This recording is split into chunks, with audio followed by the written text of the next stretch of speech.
Good morning. Good morning. Hello, everybody. I have exciting news. It's not that exciting, but the exciting news is that I fixed my stream deck. So now I don't have to constantly interact with my actual OBS thing, which means that I can actually view YouTube chat all the time because I was covering it up. So if people are chatting on YouTube, I'll actually be able to read it today. I mean, I could have read it yesterday, but I had to like always click on the other screen, and it was just really annoying and tedious, and I didn't want to deal with that. Basically, I just need more monitors. I need like a 5th or 6th monitor in here. So we'll see how that goes.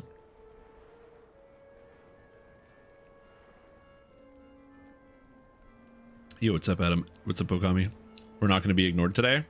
Listen, I'm not guaranteeing you won't. I said I can read YouTube chat. I don't know if I'm not guaranteeing I will. You have to understand that, like, it's not the hardest thing. This is just one of the parts of like being a live streamer, but it is really weird to like play a game and then have effectively 3 chat windows going at the same time, because you have in-game chat, people talk to each other in game, so sometimes you're running a quest with somebody, you want to communicate with other people in your group, and then there's the Twitch chat and there's the YouTube chat as different chat menus to keep active. And then also I keep a light hand on my Discord to make sure that nothing goes awry, because sometimes the bots will invade and do awful things to my video game, and it makes me angry. Or not my video game, my server, and I have to deal with something about it. So that is just like, what are you gonna do?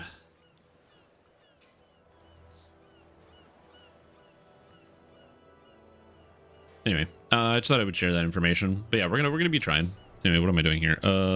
Button. It works. You know what's even cooler? I set this up because I wanted to have a button for this. This is for in case I needed this during the actual live stream when I was at PAX. I set up this button, so I have an intermission button. So look at that. Also, Quintoxic, welcome back to the stream team. Produces a fantastic day of you. Thanks for 61 months, dude. It's a really long time. You probably wasted that time, but it's fine. No, not while cooking. I will say cooking is the area where I have like the most focus. It's funny too, because I think I'm pretty good at multitasking in a lot of different avenues, but for whatever reason, especially when cooking, my problem is when I'm doing a task that requires focus, I focus on the task by talking about it.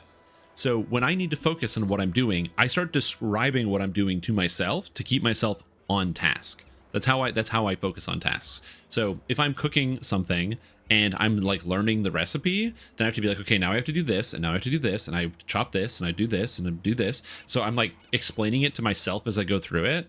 And so sometimes I'll be like making dinner for me and my girlfriend, and then I just can't focus anymore because she'll like want to talk to me, and I'm just like so focused on what I'm doing, and I'm not trying to like be rude. That's just how sometimes I focus on doing things. Which is funny because then as a live streamer, it actually comes in handy when I'm doing something complex, whether I'm playing a different video game or I'm explaining how something happens in here, because I'm so used to just, that's how I do things. I just sit there and explain and explain and explain. It just kind of comes out, which is kind of funny how it works. Is your endgame trash remover 2 weapon fighter rogue still good, or is single weapon fighter Shader Kai better? So the trash remover rogue is so old, it uses old epic destinies. I cannot currently recommend it because of how old it is. It's not like it's necessarily bad, because the build presented in question is just halfling 2-weapon fighting, which is fine. But it's like 6 or 7 years old, and there's just better rogue builds now. And Shader Kai rogue is just strictly better. In fact, when Saltmarsh came out, I made this character. When Saltmarsh came out, update 51 or update 50, and I played a Shader Kai rogue first life with this character, and it was infinitely better. That's where the sound effect when people subscribe, where I go, oh, I'm a rogue, comes from, because I was running through Saltmarsh as a level 5 Shader Kai rogue, screaming like a barbarian because I was cleaving my way through every room. So Shader Kai is 100% better than the halfling, but that's just because the chain attack is insanely good. Now, chain attack, this is actually a great entry point for discussion, because it's something I've wanted to talk about. So I think that Quick Cutter should be nerfed. I don't think it should be destroyed. I think the power level of it is fine. I think they just need to move the cooldown to like 10 seconds as opposed to 6. That's it. I don't want the ability to be destroyed. But it's a good question. If Quick Cutter is so good and Spike Chain Attack is also so good, how come I don't think Spike Chain Attack has to be nerfed? And there's actually a big reason why I think Spike Chain Attack is actually perfectly balanced. And there's 2 reasons behind that. Number 1, it requires you to be a Shader Kai, which is a big opportunity cost. Number 2, it requires you to take a... usually use a Heart of Wood to fix your build as well. And number 3, it limits what weapons you can use. So a lot of the light weapons, granted, choice of weapon is not as relevant in modern DDO, but it like limits your weapon choices. All of those things come together to make it so that this ability has enough pain points going into it that you have to invest to get the best outcome out of it, that not everybody does it. You don't see nearly as many Shader Kai out in the world as you might see other things. So I don't think it's overpowered from that sense. What I would like to see instead, personally, this is my personal opinion and how I would fix this. I'm going to show you how I would fix it and why I don't think it's overpowered. Right here. So this is how I would change it. If I go to Shader Kai, I can't click enhancements from the feats page. That's wild. I didn't know you could do that. You can do that. Oh wait, I can't click enhancements at all. What? Did somebody break this link? Wait, what? Whatever, we can fix this. We can go races. Interesting. Yeah, the link is just broken at the top. Weird. Anyway, I don't know how to fix that. So Spike Chain Attack, the base attack, +1 critical threat range and multi, and the greater Spike Chain Attack, +2 critical threat range and multi. Great idea. So what we do here is we go to feats, and we take 2 feats that have not been used in hundreds of generations, and we fix it. Cleave and Great Cleave. Cleave, give it +1 threat range and multi. Great Cleave, +2 threat range and multi. Now, anybody can have Spike Chain Attack, but you have to choose how you want to invest. Am I investing 3 feats, Power Attack to Cleave to Great Cleave? Or am I playing a specific race and locking my weapon type and also spending 17 points in the tree? And now it's an interesting decision, and Cleave and Great Cleave will feel infinitely better. But, like, I've suggested this before, and it's not going anywhere, but that's how I would fix it. Okay, I'm just saying that's how I would fix it. Also, Leoric, thanks so much for the raid. Welcome, everybody. Welcome. Hope you guys had a good time. Hope everyone's doing good. I'm just having a rant about how Cleave and Great Cleave could be improved and match the damage bonuses of the Shader Kai, and they would provide interesting scaling points. We still have one big problem with the game, which is that... Not one big problem. There's actually a lot of problems, but one major problem is that feat selection is kind of bunk. I would love to see DDO change their feat structure, and I think it would make the game a lot more fun if they rip in like the Pathfinder feat selection, which is you get every odd level you get a feat as opposed to every 3 levels. I think that would make the game more interesting. So you would get a feat at like 1, 3, 5, 7, 9, 11 as opposed to 1, 3, 6, 9, 12. So people get more feats so they can make more decision making, because right now if you're a melee character, it's stance feat, 4 combat style feats, and improved critical. So it's 5 of your 7 feats are already locked away. So there's no real decision making when it comes to like most characters. So yeah, I'd like to see that changed. But anyways, I'm getting over top of it. Oh yeah, and the build is fire. Yeah, look at my build. Look how much fire it is. It's fire domain cleric. So we're running the new fire outfit. Somebody was saying that they don't like the shoes of the actual new outfit. Because they're kind of like this very white metal. But if you're a Dragonborn, you don't have to worry about that. So yeah. Anyways, hope you guys are doing good. Hope everyone's having a good day. As I was just talking about, I don't know, some stuff. I like looking at the interesting counterpoints of like why people take certain things and why people don't take other things. Again, right now, everybody in the game takes Quick Cutter because it's the best thing. So it's very overpowered. But not everybody is taking Shader Kai because there's actual restrictions and limits on how you can use it. And so I look at that, and that is an example of how to fix this problem. Is you don't need to make something weaker or destroy it. You just need to make it more interesting for people to invest into, and the investment becomes part of the interesting part of build diversity and changing things. I don't like nerfs. I like when things require investment, and that way people prioritize different things and they go in different directions, and it makes everybody have a different character. Like when you join a party and you see I don't know, this person, Plulk, is 15 favorites to 1 fighter. Why did they take a fighter level? What's up with that? What are they doing? I don't know. What are we doing here? Same here with, like this guy. Look at that. 9 fighter, 9 monk. What's happening? Why are they doing this level curve? I don't know. But it's interesting, and I like the fact that you kind of see that. Is there a reason your new Dampier Vanguard uses Dire Charge?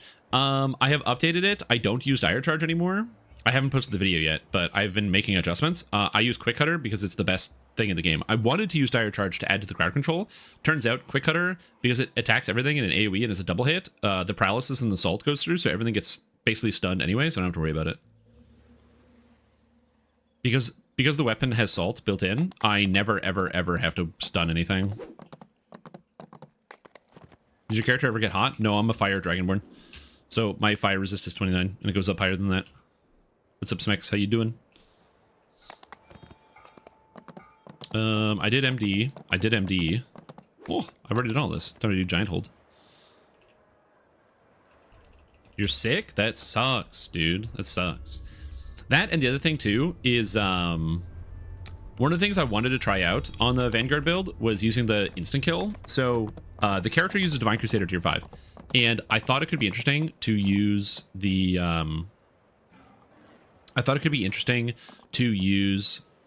because you're a Dampier, there's a thing that makes it so the bite is an instant kill when an enemy is cowered.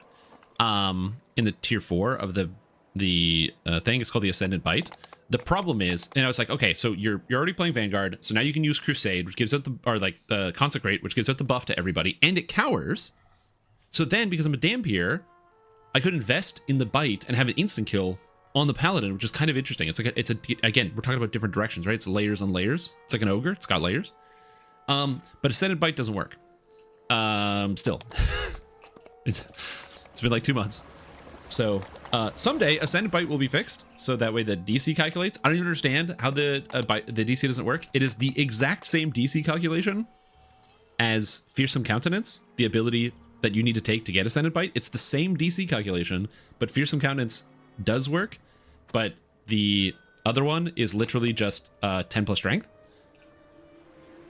I don't know. I don't know how it happened, but if that eventually, I don't know if that'll ever get fixed at this point. It's been 2 months and there's been like literally no movement on that. So it might never get fixed. If that ever gets fixed, I will make a build using the Dampier Bite. But as of at this point, I think it's just gonna be one of those things that just never gets fixed, like the Tabaxi Trailblazer top ability that never gets fixed, and a whole bunch of other stuff. It's just one of those things you got to kind of accept that like there's just some things in the game that just don't work. Yeah. Did I miss Fire Cleric? You didn't miss it. It's still here, Bobby. Look at my Fire Cleric. Look how fiery it is. Look at it. I'm convinced at this point that one's intentional. I don't know why it would be intentional, but I'm convinced it's intentional. Safe, but there is no. It's been like that for too long. Big enough for my kind. The orc you spoke to outside told you if you hurry, you may reach the leader before the hunting party returns. Oh, right, fire spells. Cast Flame Firestorm. Firestorm does a lot of damage, and so in theory it should be good. The problem is I find that the targeting on Firestorm is kind of weird, where like I drop Firestorm and then I just kind of hit nobody. But here it's not too bad, but in Mr. Nord it felt really bad. Some things, but just don't bother.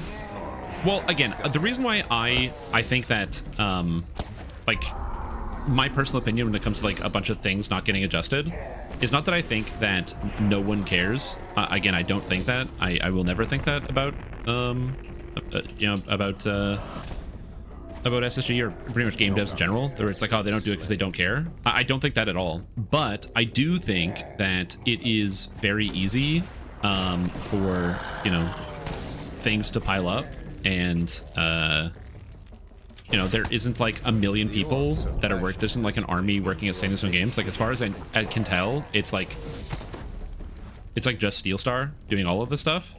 So like, oh, if there's an issue where there's an ability that hasn't been patched in like 2 months, it's like it's probably just so low on the list of things to fix because there's like one guy doing it.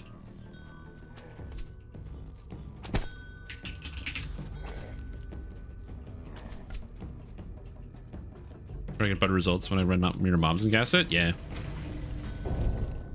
Because casting it on guys before they start running doesn't usually work.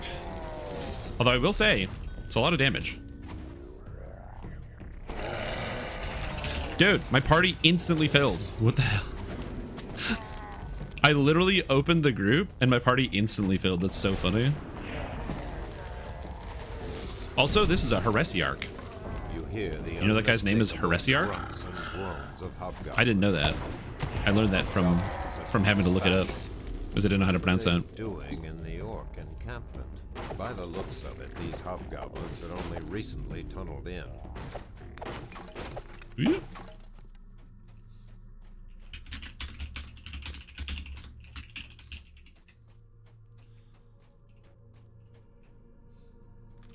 Yeah. Anyway, overall, there's a bunch of things I want to play.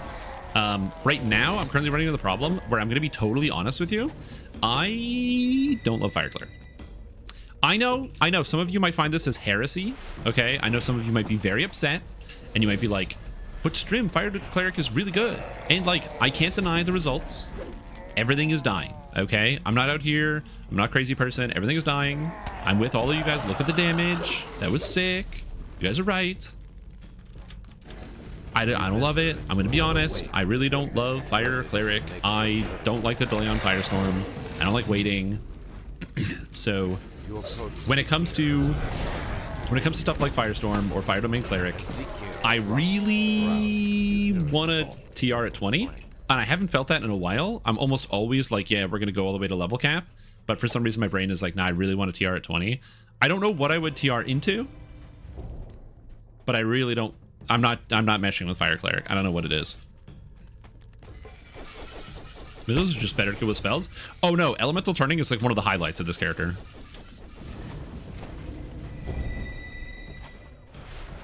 Like being able to turn elementals is easily one of like the best parts about this character. Oh god, oh god, oh god. Gosh dang Reaper.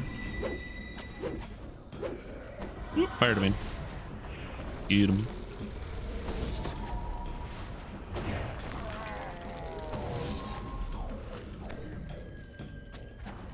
Would you like fire or sun?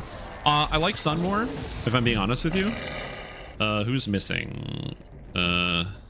Anyone not in yet?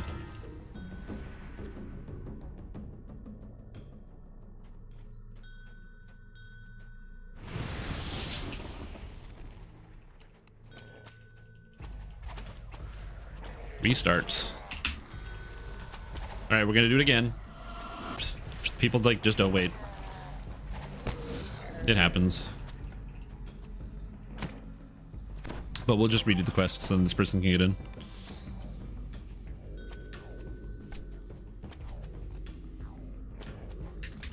Okay, we run again. We're just gonna run the quest again. But yeah, I like Sun Domain. What I would like to do, I'm gonna be honest with you, is I would like to I want to try Magic Domain. Magic is interesting because it gives you +4 evocation DCs, 40 universal spell power, and you can turn for 80 universal spell power, which is like a really big amount. I'm gonna be honest with you. And I am very curious to see how something like that actually shakes up as you move into like the actual end game. Nogak approaches and snarls in disgust at your presence. It's +4 to the DCs of all evocation spells. Nogak has been So I really want to play. I want to try Magic Domain. I'm going to be dishonest with you. I'm having fun playing Fire Domain Cleric. No, I'm not. It's not that I'm not having fun. I don't know what it is. There's something about it I just don't like. I think also a part of it might be the fact that I just don't really like the Cleric class. I'm learning the more I go into it. I just don't like Cleric as much. I'm so much of a Favorite Soul guy. I'm like a big Favorite Soul Andy. I've always been a Favorite Soul guy. Wisdom characters, man. I've never been a big Wisdom character guy. I think the only one I like that much is Dragon Disciple, but that's only because Dragon Disciple doesn't give you the ability to use Charisma. I promise you, if I could use Charisma on Dragon Disciple, Metallic clink catches your ear. I believe magic is evocation DCs, but let me just double check. DDO domains. Hey, we're hitting the DDO classic right here. Magic. It is +4 evocation DCs.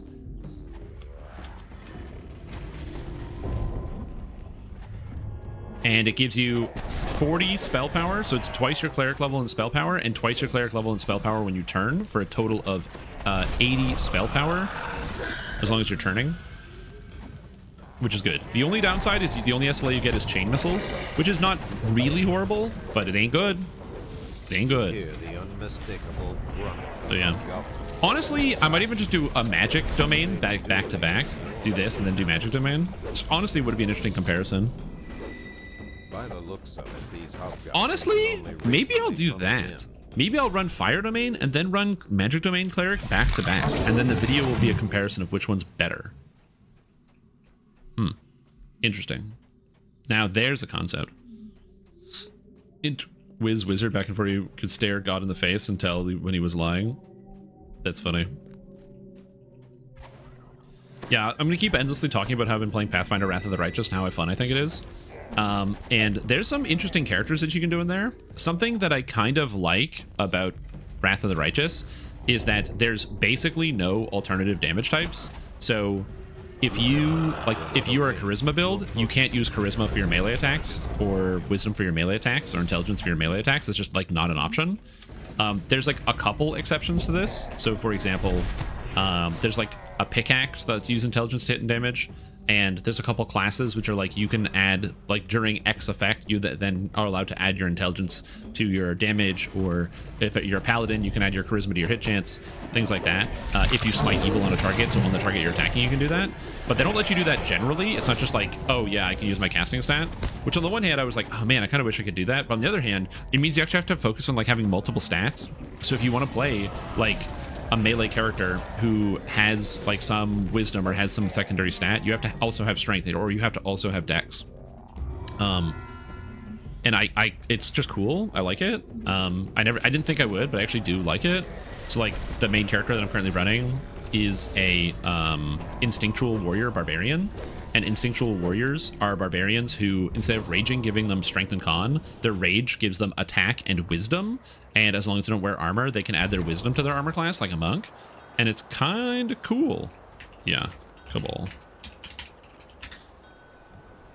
It's like, I don't know, it's really, really interesting that like I still have to have strength because I'm a barbarian, and I still have to have dex, but now the wisdom is a stat I can scale as well, and I can like increase it, so then if I have anything that also scales wisdom from other sources, it can be kind of good. But I don't need wisdom to hit and damage because all the numbers matter. So I like stuff like that. It's been good having like the multifaceted things.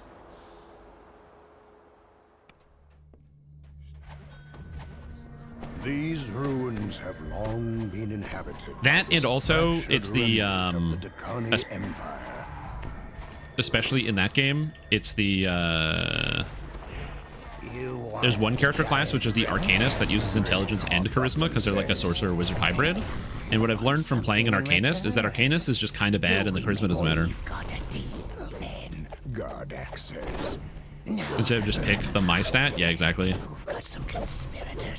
Your total of 10-ish languages for free called Travelers and use it bonus equal number of languages you knew. Interesting. Yeah, I like the fact that in older D&D, you could just like know languages. It was just like, oh, you know, for every like point of intelligence or X number of points of intelligence, you just get to know additional languages, which is kind of cool.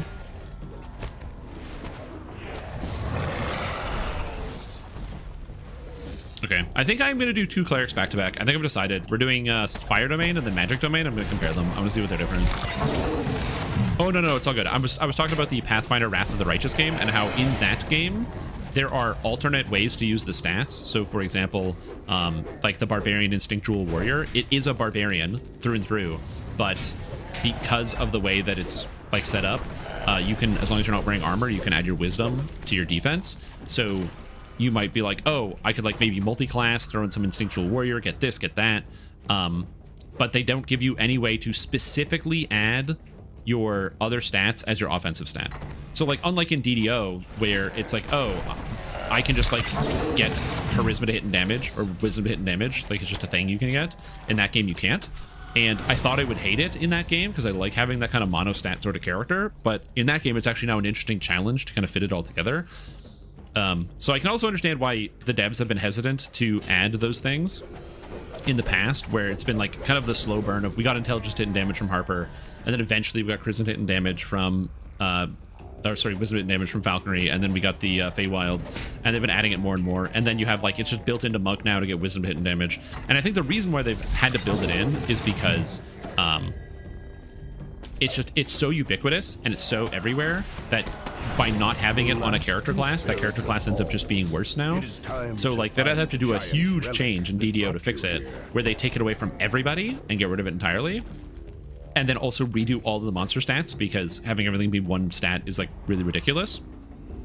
Or they kind of just now have to do the opposite, where they're just going to give it to everybody, which I think is, at this point, that is my preferable option. I think all the spellcasters should have a way to use their spellcasting stat for damage, because why not?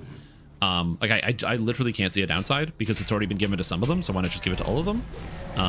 You're just kind of handicapping yourself. So like how Favorite Soul gets it for free at level 2. Well, not for free. There's like the singular limitation. Oh, did we already kill Gardak? Oh, it's done. Nice. There's a singular limitation of like, this guy's using the Sky Vault shield. That's so fucking sick, dude. Holy shit. Oh my. Anyway. Crucible. Anyway. So that's why I would like to see stuff like that in the future be like adjusted more. So like clerics should be able to get like wisdom to hit and damage from War Priest or charisma. Just fix up a lot of those things. Just make it a lot smoother. Oh, it's the real Skyvault shield. Nice. It's the real one. I love it. This shield is so cool. So this is some deep DDO lore. When Giant Hold came out, the Skyvault shield comes from the Blue Dragon. So you have to do Giant Hold Tor and get it from the Blue Dragon. It is a very rare drop, but it is a tower shield with no arcane spell failure. 0. So you could use it on your casters. And this is at a time where like every point of armor class really mattered. So you can actually have like a real amount of armor class on a sorcerer or a wizard. Because sorcerers and wizards, as is traditional D&D, had some of the highest armor class. Mage armor, shield, then you get like bonuses like Shield of Faith and other things, and you end up having more armor class than a fighter. And so you would have like sorcerers and wizards with like 40-ish armor class, which is sick. Stream? Oh, Ungermax, you should have tuned in last night. I showed them all off yesterday on my hunter before I did one of the raids. I'm a charisma build. I should go talk to everybody.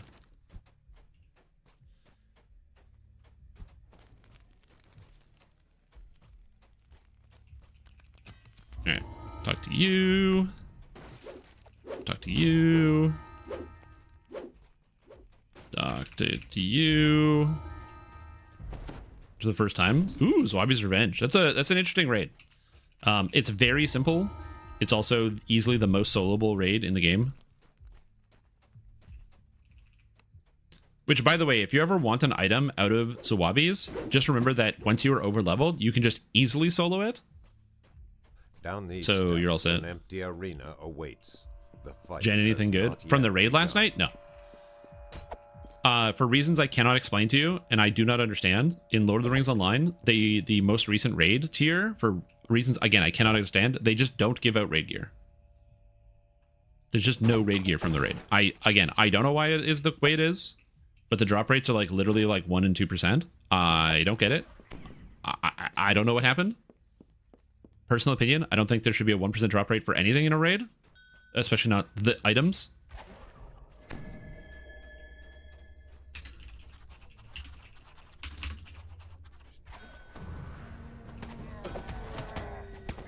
I usually skip Giant Hold. Madness. I never skip Giant Hold. No, there's no reincarnation. You just stay at camp. There's too many things to grind and farm out on your character. If you had to reincarnate and redo everything, it would not be good. Let's just say that. Get to level cap one time on a character, and you'll be like, yeah, I don't need to reincarnate. I'm good.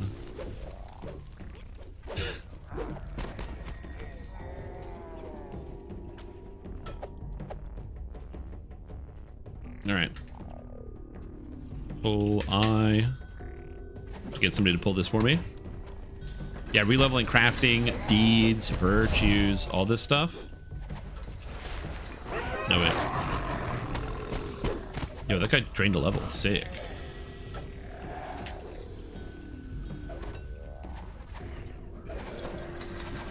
Oh, can't hit that.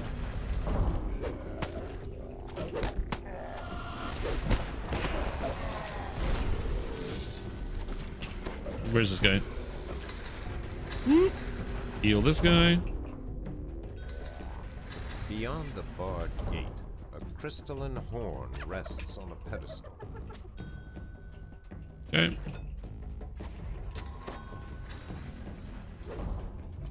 Never releveling virtues. To be honest, I have leveled virtues on my alts by buying level boosts and then transferring the virtue tokens and then just leaving the characters.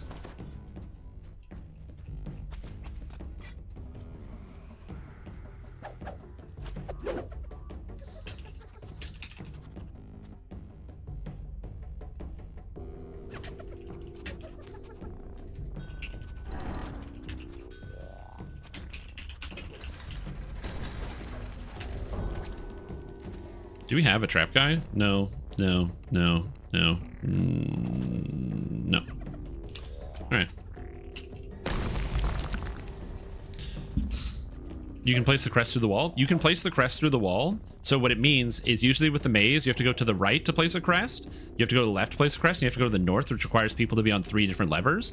But you can place the bat socket through the wall, which means you actually only need to go to the right and then to the left, which means you can also do this with hirelings and solo it. It is not easy to solo, by the way, because you still have to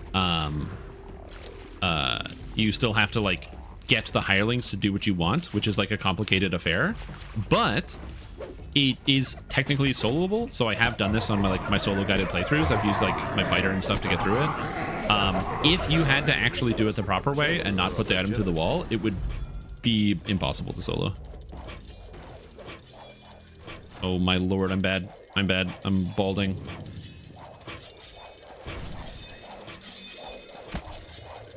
to 50 a million times. I just don't need to do it. Yeah. I've done 1 to 50 so many times, just making characters millions of times over, then changing servers, and making new characters, then making new characters, and then also on the legendary servers. I played like 3 different versions of legendary servers at this point. Yeah, I've played 1 to 50 a million times. I know the quest path through all of the zones up to level, right up through Rohan, through 2 Rohan. Sorry, I couldn't tell you a single thing about Rohan. I don't know. All right. Go team. I'm gonna break all the things.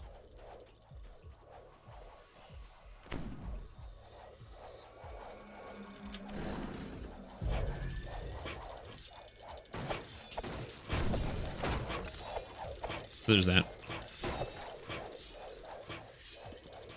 Made easier because I'm a glutton for pain. Ugh, I would not do that.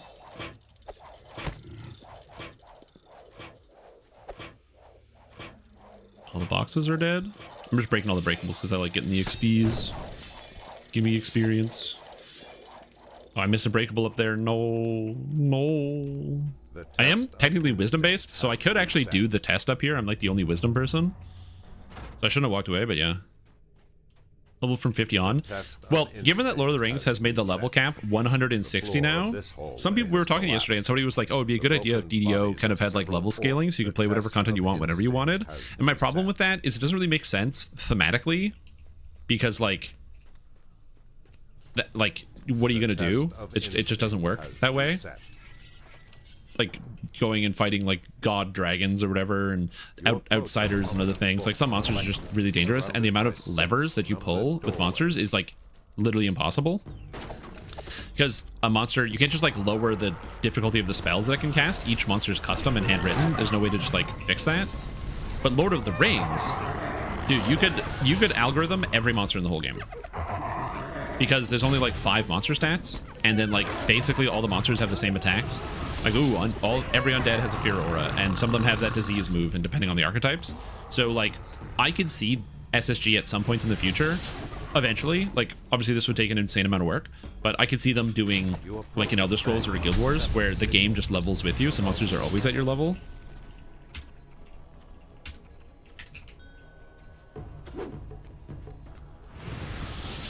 There's this one, red wheel. 1, 2, 3, 4. As the puzzle wheel clicks into place, a loud gear grinds in the southeast corner of the room. Oh, I can teach you how to do this one. Basically, there's like a lever you pull, and then there's the crystals light up, and then it tells you which symbol to pull. But it's actually just numbered, so from left to right, it's 0 all the way up to 5, and that's how many times you turn those wheels. People figure that out. So like the green one was on the first symbol had the green on it, which means that you don't have to turn the green wheel. Length of quest varies too much. Also, the XP is a whole bunch of other problems. But something like Lord of the Rings, it would be no issue. So yeah, is there a lot to do with Lotro Cap then? Assuming you have the Explorer code? No, the cap content is always from the latest expansion. Did somebody just jump in the water and die randomly? Oh, I'm like watching them and not watching me. I don't know if anyone's able to save them. I think I have 2 people who it's their first time ever doing giant hold. I will try to save your stone. Only one person needs to swim. A glittering pile of treasure is surrounded by... I'll say this, Ungermax. If it takes you less than 500 hours to get to level cap, I'll be impressed. The Explorer code is more than 500 hours worth of content.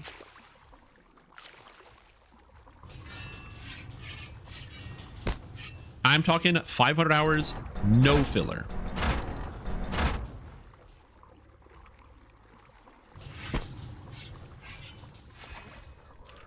Literally no filler, just content. And yes, if you just play through all the content, you will earn more than enough points to buy the expansions. And don't do it again. Don't do it again. Oh, he did it again. He walked on the square. All right, I'm gonna go try to get this guy's stone. It is. Lord of the Rings Online is one of the biggest MMO game worlds. A hobgoblin furiously bangs an alarm as you approach the arena. Come here. Here you go. Okay, where are we going? Where are we dropping? Where's this guy's stone? It's here.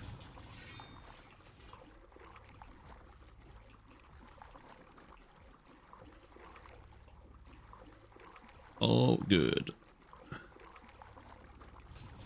All good. Sorry about that. I'm multitasking a little, so I'm not as attentive as I probably should be.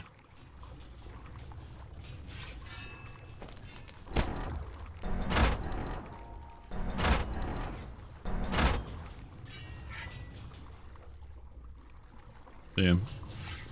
Whoop. Okay, we made it through. You hear Grogan the Bugbear's growling voice. Welcome, warriors of the Storm's Fist, to the arena. But yeah, Lord of the Rings Online is a massive, massive, omega, gigantic, super large game, and there's so much stuff to do. So yeah, but yeah, I think that one of the reasons why I think that they probably will at some point end up adding level scaling is because the level cap currently goes up to level 160. And the problem with the game going up to level 160 is twofold. Number one, people see level 160 and they immediately go, that's too much. That's too much. That's too much. I'm not going to do this. That's too much. Which is like fair. But then you have the second half of it, which is that level hasn't mattered since level 120.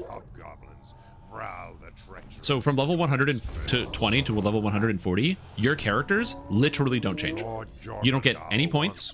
You don't get any skills. You don't get anything, which I think is a current problem with the increase in the level cap. I don't know why they're increasing the level cap, other than like people have to level to then play the new content, which is the only reason I can think of. I currently don't know why the level cap increases, but it is what it is. But they can raise the virtue levels without leveling up. So yeah, I don't know. Yo, what's up, Need More Chai? Which we get all through it every expansion cycle. The virtue levels go up by like 10. Bigger number, better person? True. I do agree with that statement, but yes. I actually disagree. I don't like the level cap increases in Lord of the Rings because I don't get any new powers or new abilities. I understand that it's complicated to add new abilities all the time because there already is like a lot of new spells. That's why I think that if they did a re-level scale, so they level scaled the entire game so it leveled with you, Madstone Crater, and then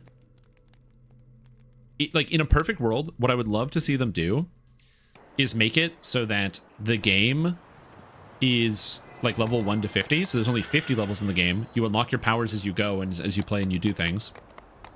And the new expansion content brings you up to level 60. And then once the expansion rotates out, so like once the expansion is over and we move on to the next thing, they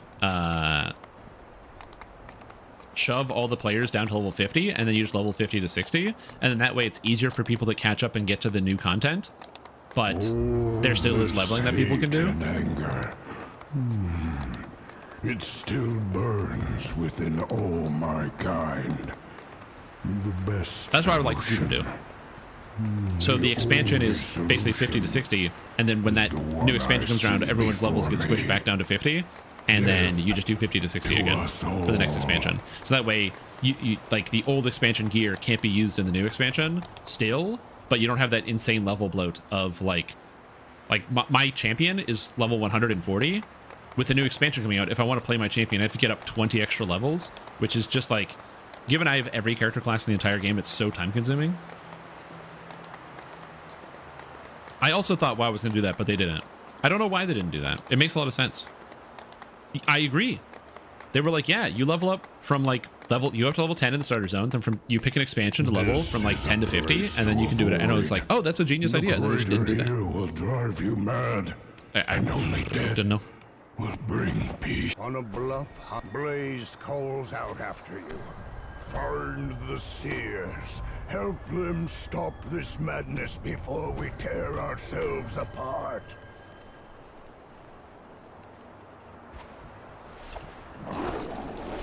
Anyway. Again, that's the reason why, like, I think the leveling up system, so you're right, people do that in ESO and Guild Wars, which is why I don't think that static levels is a good thing. I don't think people being at the same level forever is good, because if I have a good gear set in Elder Scrolls or Guild Wars, you never ever have to play the game ever again. I don't need to do any of the new content. It's unimportant. I can literally just go forever. Yo, what's up, Eyes of Death? How you doing?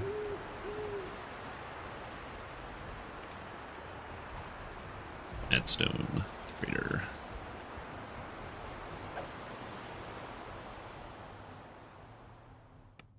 In the passage beneath the crater, intense heat wells up from the floor. In theory, there might be like new set bonuses that are like marginally better than the old ones, but for the most part, it's less set bonuses that make you more powerful, new set bonuses, and it's more skill combinations or buffs and nerfs. So, yeah. There are Give us no some stuff. signs of a spell. Turn on dead! Turn on dead! Slides over and beyond. You see this guy? Check it out. Turn on dead! Isn't that neat? Guardians are some new magic, says the seal. Clerics. They protect the South Crystal. Come quickly. Isn't that cool? Sweet.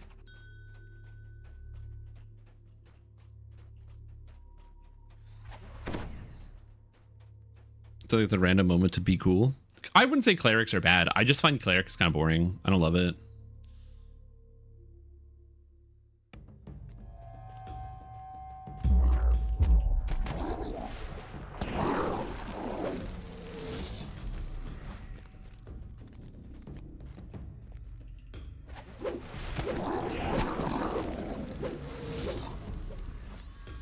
The bluff seen from the crater floor lies ahead. A shimmering magic crystal at its top. Sorry, I distracted. I got pinged on Discord and I'm reading the ping now. The seer stands before the southern crystal. Come, says the seer. The seer turns to you. And I'm just gonna chill here. I will start the ritual now.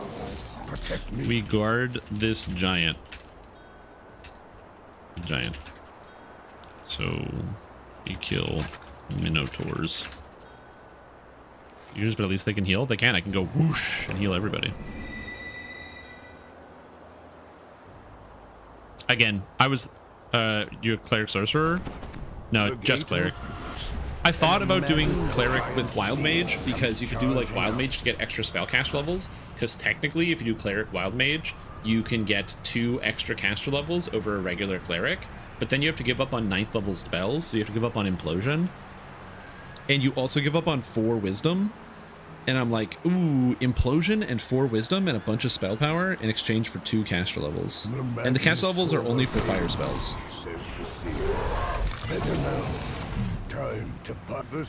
Oh yeah, and also Celestial Bombardment's the best fire spell. So yeah, it's not worth it.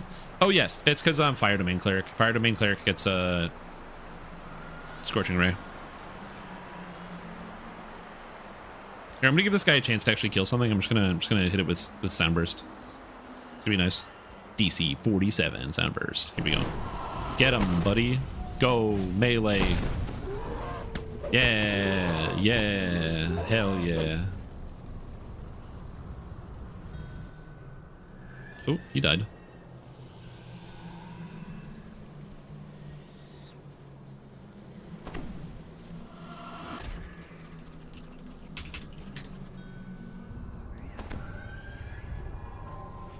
Anyway. Stun. More stuns. It's cheaper mana-wise to actually just hit it myself. So... Almost done, the seer screams.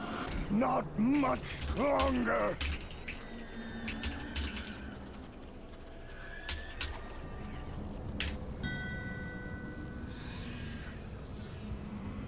Fire Domain struggles mid heroics and epics. Fire Domain feels good to boost a bit there, for sure. Like I said, I want to try magic after this. The seer turns to you. I do the ritual. You keep me safe.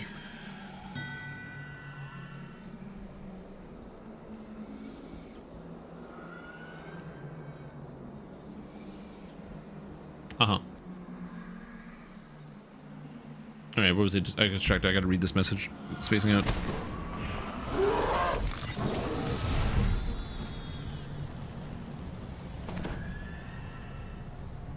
The seer pants heavily.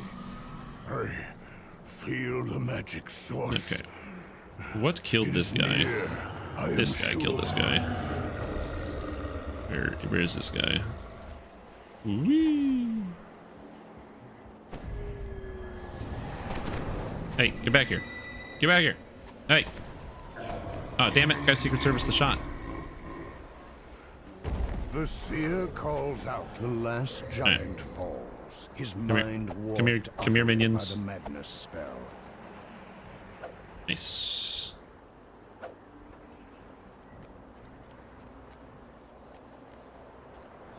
I don't know where that guy's going. He's having fun. I'm gonna let him do what he wants. Took her chance the other domains don't get. The seer grunts in pain. Another crazed. Wait, Fire Domain doesn't get spell crit? I don't think so anyway. Surely more. But at least then. So I think it's probably your best bet. No, I want to try magic. I think magic domain is cool. I don't know if it's endgame nuke or cleric. I think just generally it's going to be better because you can turn undead for more spell power, so it basically becomes like another meta magic feat. Oh, chaos domain. Quest received. Sorry, I missed your first message specifically referencing chaos domain because I'm blind.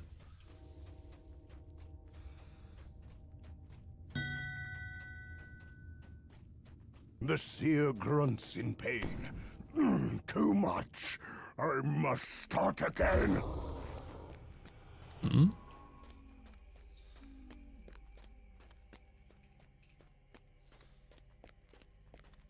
All right. But yeah, I don't really care about that. I was mostly thinking about the magic domain in terms of it gives you spell power and also +4 evocation DCs. And like +4 is a lot, guys. It's a lot of evocation DCs. No.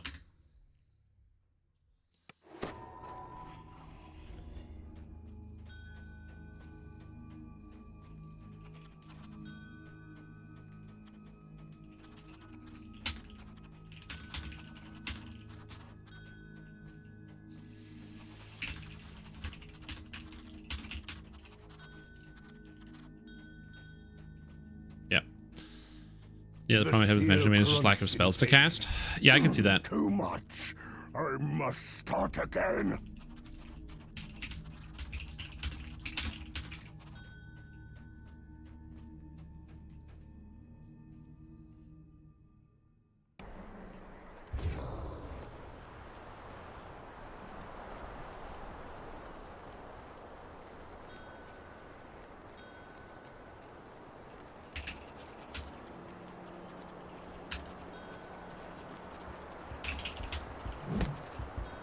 The seer grunts in pain.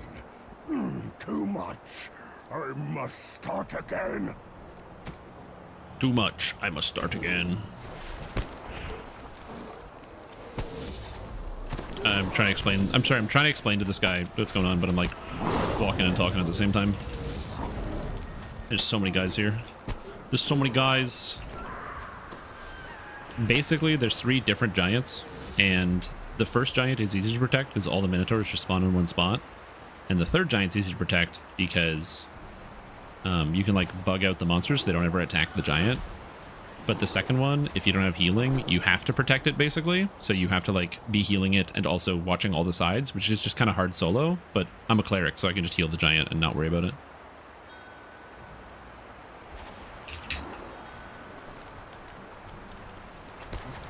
Get off of my giant.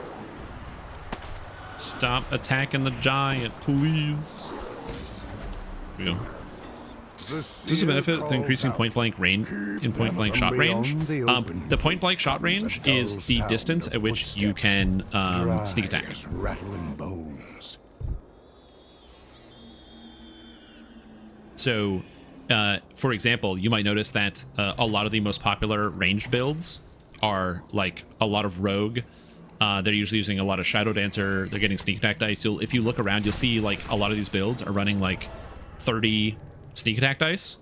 Those 30 d6s get multiplied by double shot. So if you have 400 double shot, which is not impossible, if you have 400 double shot, then you're effectively multiplying your sneak attack dice by 5. So instead of doing 30 d6s, you're doing 150 d6s. And sneak attack dice are basically an imbue that scales at 1.5 times range power. And so because it scales at 1.5 times range power, as it turns out, it's very, very, very, very, very, very good.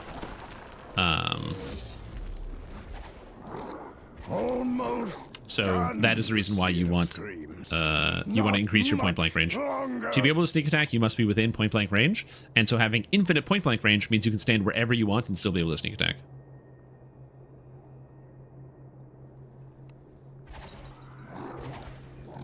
Like, technically, yes, point blank range gives you +1 to hit and damage, which is not nothing. It's not nothing.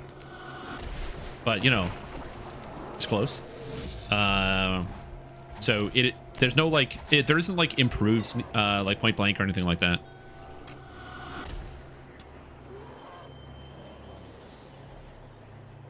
Yeah. That's usually because rangers can improve their point blank shot range. Elves can improve their point blank shot range. And Shradi champions in tier 5 gets infinite point blank shot range.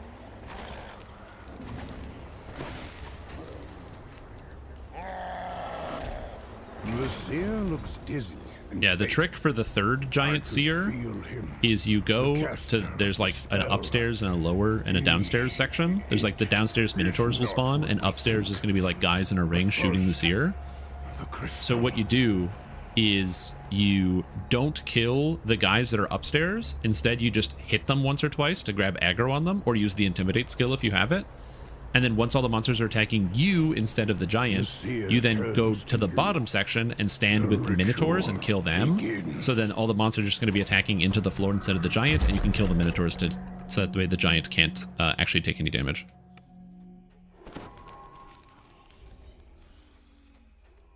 So the build I'm working on in my head is elf, dark elf, elf, dark elf, elf. Oh, it's Dark Hunter. Sorry, sorry.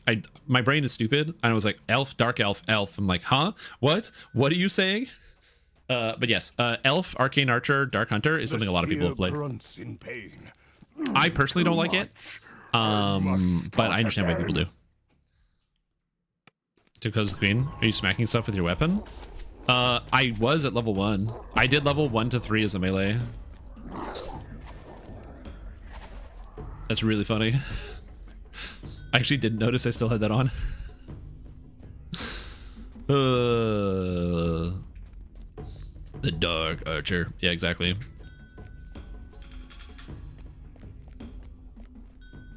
But yeah, it is quite popular to do that. A lot of people have done that. I haven't. But yeah. Oh, if you got knocked down, there's a door on the south side that will take you into a shrine, so you can shrine and get your stats back, and that leads you to the beginning.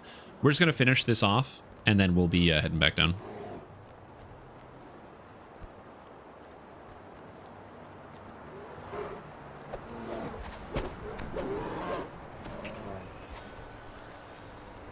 The seer calls out.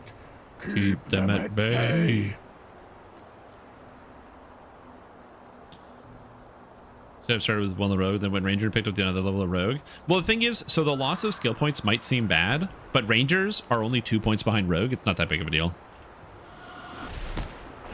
Also, don't worry about evasion, because if you're playing in epics, you're just going to get evasion for free. Because there's like evasion everywhere, literally everywhere. Evasion in Shadow Dancer, evasion in Primal Avatar, evasion. This doesn't matter.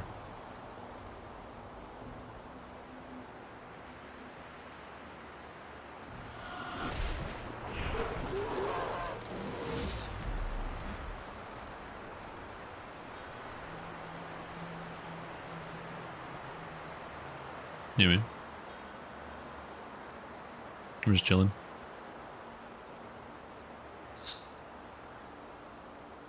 I find evasion is unreliable. I don't like evasion. I don't rely on evasion. I think evasion is... I don't think evasion is bad. I think evasion is... The problem I have with evasion, and the reason why I have a lot of success in hardcore, is I don't use evasion when I play hardcore.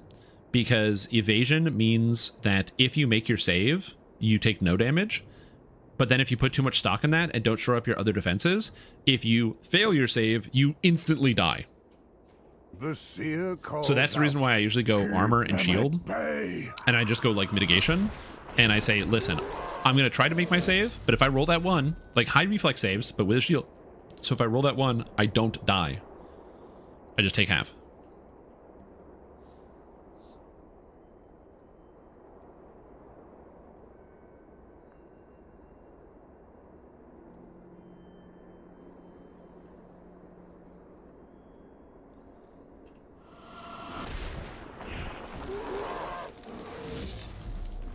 Good.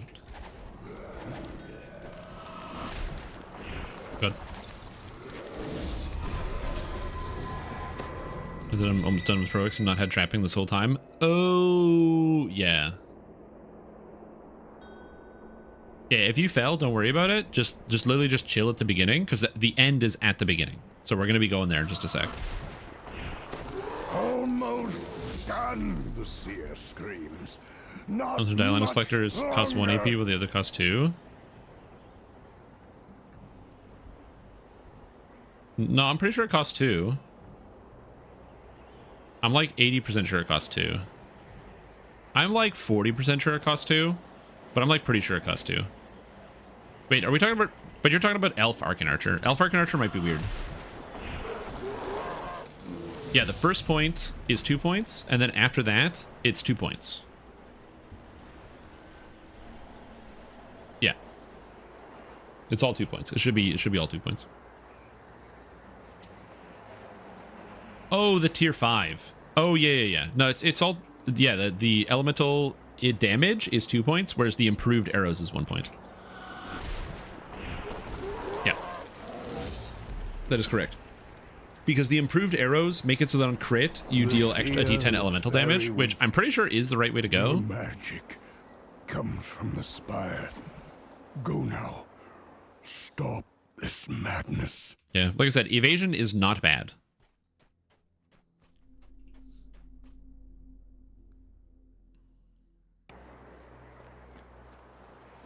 All right. And now we talk to this guy. Just in time. Just says in Blaze. time. I think I just spawned a bunch of bad guys on somebody. The spire's gone down, and Get a him. horde Fight him, of dude. maddened monsters is coming through. I it. believe. Creating heroics IMO? It depends. Damn, unlucky. But it's okay.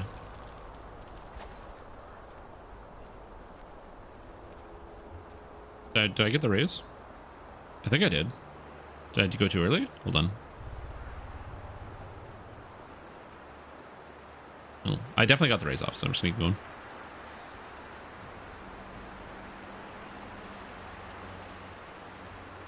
But yeah.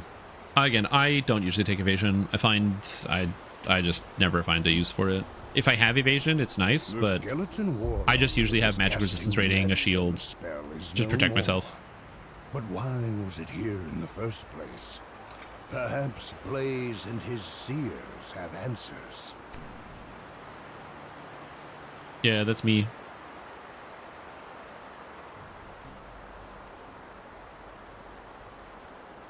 Okay, so I think that's it. I think we're good. The guy's dead. I did raise him twice, but...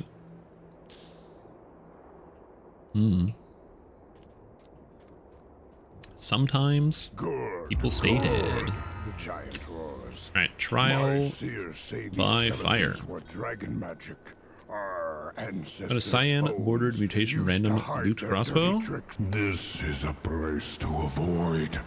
The crater here will drive you mad, and only death will bring peace. Yeah, when it comes to the power level of items, it's really hard to beat Ratcatcher.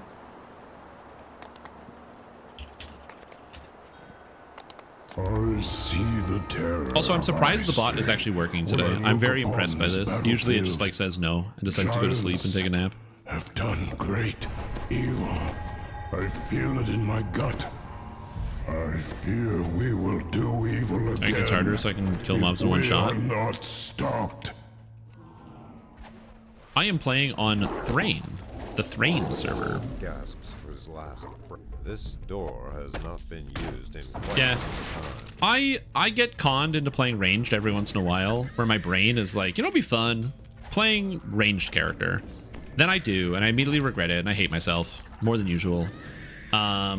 So like, it does happen. Like, we're all susceptible to the machinations of our own mind.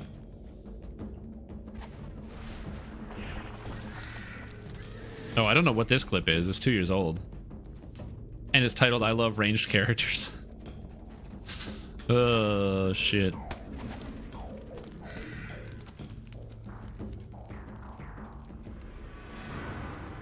Finally figured out how to use the range AoEs properly. Oh, yes. This is good. This is good news. You're stuck. Where? Loud snores echo from the door ahead. The door's wood looks dry and the lock rusted out.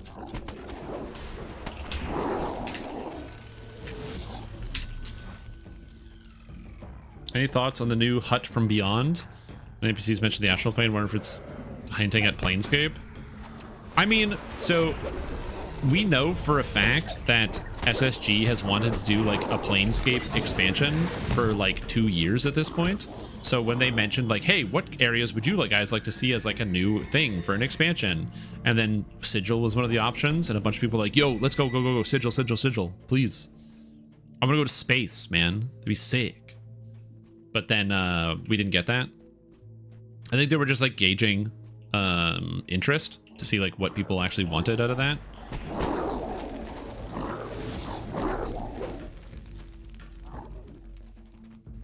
Listen, you have to understand, a lot of people want the opportunity, like the reason why a lot of people want like Planescape and things like that is because they want to be able to play as their favorite space furries. I mean, Gith Yankee. So I think that would be pretty cool for something like that to be added to the game. The troll holds a large multi-creature. Bird breeds death with a snarl. You know, you might hate Gith. A lot of people don't hate Gith. A lot of people like them. Planescape Githyanki isn't Planescape. That's more Spelljammer. I mean, I'm sure there's... You could have Githyanki there. Hear the unmistakable click of a door opening.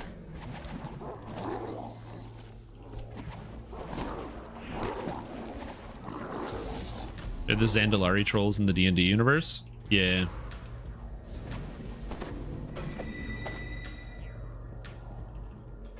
Psionics, though, new Scion class. I've said it before. Archetypes were the perfect opportunity to add Psionics.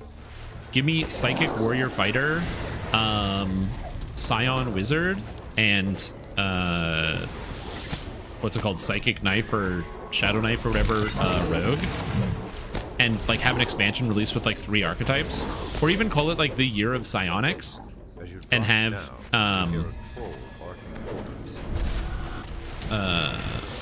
they call it like the Year of Psionics or Soul Knife. Yeah, call it the Year of Psionics, and then have one person or like each one release over and over. Wait for Gem Delver.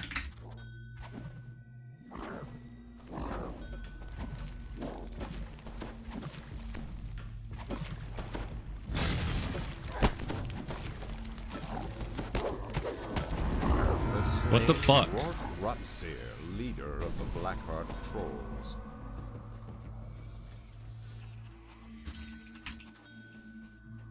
What the fuck was that? I said wait.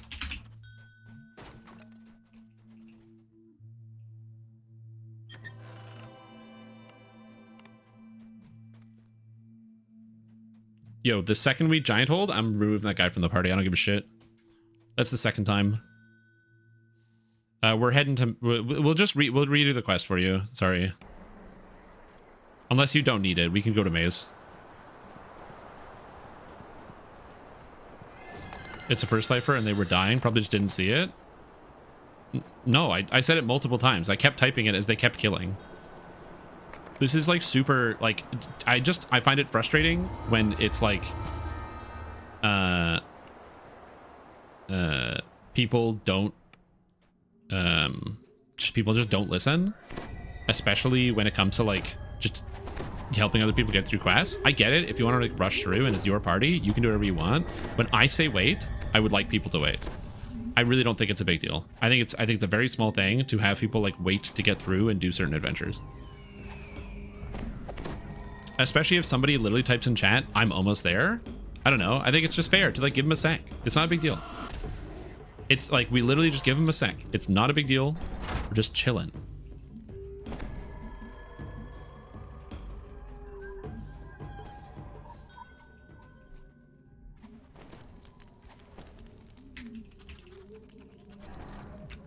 Okay, come here. Oops. Oh. I'm gonna go over here. I'm gonna open the gate. Give me a sec.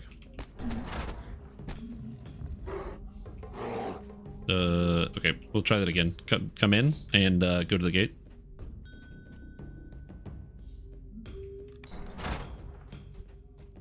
Now pull this. Oh. Oh my god, I'm like, oh no, I'm helping people and now no one's listening. Fuck.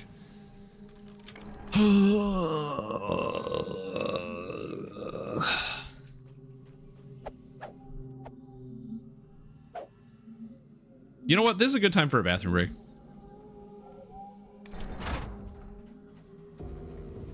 This is a real good time for a bathroom break.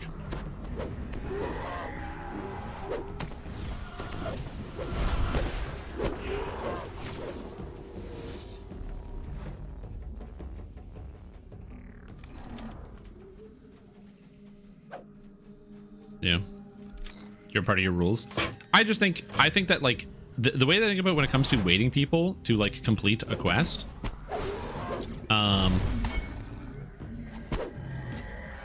someone on this lever.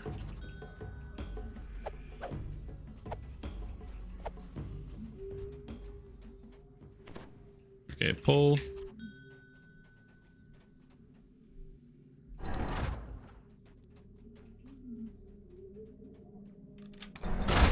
Alright, pull. No, don't just pull random stuff. You're gonna kill yourself. Thank you. Don't pull random levers, please.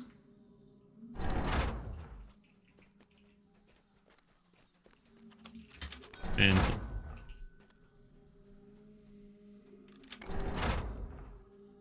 huh? Come.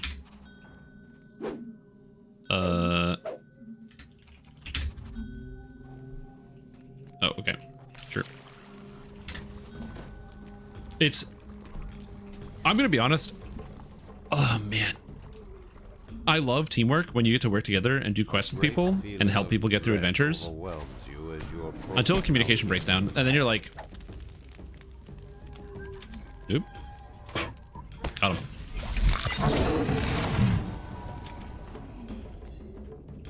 No, it's all good. Yeah, as per my last email, yeah. Sorry, but when it comes to like whether you should or shouldn't finish a quest, the answer is if it's your group, you decide. If it's not your group, do what the party leader says. I think it's totally fair. That's my only opinion on that. If it's your group, just you know, do whatever you want. I have done that in the past where I've not waited for people. If I'm running potions, or especially if we're right at the end of a quest and we're about to finish, then no, absolutely not. But like we weren't at the end of the quest, we still had time for that person to get in. They were like literally right there.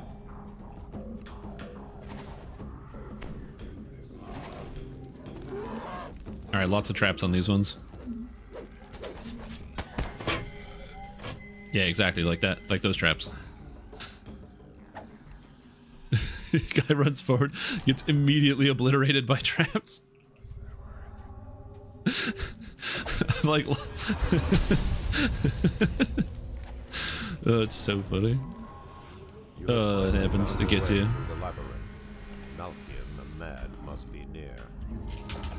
Isn't technically the end, but you can climb the walls and do this out of order.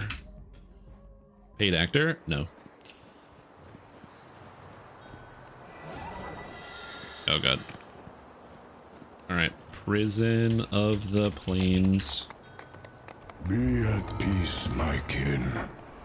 For my actions will wipe away like I said, all if our somebody pain. is in Giant Hole or like in town and we're about to finish the quest, I'm turning it in. But if we're not about to finish the quest and somebody joins and then we get close to the end and then I go, how long? And they say almost there, I'm just going to wait for them because it's not a big deal. But the thing is, when it comes to waiting, the reason why I don't mind, the reason why I personally don't mind, or like when people just finish quests, especially even if I'm involved, is like if I'm really far away, I'm not gonna get on somebody's case for like finishing a quest when I'm like halfway across the friggin' map. That's fine. I'm okay with that.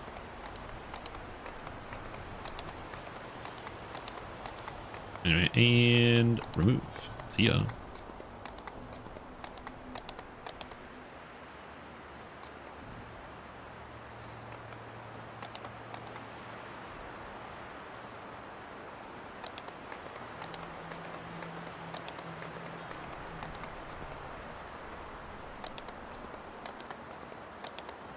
A little bit more than a couple of mins if I'm running a pot, yeah.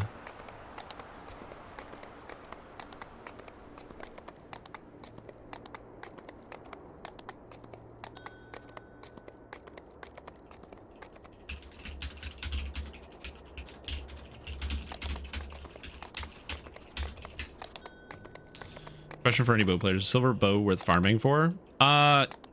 Is it worth farming for? Is a difficult question. Back in the day, the silver longbow was really, really good because it gave +2, but now it's only +1.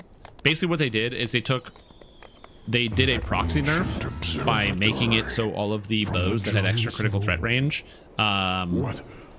they made it so that it's built in. So they reduced the extra critical threat range by 1, but then built an extra +1 into all those with the point blank shot feat. So effectively, beyond it lies the prison. if you are playing marked with the You know, getting thirstier with his volcanic landscape? No. I wish. Etched into the wall.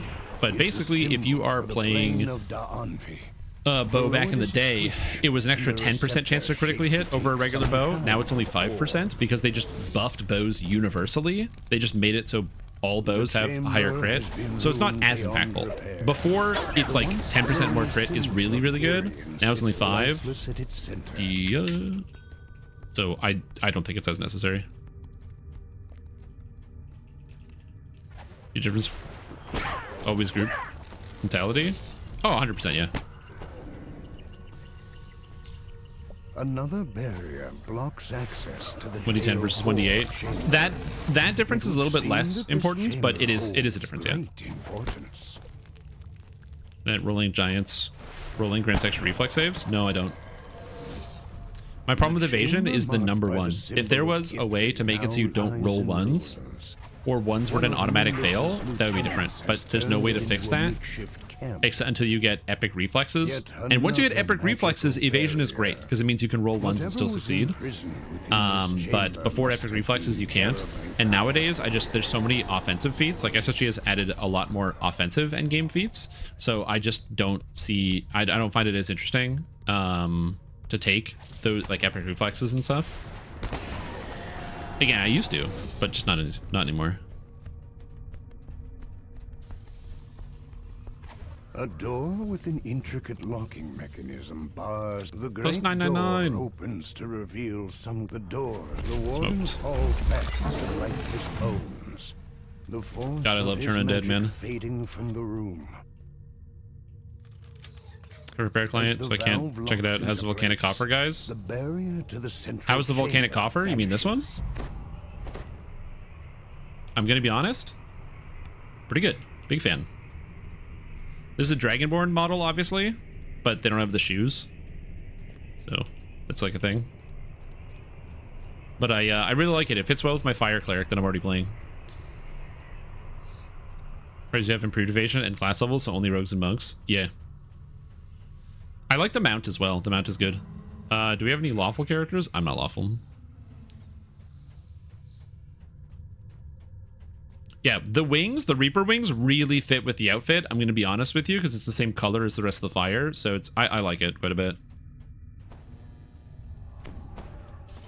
Well, all the good stuff is 4,000 DDO points. Now, granted, 4,000 DDO points is still 4,000 DDO points, so I'm not out here saying it's like a cheap coffer, but it ain't 8,000. Turns to its original state.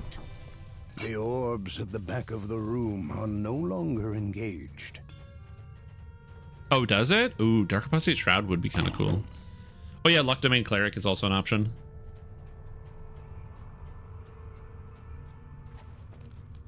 Yeah, true. Luck Domain Cleric. Man, there was a time where I was like coping hard on Luck Domain Cleric, and I was like, yo, you gotta play Luck Domain Cleric for hardcore. It's like so good. I don't think it's bad, but so good is probably a stretch.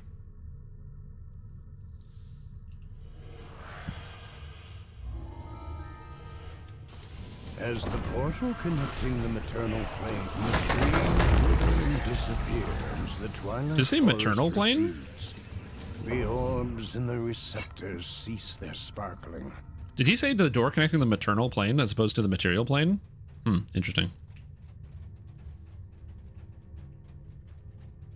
Wild instincts. Well, Luck Domain is not bad. It gives you +2 to all spell DCs, so it's pretty good. Some DDO points to get the coffer, but on the other hand, I don't want to pay them because of lag problems. I feel like there's a problem that shouldn't be rewarded. Yeah, so don't buy it. The coffers will be available again in the future. The coffers always come back. They just rotate them through. I know that might sound like really simplistic to like put it like that, but I've said it before and I will say it again. If you are unhappy with the state of the lag in the game, don't buy things. Just because the lag sucks and it's like really, really brutal. And I think that conspiracy theory hat time, I don't have a conspiracy theory hat. I had a little shitty tinfoil hat I put together. Sure. I had a little tinfoil hat I used to wear, but I don't want SSG to put out the new, or like the code until the lag problems feel good. Like until DDO feels good to play, I don't want to see the free quest code come out, because I just like, you know what we don't need? We don't need to have the servers be have a huge influx of people that start playing the game really excited because they really want to play Dungeons and Dragons online because it's cool and they get excited about it, and then the game servers don't fucking work at all and the momentum completely dies and we don't get to keep anything. Like, to me, that would be extremely upsetting. I don't want to see that. And so if the people that are working at marketing go like, oh, well, people are actually buying this coffer, I guess maybe they're not as unhappy with the lag problems. Let's just put this fucking shit out, even though it's not done yet. I don't want to see that. I just don't want that. I don't want there to be any temptation for that to happen. Again, this is not me saying that SSG would certainly do that. But yeah. I don't even want there to be a temptation. Lights in its receptor, almost imperceptibly. Yeah, you want no fail, reflex saves in one, it's macro tech. A magical voice comes from above. The chamber will seal on the That logic from a streamer? A bingo card?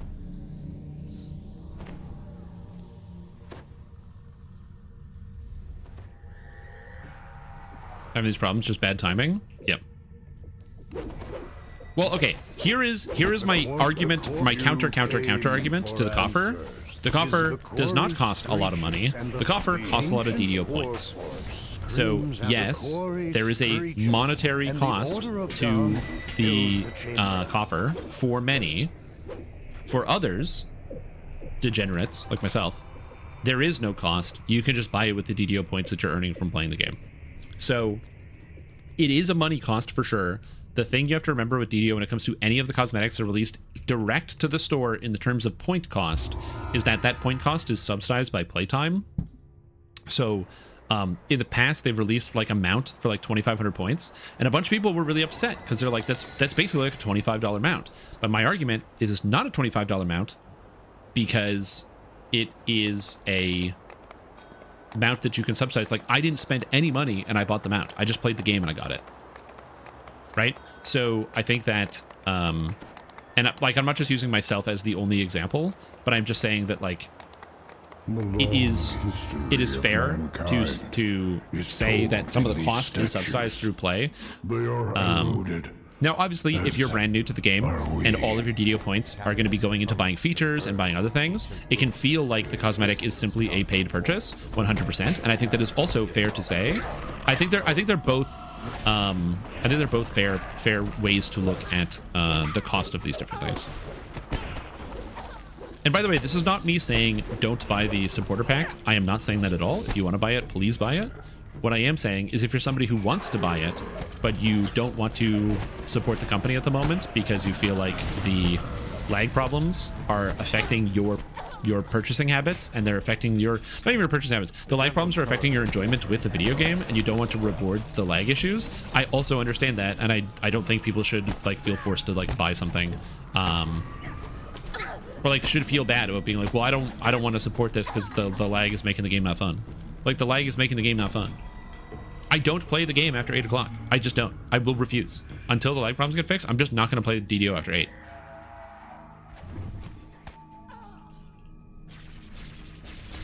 And I don't see a time in the future where that's going to change anytime soon. On both Thrain and Shadowdale, the game becomes basically unplayable after 8 p.m. Eastern time. Some of you have an okay time, where sometimes quests don't always permanently lag and destroy themselves, and don't rip themselves to pieces. But a lot of time, that's not the case. You can just watch any live streamer and see it. So I am happy that SSG is working on this problem. I know that it is a lot of work, and I know that the people who are working on it are intelligent, and they're doing everything they can as quickly as they can. But it is a colossal problem, and it's not solved yet, and I understand why people are reserved about these things. Have nothing to do with some of the lag issues. Pay do nothing. Yeah, 100%. Again, when it comes to like releasing the coffer as like a thing you can buy, again, it's going to rotate through. They're going to allow people to buy it. I don't think it's going to be a big deal.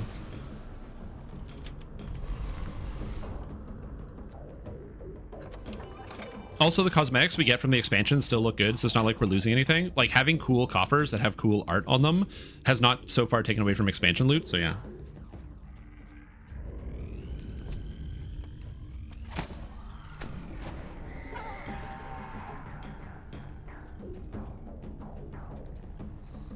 playing.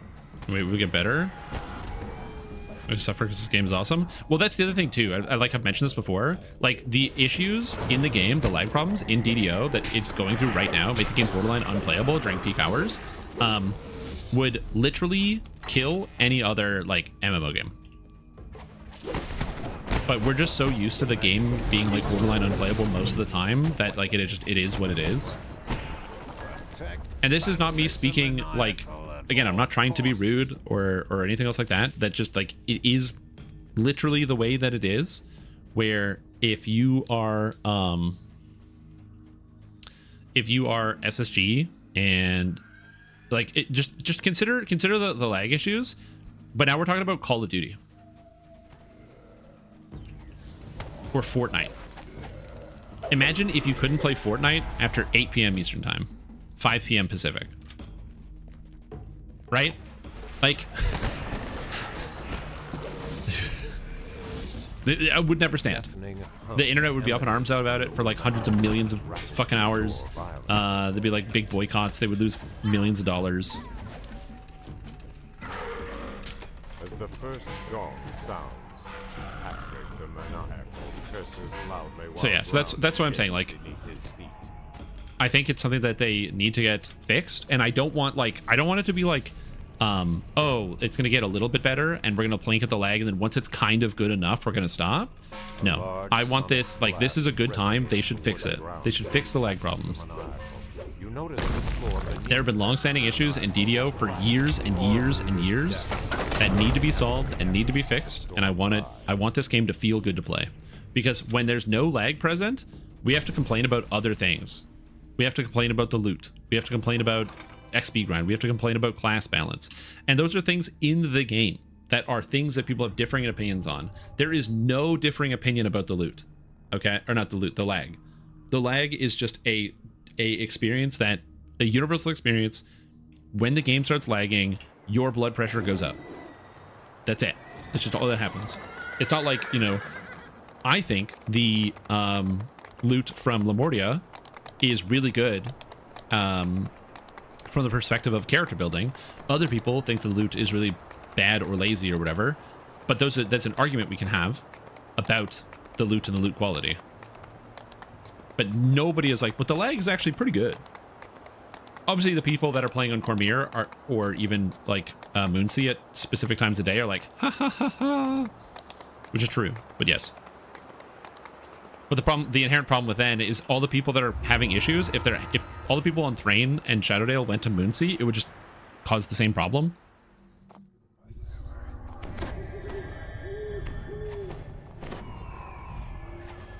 Like all you Moonsea gamers out there, I can just be like, you know what, guys, we're shifting everything. Everybody, let's go play on Moonsea. Let me ruin it. No.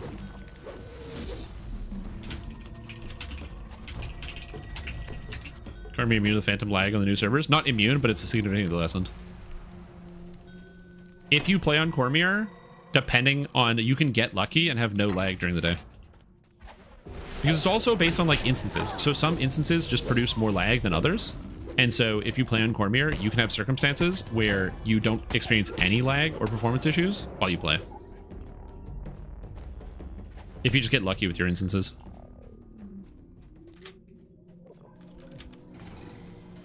No way they have different items. Should hold other teams back with others. A lot of people don't understand the distinction. Oh, 100%, yeah. I totally agree with that when it comes to... Well, that was the same thing with, like, packs, right? The number of people that, like, were posting on the forums being like, I can't believe they didn't, like, acknowledge the lag issues, like, at packs. And it's like, number one, they're players. Everybody there is player. I was literally a paid actor. Like, we're all paid actors. So, like, that's why they didn't talk about it. And two, it's a commercial. It was a commercial. They're not going to talk about the lag because it was a commercial. Why would they talk about the lag during the commercial? And why would they not acknowledge the lag problems? Because it's a commercial. That's how commercials work. Yeah, I don't know. It was a commercial. But there were a bunch of people that were very upset about that we didn't go over that. And then also being like, well, why would they do this now when there's so many lag and performance problems? And the answer to that one is it's a big event. And these things get planned months in advance. So, like, doing the big PAX event while there's lag in the game, so people get bounced out of the game. Really, really sucks. But they can't do anything about it because they already paid thousands of dollars to be on stage at PAX. Like, I guarantee you that spot probably cost like $80,000 to $100,000.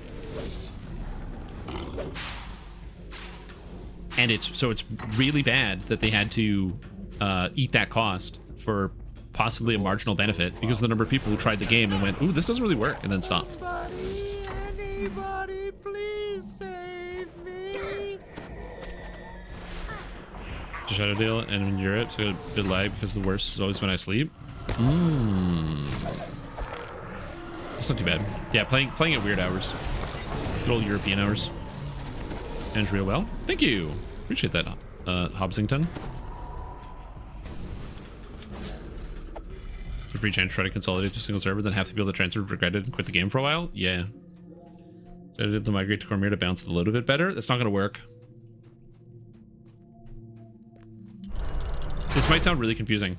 So, giving the players the tools to balance the load is not going to balance the load because, as somebody who's played MMO video games before, I don't think I have ever played an MMO where the servers were ever balanced for any reason.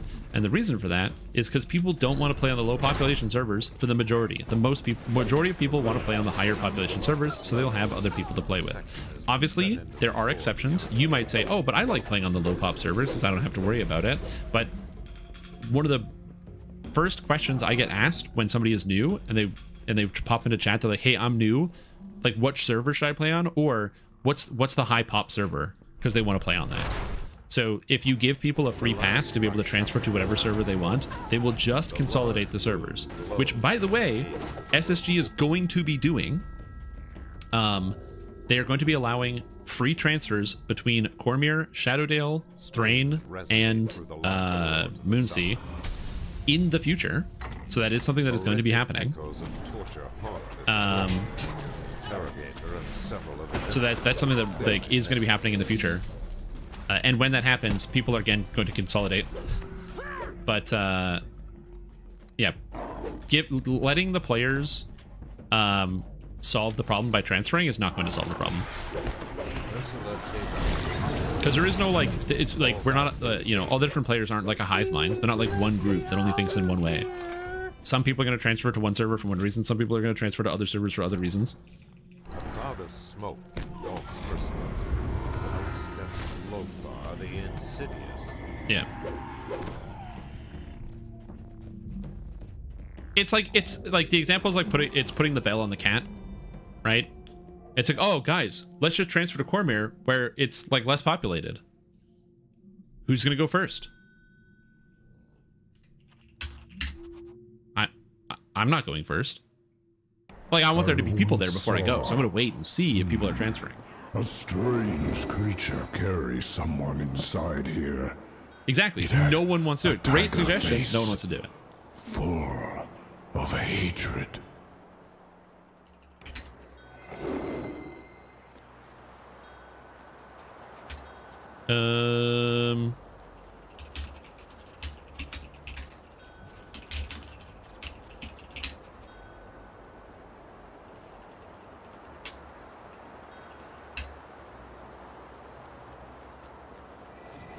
Can low pops have full guild buffs? True.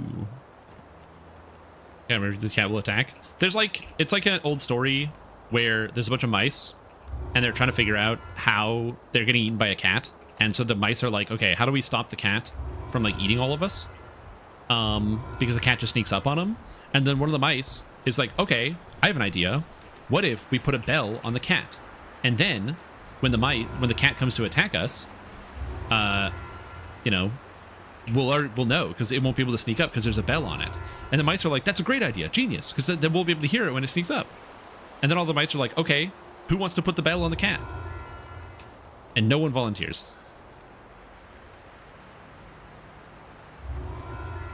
Because why would you volunteer for that job? You're gonna get eaten. Somebody's gonna get eaten.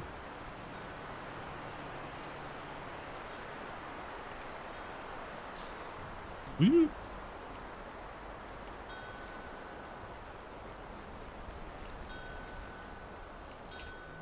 Welcome, We're on tour.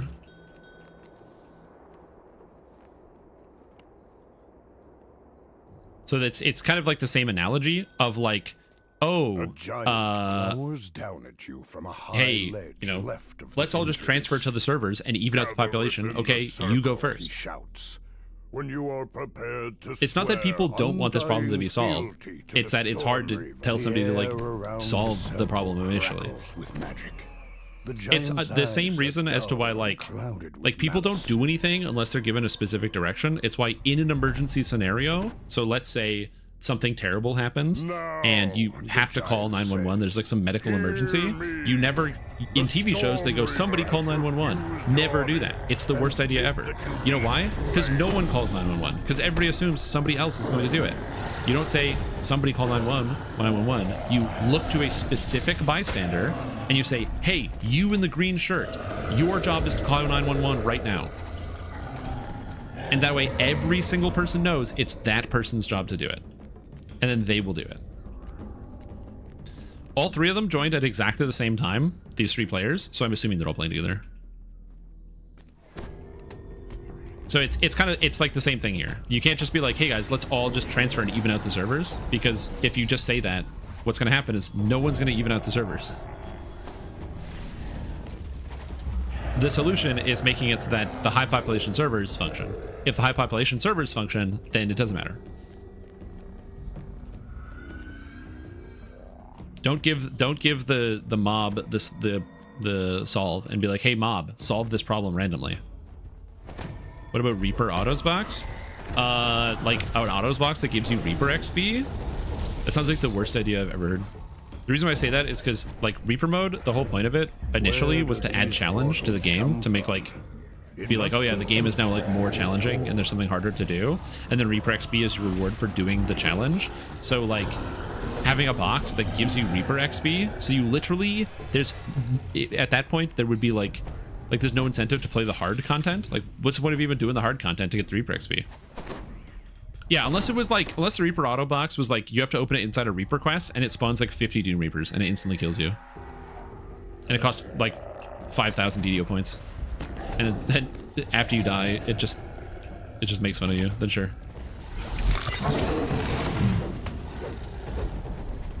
But isn't that what Reaper is now? What do you mean? Can you explain yourself? Wait, then once hell freezes over. Like I don't understand what you mean. Later that side of the Odd Pug raid. Look at this. It's the Thalanis champions. R1 is the default and no one does under R1. Yeah, but if there's so I'm trying to think how to describe it. People that do Reaper 1 don't have all the Reaper points. That would be the reason to have a Reaper auto box, because they don't have it. A lot of people in chat probably don't have, like, the number of people that come in and they go like, oh, how do I get Reaper wings? What's up with Reaper wings? How do you get them?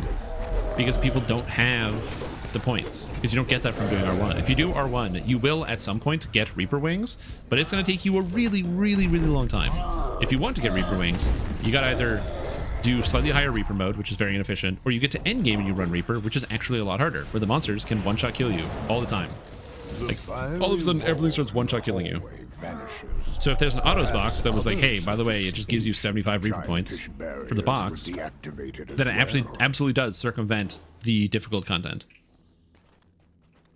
Again, I know people in the chat who have been probably doing Reaper 1 their entire time while leveling, and they do not have 75 Reaper points. You are free to move deeper into the tour. What domain? I went fire domain. Can you tell based on my character? Look at my fire domain cleric. Fire domain. Where has the kobold gone? It's as if he's scurried. You find a crevice concealed by rubble here. It is 6 Reaper points. It's really slow. Yeah, to actually get the Reaper points, you have to like do the higher difficulty. So in my opinion, and I'm not trying to be like super elitist over here, but like leveling is something that anybody can do on any difficulty. You can always level. So like no matter what your skill level is, no matter how good or bad you are at the game, you can always hit the level cap, because you can do quests on normal, you can do quests on casual, you can do whatever you want. And I don't think leveling should be inaccessible. But like having a high difficulty mode to the game to give people an option to do something that is at a slightly higher difficulty is interesting, and I like it. And the idea of having an autos box that skips that, like, is just confusing to me. But you have to understand, I don't like Reaper XP at all. I personally actually think there should be no Reaper XP. I think this whole menu sucks, and I wish we didn't have it in the game. Ancient gears grind deep underfoot. The path what you said, yeah. Like, I think that there should be no Reaper XP. I think that Reaper mode should just be hard for the sake of making it hard, and that's it. How many lives on R1 would it take to get wings? You will get racial complete. You will get every past life before you get Reaper wings. The Portal Master stands. You'll get every past life in the whole game before you get Reaper wings. Casting an elaborate spell. You did not have Turn undead. Turn undead. The Portal Master lets out a roar when the dragons find out. The Portal Master. Look how many guys I'm killing. Come for you. The Portal Master staggers and falls in the cloud of There's so many skeleton bodies from Turn Undead. Oh, that's funny. Over me, he whimpers. The dragons. All right, taking 16 and doing Necro 4. Did we get Conquest for that? Oh, that passes into Conquest. Hell yeah. Or it's just cosmetic? It's literally just a cosmetic. The Reaper Wings, all it does is it costs 2 million platinum, and they look like this. And you have to buy them every past life.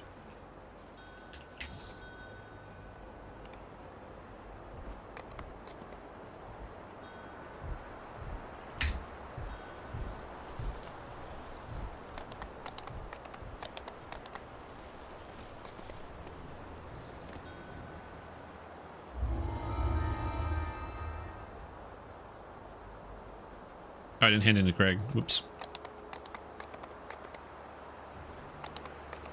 Farm Blue Dragon for the shield? No, I already have one. The spell is broken. The fit of madness passed. That's what I'm saying. Like, the only reason you would buy the autos box is to buy Reaper Wings, so then you can show people that you can like flex on people and be like, look at this thing that I have. But like, if the only reason to play the harder difficulty is the cosmetic, and you can then literally buy the cosmetic without having to play the harder difficulty, just delete them both. Just delete it. Just get rid of it from the game. Storm River truly waits within. That's my personal opinion. I know, it's really crazy, but that is how I feel about that.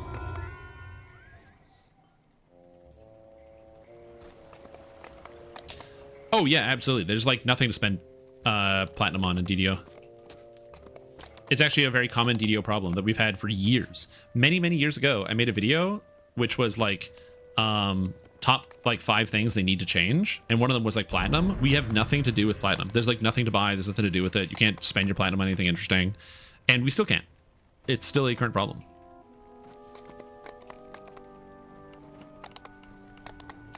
I know I'm passionate about this, and I know that passion might come through as like either some people might feel it's like I'm kind of trying to be condescending, or I'm trying to take something away from like other players. I'm not trying to. I just think that having a hard difficulty is cool, but I'll give you an example. In my group in Giant Hold, I had multiple people join my party who had never played Giant Hold before, which is fine. I don't have an issue with that. But the issue then arose from those people got lost. They didn't know what to do when they were in Giant Hold. It was their first time playing it. But we were also playing on Reaper mode. So if they get lost and they get confused, they are then going to have to like learn it on the higher difficulty, or if they get stuck somewhere, they go in the wrong direction, immediately it causes a huge problem for them. They can't like go a direction and then be safe because they don't know what's happening. So because people are not running elite difficulty, a lot of people are learning quests in Reaper mode in a difficulty that might be way above their pay grade. They might not have to do. So if Reaper mode didn't give more XP, people would be running elite. People that are their first time through quests can learn the quest on elite difficulty without getting immediately butchered and murdered. And it means I could run a quest on like Reaper 3 or Reaper 4 and have people who are joining aware that they're walking into a bear trap. But right now, even if I said we're doing Reaper 4 instead of Reaper 1, there will still be people joining because, you know, they don't see the difference in Reaper mode and go, oh yeah, like I want to do this thing, and then again go into the bear trap without the knowledge they're walking into the bear trap.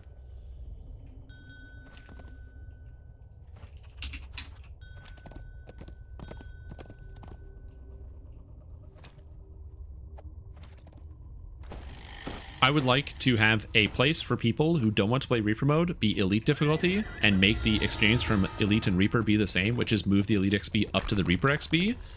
And then, so make it so Reaper XP gives no more XP than elite difficulty, so Reaper becomes exclusively a challenge thing, so then I can raise the difficulty on Reaper mode and be like, yes, we are doing this on hard, making it harder because it's fun, as opposed to people joining going, well, I don't have any other quests to do, so I'm just going to join this because it gives more XP. So at any point, somebody who sees my Reaper LFM and says, you know what, I actually don't want to run this quest on Reaper whatever, they don't ever feel like they have to. Instead, they can go, oh, I didn't even think to do that quest. I don't want to run on a Reaper, but I can run it on Elite by myself, or I can open up a group by myself. Intricately locked boxes. Oh, hydrate, good call.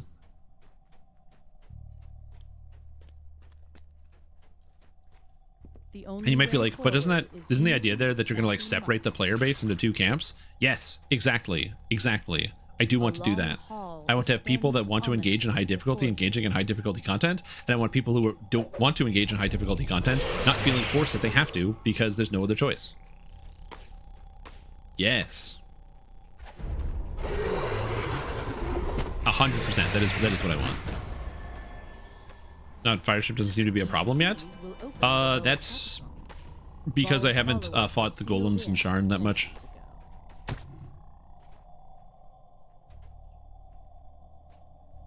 Yeah. Because my damage number is bigger and I had to have a raid on Reaper or hard. True. Cometfall does not go nuts on golems.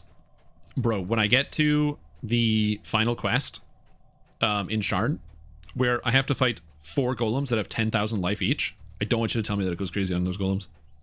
The seal shudders and opens the depths. Watch this. Cometfall goes crazy. It's too slow. I couldn't even hit it. Hold on. Cometfall goes crazy. 250 damage. So count out the Cometfalls, kids. I want to kill the golems in Sharn. It's 10,000 health, 250. So that's 4 Cometfalls per 1,000. So that's 40 Cometfalls per golem. Ooh, sick. Let me search by prefix and suffix, please. I don't have an answer to that question. That's not true. I do have an answer. It's called DDO, but yeah.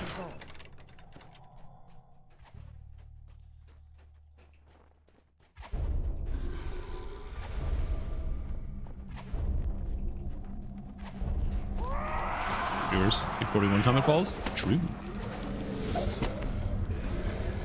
Sounds like you just need another cleric, then it's only 20. True. I should be multi-boxing. Yeah. Not smart. Look at this guy. Anyway, like I said, I think about accessibility a lot in terms of DDO. This game is complicated and confusing for many, and I don't want to eliminate the complexity. I want to put areas where people can maximize the complexity and be able to think about their gameplay and to be able to like think about what's actually happening to them in their game and have fun with it, without alienating and making it difficult for other people to engage with. That's what I would like. I want everybody to be able to have a good time.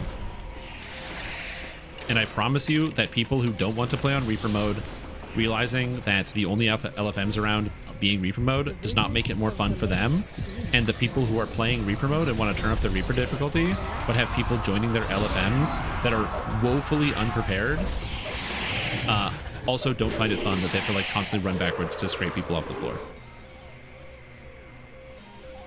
I think having incentives for each difficulty is a good thing, and the incentive for the harder mode being exclusively cosmetics, I think is perfectly fine. Are we all in? 1, 2, we got a bunch of people. 1, 2, 3, 4, 5, 6. Yep, we're in. Let's go. The High Priest orders his honor guard to end your Honor guard, defend me! Got him. As the last of the honor guard falls, the high priest congratulates. Yeah, Legendary Lord of Blades in He R6 will is pretty stand wild. with you against the Somebody gave me absent. sigil pieces. I don't want these.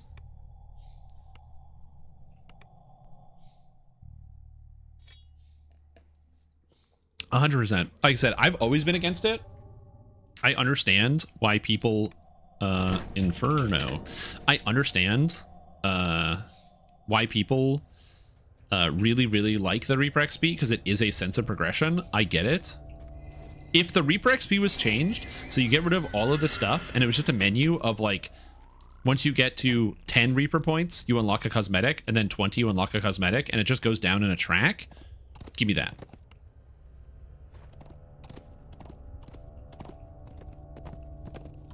But like Reaper mode becomes way less challenging when I go to level 4 and I gain 150 health. And also, please understand, there was a time where, so right now, if you notice, the amount of hit points you get from Reaper mode is capped based on your level, so you can't get more than a certain number of health. So at level 4, you can only get 50 more health from Reaper mode. That didn't used to be the case, so it was very common for people to hit level 4 and then jump up to 400 or to 500 hit points. And you'd have like 500 hit point health characters running around at level 4. Just so dumb. Server stats are back. Yeah, we looked a little bit at the server stats. They said they were still trying to figure out a way to get rid of mules and alts. I don't know if they have fixed that yet. DDO audit. I saw the server stats. Live character. You said it's the what? This is the character tracker? Wait, so can you track a person? Can people track me? Seek the flame Oh. guardians. Defeat Anyone them. got Ice Storm? Or Cone of Ice? Or Ice anything?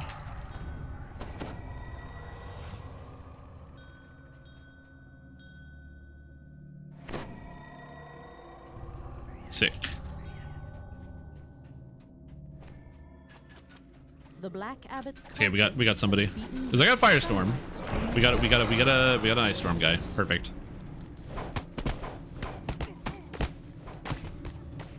Oh yeah. There's lots of things that work. We just need to make sure we have the right people.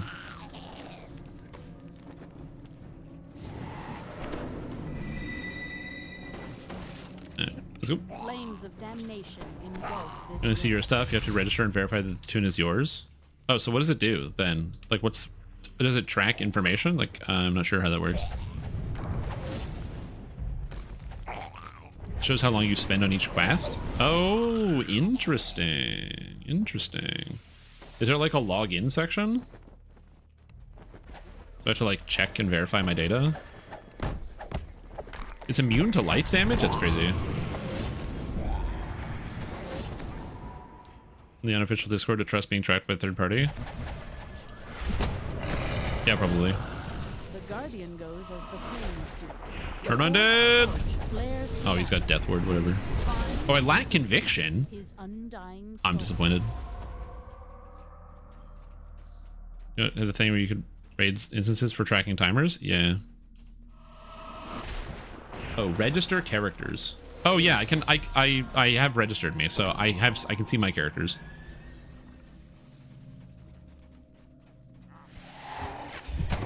So I can see that. Do I have to verify again?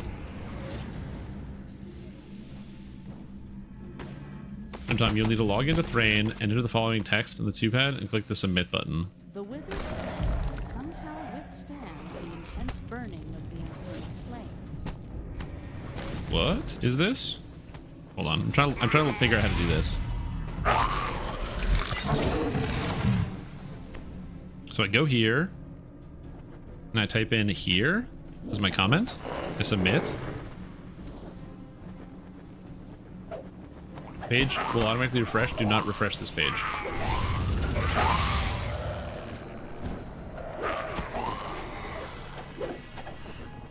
Okay, well, it says don't refresh this page, so I'm not gonna. Shouldn't it verify sometimes?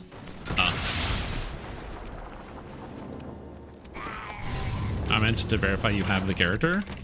Well, we'll see if it works. to the flames. Bring forth Turn undead. the overwhelm. Can't turn this guy. You'll need to clear after you pass this step. You'll need to clear. Why is this always broken?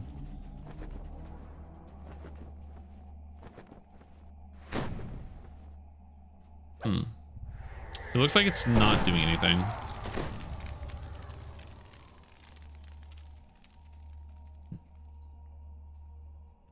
So, unlucky, I guess. Clear the message? Yeah, there's nothing here. I hit submit, and it's done. Well, yeah, if it takes a while, that's fine. The guardian awaits your summons. All it's gonna track is like specifically my play sessions. Oh, at least the second step? Yeah. As the last blue flame Did I type here? Submit? hasten to the remaining flame.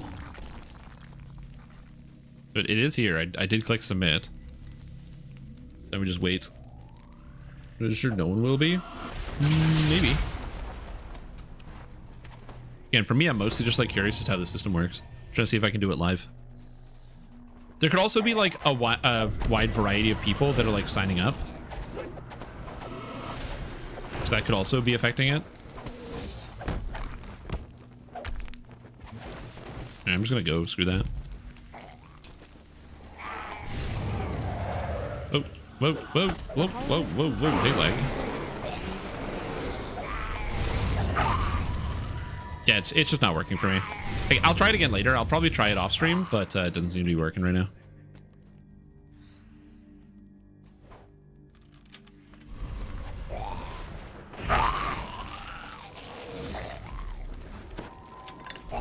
The torches lie cold. Guardian roars to life.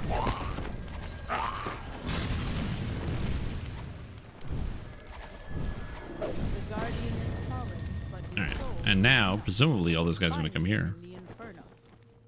How was the game? Oh, sorry, are you trying to say Jim? Good. Jim is good. I'm gonna be going again tomorrow. Tonight. You're very impressed by the multitasking. That's fine. I don't need to. You don't have to worry about me. I'm good. Can I turn these guys? They're undead and fire elementals. I rolled a 1. I lack conviction. I mean, that's fair. I did roll a 1. Uh-oh. We have red alerts everywhere.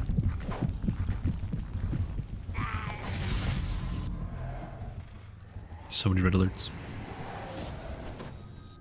Oh, after you submit the word, you clear the word and submit again. Oh, okay, I gotcha. So I go here.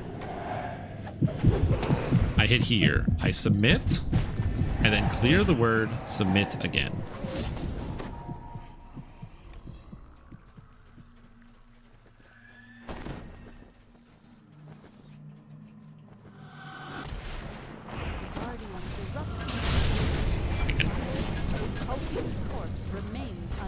Nope, I got nothing. It literally is only giving me the 1 step. It says enter the following at the comment field at the bottom of the Who tab. This page is timed out. Oh, it said now it's telling me the page is timed out. Okay, great. So now we try again. So now we go here, submit.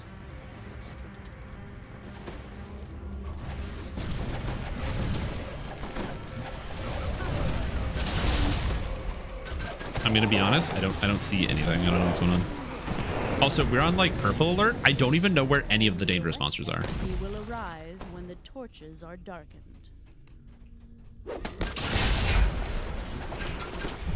I'm sure there's monsters somewhere, but like, and they are coming, so that's good. To like the speed of sound. It is funny, the purple alert makes monsters so fast, and in theory they should path you really quickly for death, but we can't see a single one.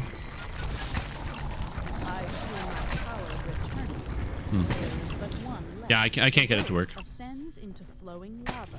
bubbling across the rooms. While the flames burn blue, the Guardian will not return. Is it? I'll try it again later, maybe like off stream, and see if I can get it to function. But for now, we're just gonna leave it as is. Lapdogs are no more. Find me in the center. Play something else, but I've been playing this time off for months now, and I'm not really interested in the games. It's very disappointing. Yeah. Again, that's the reason why like I am playing a lot of DDO right now, is because the game is fun and I'm enjoying myself. The only saving grace that I have is that Wrath of the Righteous is really fun, and it's taking me away from wanting to play DDO because I want to play Wrath of the Righteous instead. Flesh Makers. Like, here's what I can say. All right, I'm going to say this, and I want to be very direct and very clear. The game performance right now is better than it was last week, and it's better than it was 2 weeks ago, and it's better than it was a month ago.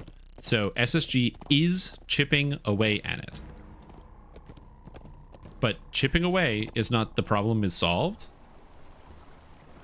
And to be clear, I want the problem to be solved.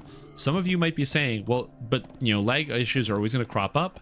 They're going to always have additional issues in the future. These are going to be things that are going to be constantly coming up. It's going to be a constant battle. And you're right, it is a constant battle. But the DDO game entirely freezes up for multiple seconds at a time is something that has been happening for literal years. Years. So I don't want to have a situation where, and I know I've been playing for the past 20. Okay, I've seen DDO rise and fall. You know, I've watched the whole Roman Empire. I am in no capacity saying that SSG has no responsibility to fix these things, or that like, oh, they have to keep on top of it and have no lag problems ever. But like, look at this. Dude, what the fuck is happening? The guys are sliding around. I don't know what's going on. My spells aren't casting. I can't do anything. I can't fight any monsters. I literally can't cast a single spell. Nothing's working. So like, these problems should never happen, ever, at any point in DDOs in the game. This should never, ever happen. And I think this is fair to want nothing to ever happen. Or nothing like this to ever happen. So I'm not saying the game has to be perfect and never have any lag problems, but like, I'm literally describing how frustrating the lag issues are and how these types of issues have been in the game for literal decades. I think it's time they have to buckle down and fix it. It is exhausting to have to deal with all the time. Have I ever streamed Wrath of the Righteous? I did. My first time playing through Wrath of the Righteous, I did stream all the way through up to Dresden. And then after taking Dresden, I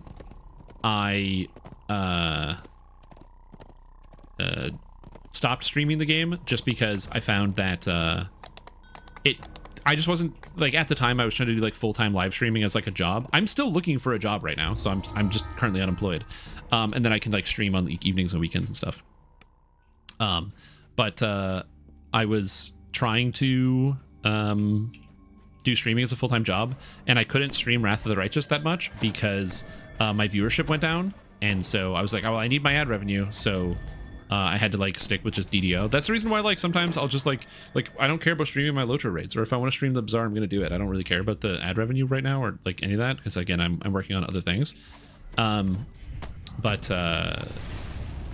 Yeah, so I streamed up until Dresden, so basically to the end of Act 2, but I didn't stream after that because it was just too much. And then I was in Act 5, and I was close to the end of Act 5, and then I ended up like doing a reinstall. I stopped playing for like 6 months, 8 or something like that, and then I did a reinstall, and I couldn't get my saves to function. And so this was on Friday. All my saves were borked because I had mods active, but I didn't know which mods I had active at the time, and I didn't have a list of the mods I was using, so I couldn't get my saves to load in any capacity, so I had to restart basically. And so I restarted on Saturday, and since Saturday, so from Saturday to Tuesday, so over those 5 days, I put 65 hours into the game because it's really good, and that's why I didn't stream for 2 days. Yeah, at some point I will probably stream some, just not right now. I'm focusing on other things. So nighttime, whenever it's prime time, I'd play something else sad because I'm doing rather do my past lives. That's the thing too. Like, Wrath, I appreciate that you have been very kind and you have invited me on multiple occasions. You've been like, hey man, do you want to come and do like Reaper 10 at like 9:30 p.m.? And I'm like, no. I don't know what else to say. Like, I refuse under almost all circumstances to play DDO after 8:30 Eastern. It's just not fun. It's just a bad game experience. I don't want to play it. So I am personally, until it's fixed, I am 100% completely and totally opposed to playing DDO after 8 p.m. Eastern time. That's my hard cutoff. Or 5 p.m. Pacific. Or whatever. There's no way. It's just one of those things where it's like, because the second I start lagging, now, like, the thing about R10 is it's like a challenge, right? So you're able to like go out and you get to experience the challenge of like playing through this really, really challenging experience, and it's difficult, and you're like maximizing your skill against the game, your build crafting, everything you put together. And the second the game starts lagging, all of that goes out the window. Your skill doesn't matter, your character build doesn't matter, you're just at the mercy of whether the game says you lose today or you don't lose today. And it's just like extremely infuriating. So doing Reaper 1 with a super overpowered character like I'm doing right now, I could lag for 30 seconds and this pack of guys can't kill me. It doesn't matter, there's a champ. They can't do anything. Which isn't super fun, but it is what it is. When the lag gets sorted, dude, I can't wait to start leveling on higher Reaper mode. I really want to, but if a Reaper spawns, and then because spawning causes lag... yeah, I do plan on streaming some Wrath of the Righteous 100%, just because I've been talking about it, and it's kind of like I've been living my Wrath life. I think once I finish my current playthrough, I might start a new playthrough and just run the whole thing on stream.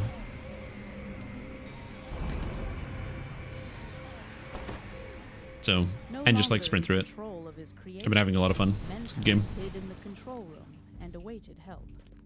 The main issue with a big CRPG like that is that and streaming something, is that a lot of people will join in and not know what the story is or what's happening in the campaign. And then if you don't show off a lot of what's happening in the story of the campaign, I can imagine it would be less interesting of a story to go through, because for me, it would be just be like basically a combat simulator of like testing my ideas of what I want to put together with the character against what the video game has in store. And then I imagine it's less interesting to watch, but then again, I also don't know. As I'm not a spectator, I'm a doer. I think it's gotten better. I think it's gotten worse since this last patch. I've felt it being better. Oh, so when I was like 10 or 11, I got to play Pokemon Silver for the first time. And Pokemon Silver is really cool because it's just a sick ass fucking game. And I was like 10 or 11. I thought it was amazing. All the new Pokemon were awesome. I had so much fun. And I also I got a Game Shark around that similar time for my Nintendo Game Boy Color. So what I ended up doing is I ended up replaying through Pokemon Silver like 50 times. But each time I played through the game with a different Pokemon. So I eventually played through the entire game using all of the Pokemon in the whole game. And that was it was fun. It was a big accomplishment for me as like an 11-year-old. I was like, yeah, it just like felt so good, where I'm like, okay, this time I'm going to use Jinx, and I'm going to use Sentret, I'm going to use Ledian, I'm going to use whatever, and just like put it all together. And that was fun. So what I want to do is I want to do the same thing, but for Wrath of the Righteous, which is to replay through Wrath, but make a chart of all of the different classes and archetypes and beat the game with all of them at least once.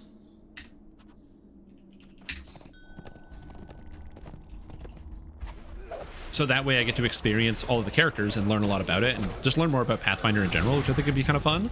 But then also too, get to experience a lot of different things. Because if you go on the internet, right, and let's say, I'm just gonna go,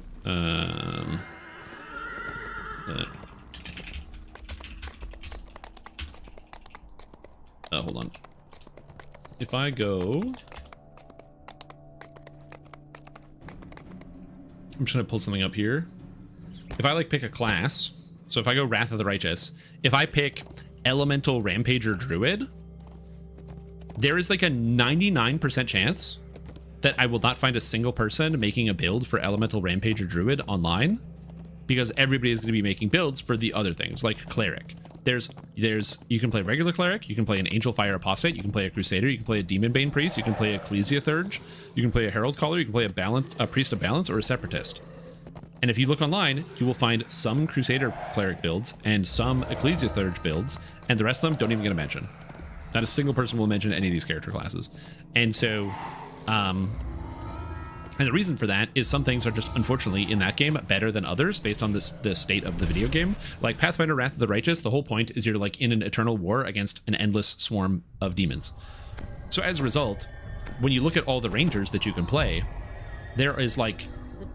I'm just going to read out the ranger types to you. So of the ranger types, you can play an espionage expert, a flame warden, a freebooter, a nomad, a sable company marine, a stormwalker, or a demon slayer. Which one of those ranger archetypes do you think is the best one? As it turns out, Demon Slayer in the demon-filled video game Pathfinder Wrath of the Righteous, where you go in a war against demons, is just the best one. There's some cool stuff you can do with some of the other rangers, but like, the game is exclusively demon focused. So why are you not going to play a Demon Slayer? So that's all the information you're going to see. So for me, I want to have the chance to like personally experience all of the characters and going through. So that's kind of why I want to like play the game through and actually get the chance to see it all. So like right now, the characters I currently have, I have a Instinctual Warrior Barbarian, which is a barbarian that when it rages, it gains wisdom and attack hit chance instead of gaining strength and con. And it also allows it to add its wisdom to its armor class, which is kind of cool. I have a Fey Speaker Druid, which is a druid that actually uses charisma as their spellcasting stat as opposed to wisdom. And it also gets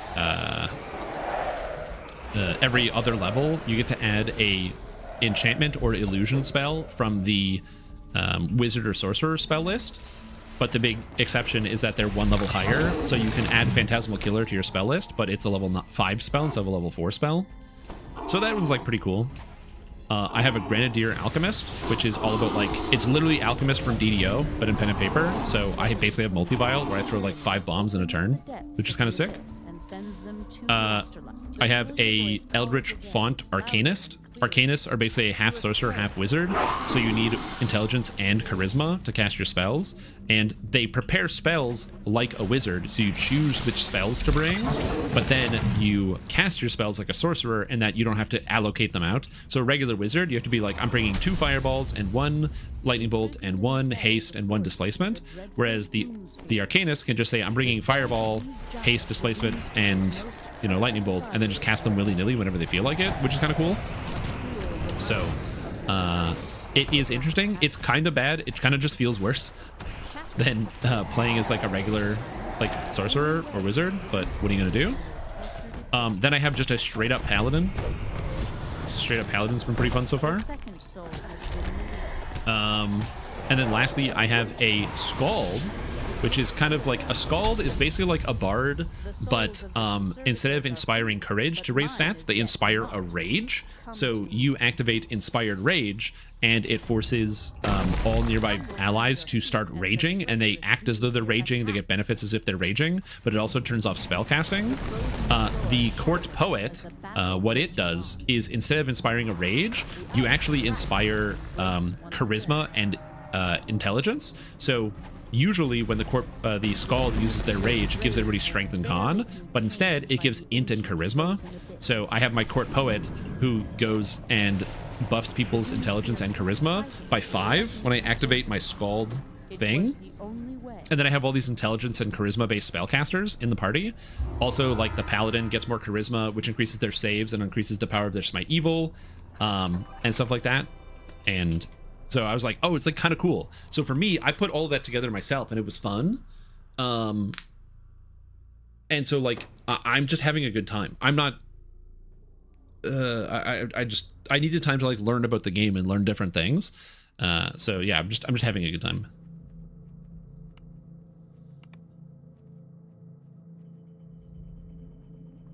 like playing a druid where usually it's hard to like use Phantasmal Killer because it's got a fortitude and a will save, but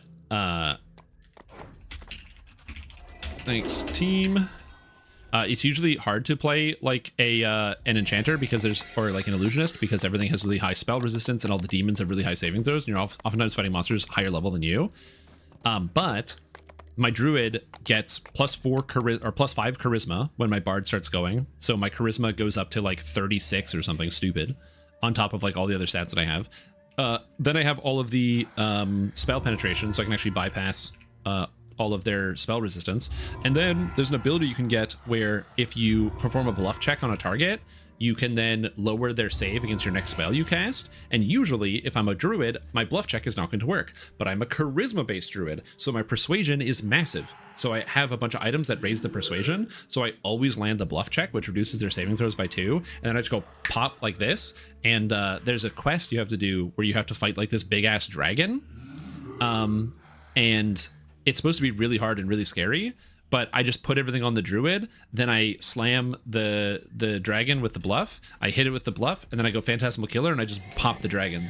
And I was like, ugh. Now granted, the dragon only needed to roll like a 9 to save against the fortitude save, and he rolled like a 6 and died. So it was like a 40% chance of success, but it still felt good. And I was like, I did that with my own fingies and my brain. So yeah. Tried on Reaper for fun, died in 10 seconds, yeah.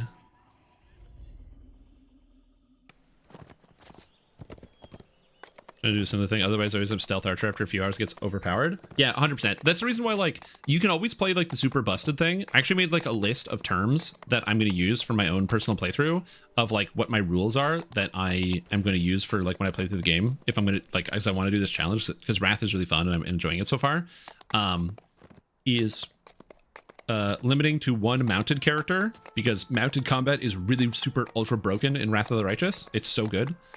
So limited to 1 mounted character, and then also limiting the amount of splashes I can do, which is like, you know, taking 1 level of Alchemist Vivisectionist is like super broken, taking 1 level of a Scaled Fist is super broken, taking 5 levels of Mutation Warrior is super broken, taking 1 level of Ranger Demon Slayer is super broken. It gives you like a million stats just for 1 level. So I have a whole bunch of classes where I'm limited on how many of these I can take. It's basically like a point buy system, so I can't use all of them. And that way I actually have to try using the new characters and the new classes to try to be successful. And so I'm excited. I think it's gonna be fun when I actually get into it.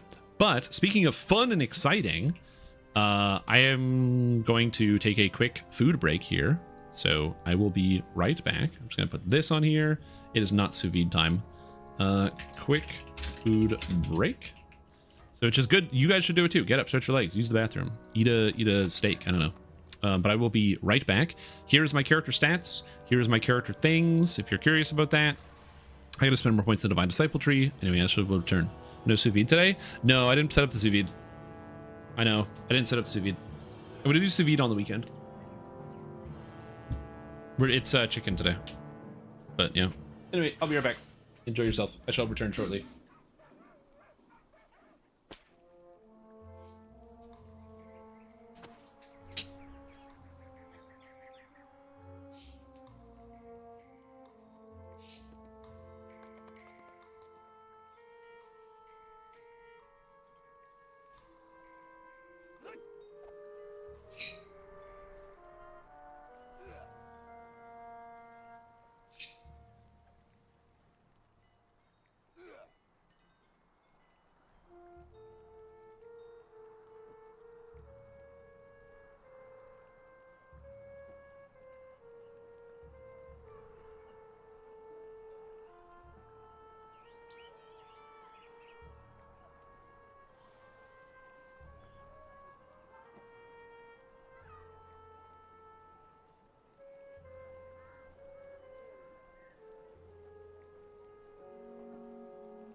You just stubbed your toe? Bro, you know what you should have done? Instead of stubbing your toe, you should have used your brute strength and just demolished the table or piece of concrete that you stubbed your toe on. That's what I would have done. As a Giga Chad big man, in that circumstance, I would have just like booted the table or like chair and literally ripped through it with my pure strength, sending shards of debris all over. That's what I would have done personally. Everybody's different, obviously. It's gonna let you do whatever it is you want to do in that circumstance, but yeah, that's what I would have done. Okay, how many points do I have left?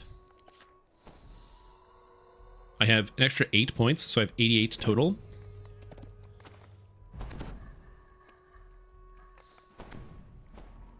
So I can do 12 or 13 and grab greater the extra wisdom from Vadark Illusionist. And then the wisdom from the Radiant Servant. Then I also get greater color spray, which is kind of sick, which I should have taken like a million years ago. But I went to the Dragonborn route instead. Yeah. So we do this, we do this, we do wisdom. One of these. So that's 8 points. And then I spend the rest of the points somehow. And this gives me 10 extra universal spell power from the pseudo dragon, which is good, as well as picking up some other things that I don't know if I have to summon it and resummon it to get it. There it is. Familiar of 3. I also now have greater color spray, which I should have been using 100 generations ago, which goes on number 1, I guess. I'll put that on number 2. I can use that. I get some more spells. Whoa, spells. I'll take Holy Aura. Holy Aura. And now I guess I can take Resurrection because there's no reason not to. Cool. All right, hey guys, what's up? I'm back. It's me, Strimtom. I'm back from eating some food. Is there a parrot? Yeah, there's a parrot in the background. My girlfriend owns a parrot. So she has a parrot that she likes. And that's good. And I'm glad that she has a parrot that is her pet that she likes. Now you might be wondering, oh, so Strimtom, do you like the parrot? And I get to live in the same house as the parrot. That's part of it. Oh, yeah, thanks. That's because I was still mentally on a food break. What is this picture? Tours?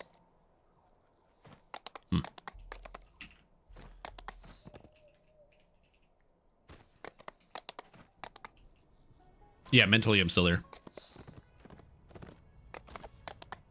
What am I doing? I'm like running in circles. My brain is like melting. You ever eat something that's so good that you just need to stop and just like chill? You can't just like keep doing whatever it was you're doing.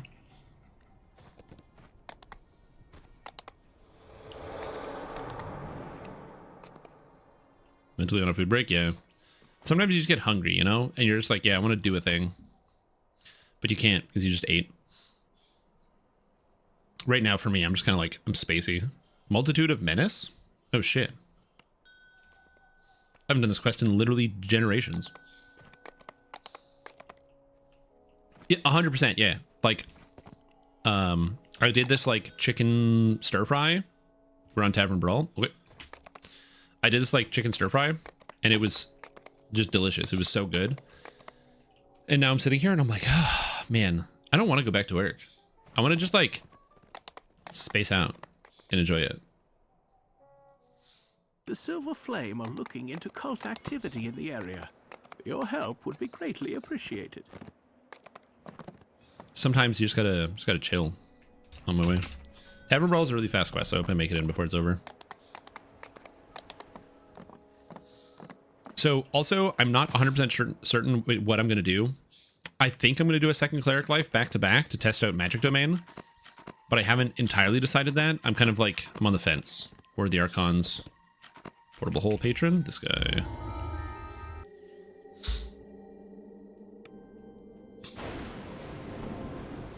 Oh, no problem.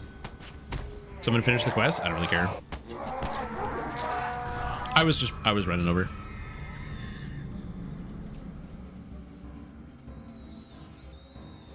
Whoop. I just need to get more XP. I don't really want to take or start doing Sharn. Oh, Age of Rage? Nice. All right, we're gonna do Age of Rage next. I actually was literally logging in, not logging in, but I walked over here being like, oh, I'm gonna do Age of Rage afterwards, and then this group is doing Age of Rage. That's sick. The upside of Age of Rage is as Fire Domain Cleric, there's very few fire immunes. So I'm excited about this. Some people really don't like the Age of Rage chain. There are a lot of enemies. It definitely kicks up the monster intensity. Like going from Giant Hold to Age of Rage is like a huge slap in the face where you're like, whoa, these monsters have a lot more health than they used to. And they have a lot more damage. What are my crit values at? Currently, I am at 34% light and 41% fire.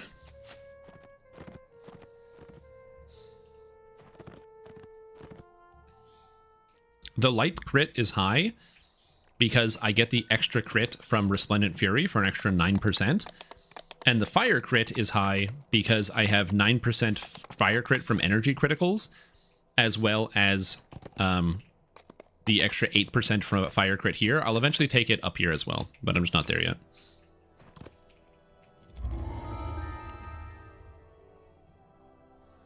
I remember some people were like quite upset when SSG nerfed the amount of crit that spellcasters were getting. I actually didn't mind it personally. One of the issues I had with the crit the way it was is that you basically had 100 crit all the time, which is generally bad for the video game. Like spellcasters having 100% crit causes wacky problems. You've been told the disciples of Rage are also, I think that you shouldn't be able to get, in personal opinion, you shouldn't be able to get 100% critical hit chance. Because if you can get 100% critical hit chance, you don't get critical hits anymore. I understand why games give you high critical hit chances. I just think it doesn't make thematic sense. Does that make sense? Like, it just doesn't make sense if you can always critically strike. Then it's not a critical strike. You're just always critically striking. It's just a strike at that point. I much prefer like other types of scalars. So for example, if like crit chance was capped at 25%, but you had like I don't know, a spell surge chance, and you can increase the chance that you had your spell surge. Like I think the main issue I have is the actual text itself. The text critical strike bothers me. Petty little worries fade with the light. When the night comes. Yeah, like imagine if there was like crit and spell surge that both scaled your damage and you could do something. It's like crit and double strike on melee weapons. I don't mind that you get 100% double strike because it means your character always hits twice, sure. But critical strike, like, am I just so good I always poke him in the fucking eyes? Like every attack is right to the eyes, right to the groin. Just like the food. I do hope that you find what you're. If my group feels casters are too powerful. Oh, casters are way too powerful, 100%. See all these bad guys? Guess what? No, you don't. Whee! There's like a couple halflings alive. Now they're gone. So now we do this, and they're gone. Except that guy. He was immune to fire, or resistant to fire. Crit, so you can crit on a crit. Yeah. Again, numerically, it doesn't bother me from the sense of like, I don't care if you can go over 100% and have like more damage scaling, but I like the way that Lord of the Rings Online does it, which is that there is the stat crit, and as you gain more crit, it increases your crit chance, but it also increases your critical damage. So there's a point where eventually, if you have enough crit... did I turn off my floating names? No, I didn't. It's just I have the bug. Where if you turn off, or if you max out your crit chance, you can keep getting more crit. Crit chance maxes at 25%. So that's the most you can get. So if you have enough crit, you'll eventually have 25% crit, and you can't get any more. But if you do get more crit, it increases your crit damage, because crit scales both crit chance and crit damage. So some builds go to the 25 cap because they have effects that activate, like when you crit, do X. So they might want to have the 25. Whereas like some DPS builds are like, oh no, they want to max out the crit because that's how they are actually scaling the damage fully. No chance to double cast the spell? Yeah. Yeah, it could be. That, and also spell crit doesn't make any sense. Like, how is the spell going to critically strike? Again, just do I fireball the guy in the eyes? Maybe you fireball him in the eyes. The little bean, like because when you throw a fireball, it's like a little pea-sized thing that goes out and explodes. The manager holds up his hand, a strange smile on his face.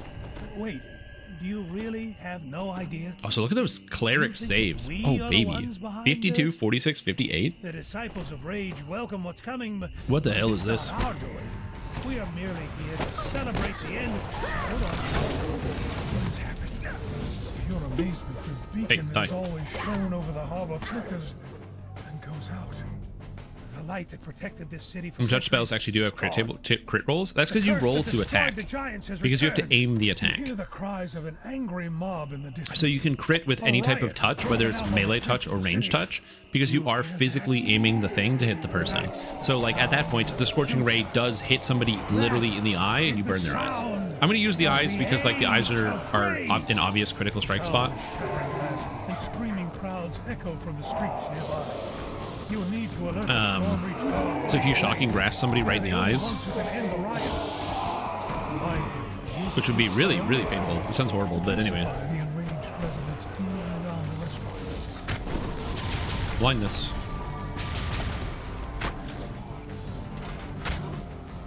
How is this guy alive? Get out of here. Are you gonna Scorching Ray me in the nads? Yeah, basically.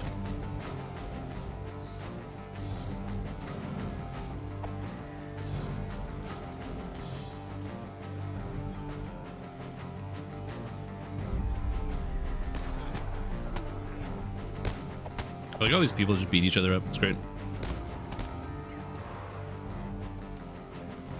Oh, it's Trundlefoot, the Night Market Guard. I like how he got out here. I don't know how he got out here, but he did.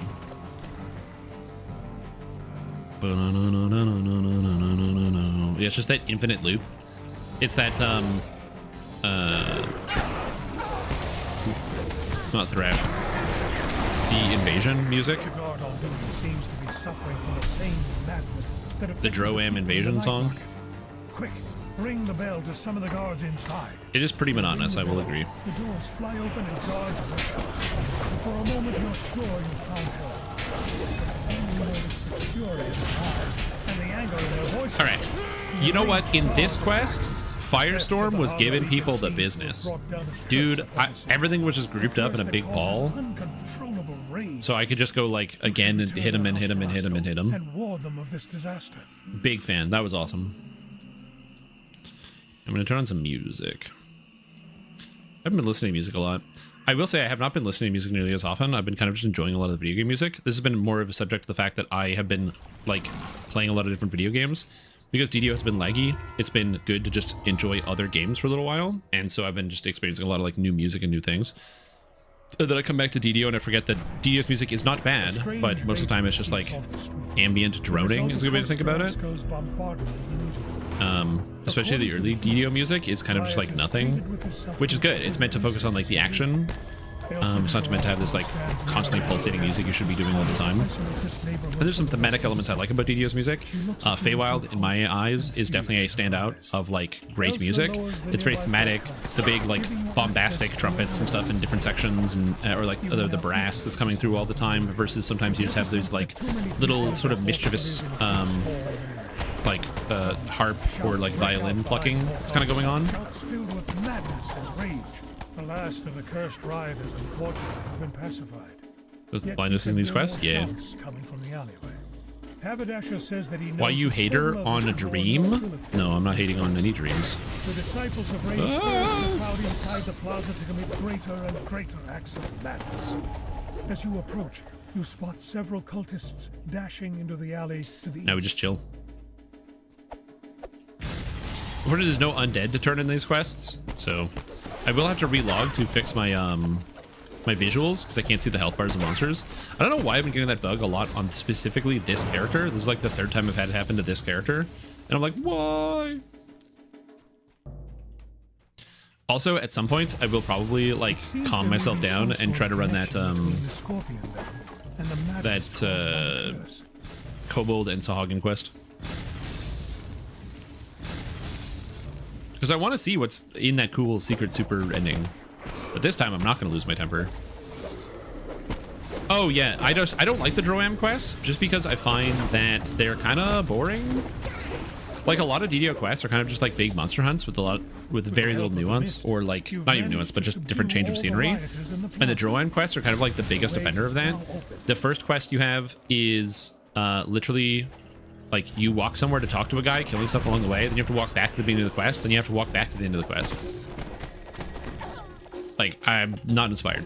Then the next one is funny the first time, where it gives you all the text to like kill like 100 million minotaurs, so it is kind of funny. But I've done it many times, so it's not as funny. And the last one's not too bad. Eyes of Stone. Eyes of Stone's okay. Okay quest. And then yeah, the ones that after that, I don't really like Undermined. I don't like the explosives. I don't like the boat quest, because the boat quest like red alerts constantly and there's no way to fix it. Really cool concept, but you can't really stop the game from red alerting that quest because there's too many monsters that spawn. And yeah, there's no real solution to that problem. Heal this guy. To the nearby cultists. She turns to greet you as you approach. Welcome. With you here, we can spread Hey the guys, guess what? risk more quickly. Everybody's dead. Join Fire us. breath. Give it range. No, they lived. What the hell? This city's doomed. What's the max catch level on Dragon Breath? 34, and it gets 1 per level. So wait, so my Dragon Breath.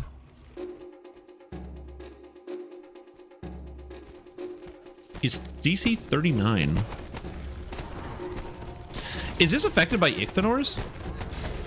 Perhaps the Drow's tale will No. lead to a way to treat this curse. How is it getting plus 3 levels?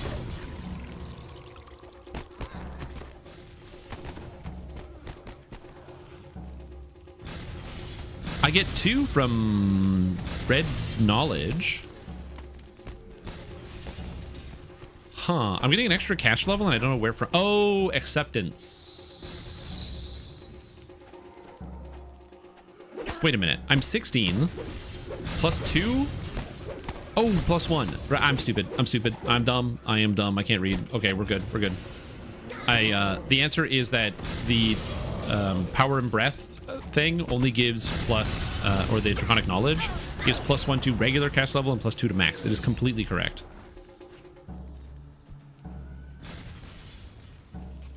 The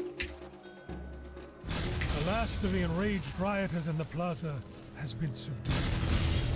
No, I got knocked down because my dex is plus 4. No.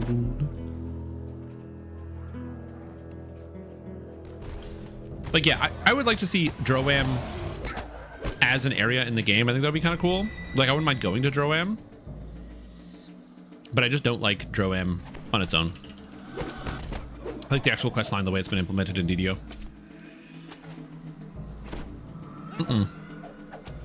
Rutro. Game freeze. Rutro. Game freeze.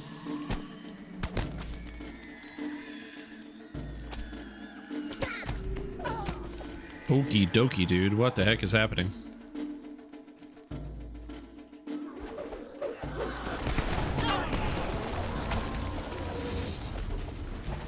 A now familiar sound can be heard overhead. Okay. Heading your way. Best thing. You've stopped the disciples of rage from stealing. Give me hunted so we can take their loot? Yeah, but it's just boring. Resources provided by House Tarasco. Did I now realize I didn't spend my Reaper points? Inside the That's okay. four rings, as intended. It's ludicrous. It's because you're too powerful. Your character is so strong, and you do so much damage and such high DPS, and just have so much health, and you're so handsome that you just didn't have to worry about it. You didn't need to worry about it at all. You were just like, the Reaper points didn't matter. That's exactly what it was.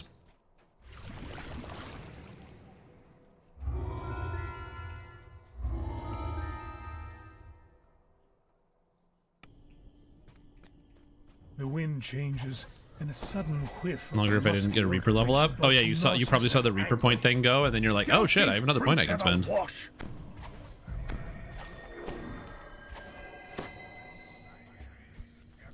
Yeah, I'm 62k for my next Reaper point, which means I'm probably not earning it ever. Yo, I'm going the wrong way.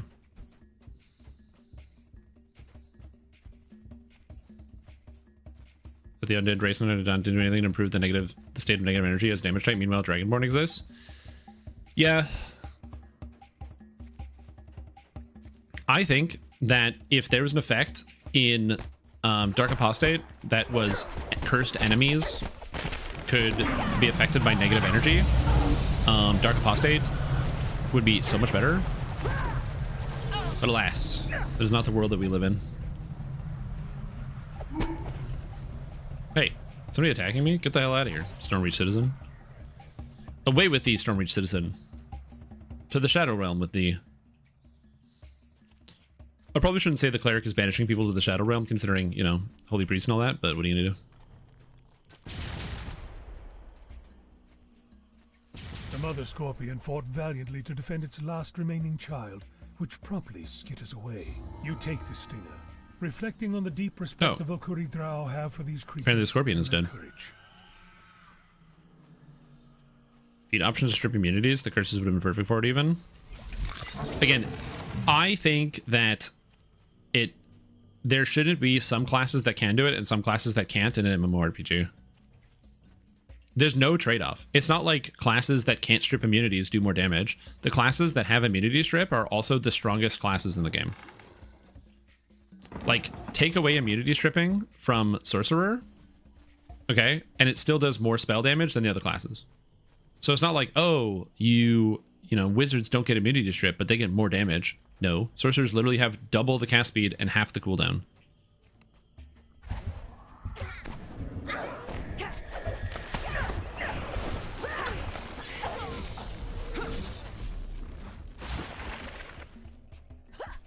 Die, Valkyrie Drow Scout.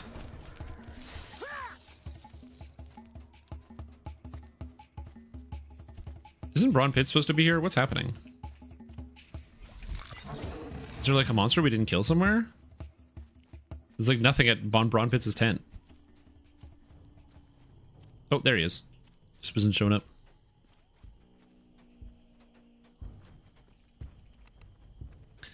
You can't count each beholder eyeball as a different viewer for TV ratings. Make stew. Hey, Braun Pitts, take a look. Yo, take a nap. You lay down on the bed of Immunity 100% resistant, make immunity strip, just reduce resist by 30%. Again, I think that immunity stripping is fine as long as it's tied to a mechanic.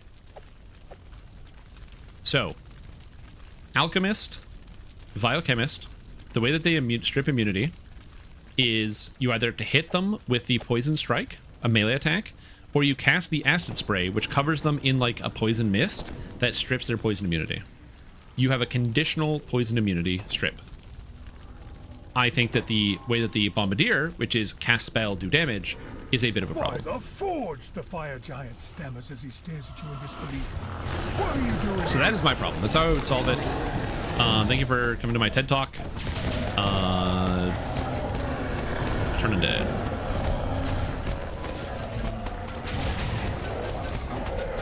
Yes, I am a genius. You're welcome.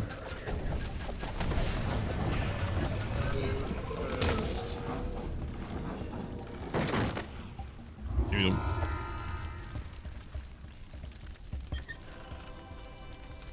It's just really hard for me to like, that's probably one of the hardest parts of the beginner basics videos is I have to say with a straight face, like, yeah, you can play cleric as a spellcaster. Like, you're allowed. I put out a video this week about cleric and how you can play it as a spellcaster, but like cleric feels like complete garbage next to sorcerer and druid and alchemist.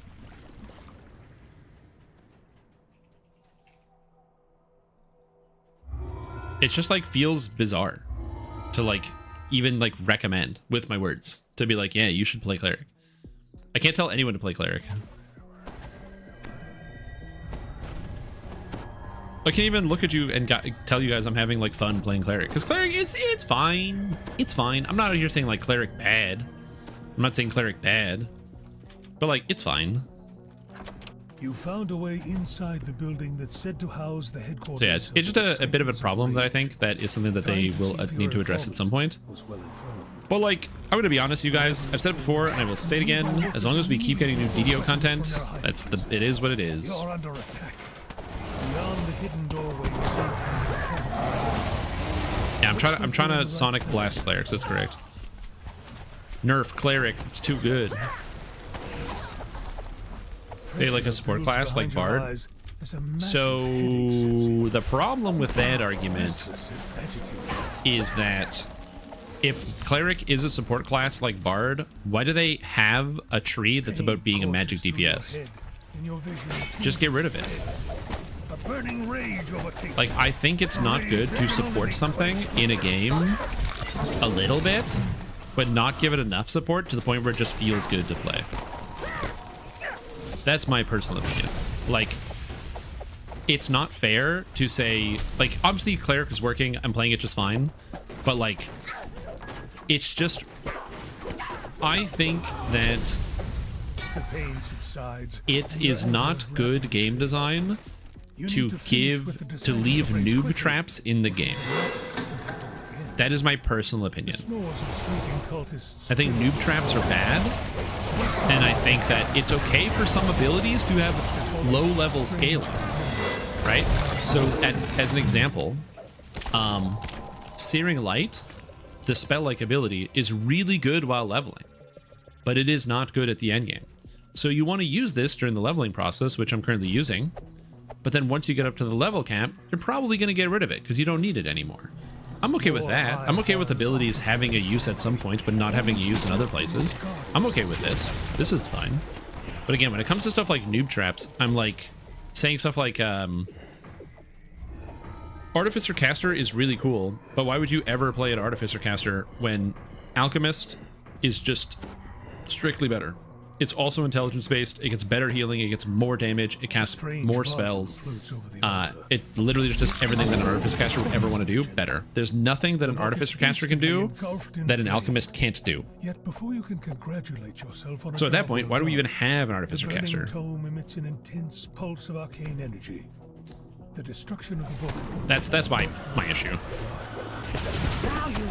Like, obviously it's cool, and I'm with you there. Like, it's cool, so therefore we have it, sure.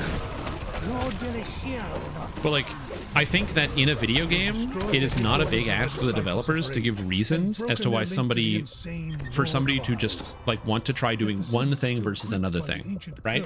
That destroyed the giants. So as an example, Cult is gone, but the rage remains. imagine if alchemists had like a spell that they use to strip immunity as opposed to like all of their spells doing it. But it was like single target, so they weren't as good at the AoE when there were like immune creatures. But artificers, because they can strip with their rune arm, might either pair good with an alchemist because they can hit multiple targets, or it might just be good for themselves. So there's actually like a different disparity between how the classes function, as opposed to just one class does more damage and bypasses all immunities of all monsters all the time and has more utility, versus another class which has conditional utility and conditional bypass and conditional damage. The god tells you that the Drow Temple is normally forbidden to outsiders. So that's kind of the issue that I have. If you want to get inside, you'll need to seek the favor of the 3 Scarrow Elders of the village. The cavern opens out. And again, this is not meant to be an artificer hate session or anything else like that. This is mostly just like, I think that it is good when you as a player have an incentive to want to go do something, but there is a trade-off where if I decide to do A, it means I either am limited or have less ability to do B, and those types of decisions are interesting to me. I like trade-offs. I like when you have to decide between, you know, A or B. I think that those types of decisions are very meaningful, and they make a lot of games very fun. And I would like to see more of that. But the best casters in the game have no meaningful decision making, which makes them superior than the classes that are both weaker and actually have meaningful decision making.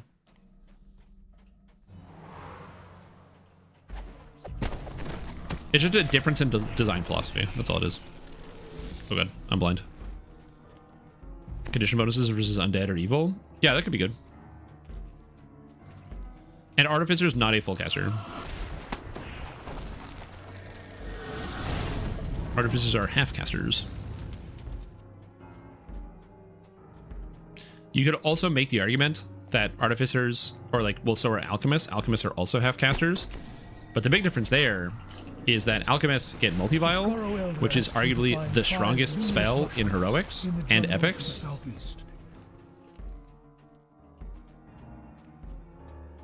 Whereas Artificers get Chain Lightning. And Chain Lightning is good, but it's not even the best lightning spell.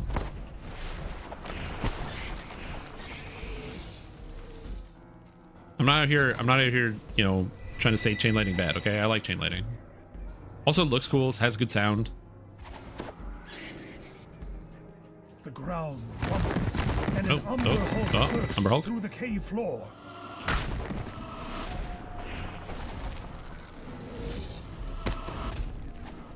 Oh god. So many oozes. Artificers do get Tactical D. That's true. And I do like Tactical D as a spell. And Tactical D has some utility, for sure. But you know what Alchemists get? You get an uneasy Flesh to gold. as you pass this area. Once you use Flesh to Gold Mass, it's really hard to go back to Tactical D. The only saving grace is that Tactical D works against Reapers. But when you have to deal with a Reaper health doesn't actually scale as hard as other monsters, so Reapers will end up having less health than most other monsters. So if there's a Reaper that's dangerous, the Alchemist can just multi-violet, and it's basically like a spell, like a CC. As OP as LM Lightning? Oh, it's way more OP. The lever is pulled, and the gate blocking the temple entrance opens. No, Lotiel. You're forgetting about, God, what is that spell called? Divine Vengeance? I think it's called. The 9th level spell. That has the spell damage of a 6th level spell, but don't worry about it. It also heals. Technically, it has more damage. It's 2d6s, so it's 6.5 damage per level. So it's a 6th level or a 3rd level spell, actually. Yeah, it has the damage of a 3rd level spell. Divine Wrath? Divine Wrath.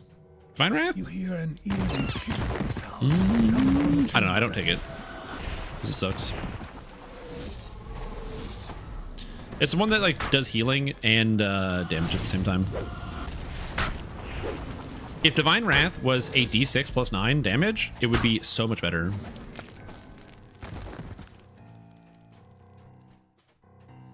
Oh, is it a d6 plus 9?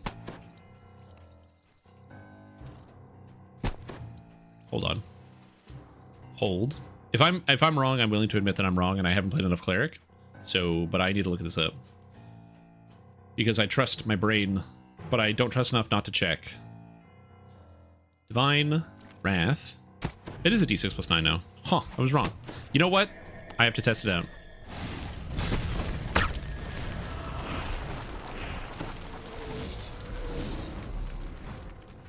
Roleplay feel like the Artificer. Again, don't go maximum damage. Builds for nerms, but too old for that these days.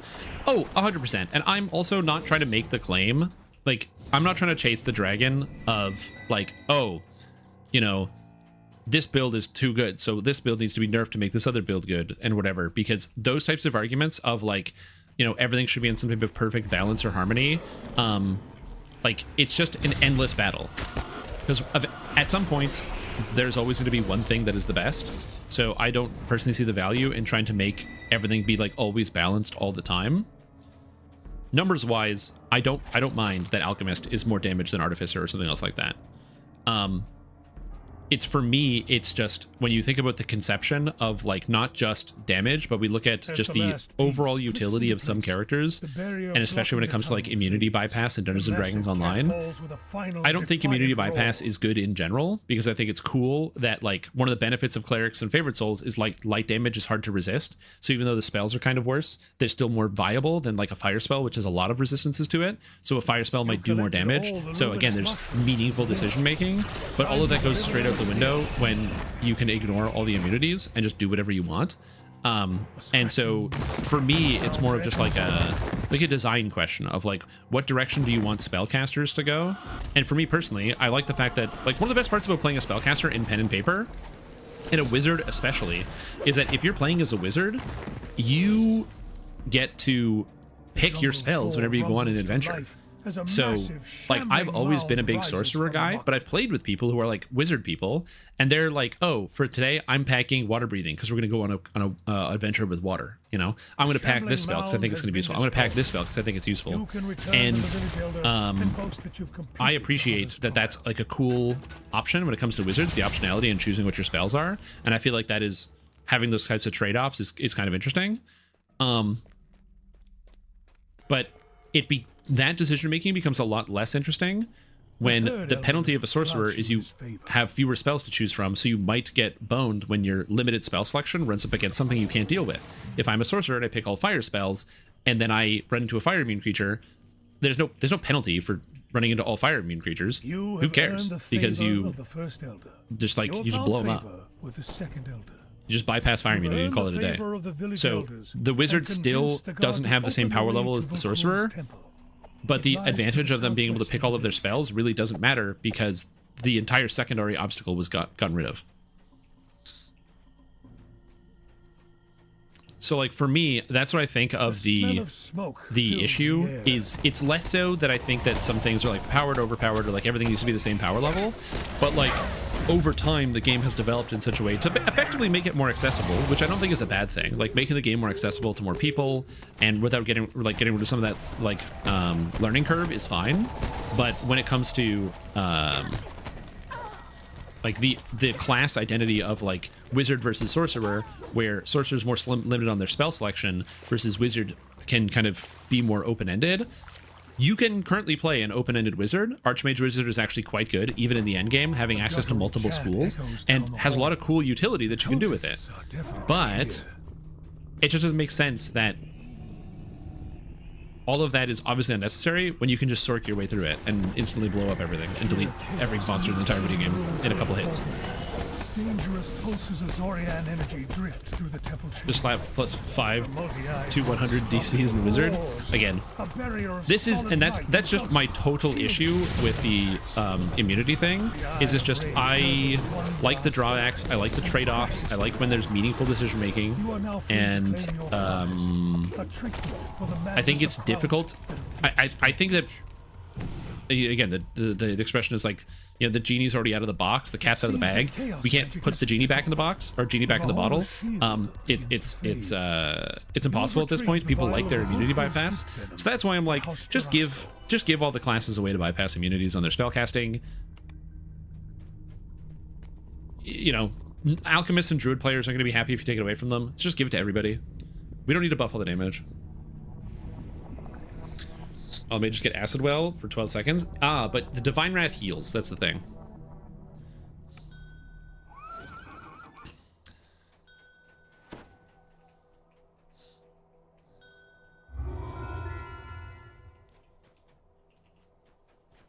Yeah. Threats Old and New, having that chest is also kind of cool. But I've never seen anyone open the chest. Ever. So I assume that there's just... What's the class that's always missing? Is there no wisdom players? Or no dex players? No, there's always a shuriken guy. There's a dex player. There's always a strength guy. What's missing? Int? Are there no int players? It's like artificer and wizard, basically. Pulling a tank and plugging our 10s with favorite soul nukers. Yeah, true.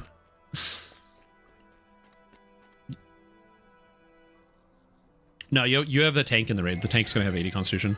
If you have somebody and you're tanking Threats Old and New and they don't have 80 constitution, they should. They should have 80 constitution. Fighters and paladins get +6, damn it.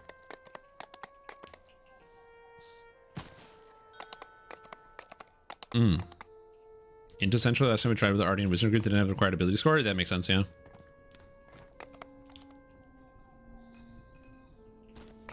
Sweet deal.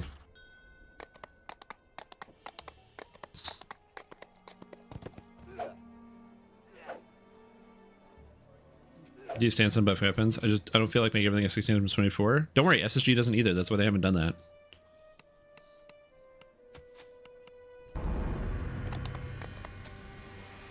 And now I get more stats. Bigger numbies.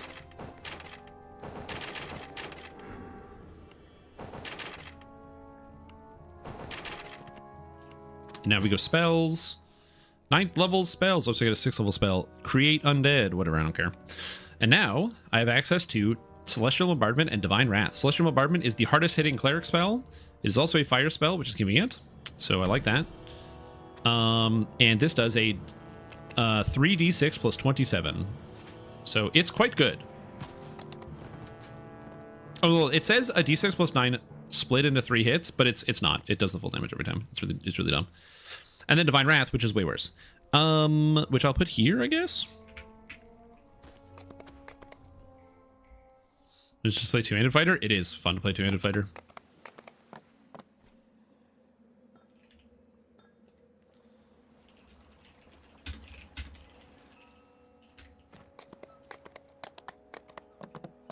Training whip surge flash does it to every weapon. The effect. It kind of does that, but it doesn't really. Commas are still below. Other weapons are still below. Battle axes aren't there either. That's why you can't just play battle axe.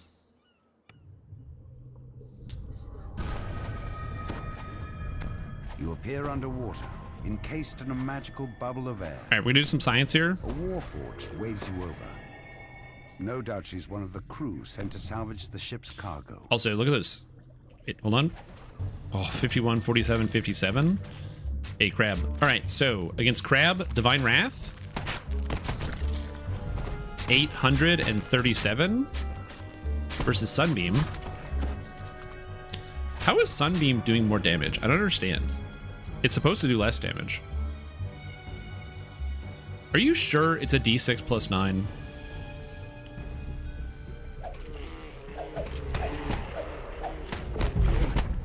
I'm not convinced it's a D6 plus 9.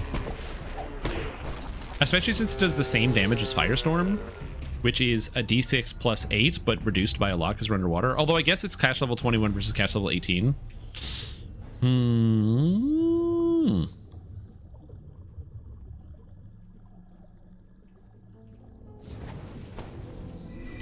Does everything you say, please tell them to become as good? Dude, I wish. You listen, guys, I've been bitching about stuff all day. This is the thing I don't understand when people think that like SSG just straight up listens to me. One, if they did that, they shouldn't do that because they should listen to their own intuition and instincts. But two, says I creatures threaten their have been bitching about stuff all day. You'd be doing them a favor if you clear out. Am I rooted? Oh, I'm rooted. But I've been bitching about stuff all day. From the sunken ships if SSG listened to me, they would just fix all of it. I don't think this damage is correct. I'm going to be honest with you. Mark on them. The Sahuagin must have taken Vaughn's cargo. Look, the damage on this is 855. So the damage on Celestial Bombardment is also 800. Maybe it is right. You know, I don't know the answer. Maybe it is right. Maybe it just sucks. I can tell. D6 plus 6 instead of D6 plus 9. Yeah, that's because that's what it feels like. It's doing D6 plus 6, but it's hard to tell.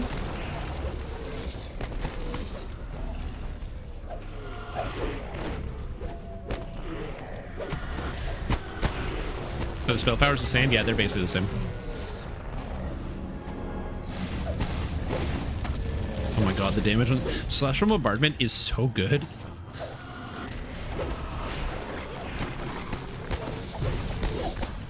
Yeah, I think the damage on this is lower.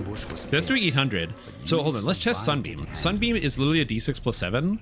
And so this is average 800, 850 to 900 damage every single time. So let's see if it's more or less damage than Sunbeam, which is a D6 plus 7.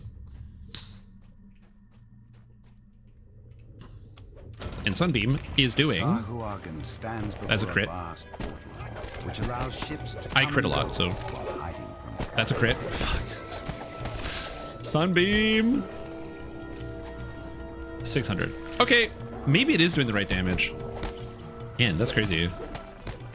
With the portal master dead, pirates will no longer be able to use it. Maybe I'm just disappointed because of how much better Celestial Bombardment is. Like, this spell is good. Your search is finally over. Celestial Bombardment is so good, it makes me want to stack spell pool reduction. I don't know what this junk does, but people back in Shan are paying us plenty to steal it. With the pirates out of the way, Erase inflict critical wounds mass. Take a look at yeah, probably. Cargo. We're all here. Yeah, we're all here. You've recovered Vaughn's mysterious shipment at long last. It must be very valuable to have drawn such attention, whatever it is. Convince people to be undead. Yeah.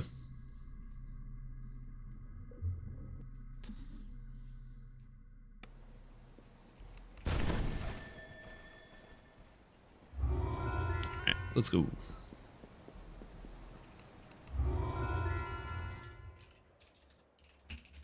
Now that you have arrived in the wondrous city of Sharn, Captain Dranmore suggests that you head to the Adventurers Guild to find out more about current events in the city. Speak to Summer Coronor of the Clifftop Adventurers Guild in the Clifftop Makes Tower enemies immune to district of negative damage. Sharn. Yes, if they have Death Ward, they are immune to negative damage. You can dispel Death Ward off of enemies, but if they have Death Block, you can't instant kill them, and you can't remove Death Block on enemies.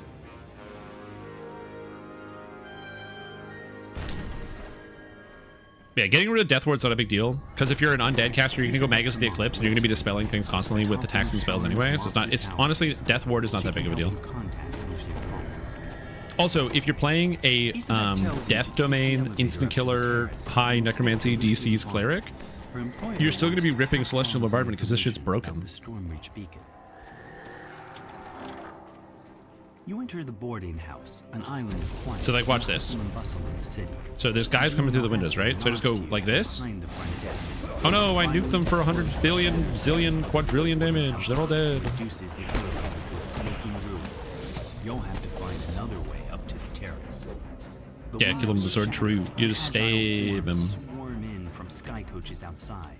The boarding house is under an all-out attack. You know what we call that? We call that fork in the eye diplomacy. Boarding house. Vaunt has rented this entire operation and transformed it into his place of business.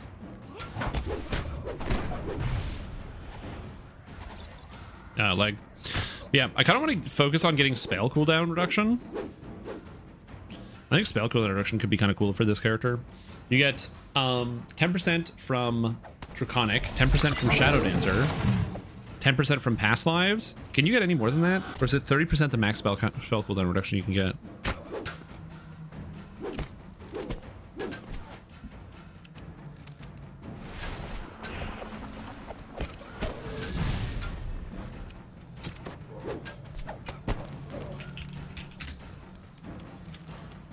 We're free? Nice.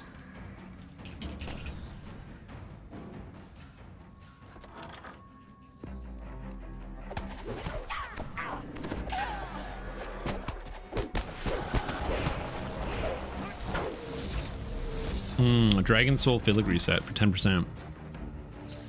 So you can get 40% spell cooldown reduction, and then use Macro Tech for 50%. And then during the Macro Tech Epic Moment, you can have a 3-second cooldown on Celestial Bombardment.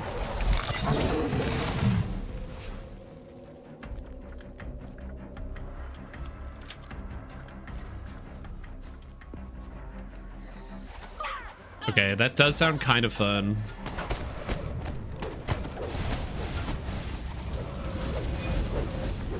Three-second cooldown to Celestial Bombardment?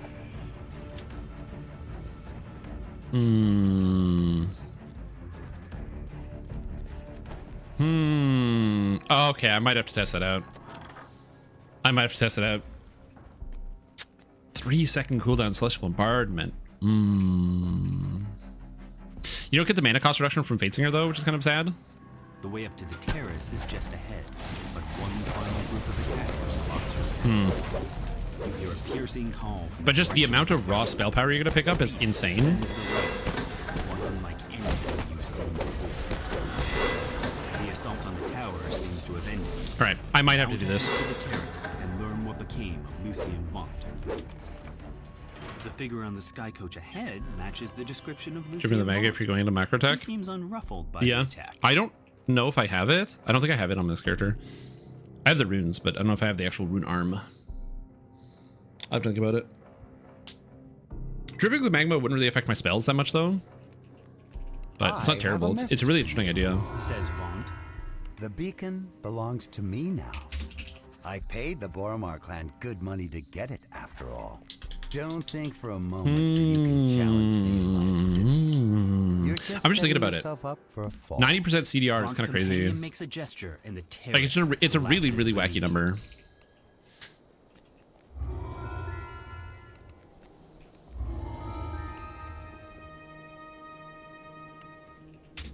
I don't know. I'm gonna think about this. I'll be back in a minute. I use the washroom. You step into Zelf Prospire's tidy Although I will give my office. teammates The Inquisitor buffs. calls out to you. Step inside. Do they need quickly. buffs? Nah, they're There just gonna are run eyes forward. They're all everywhere. spellcasters. Yeah, they'll be fine.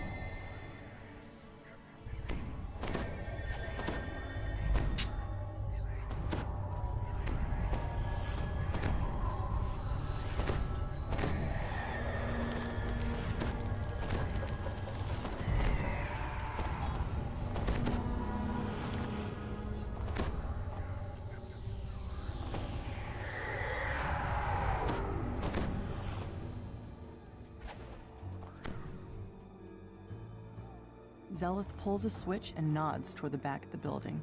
You hear the scrape of stone on stone as the concealed back door slides open. You walk out into the streets of Cogsgate.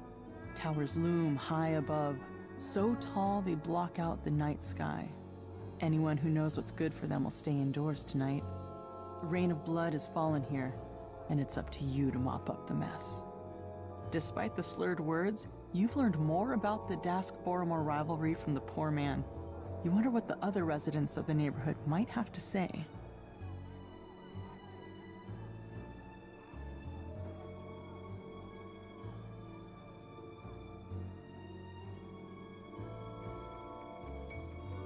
The doors to the gambling hall are wide open and its chairs are empty, though the nearby tables are still covered with food and drink. Looks like the customers left in a hurry. You push open the door to the apartment. The surprisingly well-decorated rooms show signs of a struggle. Your stomach clenches in anticipation as you near the crime scene. Searching the gambling hall raised more questions about the murders than answers. As you turn to leave, you hear figures clamoring outside the building. Despite clear attempts to make this look like a break-in, all of Thelon's valuables are still in their proper places. As you mull this over, you hear voices from the direction of the front door. You strike down the last of this group of Dask thugs and check to make sure there are no more nearby. Now to leave the way you came.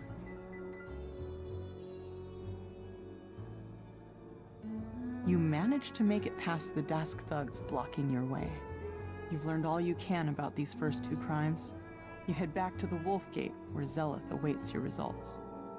Zelith unlocks the gate, revealing a small lane that burrows deeper into the heart of Cogsgate.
Back.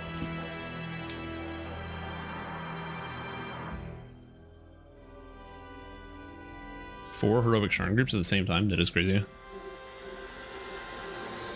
Okay. I thought more about this problem, and I want to try it. So I do want to try this build to get the max spell cost reduction build. The only question I don't know: do I have Arcane Alacrity maxed? I do. Oh, I even have it too. Oh fuck. Okay, I have to do it. Nice AFK the whole quest. I didn't mean to AFK the whole quest, but I really had to go to the bathroom, so.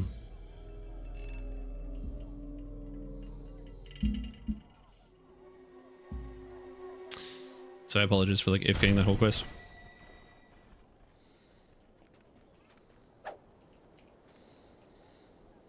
Anyway, back to it. But yeah, this is an idea. So you get 10% from Filigrees. You get 10% from Past Life. You get 10% from Draconic Incarnation. You get 10% from Shadow Dancer for a total of 40% spell cooldown reduction. And then you do Victor asked just making this as you go. I'm making it as I go. Looks like getting inside. So that's 40% spell cost reduction or spell cooldown reduction. And then Macro Tech Overdrive Epic Moment is 50% spell cooldown reduction. So you have 90% spell cooldown reduction. So basically when you're done animating, you can cast a spell again. And you also get 25% spell cost reduction from Sorcerer, 10% from Epics, 10% from an item, and 10% from Macrotech for 55%. And if you have a Bard, that's 65% spell cost reduction. Victor coughs and nods at a flimsy looking grate. I'm not gonna lie, guys, this sounds kind of good. Into the night. That must be your way inside. The only problem is you still don't have any way to bypass fire spell immunity. But like, I don't know. Ipsum said just use Comet Fall. No, I just do it as I go. You could argue that the build that I'm currently playing is loosely based off of the Beginner Basics Cleric build that I put together. Because the Beginner Basics Cleric build is also Fire Domain. But I am making a couple adjustments based on all the stuff and tools that I have.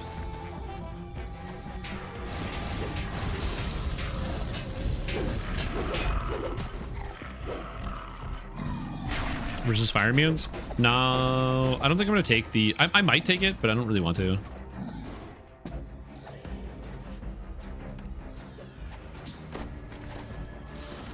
Yeah, I'm thinking about this. This might be worth it taking to endgame. According to this ledger, all of the blueprints. It's a really, really neat idea. Upstairs for shredding. You need to get in there. You hear a scream of pain from above. A scream cut short. What is this? It's a circle. You hear a gruff purple circle. It's already set. A more orange triangle. What of it? The excited gnome bounces around. The roof is on fire!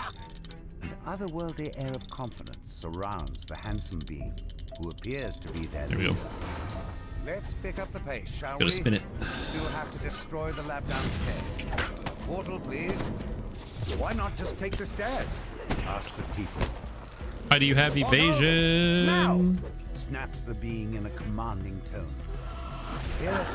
Celestial Bombardment? I agree. Cleric is not fun until you get Celestial Bombardment. And then all of a sudden, maybe it's a little fun. What's all this? Dear Orient, we have a security breach. But then you can just do this. Find them. And it's like, oh man, monsters are still alive? Well, guess what? They're not anymore. Yeah, if I can cast... If my Epic Moment lets me cast 10 Celestial Bombardments, maybe it's worth it? Familiar voice calls out. So we gotta do the science, you guys. I gotta do the science. I'm not gonna lead you astray and just assume something doesn't work. but meteors slamming into enemies. Look, man, it's not my problem that they're gonna fry their friggin' eyes. Put on some sunglasses, okay? If you guys don't have a pair of sunglasses when you play MMORPGs to block out graphics, it's not my problem. Yo, what's up, Plagarino? How you doing? Victor clearly didn't think this through. I have it. I'll just teleport away. Victor tries to do just that. It seems Victor forgot about the dimensional anchor he put in place. Yeah, the problem I have it is that they get evasion, but as players, we don't get evasion, which is really annoying. Yo, happy big Friday to you, Billy Hoyle. I hope your Friday is the biggest and the happiest.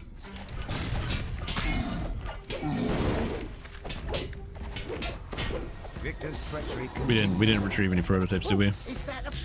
Yo, what's up, Tsukai? How are you doing? How's your day going? How are you? How are things? You hear the ominous Yeah. Celestial bombardment. Okay.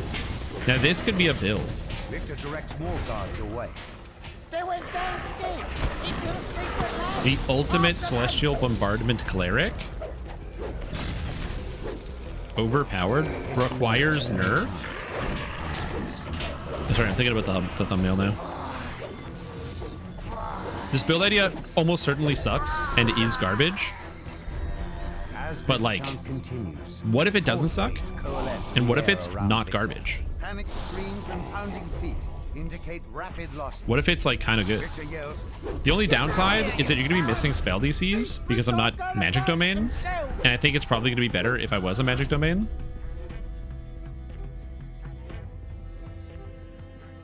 Did we miss one? Oh, there we go. There's something around here somewhere. Am I nerfed like they did Sonic Blast? Yeah. I hope so.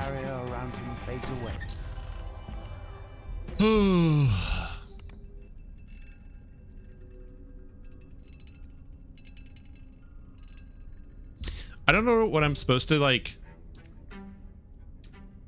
I don't know what I'm supposed to do about I don't know what I'm supposed to do about like the joke. I don't know if I like should embrace the joke or not. Is this a card of curse cleansing? Oh, thanks. I might put a good use to this. I currently don't have a use for this, but I might use it. Thank you. That's how I've gotten all of my cards of curse cleansing.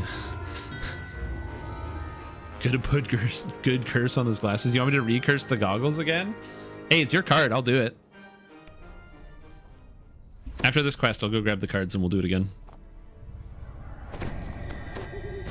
First person Primal Avatar Destinies. I was reading them as I got them to be confused. I don't know much about the game. So in epics, every epic destiny has what's called an epic mantle and an epic strike. Okay, the epic mantle is just a buff that applies to your character all the time, and the epic strike is an attack. You can't use two epic mantles at the same time, and you can't use two epic strikes at the same time. So for example, we use the Primal Avatar mantle on that build because it gives you a buff all the time, but it means you can't use the other ones. Now, the reason why you want to use Primal Avatar as the mantle is because if you read the text, it adds damage to your attacks based on whatever you choose as the mantle. So we choose Thorn for that build. So whenever you attack a monster, it's going to add either physical damage, poison damage, or acid damage on your attacks. Those damage numbers scale really hard, like really hard. Like the amount of damage they do is actually kind of absurd and silly. So when you put the points into that mantle and you turn the mantle on, you're going to notice that you're going to hit a guy and see an extra few thousand damage pop up. And those numbers only go up, they don't go down. So that's why you use Primal Avatar. Additionally, because there is like a heal in there, if you're not raging on Barbarian, you can use the heal to be able to keep yourself alive as well. Do not open. God, that's such a good button. 2 in 3 days? That's really silly. Nothing terribly unusual. You can tell Fenwick that all is quiet in the nightclub. Fenwick is relieved to hear. So that's the reason for the Primal Avatar Epic Destiny. It's because it gives you the epic mantle that adds a lot of damage onto your attacks. I hope that helps. But If that doesn't help, I can try to do better and explain more about it. A piercing alarm reverberates throughout. Regina turns to you and cries, "The alarm! Someone's breaking!" Yeah, a lot of people like stop reading. They go like adds damage onto your spell attacks, and they're like, "Oh yeah, spell attacks. Okay, why would I want this?" And it's like, no. All keep reading. Read the whole thing. I will say this: the number of times with specifically that ability, where I've had people ask the question about why I recommend it, and I have to go, no. Keep reading. Read the whole thing. And it's like, For those of you wondering, the text in question.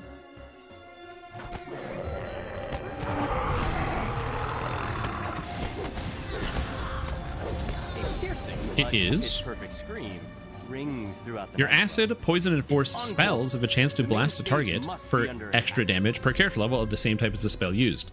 All effects scale with spell power. Each element can only strike once every 5 seconds, tracked separately. Any melee or ranged attack can also generate one of these effects. So the reason why it's actually better on a melee character is because these only apply on their individual spells. So if I'm playing like a druid, to take full advantage of this, I have to be casting a force spell, a poison spell, and an acid spell every 5 seconds to use it properly. But as a melee character, you literally just click the mouse and it applies it all the time. No thinking required.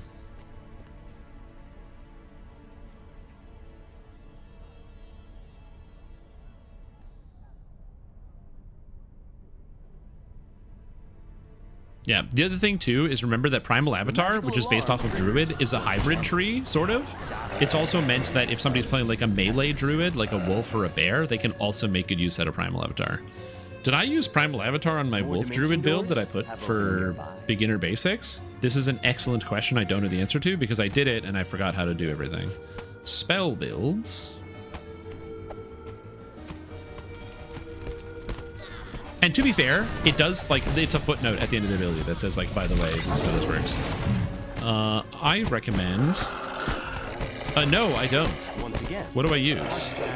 Issue from the direction of the stage. Dreadnought Mantle. That's fair. Dreadnought Mantle's good. Screams and snakes.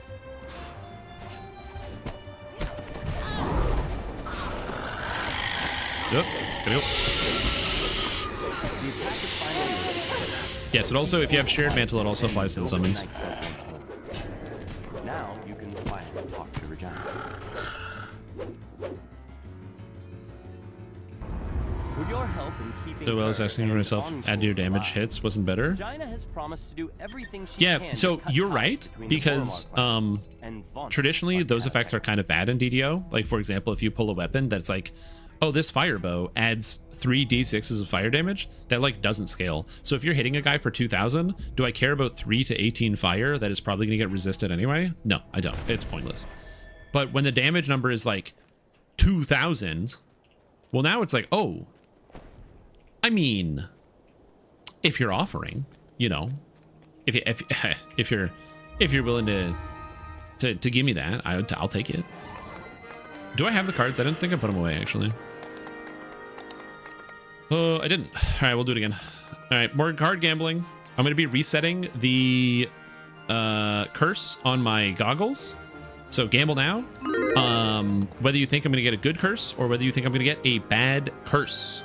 So I'll be resetting the curse on my goggles. This is subjective. This is my personal opinion about my curse.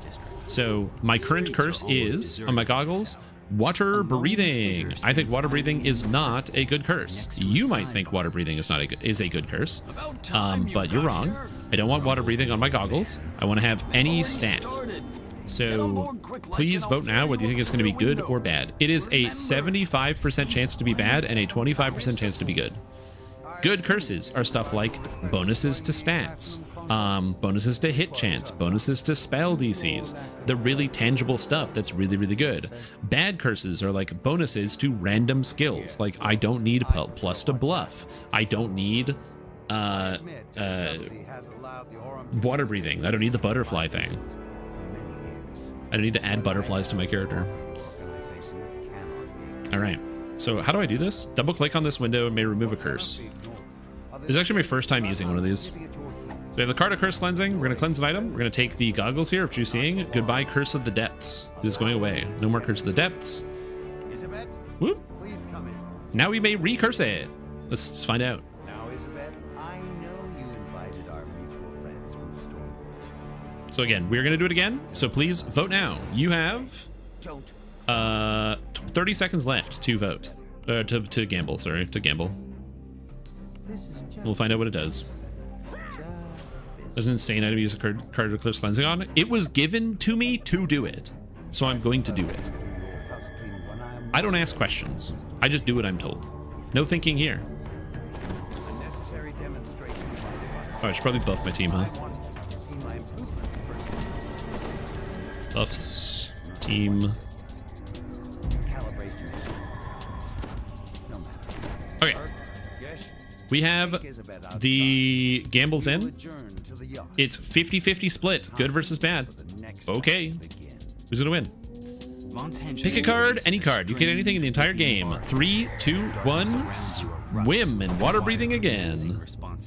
And we got whoop, Major Assassin, hold, +2 to assassinate DCs. That's not bad. That's a good one. So congratulations. This is Major Assassin. That's actually sick. And now I want to play a Falconer. Holy. All right. Good job, team. Good job. You might be like, well, Assassinate is really rare, Storm Tom. It's not like that good. Falconry is so good, dude. What are you talking about? Reminds me of my days in the last war. Oh my god. +2 to Assassinate whenever I want it? Yeah, thanks. I'll take it. Come here, we gotta talk about Melee Falconer? Well, we'll see. I bet my life on it. Last time I played DDO minus leggings was good endgame stuff. Yeah. To do that, you'll need to clear the way so Casper can follow safely. Go play the monk and quivering palm everything. Oh, leveling monk, quivering palm. Dude, there's so many good uses of that now. Don't forget, shouts Casper. Yeah. When Minos Leggings was endgame, that was an interesting experience for sure, because that was also at the time when Minos Leggings gave you the toughness feat. Because it gave you the toughness feat, it allowed you to qualify for the like enhancements that required owning the toughness feat. A motley crew of creatures takes up position spoiling for a fight. The low bellow of an ogre accompanies the shrill cries of goblins. Go play a monk, and, so yeah, we'll see. Sick, dude. I think it's fun to do stuff like this. Yeah, I also have like 2 cards in the bank. The goblin shouts abuse. It is no. New item stream, rewind as channel subscriber. Oh, subs can also rewind? Oh, subs can rewind now too. Okay. So it's not just turbo features. I was worried about that. So they made, if those that don't know, if you're Twitch Turbo, you were able to, they just added a new feature where you could rewind Twitch streams. Twitch Turbo is basically you give Twitch a fee, and then it's like you're subscribed to every channel. It's just like a subscription to the website, so you don't get like the sub bonuses, but you don't see any ads no matter where you go. And they're adding other features like the rewind function. And I was worried because I'm happy that people have Twitch Turbo and it makes a Twitch viewing experience. But basically, if you decide to watch my stream with Twitch Turbo and you don't subscribe, I literally don't get anything for it, which is, you know, not ideal as somebody who's currently using this as a job at the moment. But because it's now a feature in as a subscription thing, I think it's good. It means that some people will like get a sub so that they can do that instead, which is good for me. I'll watch your back. Also, if you're wondering why I sometimes randomly get blinded, it's because I have the Echoing Soul effect that I got from Ravenloft or from Barovia, or sorry, Lamortia. So I got a curse. And what it does, I don't know if it's Dark Gift's on here yet, Dark Gift, is it gives me extra skills per character level. So right now I have 77 Spellcraft, I got 39 Tumble, 50 Use Magic Device. Oh, there's a bat somewhere. Where is it? You haven't finished clearing out this area yet for Casper. You can advance once you've made it safe. You haven't finished clearing out this area yet for Casper.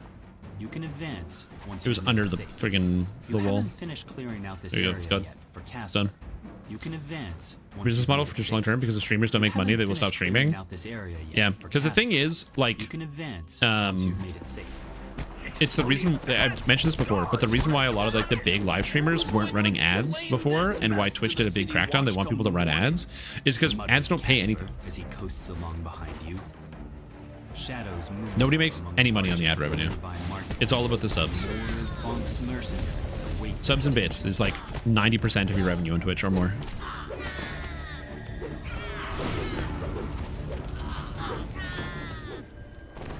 An airship equipped with a mage fire cannon waits for you near Old Tully Tower. Goblins swarm. Don't you just love the new shrine? I do. I actually think the new shrines added this quest are great. Big fan. Good changes. Fire cannon must have been holding that in reserve. I don't currently need it right here because I'm like a Omega completionist with 1,000,000 past lives, but if I was playing a first life character, holy, I'd be getting that shrine.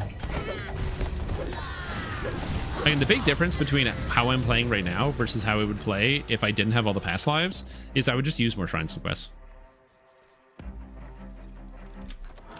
An iron defender. So the way it works is you get paid in lieu. So for example, if you would get paid a certain amount when somebody gets served an ad, you get paid for that person being served an ad even though they didn't see it, because they basically refund you for the turbo.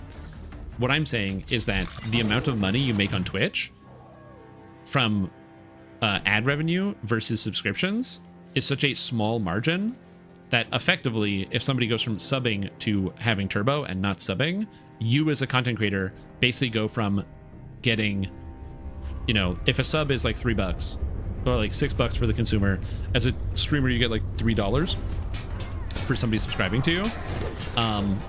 And then as far as the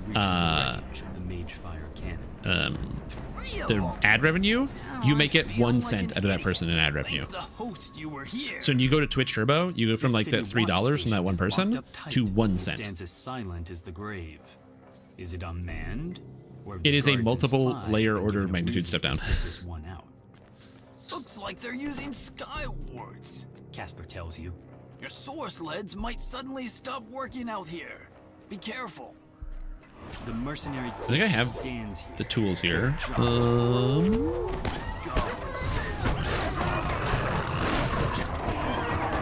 Enough waiting. I'll butcher you now. Feast on your flesh and keep all the glory for myself. You're just gonna get killed. I can actually tell you. He's hidden somewhere in the shadows of a nearby construction site. So of the amount of money that Twitch paid me in the last month, 8% of that money was ad revenue. Right after these outlanders. Gish charges to the attack. Gish collapses from his wounds. Before you can finish him off, a chanting voice calls your attention to the north. Oh yeah, the ledge Wolfipede. above. I forgot about the Halloween Wolfipede. A tiefling sorcerer completes his spell on a ledge above you. Gish vanishes, reappearing at the sorcerer's side. With another quick gesture, both the tiefling and the gnoll vanish from your sight. The goblin's voice calls to you across the gap. That went about how I expected, so that leaves just little old me. So it's already like a really small margin, and then it gets even smaller when you get the turbo. By the way, this is not me trying to dissuade people from getting Twitch Turbo. It's like if you watch like 8 live streamers, it's way better to have turbo and this have paying like 8 subscriptions. Absolutely. Like I'm firmly of the believer that I think people should act in their own best interests. I am not out being here like, oh, but help me, little streamer man. Don't get Twitch Turbo. Like if you like the service, and especially if you watch a lot of different streamers, it's an easy recommend. Absolutely do it. I am just saying that that's what it does. Like fish in a barrel. Catch! The goblin crumples in a heap. Now that you have time to catch your breath, you notice the assassin's The percentage users that watch the channel? Yeah. Holding the limp form of Isabet. You've reached Isabet, but all is not well. She's gone! Gone! Says the goblin. But yeah, that's just, it is what it is. Ate up her soul with his new improved vaunt. Why use your But as I mentioned own before, when you for can me, use it someone is just a, it's just one of those things. sweetheart. Returning player here, I need to reincarnate my heal bot. I'm thinking Exalted Angel, Kneeling Sentinel, and Primal Avatar for healing. That sounds right. You can run the Exalted Angel Mantle to have the extra healing, but you can also run the Primal Avatar Mantle for Evergreen to get infinite mana. Dragon Smithing. and then you can run the Unyielding Sentinel just for defense, and then Exalted Angel for the extra healing. I will say also, bear in mind, a lot of healers will actually run tier 5 Unyielding Sentinel just to increase their defenses so they don't ever die, because usually overhealing is a thing. Like, for example, maxing out Exalted Angel sounds cool, and using Chain Heal sounds really awesome to heal a bunch of people, but usually you just don't need Chain Heal.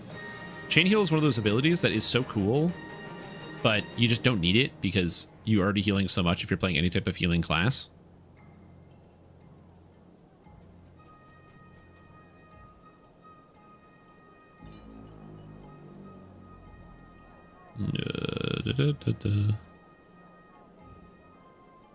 Oh god, I'm selling stuff I don't want to sell. So yeah. So depending on how you're feeling, you may go tier 5 Unyielding Sentinel. You may go tier 5 Exalted Angel. And then the Primal Avatar Mantle just gives you pretty much infinite mana with the Evergreen effect. So yeah. Money for them. Yeah, that's also an option.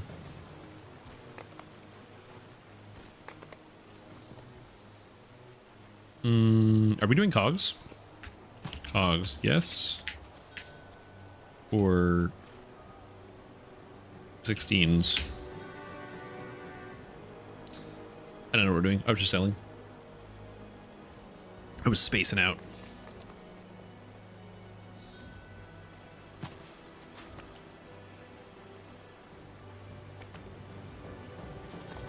Doesn't matter to me.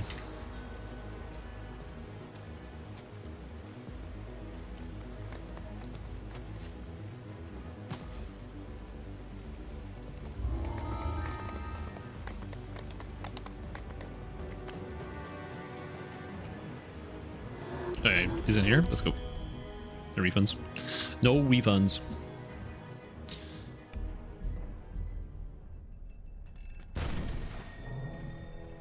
Get the buffs. When it comes to like how to do Sharn, everybody's got a different method. I personally don't really care. It's like I don't mind like doing all the Sharns at like one level down or whatever. Doesn't really matter to me. Same thing with Feywild. I kind of wish they didn't split up expansions like that, but it's fine. I don't really care. Just realized this is your main channel. That is correct. So you're watching the Streams YouTube channel. The reason why I use the YouTube channel is because of algorithms. So the way that the YouTube algorithm works is that if somebody, so let's say you're browsing YouTube, right? When you open it, it's going to bring you to the For You page. So it's going to recommend you content. If there is something on the For You page and you don't click on it, it is going to try again. It puts you in an algorithm. So let's say you've watched like DDO content. It's going to recommend you my live stream. Maybe you've clicked on one once. If you don't click on it once, it goes, okay, let's try again. If you come to the website tomorrow and you don't click on it again, it's going to be like, okay, let's try one more time. If you come to the website and you don't click on it that third time, it will never show up ever again. Literally never. The only way it will come back is if you organically find it at that point. So this is a huge problem because when I would stream, I used to stream on the actual main StreamTom channel as a secondary thing. But now there is a problem because lots of people will watch my YouTube videos because a YouTube video is succinct. It's like clear.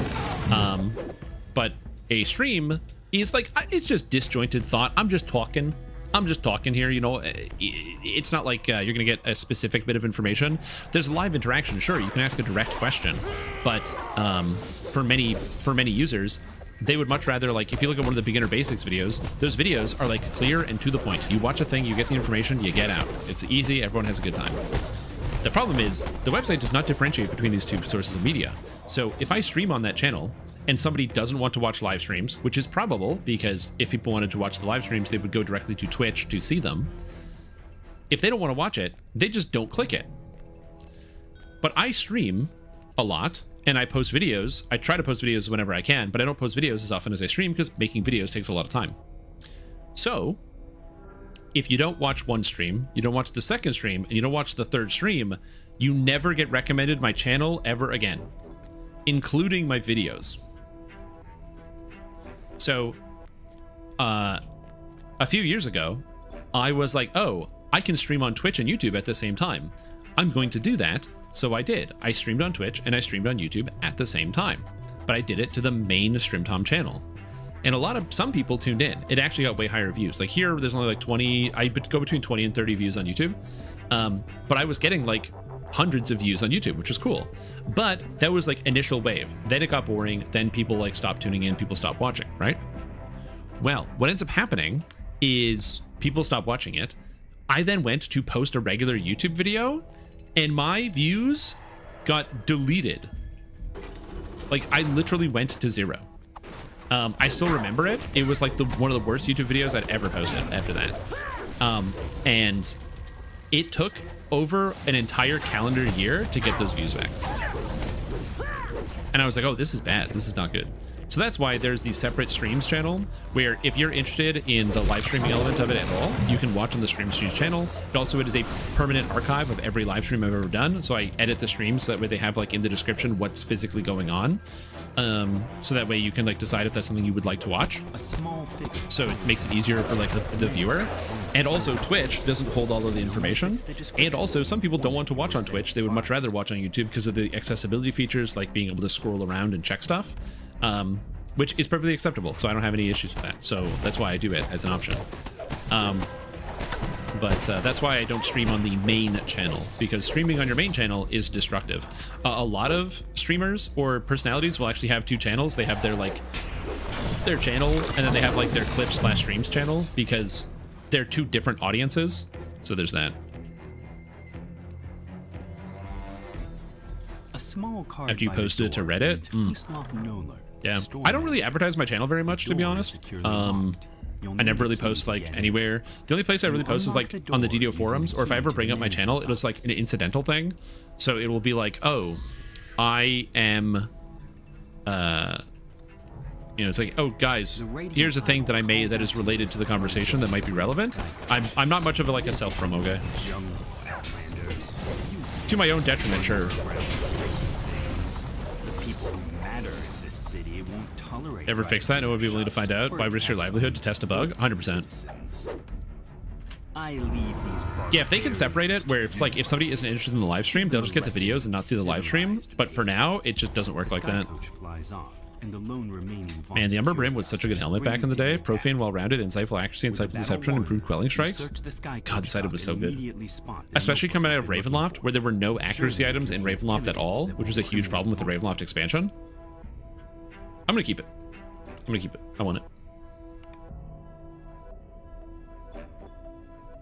Yeah, that's the reason why I have a separate channel, specifically for that. I also have another YouTube channel. I technically have 3. I have the regular channel, which is where I just post the mainline videos and all that. I have the streams channel, which is where I archive everything. And then I have a 3rd channel called Strim Tomb. So it's Strim 2M. And that one was meant to be a like what's the best way to describe it? Kind of just like a generic channel where I can post whenever I want. So if I was just like in the middle of or if I was just walking down the street and I had a thought and I really wanted to throw it on the internet somewhere, it was just a place I could post like something that's very non-video game or just like a topic. And in the past I've actually recorded, I want to say like 9 or 10 videos that I have never actually put on that channel.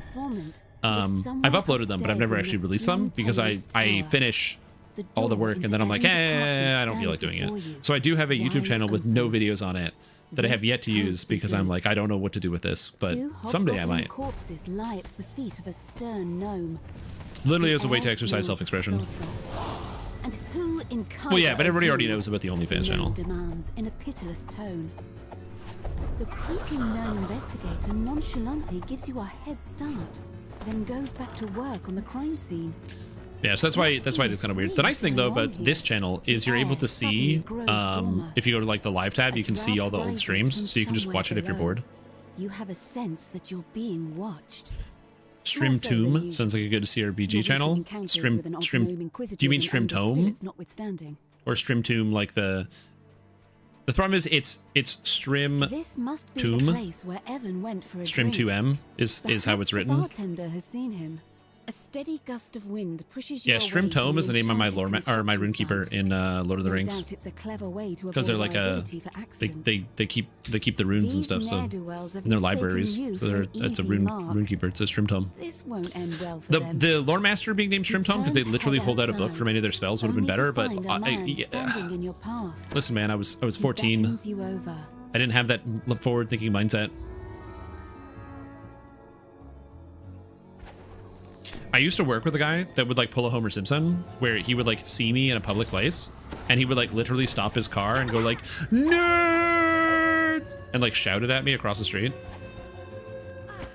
You come across Admittedly, I thought it was a trembling very shrine funny. amidst what appear to be ancient ruins. It still gleams with the magic of a Shan long vanished. This is where you advertise adhesive tape. True. Hey man, I'm not 3M, okay? You think of me as some type of adhesives manufacturer?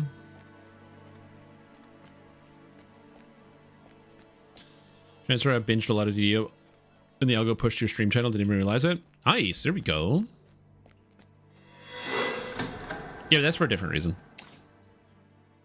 Yeah, I'm curious. I will say that my stream channel has grown quite a bit. Even though a lot of days I literally don't even read YouTube chat. And not because I'm rude or I don't want to, but there aren't any good programs, like good chat programs for like just seeing both chats at the same time. So most of the time I am only like, I have them both up, but YouTube chat, to be able to see YouTube chat, I physically on the other monitor, I have to like have this YouTube stream open with the chat there. And then I put that next to the Twitch chat. But because it's just in a browser window, sometimes I will like Google something on the, or like look something up on the DDO wiki while I'm playing. And then I don't go back to the YouTube chat tab. And then I don't see the YouTube chat for like 3 hours.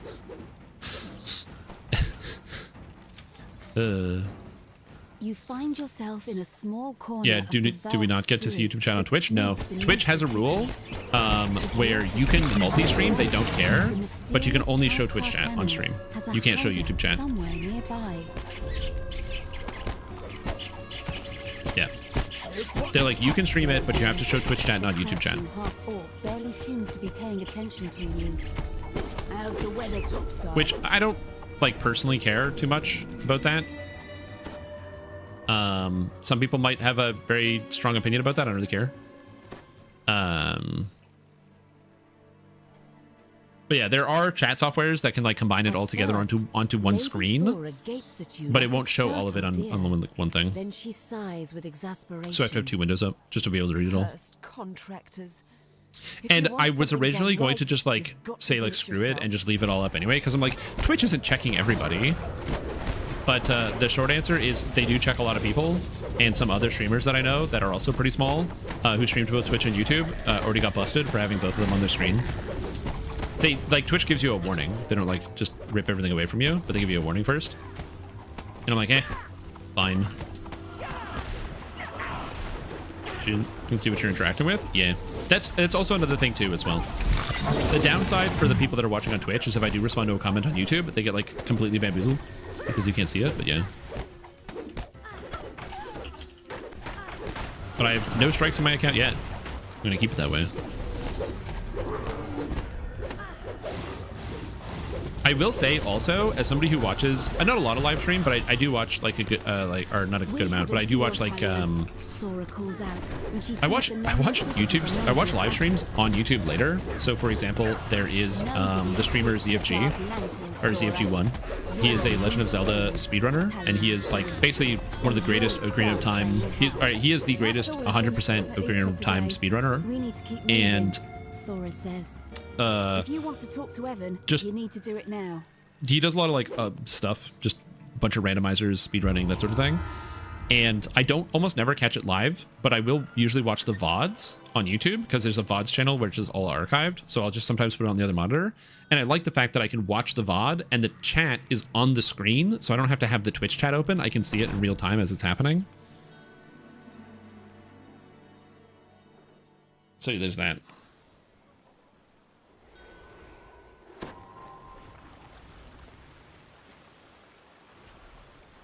Oh, sorry. Yeah, I can tell them. Yeah, Argan Smithing, they can't directly talk to you guys on Twitch. You guys can't see their messages. They wanted me to tell you guys. They want to say, suck at Twitch. I'm invisible and there's nothing you can do about me.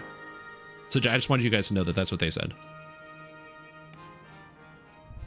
You arrive at Just passing that information over. Koranath, a temple dedicated to the god of wealth, located in the pulsing heart of Sharn. 100% accurate. Just closed its doors for Like, I might have paraphrased a little bit. I wonder why Kol This is Karan's basically high it. priest wants to meet with you after hours. Also, what's up, Barias? How you doing? An imposing I'm man good. dressed I'm actually in a really noble's good today. I finery don't know why. I'm in like a really good mood. I got good energy. I feel The high great. priest gestures to the east. Take the sky Happy. coach at the end of the northern courtyard. I don't even know what to tell you.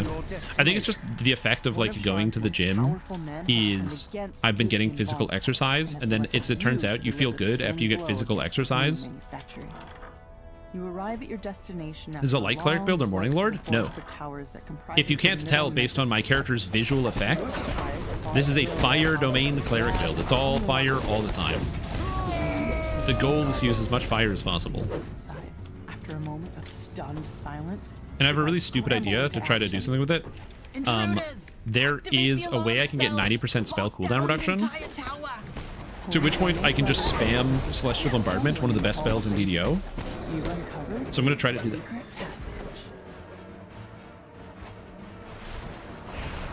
Get some big adventure packs. Which one should I get?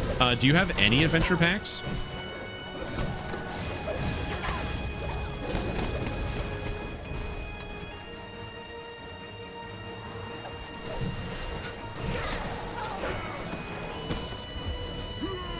Hope it pays off. I hope so. It's an experimental build. It's probably going to be bad, but we'll see.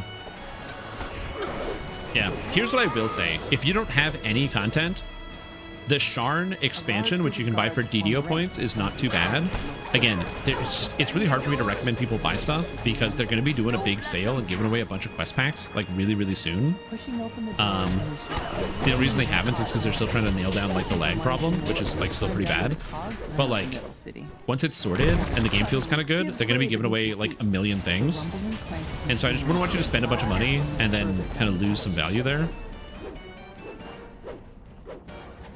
you've reached the center of the manufacturing. If you're talking about buying something with DDO points, my recommendation is probably like the Sharn expansion quests, because Sharn on its own can take you from 15 to 20 if you just run it on normal, hard, elite, and a Reaper. Just in that order, you'll get to 20 from 15, which is cool, and you'll get a lot of really good items, like some of the best heroic items in the whole game. But other than that, if you're like, oh, I'm going to buy DDO points and then spend those DDO points on adventure packs, I would recommend that instead, just, if you're gonna buy it, buy like a 1 month sub, Arcane lightning crackles through the and then get the free coupon code. Why does tea stay warmer than coffee? I've never found that. I've always found tea gets really cold really fast. The entire tower starts to quake. I've also found that tea, for me personally, gets ridiculously unpleasant when it gets cool, whereas coffee is not as unpleasant. Oh, pig, Hamstorm, it's a pig, pig on a barrel, look at the pig. Whoop. I like how it squeals, and there's tasty hams everywhere. Yeah, Black Friday is coming up. The massive construct emits a strange metallic grating sound, and several smaller constructs come barreling into the cave. The construct finally grinds to a halt. Yeah, tea that's designed to be cold can be good.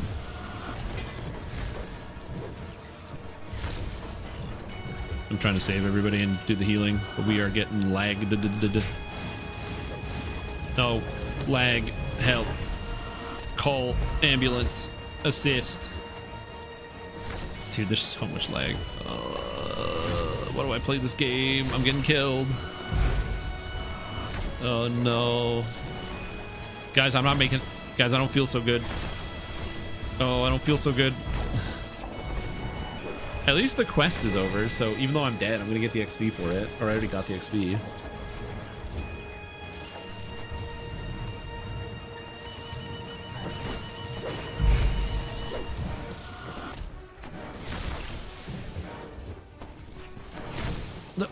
I'm lagging, Mr. Stark. Yep. You guys like DDO? Good game, huh?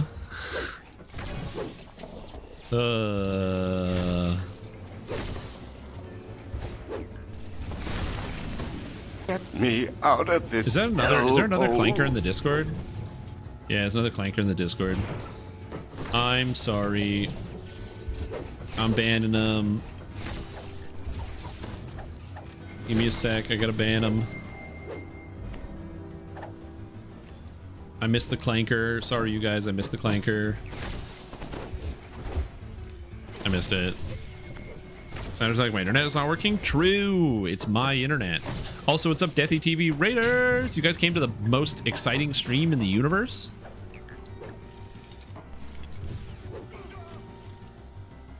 Check it out. Whoa, whoa, ah. Excitement. I think we're all gonna lose to this security construct, but we'll see. How you guys doing? Honestly, Deathy, genius, getting off at like the right time. For me, I stopped playing DDO in about 45 minutes because I just can't. Yeah, right? Yeah, I have concluded I refuse to play DDO after 8 p.m. Eastern. 5 p.m. Pacific. I don't know what time that is European time.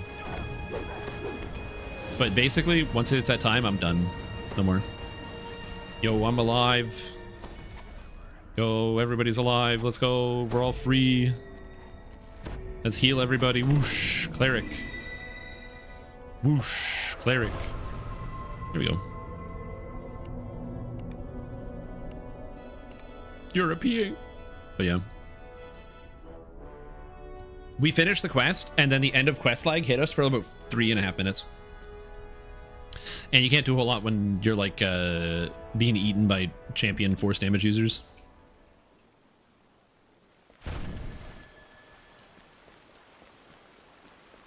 But yeah.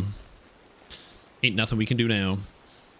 This is one of the reasons why I really, really wanted my guild to go to Cormyr. I was like, please, guys, let's go to Cormyr.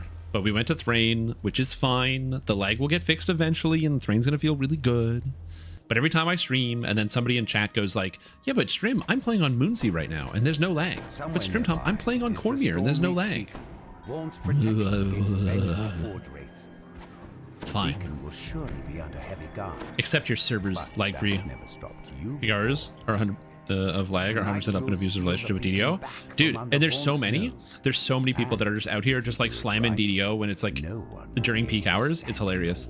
Like you could just check the LFMs and it's like full during when everybody's logged in because everyone's just trying to like shove their characters through. Like no, my group's not gonna lag. My LFMs are good. Don't worry about it. Order today, so here I am.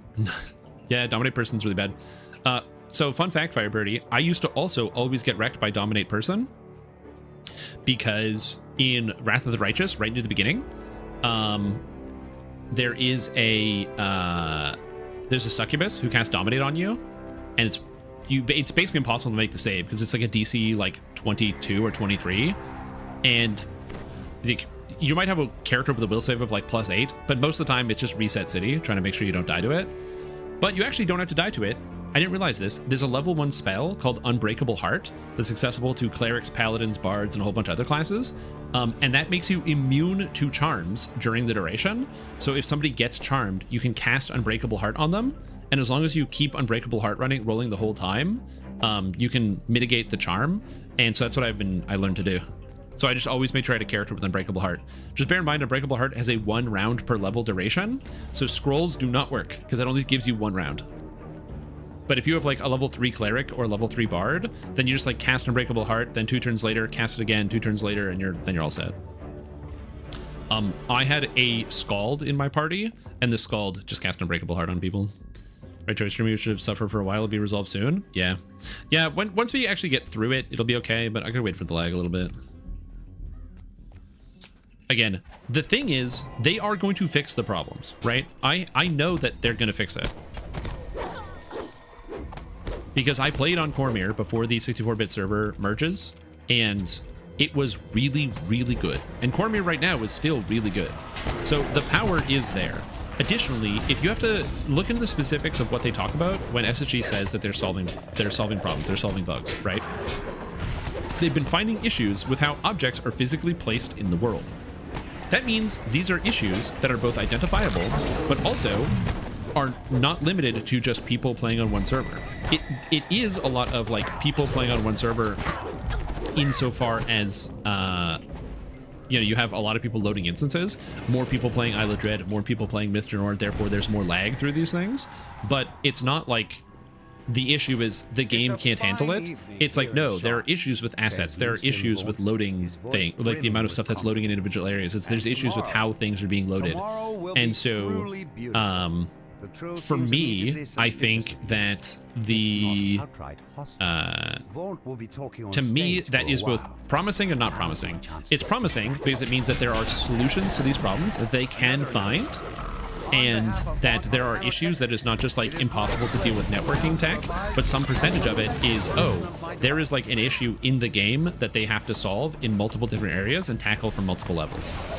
The downside is Isle of Dread and Mithranor, which then makes me think, how many assets in the game are using way too much memory? And how long have they been having these issues? Because if they're just realizing that there's an issue with an asset or several assets in Isle of Dread, bro, we had Isle of Dread, we had Vecna, you know, Mithranor, Lemordia. How many more asset problems do we have? So that's where I come to, is I'm like, how many problems are we gonna have? Clearly, smashing it is not so we'll see. how you get the best value for your money. Yeah. But you'll notice it's Cormier? Yeah, Cormier is the smoothest server to play on. when misused. Cormier feels like magic. Am I going to play through the Ashes DLC on stream? What's going on? I don't know anything about it. I have to finish the base game first. My save was in Act 5 at the end of Act 5, and I couldn't load it and I had to start over. So give me another 100 hours, but then I will do it. He died as I might stream the Ashes through Ashes DLC. We'll see. I don't know. Can you? I don't know if you can play the DLC content during the game, or if it's like. Actually, that's a good question. I should look this up. Is the DLC in the game, or is it like all separate campaigns? I'm not sure.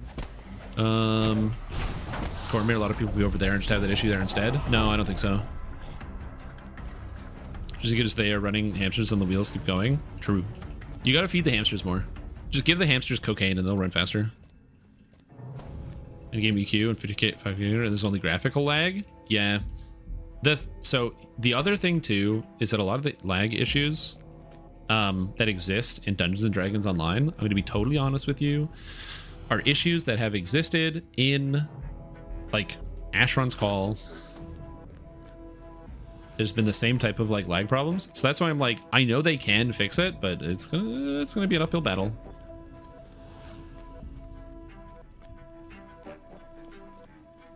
Honey badgers, yeah. Good work. Through the Ashes completely separate and is short, like 4 hours. Interesting. Yeah, that's the hard part when it comes to DLCs, because like sometimes games will add like mid-game DLCs and sometimes they add end-game DLCs. It's like Mass Effect, where like you can get DLC for Mass Effect 3, but like all the DLC in Mass Effect 3 is before the end of the game, because spoiler for Mass Effect, the end of Mass Effect is the end of the game. You can't play Mass Effect anymore once you finish Mass Effect 3. It's like cutscene and it's over. There's no like continue to play. But the game has a lot of DLCs in it. But the DLCs are for like midway through the actual game itself. So if you finish the game and you get DLCs, you have to like start over and like try again. And so I can never tell when you're supposed to play different DLCs. Like, so if I'm like playing Wrath of the Righteous, can I just do the DLCs as I go? Do I have to finish the game and then I play the DLCs? Is it like different separate campaigns for all of them, where I need to make a new character and a new team for every single DLC? I don't know. There's like 5 of them. The only one I know of for sure that you don't have to do that is there is a one of the DLCs is basically like a prologue or an epilogue that you can play through, which is like, here's what, catch up with the characters 5 years after the game's over, which is a good way to do that. Spirit Binder, Cleric. You see the Discord? I did see the message there. I don't know if it's a good or a bad thing. I'm not too knowledgeable to know exactly whether it's a good or a bad thing, but I did see the message. Okay, what did I take before? took Empower, and then I didn't turn on a single spell with Empower.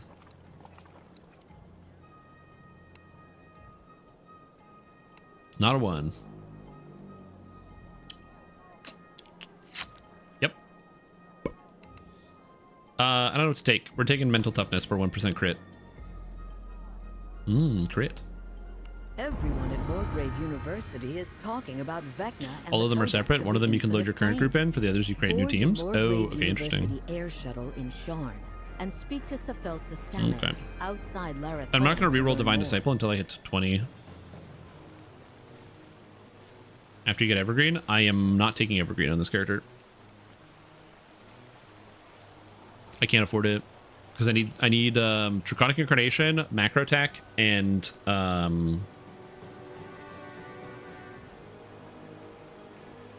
Shadow Dancer. Will be at the end of the run. Predictions? Bad, probably. Weak. They plan to bank the 32-bit servers elsewhere. That's 20 years of data gone.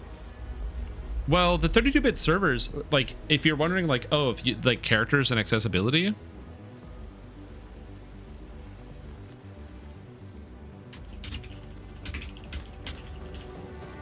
So, like, right now you can't access them, but in like a month you're going to be able to transfer all your stuff whenever. And they said they're going to be up for 2 years for transfers.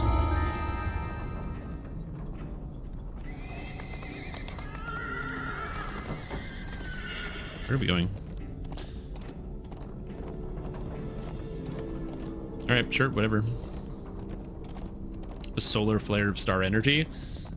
My goal, if the build works out the way I think it's going to, I will be able to cast Celestial Bombardment every 3 seconds. So before Celestial Bombardment stops casting, I will be able to cast another Celestial Bombardment.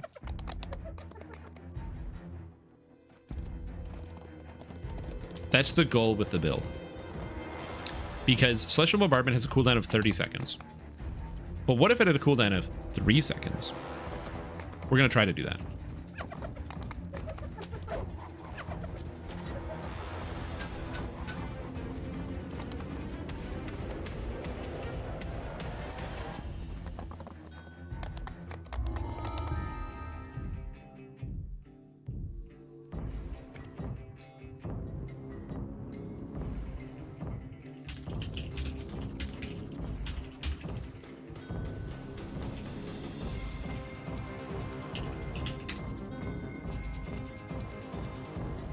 Nope. Aldridge spamming the sky nonstop. Owl Druid. There was in my pen and paper campaign, not the one I'm running currently, but the one I was running previously.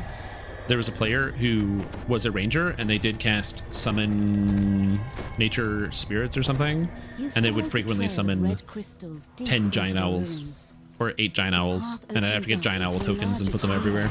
And the sound of voices drifts in from up ahead. It was very effective. They made, like, they absorbed so many attacks.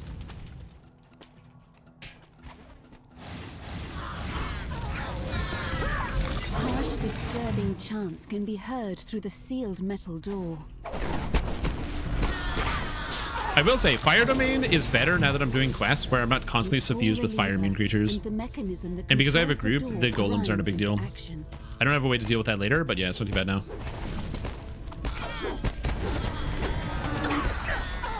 The voices grow louder as you round the corner, accompanied by the sound of massive machinery. Fun fact, did you know that Celestial Bombardment has no range cap? You can cast it on anybody as long as you can see them. Turn Golem. Honestly, a Construct Domain lets you turn Golems. That'd be sick. I would love it, like a new domain. Intruders, no matter. You will not deny us our vengeance on the city above. How does that work? When you DM with very strategic players, you still follow CR rules? I don't know how that works. No, CRs are good for giving people an idea about what monsters they should summon. So, he cannot be evaded. He cannot be bargained with. Will be but like, I'm the dungeon master, so I'm always in control of the situation.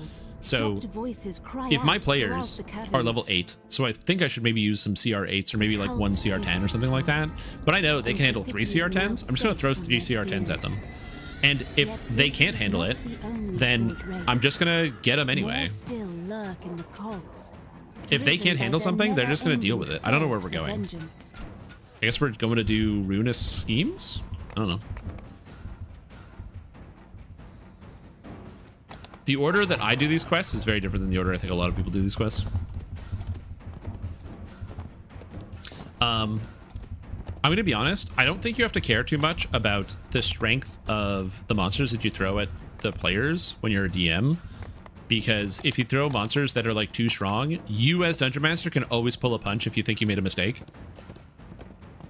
So, for example, let's say you throw Orc Battle Masters at the players, and you really quickly like knock one unconscious, and you like almost kill another one, and you decide it's actually too hard. Then you can just decide that the Orc Battle Masters, they stop fighting because they think you're too weak, and they like spit on you and walk away. And then the players will be like, "Wow, that was disrespectful," or like whatever. But you as a Dungeon Master are like, "Okay, cool, problem averted." It's like, it's okay because, you know, there's a story reason that makes sense as to why they decided they're like, oh, you guys are too weak. It's not even worth it to fight you or kill you. And so they walked away. Or similarly, you can just like pull a punch by being like, oh man, the players aren't able to do nearly as much damage as I thought they were capable of doing, or they're not coordinating very well. So maybe the 110 health wolves actually have 50 health, and they died. Creatures loyal to Dask are stirring up trouble. So maybe like that's the solution to the problem. So like it's all about just being flexible, and then if you're flexible, it doesn't matter what you do. For me personally, I like putting my players through the ringer, so I throw so much stupid bullshit at them, and it works out really well.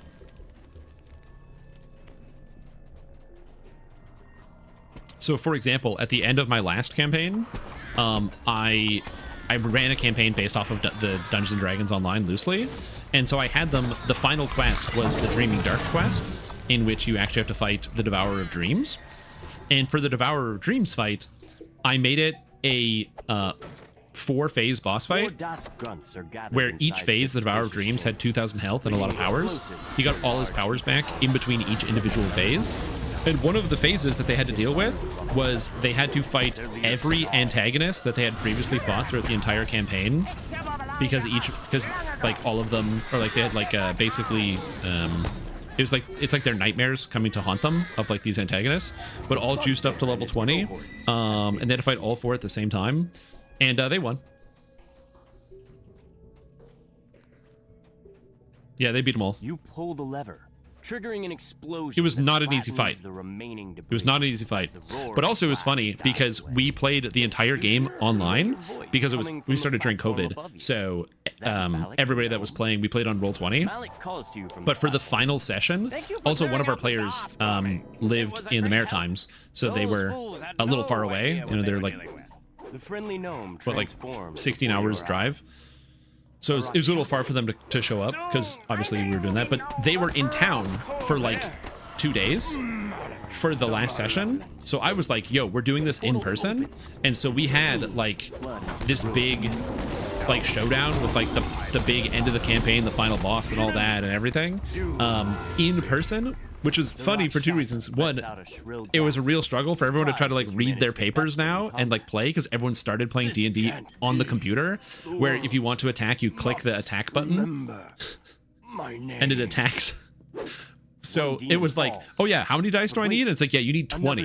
And then it's like, oh, I got to do this. Oh, we got to, oh, that's how this works. So it was a lot of that, but it was also really cool because some turns took like 8 minutes where they were arguing about what to do. They're pointing, they're drawing on the board. They're like, what if we do this? What if we go, I can cast this spell. This spell marks off this. Okay, I can curse these guys. What if I cast just banishment? I can remove this. What if we do this? And so I was just letting them go through it. It was a really fun challenge.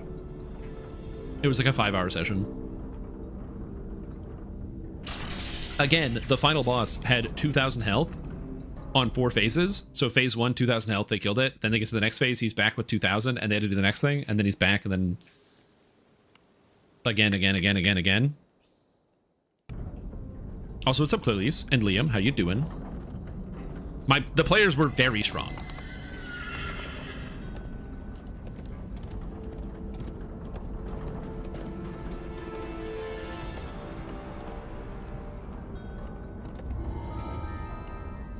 Like a shitload. Yeah. In pen and paper, it was a lot of health. Distance, you hear the grinding. It was a lot of health for pen and paper. But again, they were really powerful. In a scarlet cloak beckons you. The thing is, D&D 5 is not designed around 20th level characters. So they were level 20, and I'm going to be honest with you, they were goddamn invincible.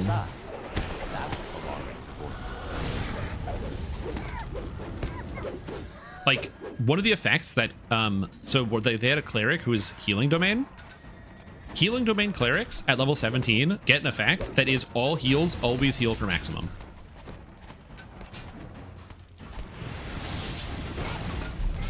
They don't have to roll. They just tell you how much you heal for.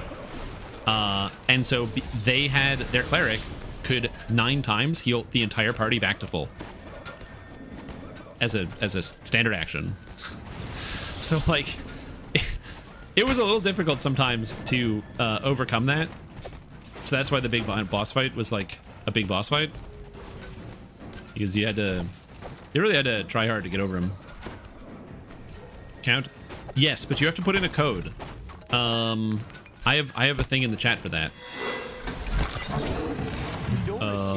What is my code? Hold on, I have a code for this. The key may be hidden somewhere among the shipments. I have a command. Or perhaps you can find another way to proceed.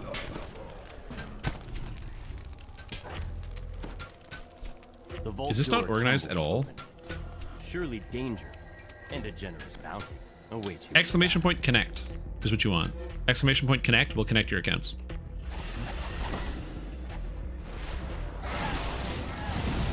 So do that in the chat here, and it'll bring up a link, and it'll show you how to do it. So you go to myaccount.sandstonegames.com.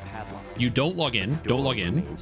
You put in the relevant code. So if you want to add Lotro to your DDO account, you're going to add in the one that starts with Y, YC, ZK, ZK, whatever. You put that in. Then it's going to ask you to log in. You log in, and then boom, now you can log into both Lord of the Rings Online or Dungeons & Dragons Online with that one code, or with your one login.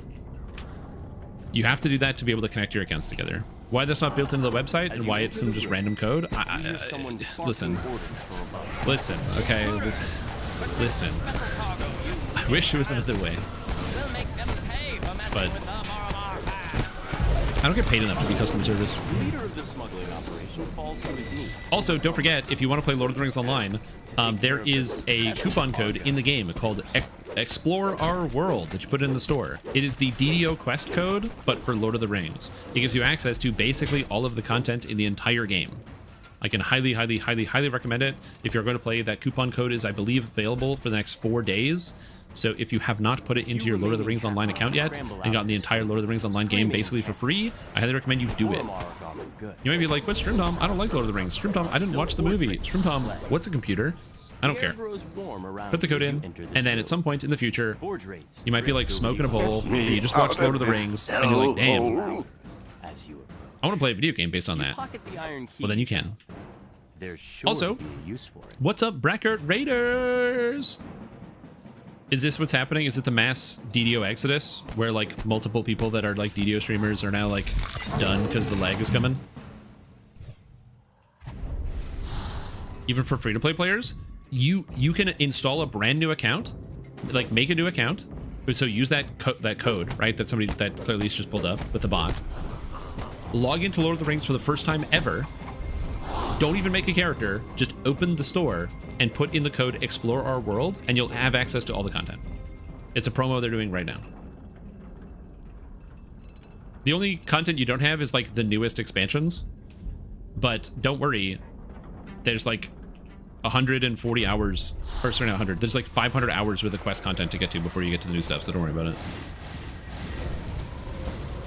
The last of the special cargo. Not like boring quest stuff either. It's just like the movies and the books. They're not small books, you guys. They're not small books. They're big books.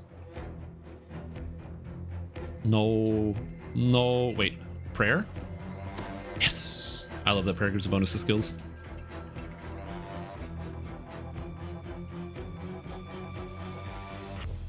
But yeah, what's up, Brackert? How you doing? I hope your raid was good, or not raid. Hope your stream was good. Hope you didn't get too much lag. It's been pretty slippery today. It's been some slipping and sliding in terms of the lag today, which has been annoying. The last forge wraith dissolves. Not ideal, but it is what it is.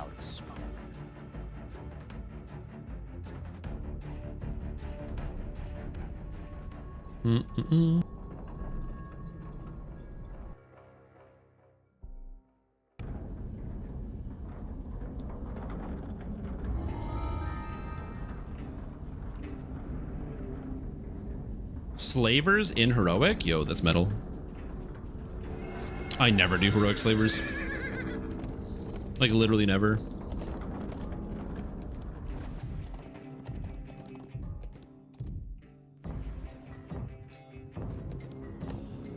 I can't even think of the last time I did heroic slavers. Right now, what I want to do is this. I'm currently playing Fire Domain Cleric, which fortunately the outfit came out, which just matches what my character's doing. But my current goal with this character is I had a stupid idea. So Fire Domain's really annoying because fire immunes are annoying. But as you get further into the game, there are fewer and fewer fire immunes. And also, Celestial Bombardment is basically the only good cleric spell. So I thought, what if I got 90% cooldown reduction on the spell and then just spammed it? So I'm going to try to do that. So I'm going to try to get 90% cooldown reduction on spells and then spam Celestial Bombardment like it's going out of style. Another group of lumbering brutes attacks the fighting pit. Oh, why don't I run it in heroics? Because unless you have a lot of AoE, Slavers is obviously really slow. I like Temple. I do some Temple of Elemental Evil, but like if you don't have an AoE class, this character has some AoE, but God, it would take so long to get through Slavers. The only AoE spell I would have had at that time would have been like Holy Smite and maybe Flame Strike, and I guess my Dragon Breath. And it seems like it would just be really slow. Really, really slow, really, really boring. Maybe it would have been okay, but yeah, it just seems like it would have been kind of bad.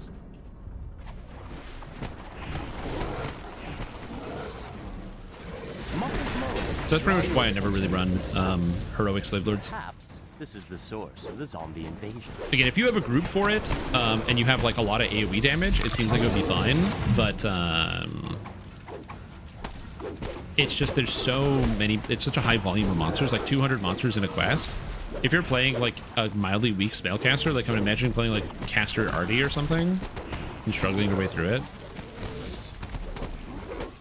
A musty, humid draft creeps through the sewer pipes. That's basically the question. Yeah, why would you run heroic slave lords? That's the reason why I never do it. The creatures must be nearby. That, and also having I ran pretty much every quest in the entire game to determine the XP like per hour on the characters.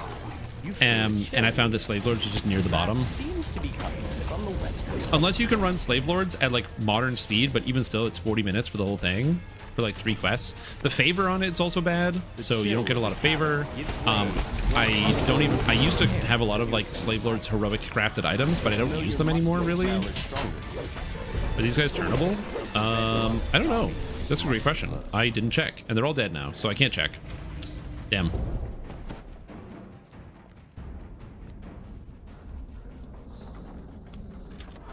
The room opens out to reveal what appears to be a So excellent question. I can't answer your question because I don't know the answer to the question, but excellent question. All of the spores responsible for creating these abominations.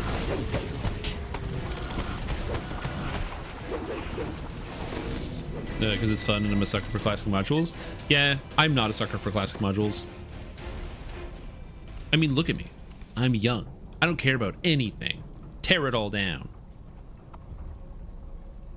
It's mostly just that, like, I just don't really care. I'd never played pen and paper with slave lords, or never really read through it.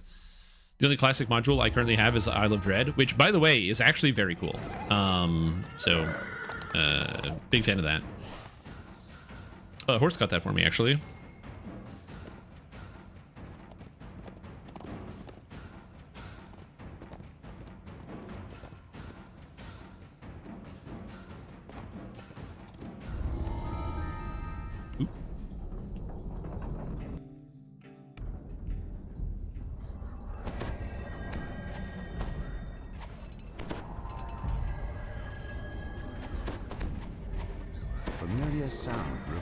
Okay, so here, these oozes are immune to fire.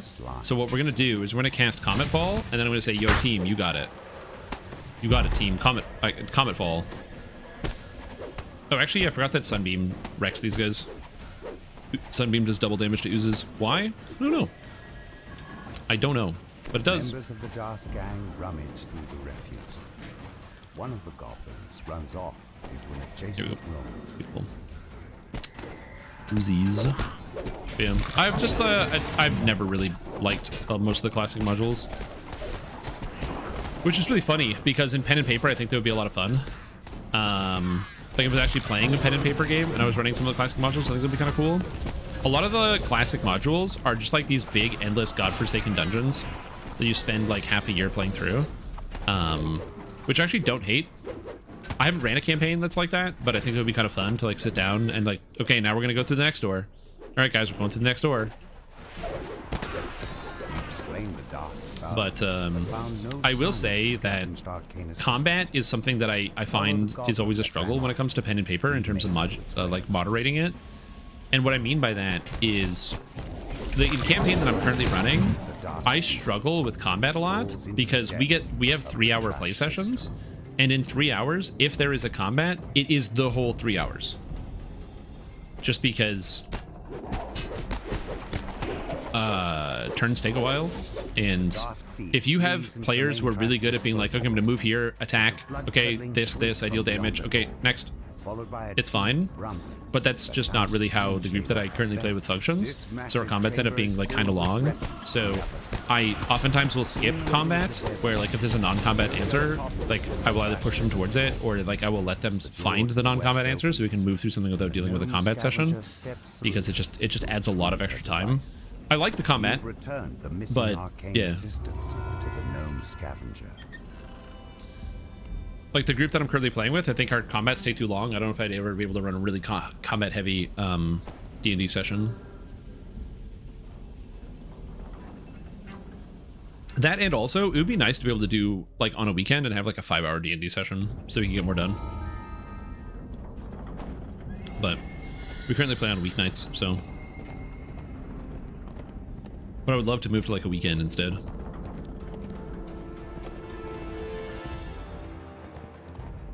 We heard shouts from outside. Everyone in the workshop rushed out, desperate to God damn it. Ipsum, what the hell, dude? Outside, it was impossible to recognize. Just use Comet Fall. Doesn't even kill the methods. Fire and wreckage everywhere. 4 hours Sunday nights? I Yeah. my friend Aura at first, but I quickly lost her in all the smoke. For countless years, these Yeah, I'm blaming your ass. ass. Have served as a comfortable home for the fiery beasts that inhabit. I literally wouldn't be playing Cleric if you hadn't mentioned it to me. Left the creatures in rage. And because I'm too susceptible to suggestion, it's definitely your fault and not my fault.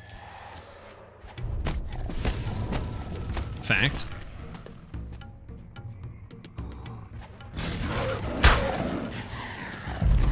I did something. I almost killed this guys. A magma weaver stands before the other beasts. Explosive, bellows in rage.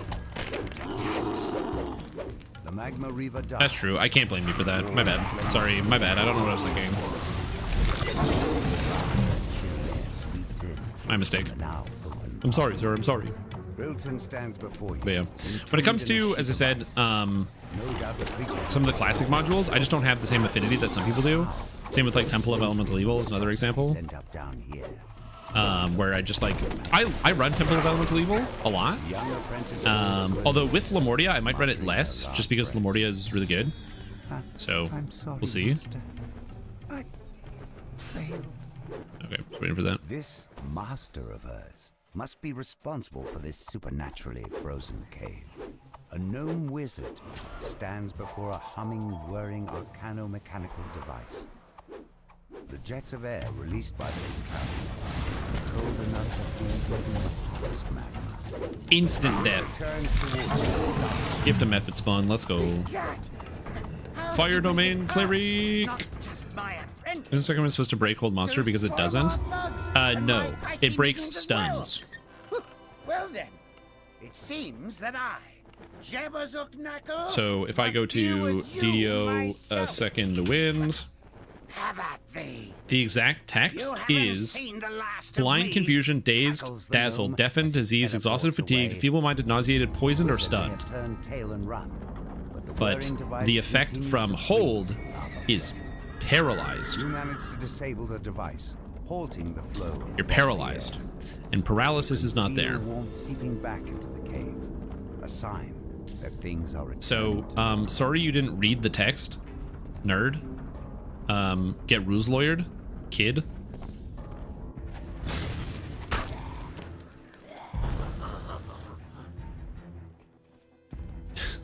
Dude, cure paralysis potions are just some of the most troll items I've ever seen in my life. I got a cure paralysis potion in Wrath of the Righteous, and I'm like, what is the point of this? Why do people make cure paralysis potions? In pen and paper, I guess you can like shove a potion into somebody else's mouth, or like use it as a salve and like rub it on their body, I guess. Oh, where'd they die? Oh, and they're out.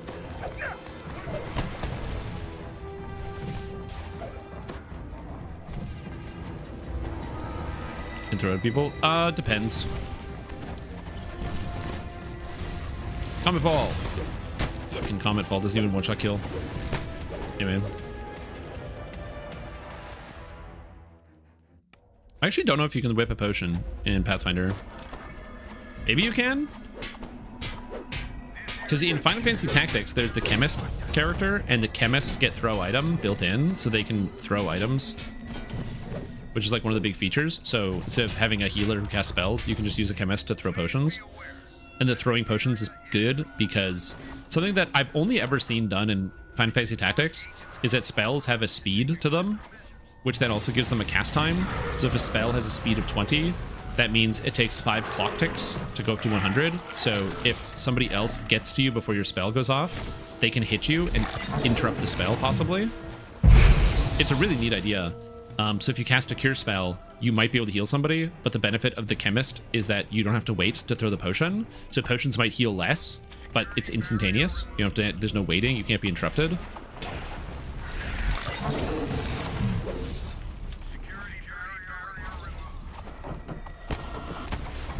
Yeah.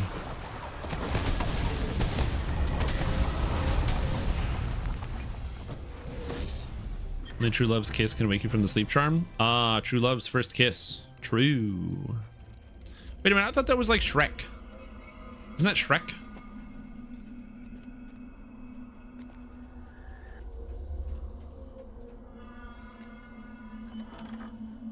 Welcome back, Mr. Bond.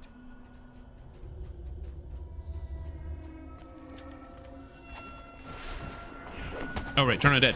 Turn undead! Turn undead! Turn undead!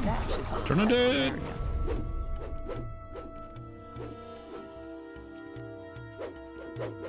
Turn undead! Turn undead! Turn undead! Stupid ass ghosts are immune to fire damage? Guess what? I don't care. Turn undead. Just turn them all. Turn them all!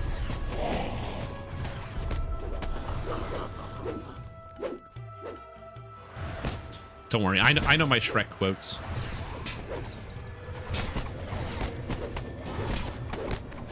You expect me not to know scripture? The Shrek? All the forge wraiths in the Can't turn undead. The more can be seen All your problems away. in the distance. I can if I try hard enough. You guys don't understand that when you're like, you can't just keep running away from your problems. Yes, you can. If you just keep running away from your problems, you'll eventually get away from all of them. Because you might be like, no, but that will cause additional problems, which you solve by running away from those additional problems. Every time you have a new problem, you solve that problem by continuing to run away. It's bulletproof.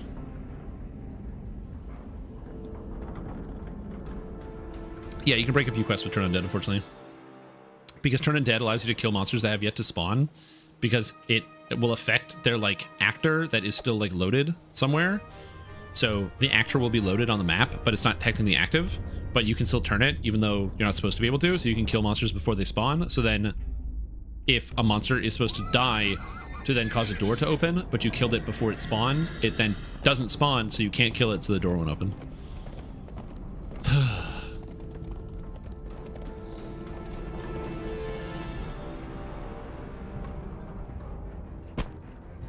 What are you gonna do?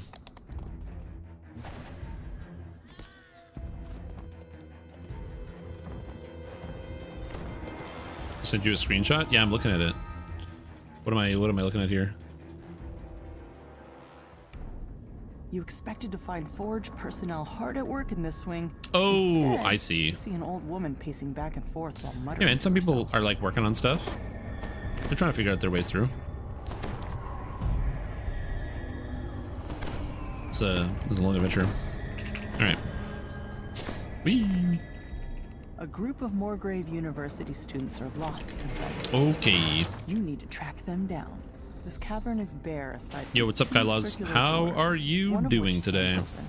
You'll have to navigate the forge. I'm tunnels casting using bad the pipe spells. system. Hostile security drones patrol the pipes. It looks like the Die. lost students have triggered the wing's alarm system. Die. Must keep casting good spells and not bad spells. Boom. Now pizza and stream. It is Pizza Friday, so I'm happy that you were observing Pizza Friday. Unfortunately, I did not have pizza today because I did chicken stir fry, and it was awesome. So, and I don't regret doing that instead of Pizza Friday. To the entrance. I'm probably gonna do Pizza Monday. I'm gonna be honest with you.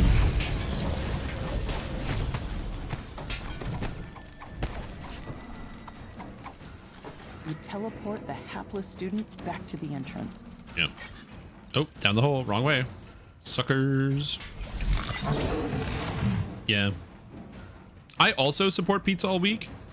The problem is that I have been like eating a lot healthier and I've been exercising and I like feel good and I've lost some weight. And I'm like, damn, that's nice. I feel good. I feel like I look good. I'm like, I can't go back to the pizza all day. That, and also there are some people who are like, oh, like I couldn't eat the same thing every day because I'd get sick of it eventually. I wouldn't get sick. I could eat pizza literally every day. That'd be easy for me to do. Dean tells you that the last student was taken. But you're a captive gamer? by True. Forge It's because, yeah, I'm a gamer and I'm min-maxing my life, bro. What, you just only min-max your character stats? I'm min-maxing these character stats.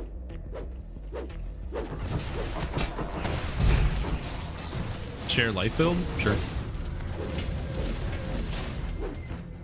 Do whatever you're doing right now, but go for like a 30-minute walk either every day or every other day and replace some of the things you eat with like a vegetable. You fall down a That's my chute entire and life tumble strategy. Out of the maze of pipes. A massive shield guardian protects the holding cell. I know, it's really crazy. Behind the magic barrier. So many people love these like crank diets or whatever. No. I knew they'd send somebody. It's not what it looks like. Just sometimes eat a vegetable when you didn't normally. Cold and personal voice emanates from the shield guardian. Yeah, stir fried sick. I agree. I could also do stir fry every day.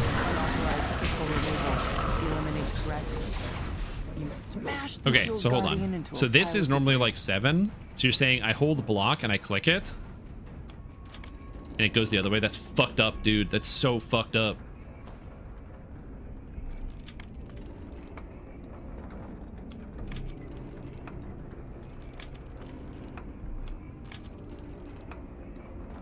I can't believe you can just hold block and make it go backwards.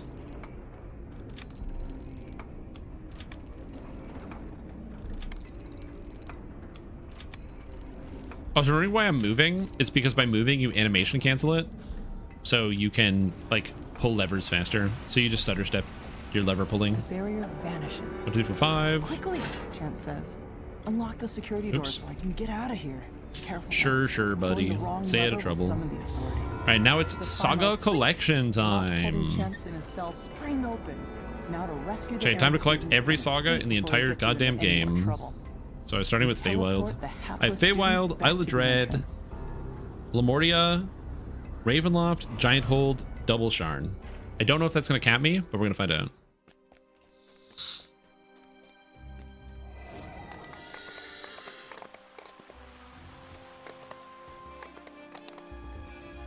So we're going to grab this saga.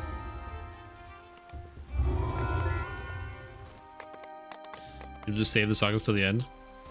It's easier now because there's just so many quests. Like, that's the thing for me, is there's just like, there's too many quests in the game. So it's really easy to save all the sagas. That blocking would unlock so many features this late in DDO. I think it all started with Tonquin making it so that block allowed you to ignore feather falling, which was like god tier change. And like that kicked off everything.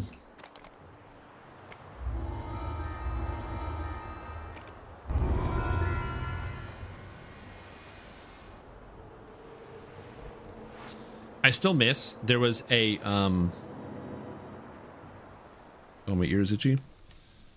Where am I going? Isle of Dread. There was a crossbow that they were going to add to the game.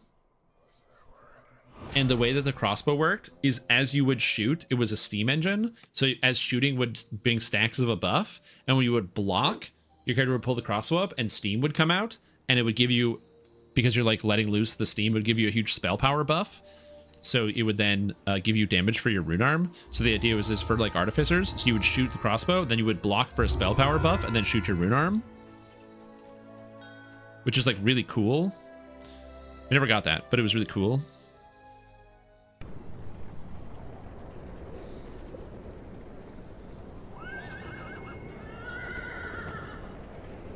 All right, where am I going now? Sharn, I guess. 2 Sharn sagas, Ravenloft, and Myth-Janor. I don't think I'm gonna make it, but I'm close. You missed Tonquin? Tonquin's making a new game. It's called Solaria.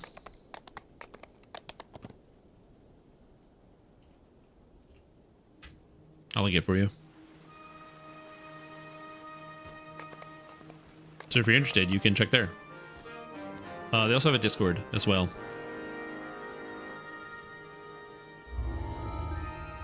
For the game, for like updates and what's going on with it. Miss the old offhand versatility? Yeah, me too.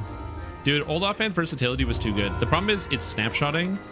Like, I understand why they wanted to get rid of snapshotting, but God, it was so cool. But yeah, auto-critting every aura was a bit of a problem, and they did need to fix it.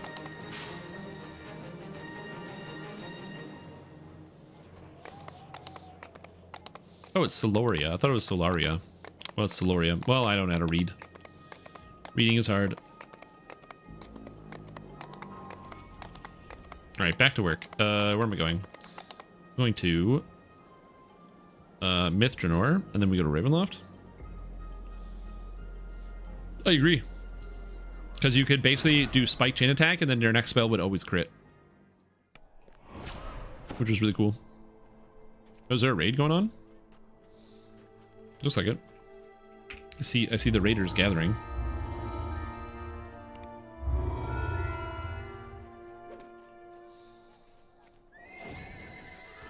Okay, almost there. Almost there. I need to go to Ravenloft left. So I have Ravenloft, and then I still need like a bit of XP, so I'm not done yet. I'm not capped. And I don't want to do any of these quests. No. No. I'm capping before I'm done for the done with DDO for the day. Again, I only stream. I don't like to stream DDO after 8 o'clock Eastern because of the lag. So I am going to stop streaming soon. Stop streaming DDO, sorry. But we're not there yet. I need to cap. I cannot stop when I'm this close to cap. It's impossible. Oh, Sane Asylum. Oh, I didn't even think about Sane Asylum. Good call. Fake players concept in that game. Oh, for sure. I don't think it's for everybody. Oh, what's up, Agility Prince? I'm doing pretty good. I am currently almost at the level cap, which is exciting. Level cap of 20, the heroic level cap. Oh, and I'm excited to get there. IQ, big XP, true. No, I'll probably just do Sane Asylum. I forgot about Sane Asylum. It's been a while since I've done it. In fact, it's probably been a calendar year since I've done Sane Asylum. I need more than just Sane Asylum, but now I want to test it. So I'm gonna go run it real quick and see how it goes. Yeah, Ipsum says a lot of things.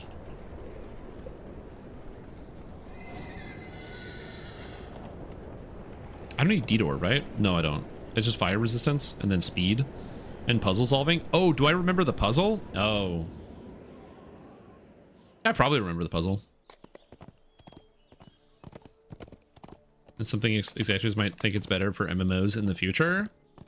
Oh, don't worry. Video games already do sub in like bots. Like Fortnite's been doing that for years.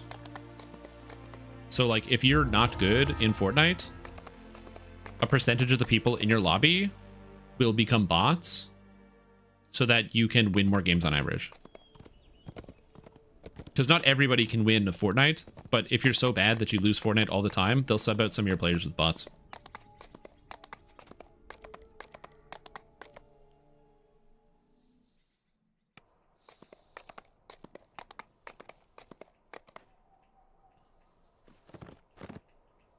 All right, here we go. Sane Asylum.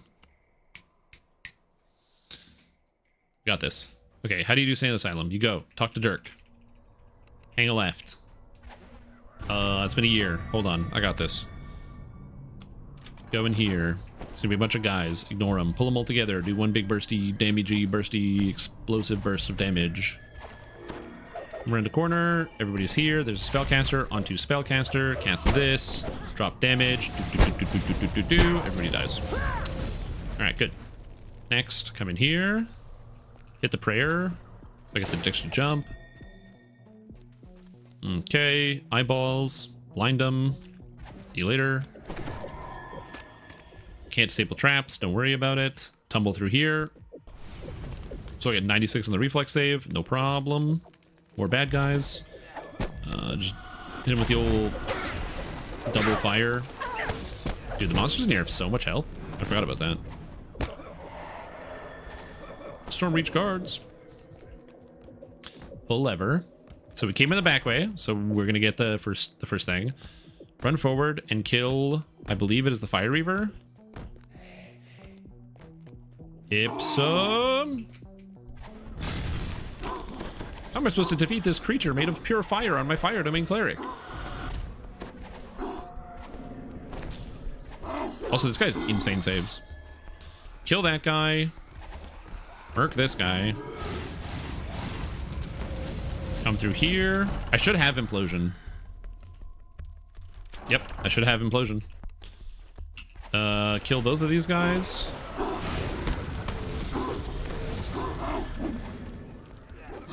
Okay, good. God, these things have so many hit points. Anyway, another Reaper. Unlucky. I have to be kind of careful. I'm running out of spell points. Whatever. I'm going to do epics. I came up with a build idea. So now we're gonna... Oh no, you hook this way. And you come over here. And there's the Ice Cleanser. So this is now the part where I don't ban Ipsum. That dies. Kill the eyes.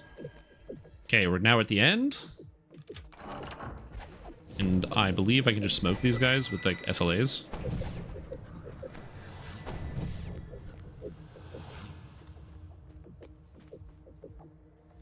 Are they still chasing me? Yes? No, whatever's dead. Okay, so now... Yeah, the Reapers have way less health. Okay, so now the puzzle... You hear a voice inside your head. It's this one. So we go up. I demand your aid. Up you can here. Right, goes this way. You can turn the floor, but I can't, like, think that way mentally. I have to turn the tile I'm looking at.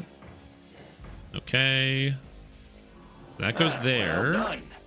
So now this goes this way. Both circles need to be lit at the same time. And this goes here.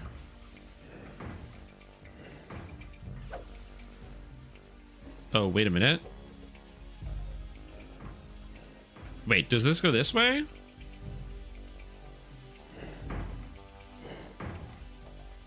Yeah, this goes this way.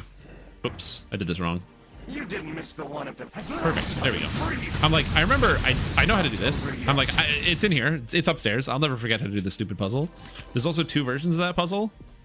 So you have to know both of them. And I do, fortunately. Yeah, there's 2 versions. It's 5? No, there's only 2 versions. I totally disagree with you. Also, excuse me, I'm StreamTom, okay? Gamer man. I think I know something about this. Also, the fact that it's an ice beholder is so nice. They deal double damage to it. I was worried about my mana, and then I was not worried anymore. Also, running Sand Asylum is only 27k, so I'm still off by like 30,000. I don't want to run that again. I need a quest. Oh no, I need 30,000. Dream Conspiracy? Oh no, there's a guy actually running IQ?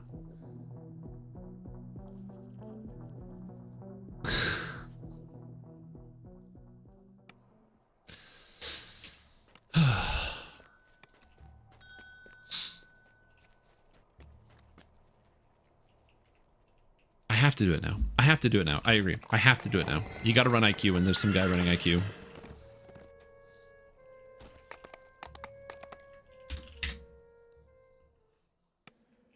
I just... Ugh.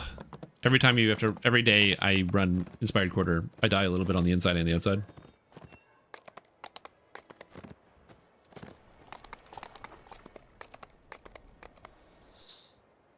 Ready to unlock Falconer? Send prayers and thoughts. Oh, just buy Falconer. It's 499 DDO points.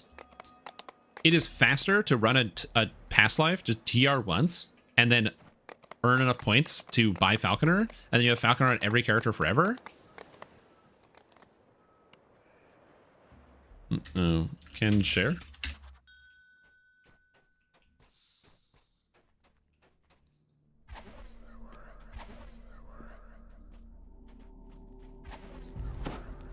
Yeah, I highly recommend it. Just run it, do a past life, and then buy it.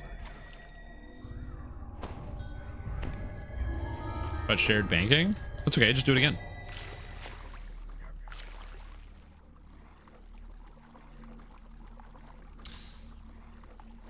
You understand, unlocking Falconry only unlocks it on that one character and no one else. But if you just do a past life, each past life should earn you about 3,000 favor. Like I'm hitting level 20 and I'm at 2,100 favor, which is enough to buy Falconer. I can buy Falconry right now from just bringing this character to 20 because I've done enough quests.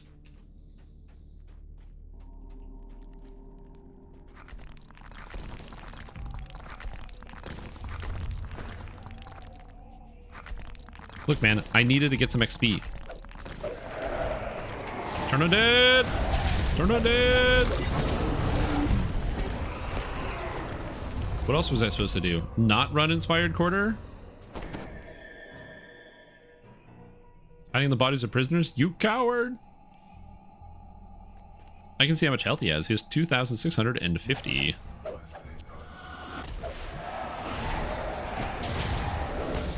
Sulik Spine Rider. Hell yeah, what a name.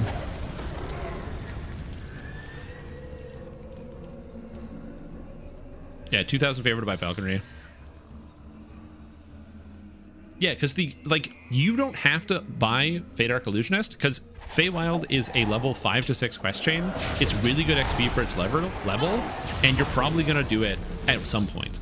So if you own Feywild, you're just going to get it by playing through naturally, because it's a good play to level. The items are good. It's fun. But like earning the favor for Falconry to then unlock, it takes longer to earn the favor for Falconry than it does to just TR. Getting a character from 1 to 20 is faster than Falconry.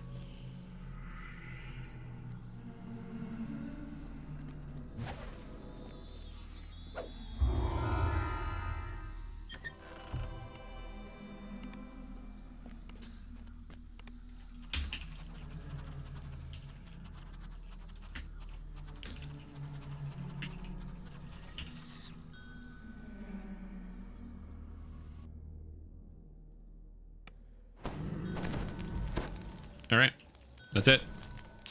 I am technically not capped, but I'm just going to go into Sharn and kill like 6 guys.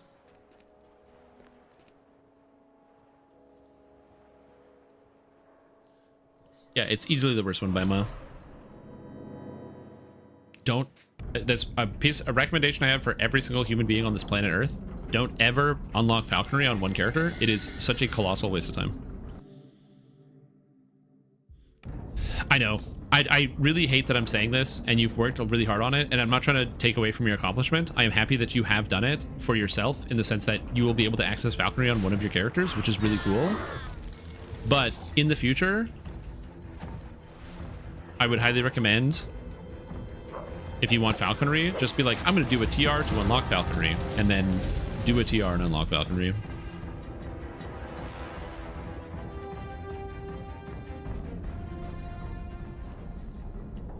New favor also gets you an ability tome.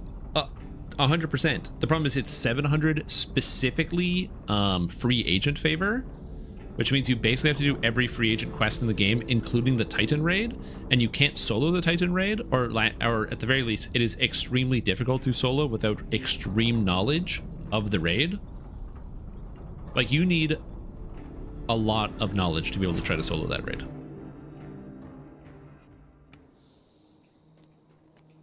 All right, there it is. We did it. Level 20. And I even put in a little bit of Inspired Quarter as well.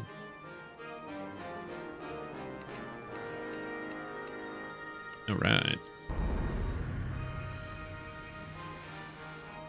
Wisdom. Nope. More of this. I just tried the raid in here. I'm thinking about leveling and tiering for Falcon. Yeah. All right, now we reset Divine Disciple.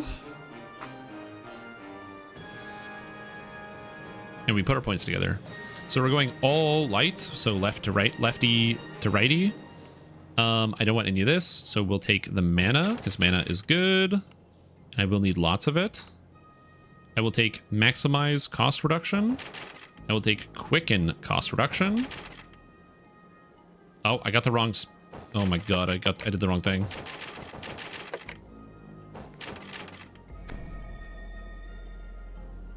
You can't take the fire crit unless I have Emissary of Darkness as well?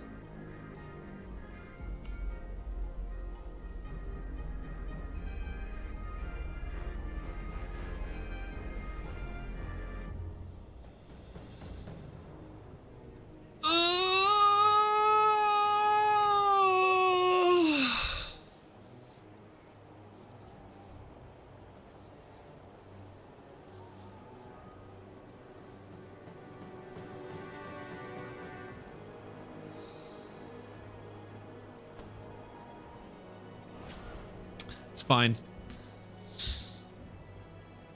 It's fine. It's fine. Don't worry about it.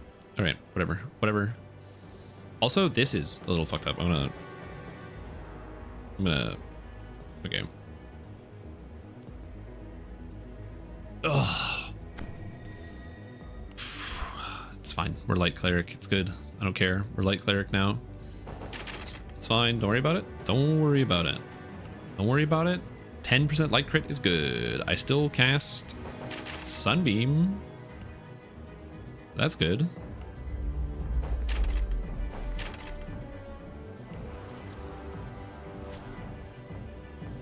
And Sunburst. But I can still take Condemnation, right? Or Acceptance? Okay, I can still take Acceptance, so I can get the +2 cash level and max cash level with Fire, so that's fine. I need to spend 3 more points in this tree. Light and dark? No, that sucks. Shield of Dawn? That, like, giga sucks. It can get 15 healing amp? I guess I take 6 physical resistance rating, right? And then we take Priest of Endless Light, +4 wisdom, +2 to all saving throws, +10 light and alignment spell power, +1 cast levels, and +1 evocation DCs. Okay. Sure. God damn it. Anyway, it gives me a lot of DCs, which is nice. +1 evocation, +1 evocation. We get the 2 max cast levels. So now my Firestorm is casting at level 24, max level 24.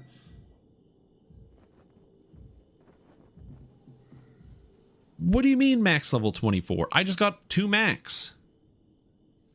This only applies to light and alignment spells? Ugh.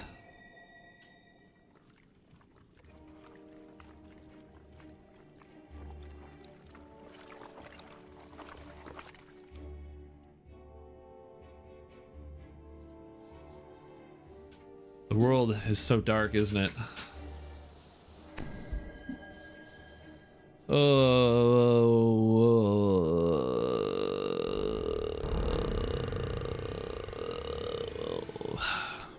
There's an answer here. Give me a minute. Give me a minute. Give me a minute. Because the only good light spell is Divine Wrath and Sunbeam, and I guess Sunburst, but Sunburst damage sucks.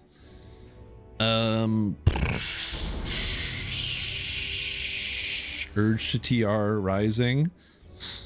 Give me a minute. There's a solution to this problem. There's always a solution to your problems, you guys. I don't know what it is yet.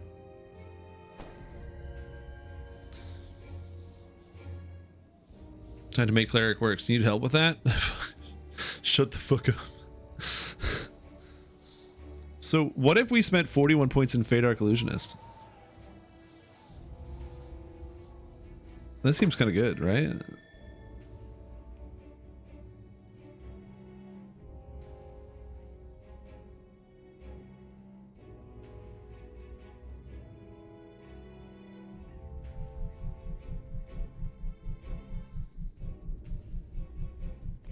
Because then you get enlarged for free. But it's only +2 wisdom.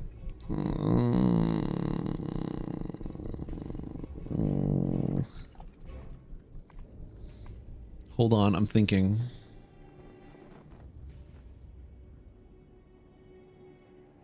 Okay, so the problem is, I want tier 5 Divine Disciple because I want acceptance, right? So that's a minimum of 32 points. And 41 in Fade Arc. But I only have 9 extra points. So 32 plus 41 is 73. And I have 89 points. So I have 16 points to spend, and I have 18 spent in Dragonborn. So if I give up 2 evocation DCs, I can take Capstone Fade Arc Illusionist, which ends up giving me more wisdom.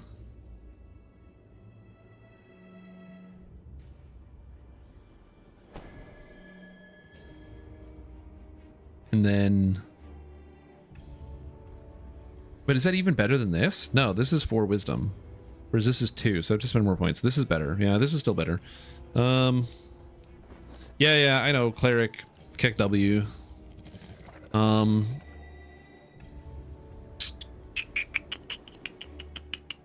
and alignment spells. Bro, that's so brutal. Sunbeam is level 24.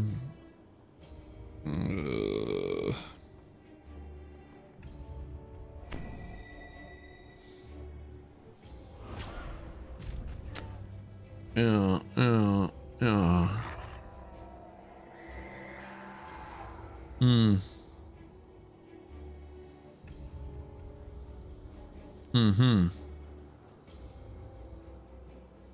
Well, in for a penny, in for a pound, I guess. Let's grab the crit. Let's grab the wisdom, so we pick up more wisdom. What else is good here? All saves is probably fine. We got mana.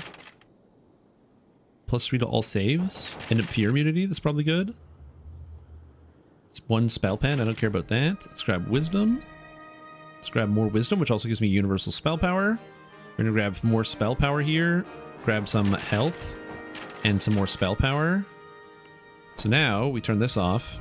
So now kicking it in town, we have 388 light and 377 fire. Spell penetration is only good for crowd control spells, of which I will cast 0. The only spell I have that is affected by spell penetration is sound burst, or spell resistance is sound burst. In pen and paper, basically every spell is affected by spell resistance. But here it's not. Is that a multi-boxer right next to me? I will say, some people were like, oh yeah, there's more robots than usual. And I'm like, yeah, there's way more multi-boxers than I'm used to. There's a lot of them. But yeah, the reason why it doesn't matter is because there is this ability called Burst of Glacial Wrath, which I will be picking up later. And Burst of Glacial Wrath completely eliminates the need for anything else. Oh, yeah, Dark Apostate. Okay, so... this is a Macrotech build that's going to use Draconic Incarnation and Shadow Dancer. Why? Macrotech has an effect, maximum overdrive. So for 30 seconds, you have 50% reduction in spell cooldowns. So as a result, I can cast spells 50% more often. Also, if I get 10% spell cooldown reduction from Shadow Striker, and I get 10% spell cooldown reduction from Dragon Speed from Draconic Incarnation, and I get 10% spell cooldown reduction from Attune or Arcane Alacrity, so I can turn this on, then my character with this active plus the filigree set, Dragon Soul, gives me a spell cooldown reduction of 90%. So then I can spam Celestial Bombardment, which is one of the highest damage spells in the game.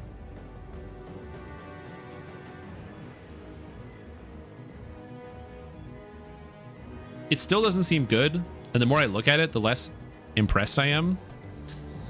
Also, it doesn't help the fact that this character would be strictly better Magic Domain, because I would get +4 DCs. But we're here now, so we're gonna struggle bust our way through. As far as Epic Strike goes, I was thinking about the drives. So you have to pick drives for Armor Legends, and I will take Armor Legends. So you have to figure out which drives you want. And I'm going to take the Efficiency drive for the spell cost reduction. But then I don't know if I'll use a Rune Arm. It doesn't really matter. So I think I'm just going to take the Spark drive, because Spark drive grants energy resistance. But then there's the Strike drives, and Ruin drive allows me to deal extra damage to constructs. I don't care about that, but it also gives me spell power. Whereas the other drives, the Blast drive is bonus to saves, and Dissonance is tactics DCs. So if I picked up Blast drive, I could have my Epic Strike stun. But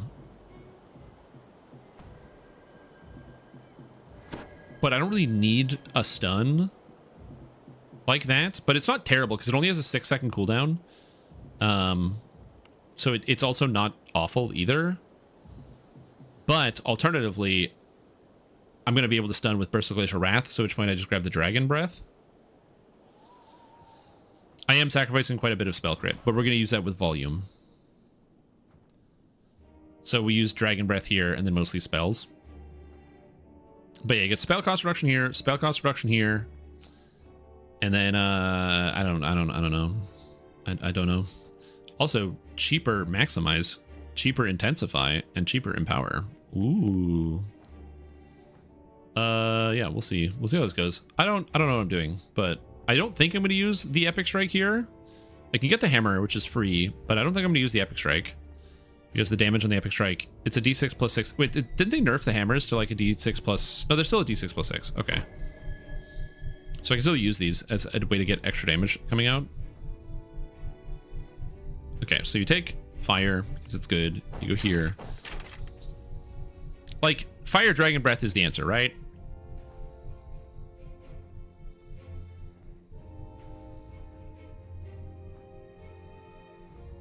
Emerald 12, 16 cooldowns? Yeah. Because I'm just thinking, like, is it the answer? Because I already have Dragon Breath. Yeah, there's no light Dragon Breath. Dude, if there was like an Archon Dragon, maybe it's better to just use Galvanic Blast.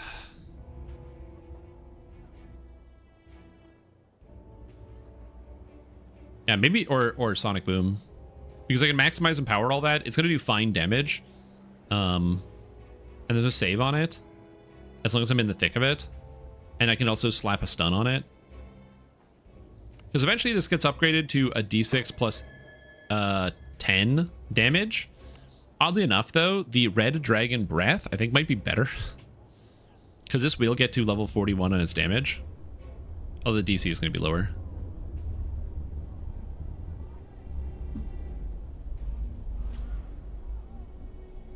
I'm just thinking, give me a minute. And don't you guys just say just TR, just TR. Look, I know it's the answer, but look, sometimes you gotta figure these things out. So my problem with Sonic is I don't have the Sonic spell power.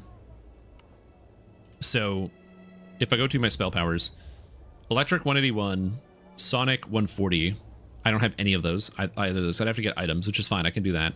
But it's because Spellcraft, I have 77. Perform, I have 36. So I'm already missing 40 spell power if I go Sonic. So I think I could go electric here. Go galvanic blast.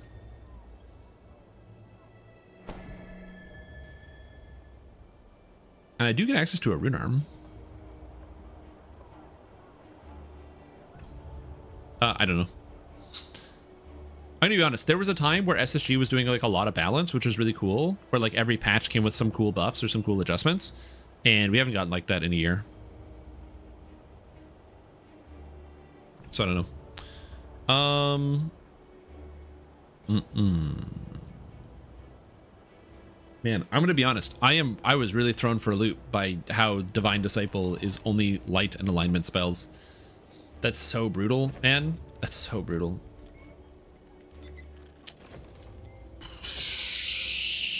And I don't get the crit. So I have to go down 19 crit to play this build, which just feels wrong. Oh god, everything about this just feels, everything about this feels bad. Everything about this feels bad. Oh my lord, hold on. Just think. Oh, so you lose so much, man. You lose so much.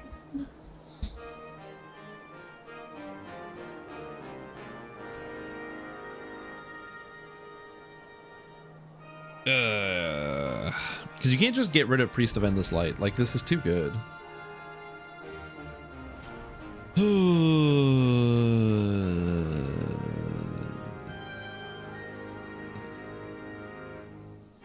Like, it's really cool, the idea of Celestial Bombardment being on a 3-second cooldown.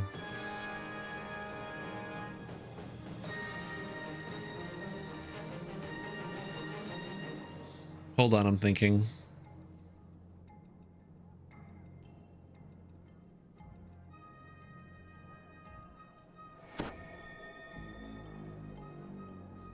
That's just it, right? You still get all the meteors.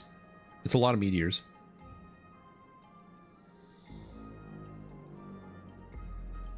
If you did swap to Fade Arc instead,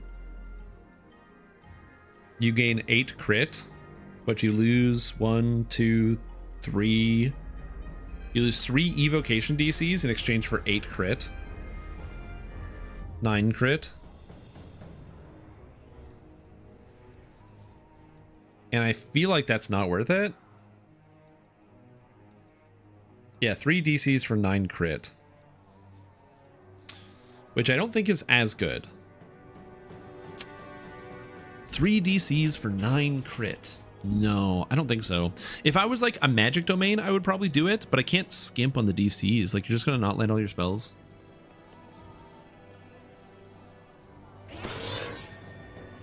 Me when the win, cleric POV. Yeah, basically. Oh my lord. Okay. This is just, I'm so, oh, I didn't realize this is, oh, oh man, oh god, oh geez, I'm like nauseous. What's happening? Okay, think.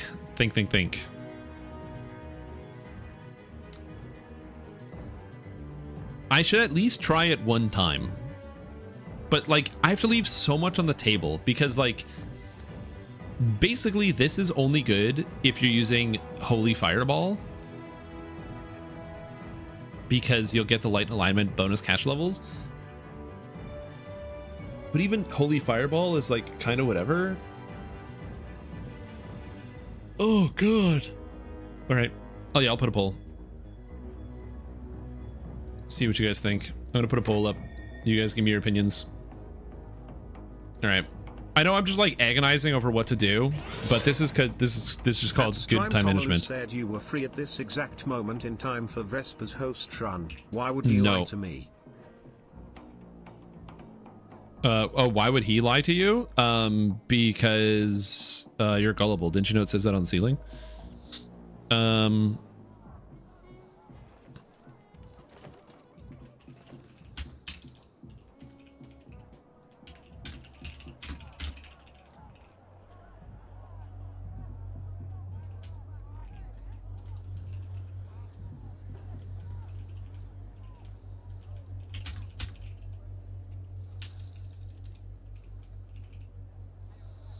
All right, here's your poll.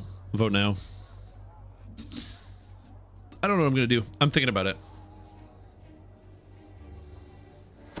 Not having access to holy fireball on this character build feels really brutal. Dude, you know what's the worst part about this? This is just better on Favored Soul. Favored Soul has none of these problems.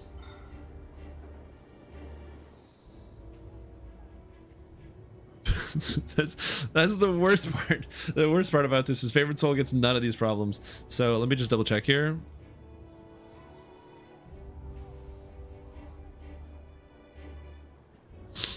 Angel of Vengeance. Plus to all spell DCs and spell power. Plus to 2 spell DCs. 4 charisma. And then you just get plus 3 cash levels to all your spells. And max cash level. Dude, Favored Soul is strictly better than this. Favored Soul doesn't have domains. You are correct. That doesn't matter.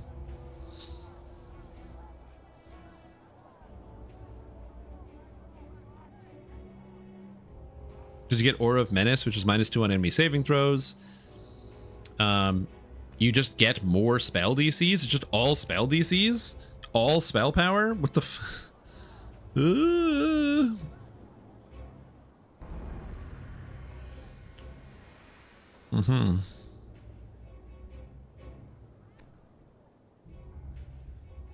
Is it just Favored Soul time?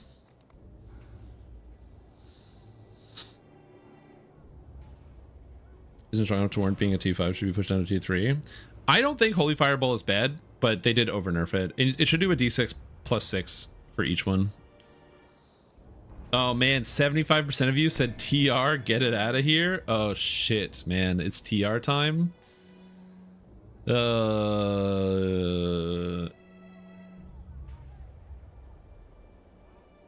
If you were wiping an Epic Reaper Elite 10, what do you need? If you're talking about like Reaper 10, Reaper 10's really hard.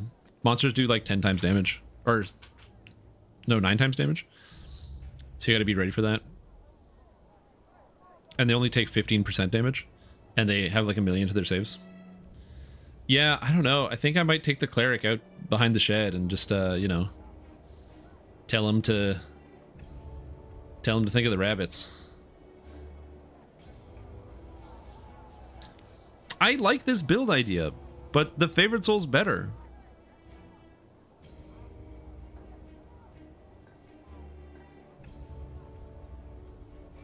It's the exact same thing, but with more mana and more damage. And better healing.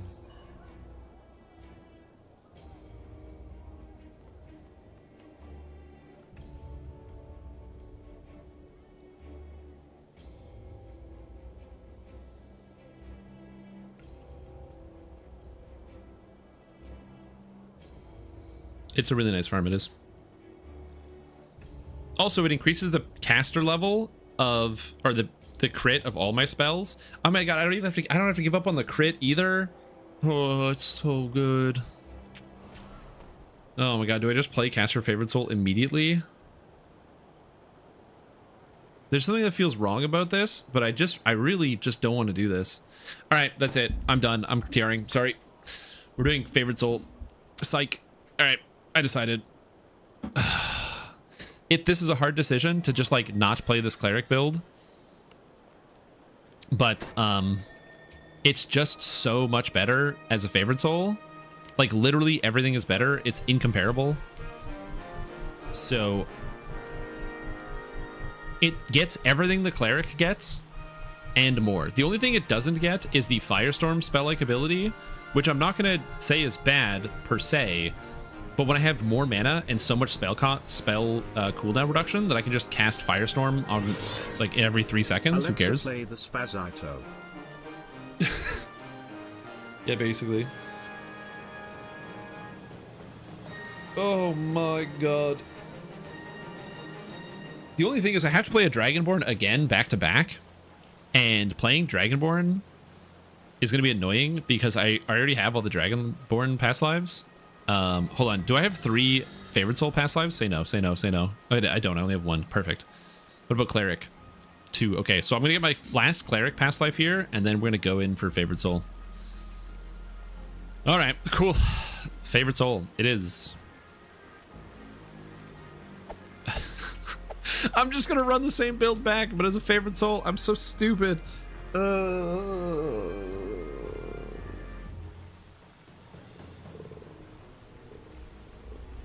Anyway, that's how I'm feeling. You can play favorite soul, but you have to level as a melee favorite soul? No. Unless you want to buy me a Heart of Wood. What am I listening to? My song that I'm listening to currently is Deja Vu.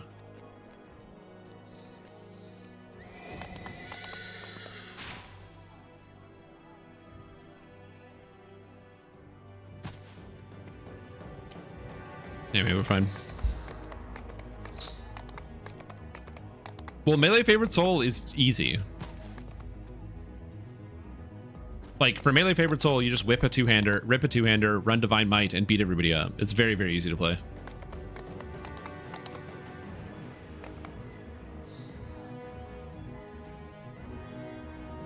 To the point you decide to roll favorite soul and posted feedback on the state of the Divine Disciple? Yeah, I could.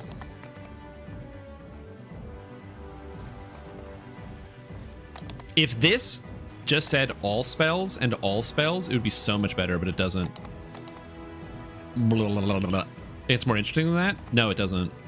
Because as you level up, the only attack you get is this one, Divine Vessel. Technically, you get Radiant Flourish, but this sucks. 10 subs to throw the SOS in the dumpster as well. No, I'm not deleting my Sword of Shadows for 10 subs. Are you joking? No, I'm not doing that.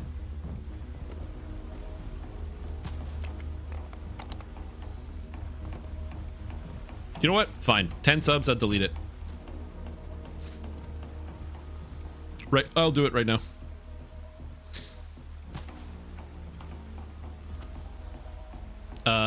But yeah, you only get Divine Vessel, which is a really, really good melee attack.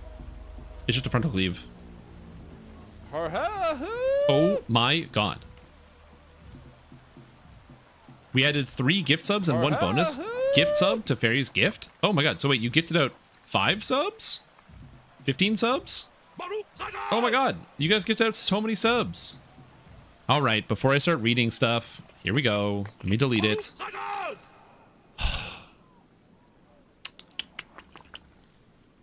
Sword of Shadow is where? I don't know where my Sword of Shadow is. Hold on. All right. Take a good look, everybody. Sword of Shadow time. You see it? See my Sword of Shadow? See it? Goodbye, Sword of Shadow. I hardly knew ye. You wish to destroy the Sword of Shadow? And it's gone. It's gone. You can't use it anymore. It's dead. Goodbye, Sword of Shadow. It's gone forever. I know. I'm sad too.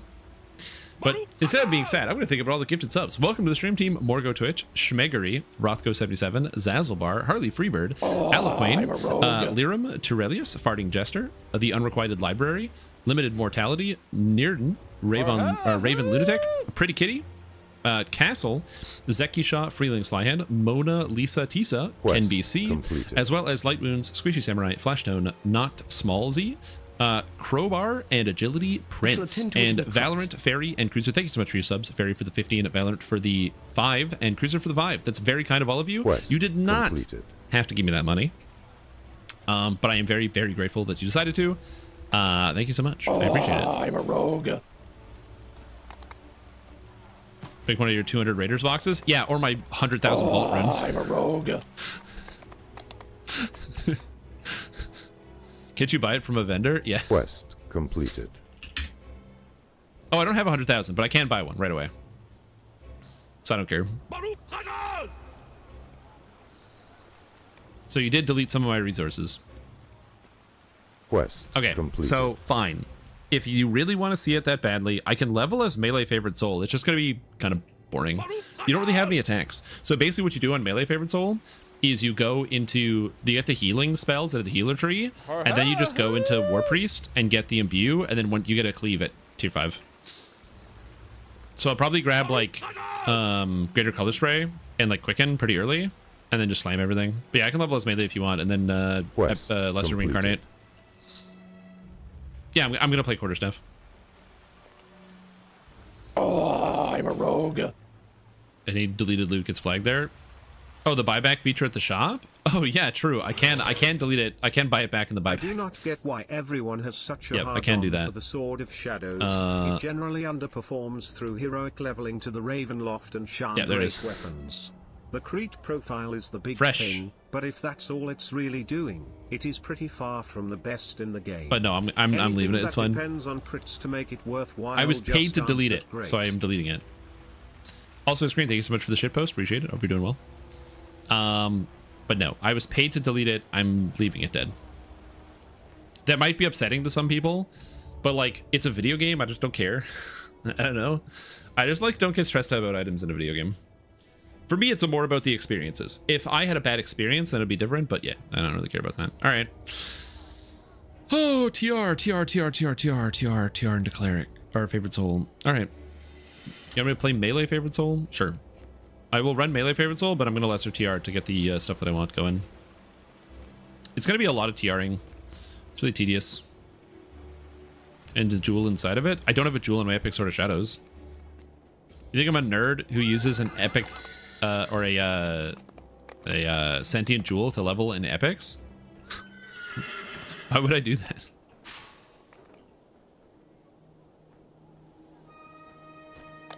Epics are very easy. You don't need to put sentient jewels in. Some people that like do that where they'll just run with like prowess and a whole bunch of other stuff and they'll just slam their way through it. But I'm like, you just press one button. With the Gold Curse Dagger for File Master Flowers 2 video, do you use it all the way to 20 or just worry about it better for epic? The Gold Curse Dagger is really good until about level 8. Once you get to level 8, you want to upgrade to the Nightforged Stiletto. You run the Nightforged Stiletto until level 20. And then at level 20, you either want to get one of the Keep on the Borderlands daggers, or you can use the epic Gold Curse Dagger. And then once you get to level 30, the legendary Gold Curse Dagger is hilariously overpowered. Curse it and re-delete it. I'm not going to blow my curse cards on it. But I am going to do that another time because I'm going to take a quick break real fast. I'm going to get some water and use the bathroom. So I will be back in a minute. Much to make you do Titan? I'm not doing Titan. I don't want to. The Lamborghini dagger last night is working. Yeah, dude. The Lamborghini dagger, if you craft it with the Melt Fang or whatever it is, Dolorous Acid, I think. Yeah, it's really good. Dry Dagger of the Weapon Master is also a good option. I just think once you get to 20, if you're playing Vile Master Flowers, you've got double chains. So like, it doesn't matter what weapon you use. You're just gonna kill everything. I'll be right back. Need some water.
I'm back.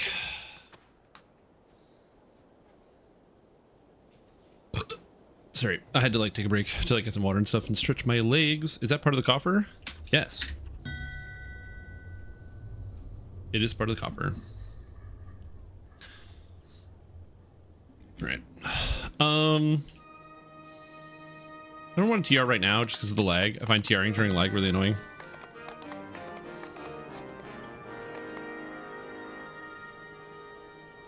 Yeah. Oh. Yeah. The wings are Reaper wings. Yeah, unfortunately, the Reaper wings are not available for purchase. If you like buy the coffer, it'd be interesting if they did something like that. The Reaper wing pack. I don't really want the armor sunset. That armor kind of sucks. I wonder how many people have bought the pack from seeing it on my character. I'm gonna be honest, this outfit is probably one of the most interesting that they've put out. I would kind of love to see like an ice set. We have the Magma Knight set. Now give me like an ice set. I think it would be sick. Also, people were noticing that the boots look kind of whatever. They don't really, they're not as nice. And it's just because they just don't look menacing. They just like kind of look like regular boots, which is fine. But as a Dragonborn, obviously, I get my Dragonborn feats. I got my feetsies showing off. Feet pics. So, different experience there. Yeah. Okay. But yes, I will TR this character because I don't know. I just like I have this mental block of like knowing how much better it would be on favorite soul with like no changes. So I have to.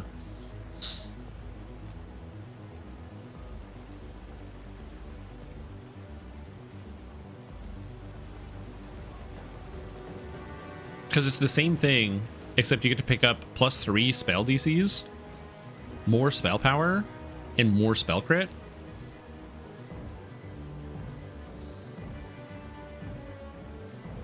The only way this would be better is if I did like magic domain cleric.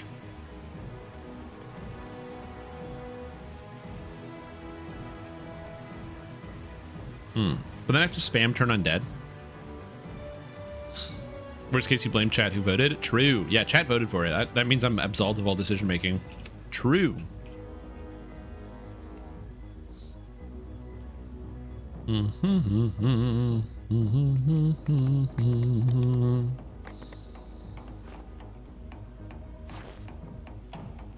Ichthenor's signet ring.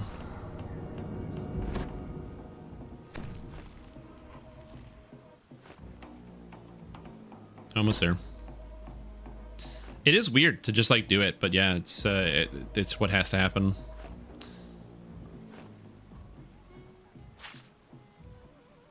Anyway. And now I'm naked, but you can't tell.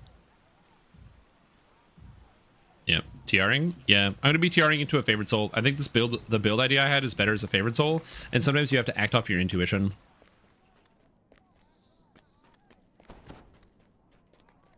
And say, nah, I'm going to do my own thing. No. Although I do have a stone.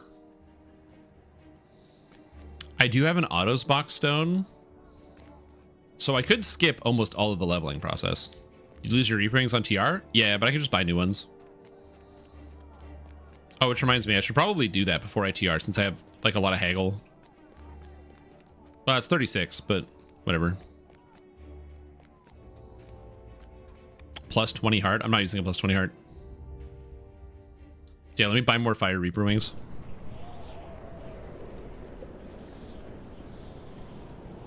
Although I'm level 20, so is there a way to get more haggle?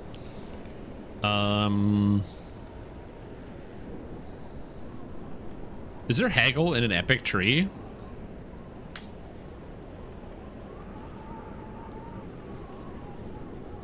+1 to all skills. don't think there's a way to get free haggle. Whatever.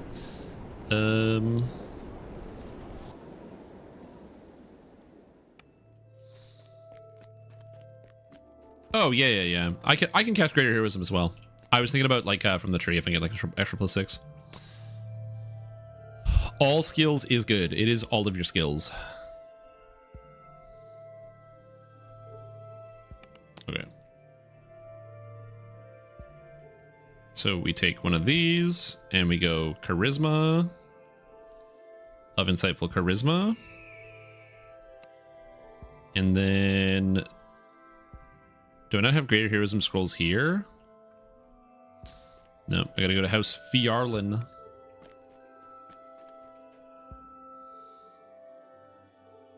Streamtom plays on Thrain.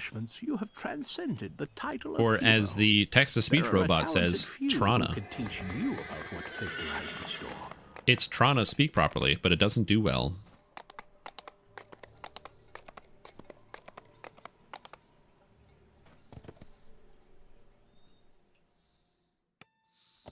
That's not the right shop. Come on, brain. Immediately just goes to the wrong place. This shop. And now we go in here. Hey, buddy. Hey, Frederick Star.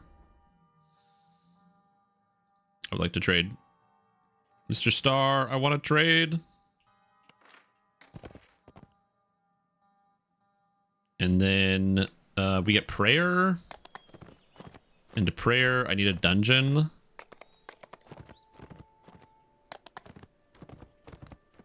So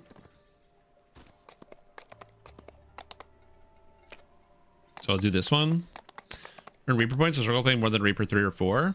Earning Reaper points at the level cap. Legendary quests give double Reaper XP, which a lot of people don't know. So leveling on Reaper is like the worst way to earn Reaper XP, and the best way to do it is just to do quests at the level cap on high Reaper mode. So to get to the level cap, get a powerful build, find a group to play Reaper 5 to 7, and you will be high Reaper XP in no time. Like, consider that a quest while leveling will give you like 300 Reaper XP on R1, and a quest at the level cap on Reaper 7 will give you 10,000.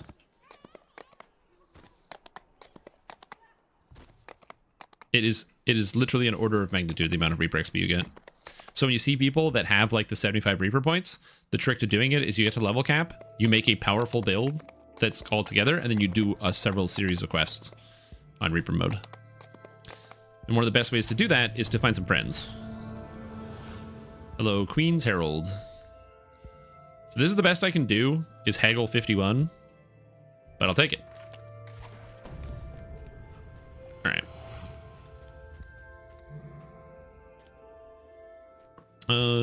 But yeah.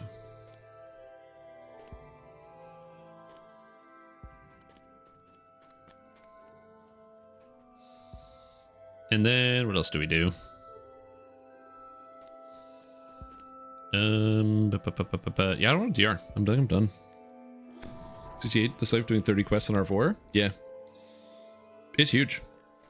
You can do requests on Reaper 4, but like if you make a quest that is like Myth Janor or whatever, Den of Vipers hard. Shit. Are they doing Den of Vipers? Oh, I still need Den of Vipers. Hold on, I gotta do Den of Vipers. I know it's gonna lag, it's gonna be horrible. I still need Den of Vipers. Oh no, I need Den of Vipers, dude.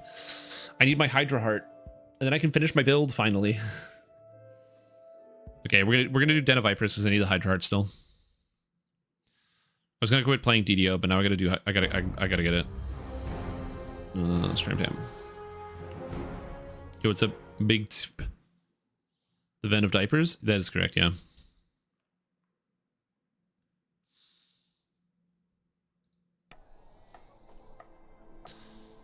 I don't have a guild, dude.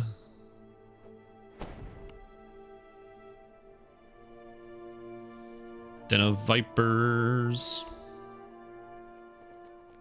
Oh, I'm not running. What? Yo. Alright, into the Den of Vipers.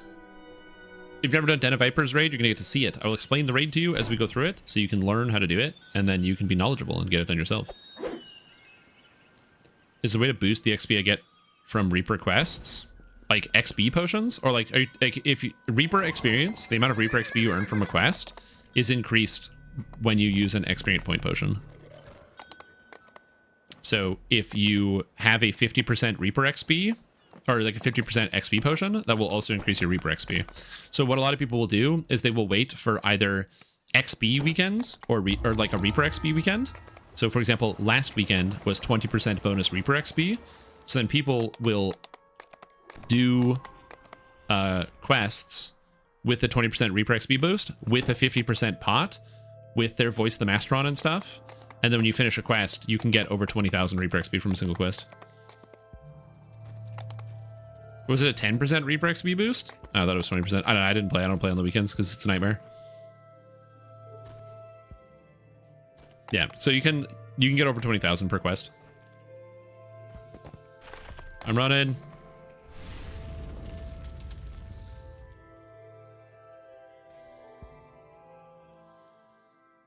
I made it. Your travel through the mists to this temple was unusually easy. Yeah, bear in mind, you cannot do them by yourself. I mean, some people can, and they're extremely skilled. So, for example, Emergencies Only has posted many videos of themselves running Reaper 10 on some quests solo. So you can get some ideas there, but it is generally designed for full group play. You want a healer, you want some DPS, you want a tank, you want a CC. Yeah, if you're new to Reaper 10, Shuriken build is a great place to start. The Guardian's camp has been burnt to ash. You don't see any bodies, so perhaps they escaped. The likely author of all this destruction awaits you by the temple entrance. A terrifying Baylor. Yep. Do not flee, mortal. Fine for it. I'm Firestork this life. As long as you get your DCs high enough. So, for example, if you want to do high Reaper mode, you want to have your DCs around 110 at a minimum. Ideally higher than that.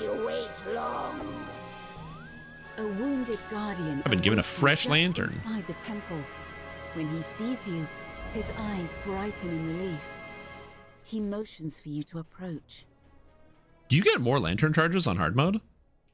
The Guardian orders everyone to take a lantern and head to the ritual room. Once there, use the lanterns within the 5 circles repeatedly until they are all fully charged. Only the ritual. Oh my god, I'm bad. Oh, I'm bad. Whatever, it's fine. Other lanterns you may have obtained are not designed to function. A dark wind of ill purpose making it difficult for equal balance. You'll need to account for the shifting wind as you navigate this Get that room. streamer luck heart. Yeah, I don't know if I can do it twice because I streamer lucked my Dracolich's eye. I think it's very unlikely I will be able to streamer luck the heart, but we'll see. Or to expose the stalker and slay it before it can do harm. Okay, so the way this raid works is there's going to be guys spawning literally everywhere, so you just butcher them. So, like, you just clean them up. But then also, there will be these red names that spawn. And when the red names spawn, it is essential for us to kill them as soon as possible because they will take away the lanterns in the ritual circles. They are immune to damage, and you have to use a lantern to make them vulnerable. So you're just kind of scanning around looking for them. Cloud of mist detaches from There we go. So now there's a guy over here, so we just go for him. A mist stalker. Only one person uses their lantern. You don't want everybody to use their lantern because you're blown out if you do that. There we go. But yeah, so like I said, just work on your stats, and as long as your stats are good enough that you can hit monsters, you'll be fine. But like I said, if we're doing like Reaper 7 and stuff, you want to have your DCs to like around 110 for your spell DCs. So if you get there and your spell DCs are like 70, just make sure you are finding gear, you're working on you're getting your filigree sorted, stuff like that.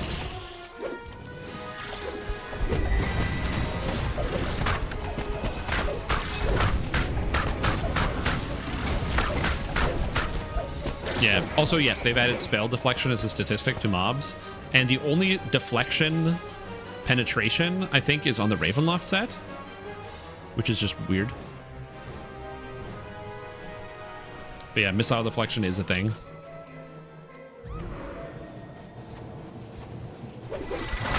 Although it's a bigger problem for like warlocks and stuff.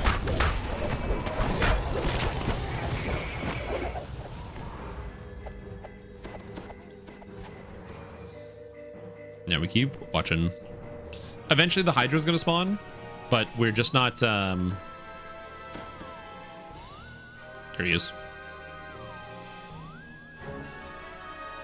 The ritual circle. But the Hydra's not here yet. Did I get forward wilting? Excuse me, video game. Here's the Hydra. So as much as we want to DPS the Hydra, which is important, we also need to make sure you have to drag the heads to one of the lantern circles here.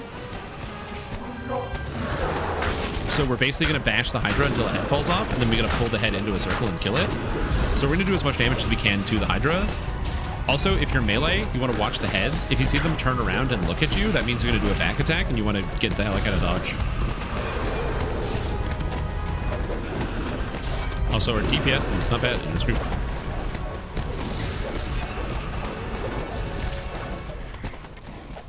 Just going to do a quick check. Okay, we have the head. It came off, so now they got to pull it into the circle. And now that it's in the circle, kill, and boom, we captured it. And we have to capture all the heads on the Hydra. And now he's down a head. The problem with the Hydras is that when they lose their heads, it's actually harder to tell what the Hydra's going to be doing. Because you can't see if he's watching behind himself.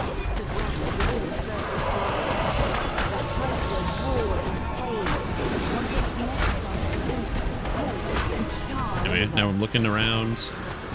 There it is. I heard the sound, so I knew there's a guy coming. Then we kill this guy. Hello, buddy. Hey, bud.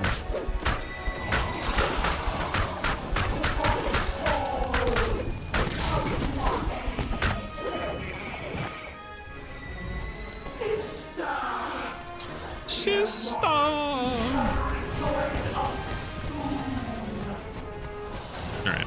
And now while they're repositioning the Hydra, by the way, when the tank is repositioning the Hydra, just leave it alone. Like, if you ever do this raid, if you see the tank is like moving the Hydra across the room, just let the tank move the Hydra. This raid is there is a time component because you only have a limited number of lantern charges. So the longer you take to finish different sections of it, oh my gosh. The longer it takes to finish different sections of the raid, the fewer lantern charges you're going to have as time goes on.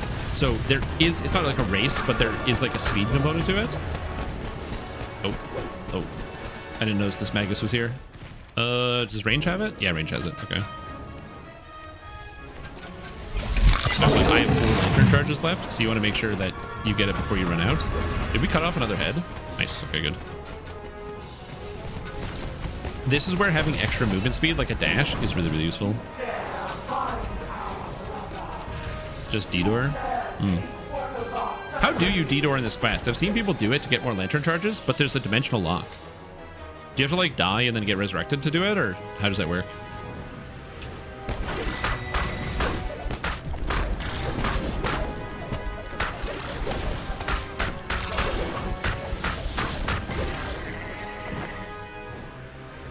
You go to the door to get more lanterns?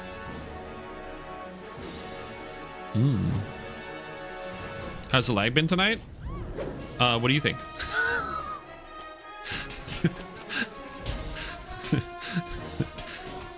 You know, it's going.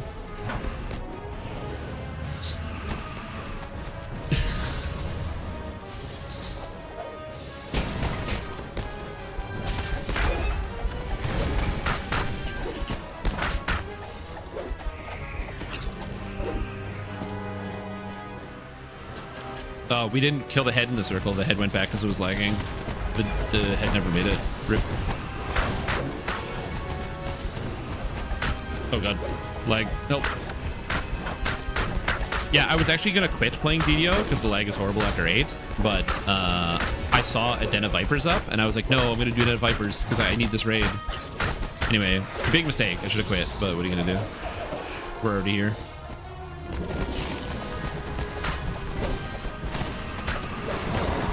Okay, another head down.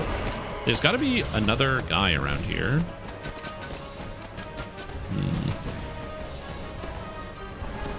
Okay, moving the head. Nice.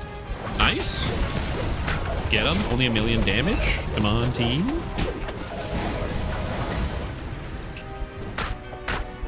Four heads now lie sealed within circles. Only one head remains.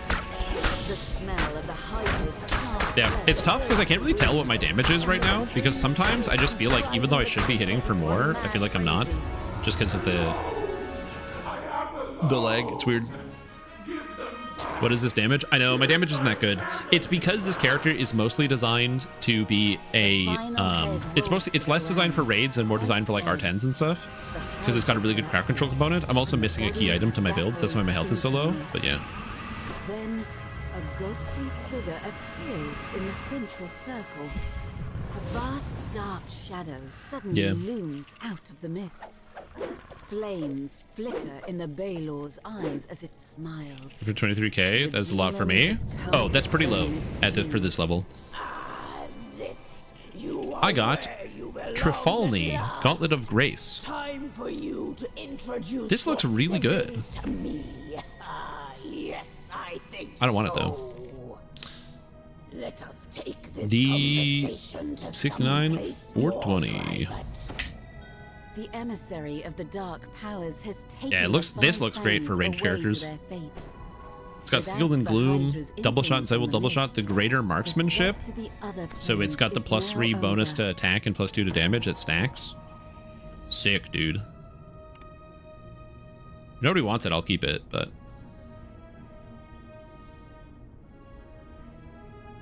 So yeah, so this character's damage is like pretty low when it comes to like an in-game melee. Like, it's good, right? Like, I'm not saying my damage is bad, but my damage in terms of like what you can do with a melee character is not even close to what other people are doing. But that's, I kind of leaned into that. All right, nobody wants it. It is mine. It's not even close to what you can do on a melee. So if you're like, oh wow, that's crazy, I didn't even know you could do that much damage, it goes way higher than that. Like I said, I used to play a bow build that would hit for over 100,000 regularly. And you can still do stuff like that with shurikens. So, yeah, it's a thing. They're doing Fires over Moorgrave, then Skeletons, then Threats. I mean, I'm already lagging, whatever. I don't know what else to do. I was originally gonna stop, but I'm like, whatever, I'm already here. We're mad they couldn't one-shot the Orthons? Yeah.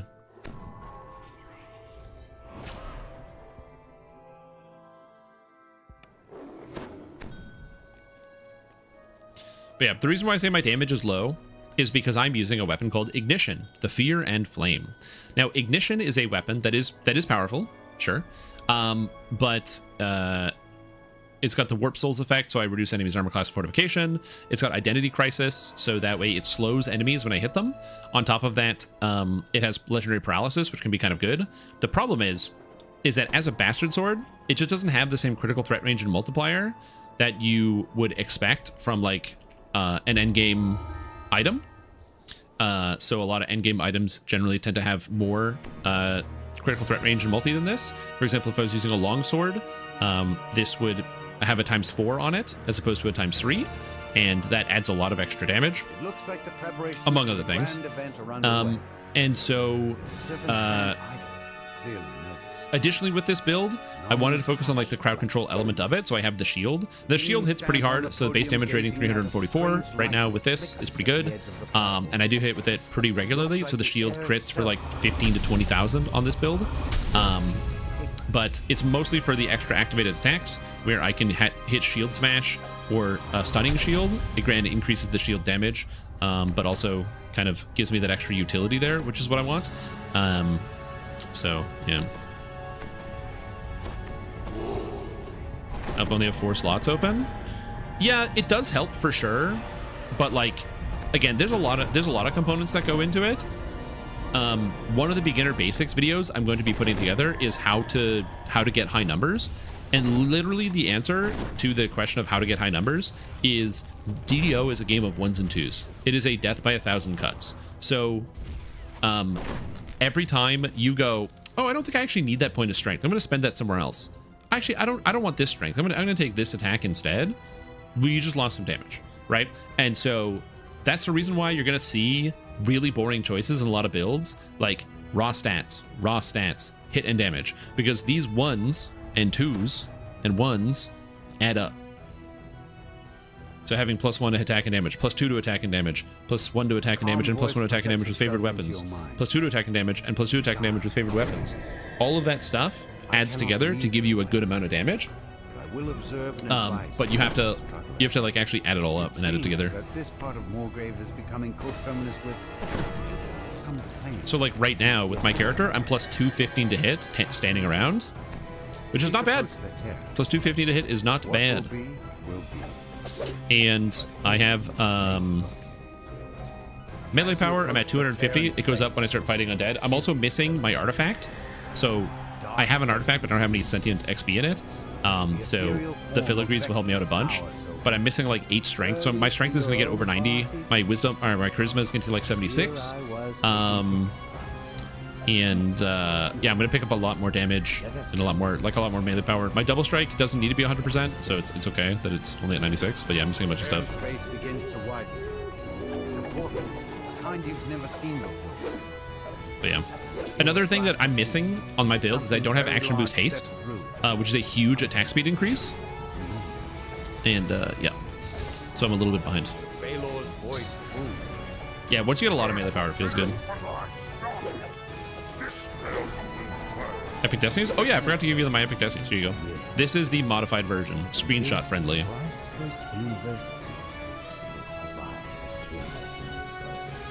enchanted your blade to allow it to cut a wider path through it. Begin your conquest. Let no one stand in your way. I'm probably going to take these 2 points to get a 100% double strike. Also, the reason why I'm not helping, it's because there's going to be rocks that land, and I want to get the rocks.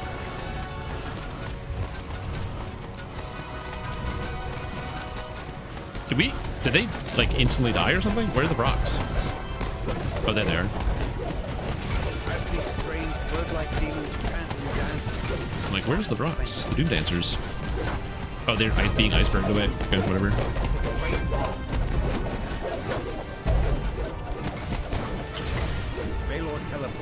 Gamba while we wait for raid? Gamba on what? Like, am I gonna die? Or is the raid gonna wipe due to lag? This character is also raid wipe proof. Because on this character, I run, what is this? The Beckon Divinity, which allows me to defend myself against raid wipes.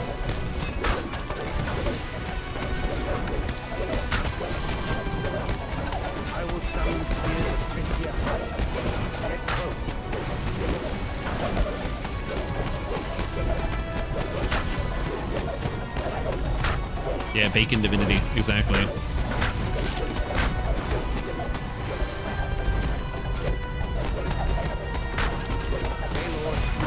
Oh, right, that's block. Yeah, so right now my melee power in combat is 331, and I will get to just shy of 400 once I actually get the rest of my filigree sorted. But I need my filigree sorted.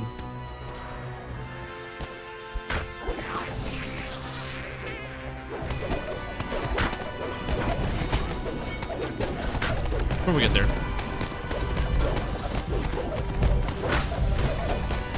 The stretch is right behind me. Oh my god, and then the time stop? Go, time stop. Oh, 84,000 hit. Holy, dude, the fucking time stop. His health melted. Oh, that was good. Oh, I've locked up so many times today. It's crazy. God. I love time stop. Time stop is an endgame ability that is usable by Magus of the Eclipses. For 10 seconds, it makes monsters take 100% increased damage. It is cuckoo bananas. And nowadays, since Magus of the Eclipse is one of the better caster epic destinies, you will have usually 2 time stops in a raid if you have 4 casters. Also, a lot of healers now are also running time stop as well for raids. So. Foundation of Morgrave's Tower. Here you go. Have some health. You stand unscathed. Vecna hisses in disgust. Burning planar scraps. Savor your victory while you can, worms. Sick. All will be mine. You anyway. can only postpone the inevitable. Where are my tide turners? Yeah, I don't have to turn the tide on this build. This build has Beckon Divinity, which raises everyone from the dead. And I have a Gibbers Blade, so what I can do is if the entire raid wipes, I can use my Blade of Jack Gibbers and then hit Beckon Divinity, and it resurrects the entire raid.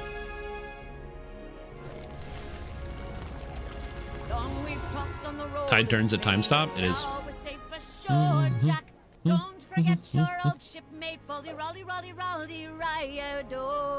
I love this Sentient Jewel. It's so good. Again, I'm just kind of raiding because I need more threads, and also having more runes is good for like randomly changing build whenever I feel like it. Apparently I already have this. Plus also I like built out this character and I just don't really play it that often.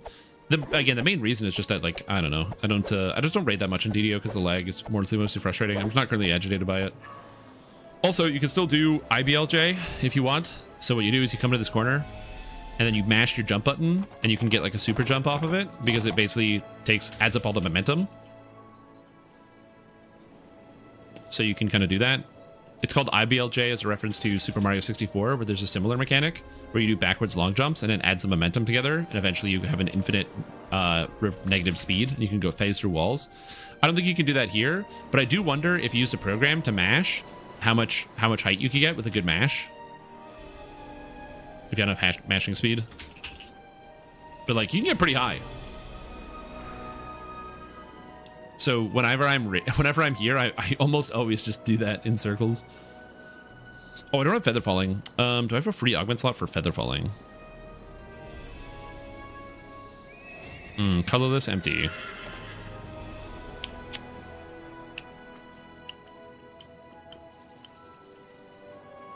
Uh-oh. Uh-oh. Uh-oh. Uh-oh. Okay, I don't have feather falling. That sucks. I don't think the jump causes any lag.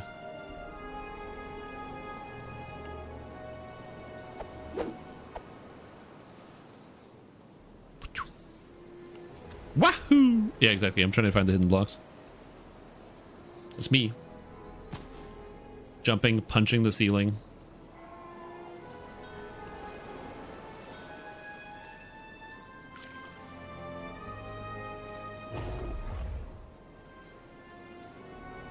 Alright, into the raid. Some of the speedrunners figure out the glitches. Is it all looking at the code or trying to random things or both? So it's a little bit of column A, a little bit of column B. It's very rarely people looking at the code. It's usually something happens which gets people to look into code or try to investigate or find something.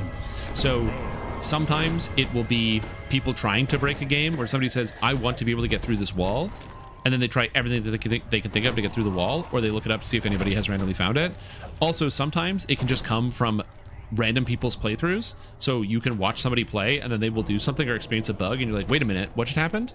And then they like try to exploit the bug to be able to do a certain thing. That's mostly what it is. It's mostly people just playing the game, and most video games are really buggy. So you just like analyze the bug and then go, wait a minute, how did this work? How it happened? And this is not me like throwing shade at developers, but like video games are currently and have always been very buggy. That's just how it is. As it turns out, really big projects and a lot of code has like unintended interactions or interactions that are hard to track, which I personally don't have a problem with. I think it makes sense to me.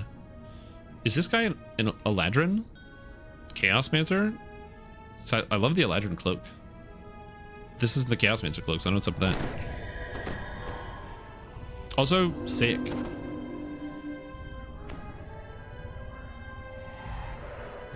Dragon Lord, Rogue Warlock. So many cool builds out there, dude. There's a statue in the Hall of Heroes. Depends. Sometimes. It appears to be a relatively recent addition to this ancient ruins decor.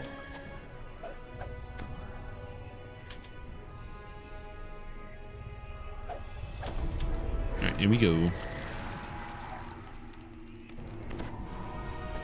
The ruins are as still as only stone can be. It's quiet. Too quiet. Then you hear it. Oh, oops. Here? Legends say no weapon or This group is really organized. The instructions they're giving in game for the raid is like really nice. You feel a chill as you approach this. Oh, this one. Search here. There it is. Feel a strange urge to speak. Also, if you are high DPS, I highly recommend you help people and kill ads when you get the chance. So like I have a lot of DPS, so I'm just gonna like kill this thing and just get it out of the way for like people that don't have the damage or that can't stand up to these things. Because many times when you do this raid, you might have other people in your group who are just like not capable of fighting certain monsters. You don't have to kill these, but just like, you know, if you can, just like why not? Just do it. Raid several times. Very half semi-static and very well organized. Yeah. Okay, we just need this one. I think we're done. Oh no, he's teleporting. Wait, which one didn't we do? We didn't do the west side? Oh, we're done. Go away, dinosaur. Oh, ghost T-Rex. Oh god. I actually think I'm ransacked on this chest that's in here. You can farm this first chest for the armor and also the cloak and helmet from Isle of Dread, the raid stuff, without actually completing the raid, so it doesn't cost any timers. So people will do that. You come in here on Reaper, you farm it out, get your rewards. Oh, it's way better than a Ghost T-Rex, dude. If you've never done this raid, it gets way better than that.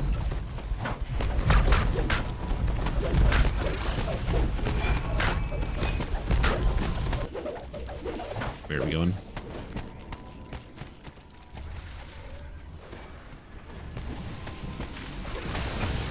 No, the range is too good. I couldn't even get there. Oh. Since the beast in the maze wasn't inclined to I'm not ransacked. That's kind of cool. Maybe you can take a brief pause before braving the volcano. If you've never done a lot of raids in DDO are very cool. They have like unique monsters, unique mechanics, just stuff that you wouldn't see anywhere else. So if you ever get the chance to do a DDO raid, especially on hard mode, I recommend you do it. Got a slot double wings on your melees? Yeah, apparently. Closer inspection shows that the ghost train was locked in some kind of trance. No, don't give me debuffs. She shakes her head as if she was arguing with Thunderholm was the most recent raid. Yeah, Thunderholm's been a little wild. Oh my god, our damage is so high.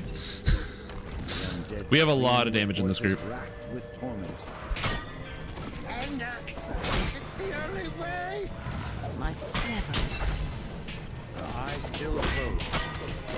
I'm just making sure to kill ads. Killing ads keeps stuff down, makes it easier for everybody else. We already have lots of damage, so there's no reason not to just like make sure we're chunking some of these guys down when we get the chance. Also, this character doesn't do just the front number. I have a lot of like extra damage on the side, so my imbue is doing about 500 on average, and then on top of that, the I also have extra damage from the tier 5 of the Divine Crusader tree. That's law damage. So the actual damage I end up doing ends up being like pretty stacked for the most part, even when I'm not critting, which is nice.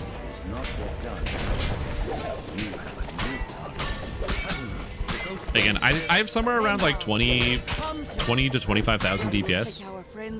Somewhere around there. I know it hurts, but you must come now. Response to her words. I could probably work harder. I just don't want to. You might be like, well, how do you calculate that? Is there a DPS tracker? And there isn't. It's just kind of one of those things you just gotta feel. Like you just gotta know that you've got a certain amount of damage.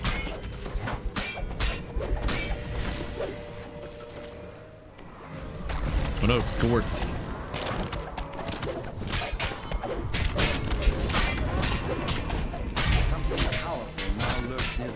And everything dies. Goodbye. I love being able to stun anything I want. It's very good. So name your party. Yeah. Anyway, so the shadow dinosaur is here. As we kill these guys in the corners, eventually we're gonna like actually kill one, and the dinosaur is going to become fleshy, and it looks very cool. Would it surprise you to learn that I was once an adventurer like you? But then I took an arrow to the And look knee. at me now. Look at my I don't have dashes, so I can't get to the monsters before they're already dead because there's so many people with dashes in this party. This is one of the reasons why people run dashes in these raids, by the way, and in contents you'll see people always running like any type of dash. It's because if you don't have one, oftentimes you miss out on being able to actually damage things because there's so much movement in some of these raids. And I don't have a dash, but I don't care about that. I could get one out of Vanguard, but I'm not gonna. My personal opinion when it comes to dealing with things like that is no. Clockwise. Oh, we're going clockwise here? Sick. Even the ghost flames start. This pain. Just gonna make sure I'm trying to heal everybody. Another shipmate lost to the No, someone died. Let's reproduce something like falconry? Yeah. Hey, you are running with my buddy Swiv. Hey, Swiv. You'll find no Yeah, I am. shortage of them in this place. I believe they are currently tanking this raid. Anyway, now the dinosaur turns into fleshy undead T-Rex. So he's got like green fire. He starts spitting green fire everywhere, which can be kind of annoying. So the solution to the green fire problem is you just don't stay in it. He also does a roar effect, so it's with the tank to let people know when the dinosaur is roaring. Because when he's roaring, he starts to kill everybody.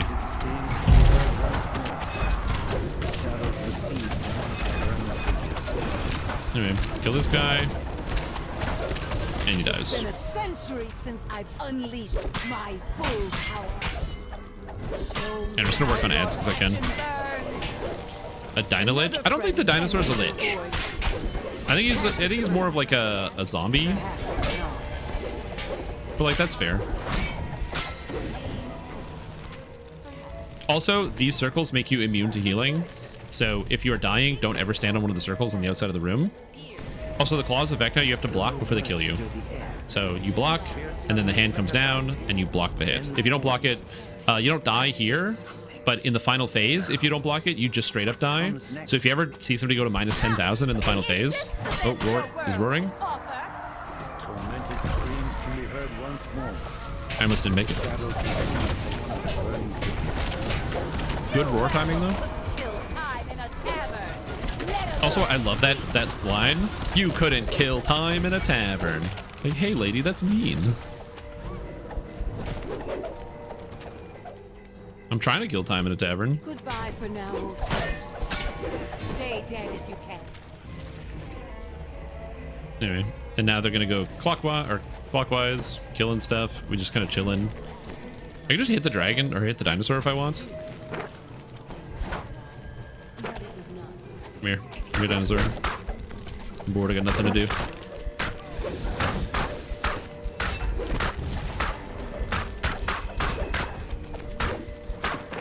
We're not on killing the dinosaur phase yet, but if I can throw in a 100k, roar.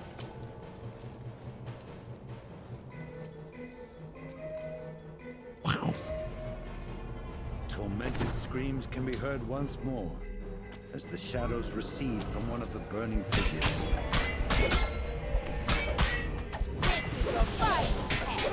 Okay. Did we do all the things? Did we already talk to him? What's happening? While I'm not playing, what server should I play on? And is there a way to get my characters from the old servers? So, you cannot currently get your characters from the old servers. You will be able to do that in the future, but that is currently disabled as of right now. They had a big transfer where people could transfer all through the summer, and they are going to re-enable the transfers soon, but they are not enabled yet. So you cannot currently transfer. So just give it a bit, and your characters will be able to transfer over. Outside of that, if you had to pick a server to play on, my recommendation would be Cormier if you're in North America, or Moonsea if you're in Europe. Moonsea is actually a server located in Europe. It's in the Netherlands, I think. And so it is a good place for you to, if you're in Europe, you can get like lower ping, which you may want if that interests you. But other than that, and then Cormier is just the best performing server right now. I learned that a long time ago. So I asked. Oh no, I don't want to pull aggro. Please intimidate. Thank you.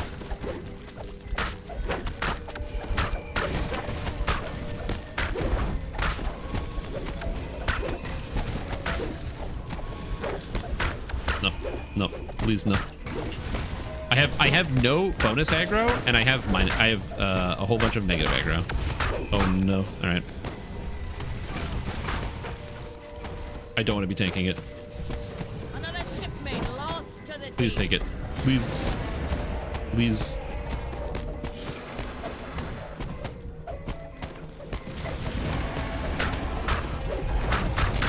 Okay, good. He's got it.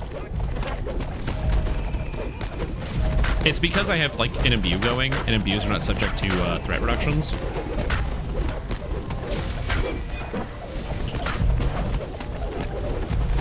Like I am running a bunch of melee threat reduction. Pick a class? Well, if you need advice on what class to pick, I recently released a video series called DDO Beginner Basics, or I'm still releasing it, where I'm going through each of the individual character classes and going into information about each of the different character classes.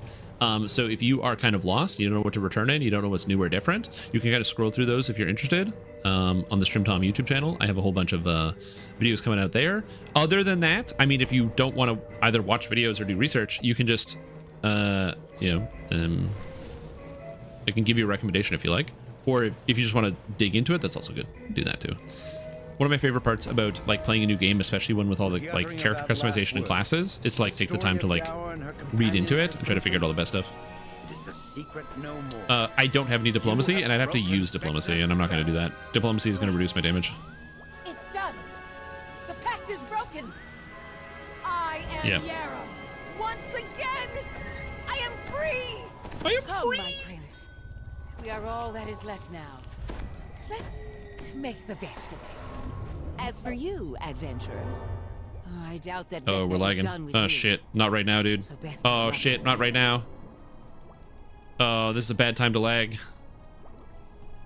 Oh, not during the final part of the raid. Oh no.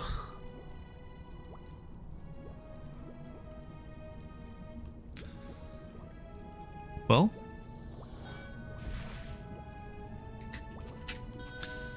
worst time to lag. We're probably all gonna lose here.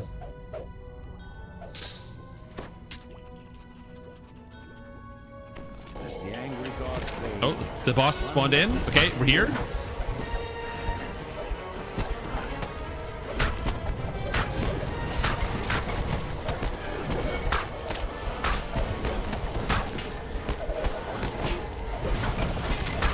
Yeah, they're definitely very on 5, Jeanette. Dude, you can't even play that now. We can't even move. I'm gonna stay home from work tomorrow. And what's a good excuse? If you want to stay home from work, I mean, sick is always a pretty good excuse. Being like, yeah, I'm sick. I can't work today.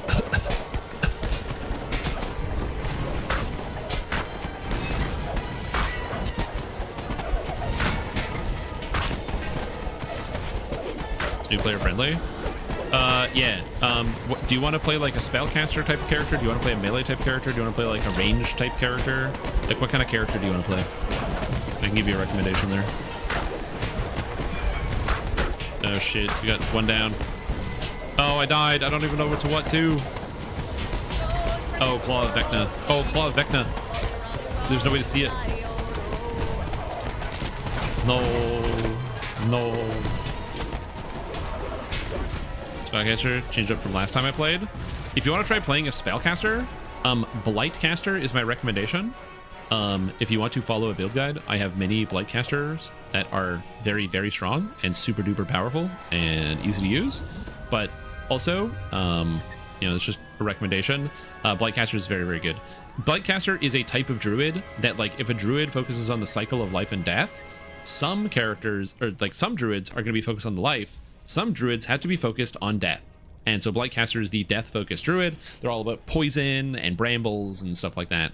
And as it turns out, you can become a Thorn Knight and shoot brambles at people, and it is some of the easiest and most fun spellcasting you can do.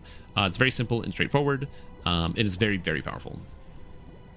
So I can definitely recommend Blightcaster, and I can give you a link.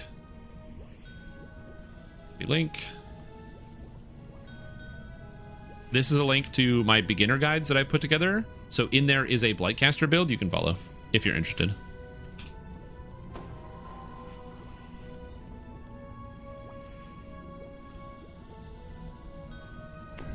Shrimp has the cleric build. I'm re-rolling it.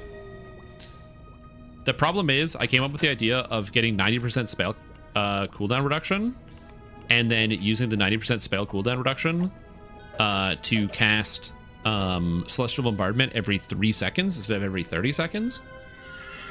The problem is it's so much better on Favored Soul, it's not even funny. Like, it's so much better on Favored Soul. So I'm like, well, shit. So I'm re-rolling my cleric into a Favored Soul. Oh, the raid lagged. We didn't finish it. Quest received. The game bugged. We didn't finish the raid. So we got the loot. So no one's on timer. Sick. Dude, what are the odds? The game lagged so hard, it didn't complete the raid. So now we can run it again for free. Yo, thanks for the free timer, SSG. Oh my lord. See, sometimes the lag isn't all bad. Yep.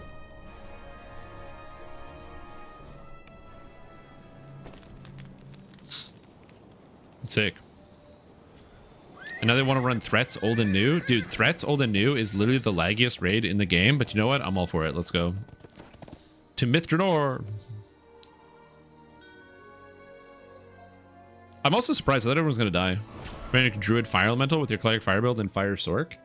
I think Fire Elemental Druid is infinitely better than Fire Cleric, and it's worse than Fire Sork. The difference between Fire Druid and Fire Cleric is that they basically do the same, but Druids get more mana, more spell power, more caster levels, and they bypass fire immunity, and Clerics don't. But the big difference between Druid and Sorcerer is that Sorcerer gets Delayed Blast Fireball and Meteor Swarm, and Meteor Swarm is disgusting, whereas Druid gets Firestorm, and Firestorm is very good, but it just takes longer to cast than either of those other two spells. You get an 8-second cooldown on Firestorm versus Druid's 3-second Delayed Blast Fireball and 6-second Meteor Swarm.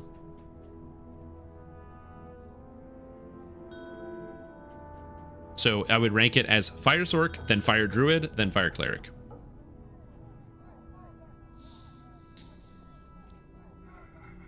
Oh, right, Shrine Up. Shit. There's a tavern in here, right? Hold on, I'm gonna go to the tavern.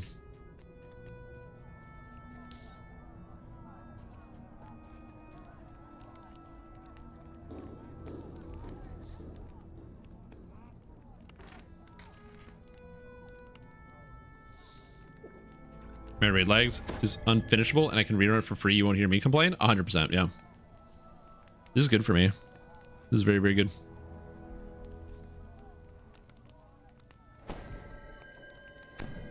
Yeah, so I'm having a good day. I'll take it. I'm still re-rolling into the Favorite Soul. I have a autos box, so I might use it. I'm kind of like still deciding if I want to slam it in there. Because I can skip the low levels basically and just start at like level 16 again.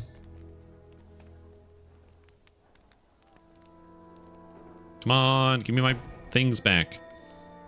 I have Tavern Regen, right?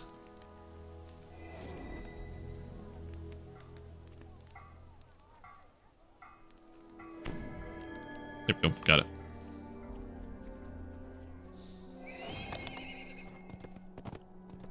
This character also probably could use this character probably could use the new fire cosmetic as well, but I actually really like this cosmetic. My character is a Dampier Paladin. In fact, I'm not just a Dampier, I'm a Dark Bargainer, the iconic Paladin. If I was a racial completionist, I would try to use Ascendant Bite, except joke, Ascendant Bite doesn't work, so it doesn't matter. But yeah.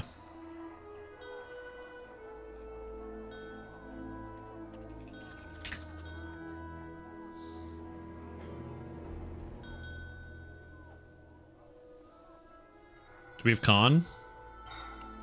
Oh no, they were checking the 80+ ability scores. I don't think we have a Con character.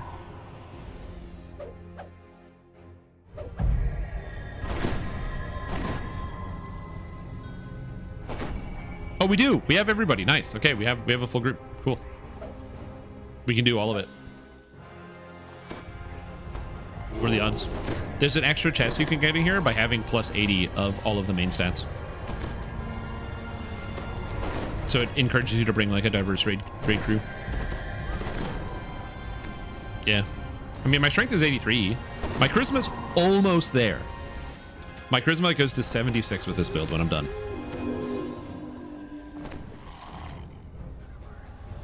So yeah. Well, we actually have a real wizard. So that helps a lot. Because wizards don't need any of their stats. The Red Wizards of Thay have uncovered a dormant red Dracolich in the ruins. Now the wizards are performing a ritual designed to control the creature that they have awoken. The Baelnorn says he'll seal the cave so none of the Red Wizards can escape while you're putting an end to the ritual. And apparently we have a bunch of charisma characters. I'm close. You're ready. The Baelnorn has sealed the only entry to the area.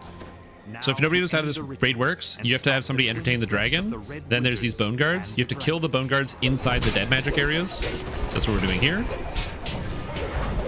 So smoking this guy in here, smoking these meats. And he dies. And then we have to kill his servant outside. Where are the other ones? Where's the guy? Where's the goon? Oh, we have a whole bunch of these guys? Okay. Okay, we killed these guys in the dead magic. We have to kill the necromancers out of the dead magic. Is that optional fight? That's very cool. Yeah. Feel shame about the lag. Try to get back in the Lotro. Unfortunately, server lag is a real turnoff.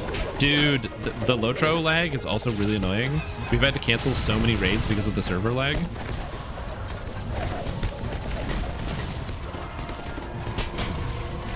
Do we need these guys to be out of the dead magic? Here we go.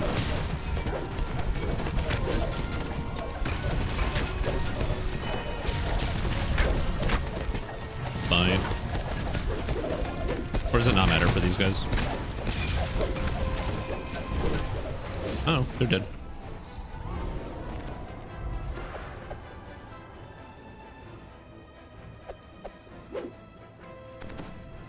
This Dex was also rarer than you'd expect at peak Inquisitive popularity because Inquisitive can be anything but Connor Dex. True, yeah. But shurikens, though. Shurikens. Blocks the path to the ritual room. She commands her minions to attack, then jumps into the fray herself.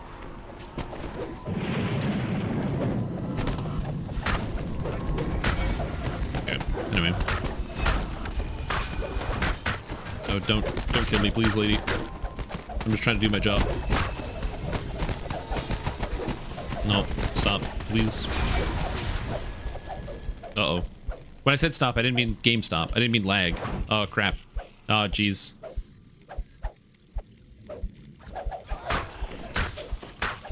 Uh-oh. Uh-oh. Block. Back up and block. Our fighter's dead. Start the list. Haul yourself into port for repairs. No, I've got poison. Demonic poison. We're dead. Enemy time stop. To do with ping and server lag. Yeah, it's unfortunate, but not worth it. This is the reason why I have said, I've said it again and again, that it sucks and it's unfortunate that there's so much lag going on in the game right now. So to answer the question, they are working on the lag problem. It is currently #1 priority. They are, every week there is a patch that addresses more and more issues. It is a huge problem. It is currently destroying their game and their revenue. Player numbers are going down because people are fed up with the lag, and it is a huge issue. Some people, if you go on the forums, you will read angry people being like, they don't even care, they're not trying at all, they love the lag, they want it to lag forever, they love the lag so much they want to marry it. That is not what is happening. It is just a massive, complicated problem, and they are working on it. But as it turns out, the game has a lot of moving pieces. Anybody who's worked on any type of legacy software product will tell you that old code bases are complicated, and you just aren't going to have all the information all the time. It is what it is. So they are working on it. Again, they're patching it every week. However, we have no timeline as to when that's going to be done, because they are working at it bit by bit, and they don't have a full grasp on how long it's going to take. So the answer to the question of, you know, what is the info, they're working on it. They don't have a timeline. And for me, in my professional opinion, is literally just play another video game. It sucks. It's like the worst answer ever. But it is what it is.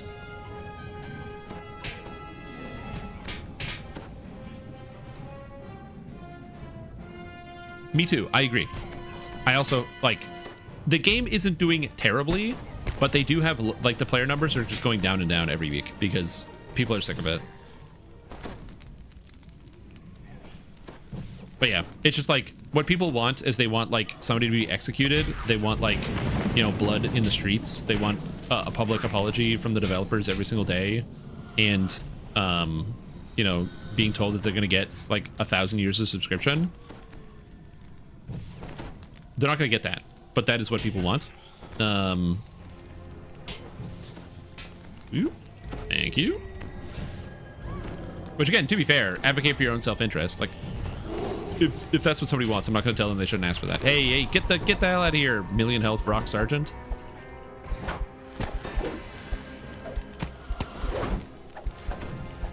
There we go. Perfect. Also, you don't have to kill these guys. You just have to CC them.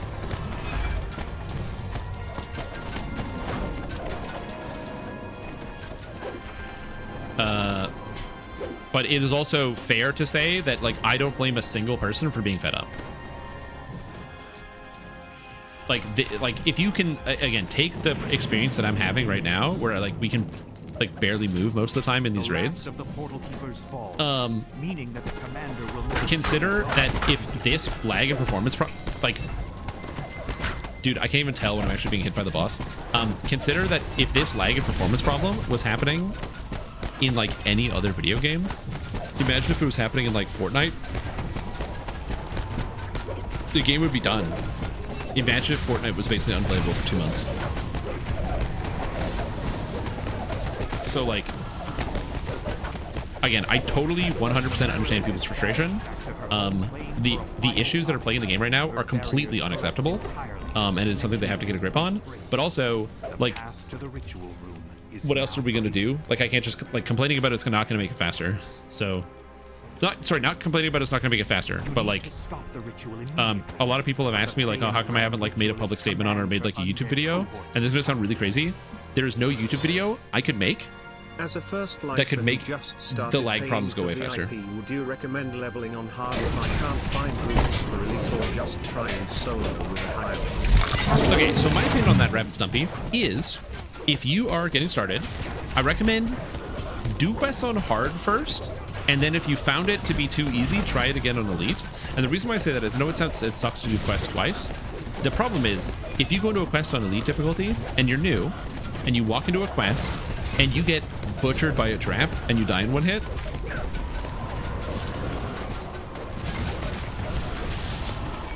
then you're going to be upset and have to do it twice anyway.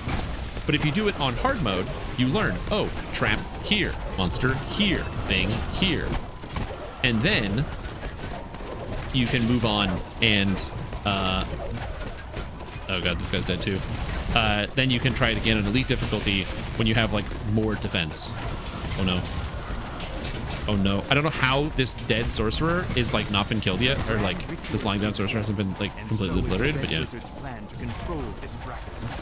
Though as long as the creature remains, it could still threaten this area's future.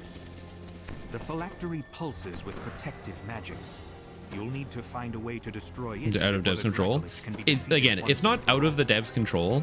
So from my perspective, I don't think it's outside the dev's control. I think it's inside their control, but I think the issue is that it is a problem that has developed over years. It's just not like a short problem. So it isn't a situation where like this just cropped up. The reason why the game is lagging as much as it is right now is because years and years and years of problems being built upon other problems that just haven't been addressed in a short enough time period.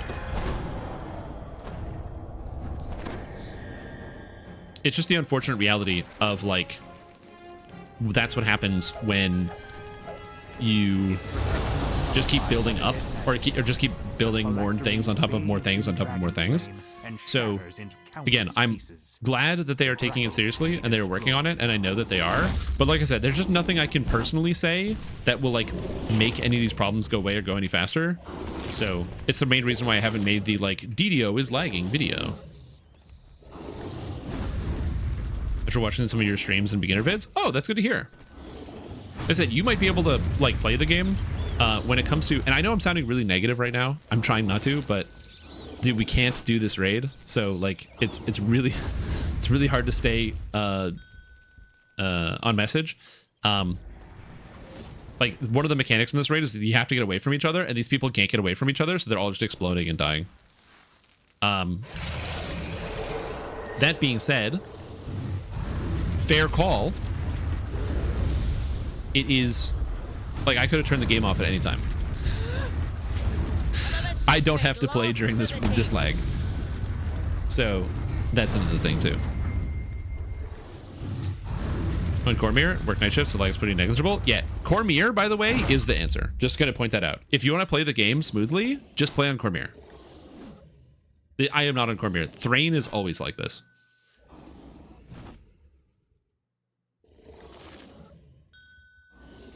Yep. But here's the thing. Even though every single person in this group, all of these people, we all know what time it is, and we all fucking logged in to do this raid. I could have left at any time. So, like, I'm going to put, like, obviously it's the developer's fault for, like, the game being as laggy as it is and being as unplayable as it is. But, listen. It's like we know that the forest is full of bear traps, and I'm like, hey guys, do you want to go for our weekly hike anyway?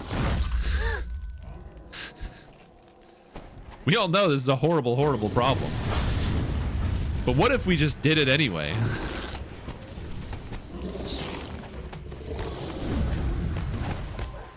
Oh god, we gotta get that bone guard out of there.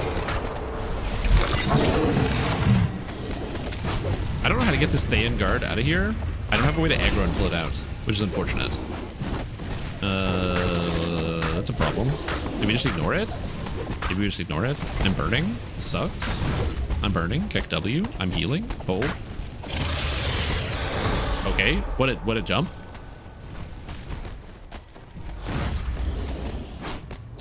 Part of me just wants to let the ranged players deal with this. Did we get the skeleton out? Oh god. No, he's still there. I don't have a solution to get him out. This is the main issue. Whatever. Just hit it. Just do 36 million damage. I'm going, okay? I'm going. Eruption Elemental.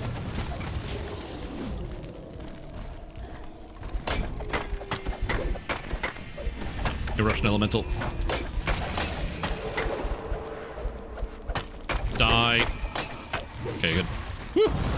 No raid wipe. I'm burning. Okay.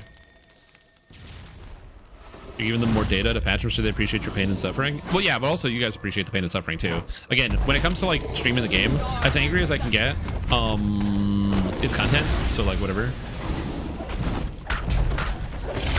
To be honest, I don't think the lag will stop the entire raid from burning alive here. There's someone who doesn't know the mechanics, so they have Dino Bone Ooze Augment. Oh, true. There's always somebody with an Ooze Augment. True, yeah. Oh no. Oh no.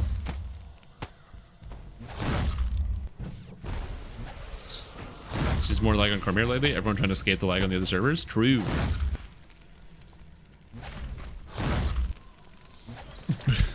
Dude, I don't know what the fuck is happening. Oh, wait, did I just get up? Hold on. Did I stabilize and get up because I have Die Hard?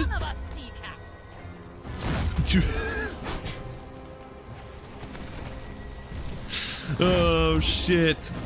Oh, that's amazing. I was dead so long and the monsters couldn't get to me due to lag for so long that I stabilized and got up. Okay. Things I did not expect to see happen for $100.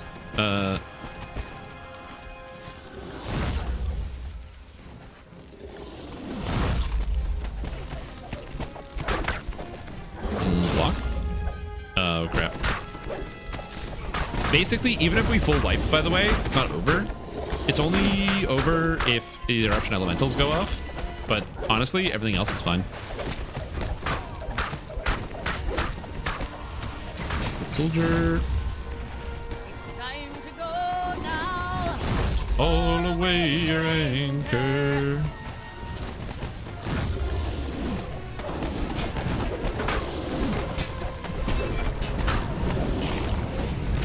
Yeah, if we have ranged characters who are just gonna keep plink plonking Carlath down, it's fine. By the way, this is another reason why the entire game is running ranged. If you're wondering why, like, every raid you go into, most of the players are running ranged, it's because of this exact reason. If somebody is ranged, you can do whatever you want. True! I didn't hear no bell. Dude, so last season in Destiny, in episode Heresy, there was a perk that you could get that made it so that if you got kills with your glaive, it gave you more ammo for it. Because the glaive is like a hybrid, like it's got like a gun and like a glaive head on it.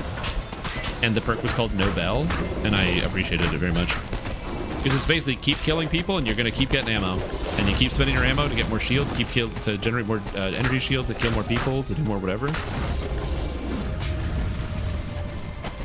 Okay.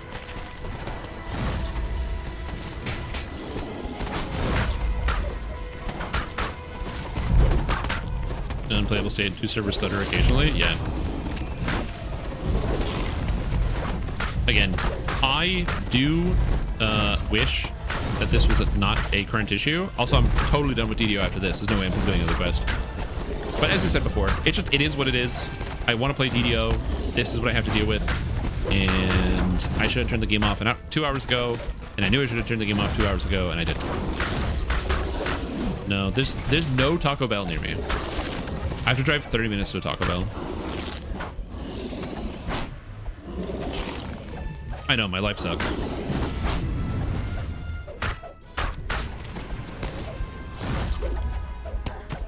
I don't even know what's happening right now. Oh, am I tanking? Sick. Bob Dole doesn't need this. Oh, shit. Okay, turn around. Okay. It's okay. It's okay. We're good. I have spreading flames too. It's fine. Don't worry. Hold on. Die Hard. Hold. Eruption Elemental. I'm dead. Well. Recommend to buy first. Lamortia. Lamortia is the newest expansion, so it has the most up-to-date gear. It's also cool as fuck. So I can definitely recommend Lamortia as the first one. Also, because Black Friday is coming up, and once all of the lag is sorted, they're going to be doing a big quest giveaway, big code giveaway and stuff.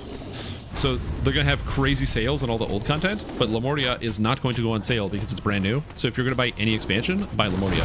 It's got good fun leveling. It's like a good level 8 thing. Good level 8 quest zone. And on top of that, for endgame, you can use it for a full set of endgame gear if you decide to do endgame. I'm dead for 30 seconds. What's this? What is this? Okay. Okay. Oh. Oh. Oh. Yo, I've been there. Oh. Into a pile of bone Oh. and desiccated sinew. Oh, damn. Yeah, dude. Ugh. And stop the Red Wizards, bringing the area around Mithranor one step closer to renewal. Yeah. It's a good thing they put a resurrection shrine in this room because of how bad the lag is. Divinity.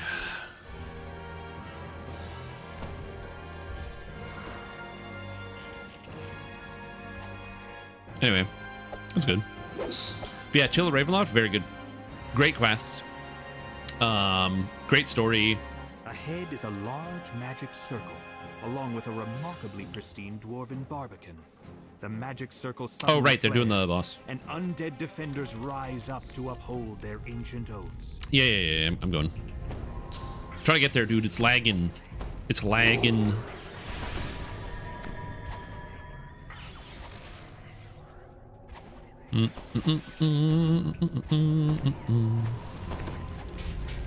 Is a dinosaur in here? I just see the friggin' dinosaur chilling.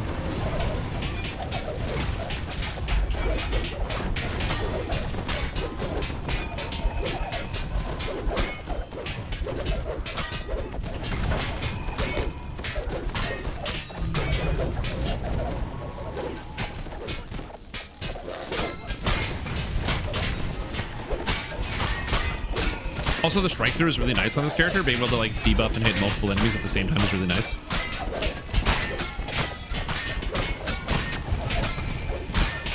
So you can basically hit everything, which is good.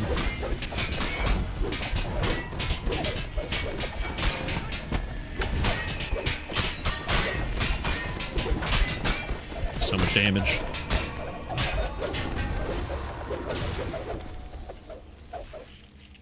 Dude, that's 35k in addition to which of all the other damage I'm doing as well. Also, now I'm hitting multiple targets at the same time, which is satisfying. So it's like 37, 36, 32. I don't even know. I'm probably fighting 3 targets doing like against these guys, especially since they're helpless. I don't know. Probably like 150k DPS, something like that. I hit one guy for 63k. I guess could take in 40k from my dot, which is cool.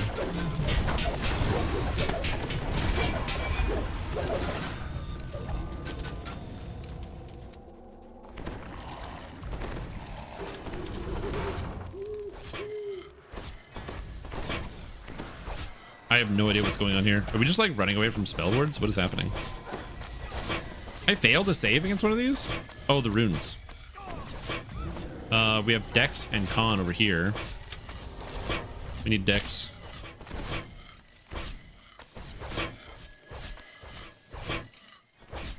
Oh, there's a guy disabling everything. Nice. Oh, we have to do these puzzles? Oh man, this is like an all-star. What the hell is this? There's so many puzzles in this room. I've never done this section. Freedom of movement. I am insatified. Yeah, I don't have freedom of movement, unfortunately. I'm gonna be honest, cool treasury. Just millions of traps and puzzles and things, and look at the dinosaur. No! He died. Big sad. Oh yeah.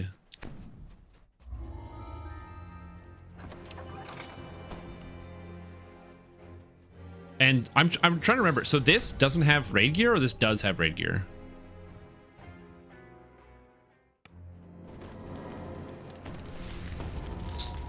Just the maps? Okay. Well, I didn't get any mats out of that. I didn't get any barrier fragments.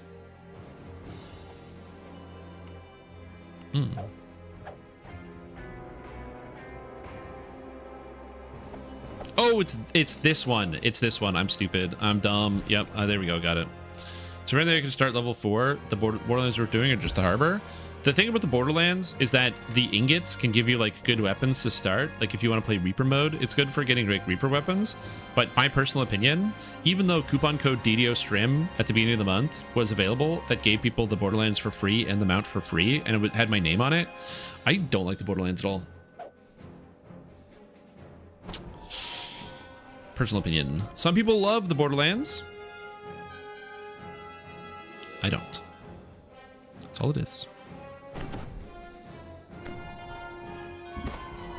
So yeah. Anyway.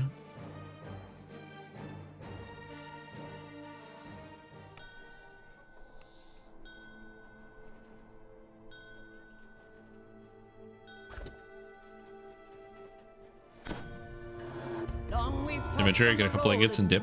True, it is. The weapons were nice at 20. Yes, and the weapons are very nice at level 20 as well.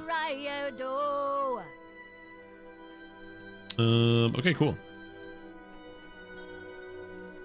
Well, I was gonna do other stuff, but now I'm tired. I don't wanna. So I think I'm not gonna.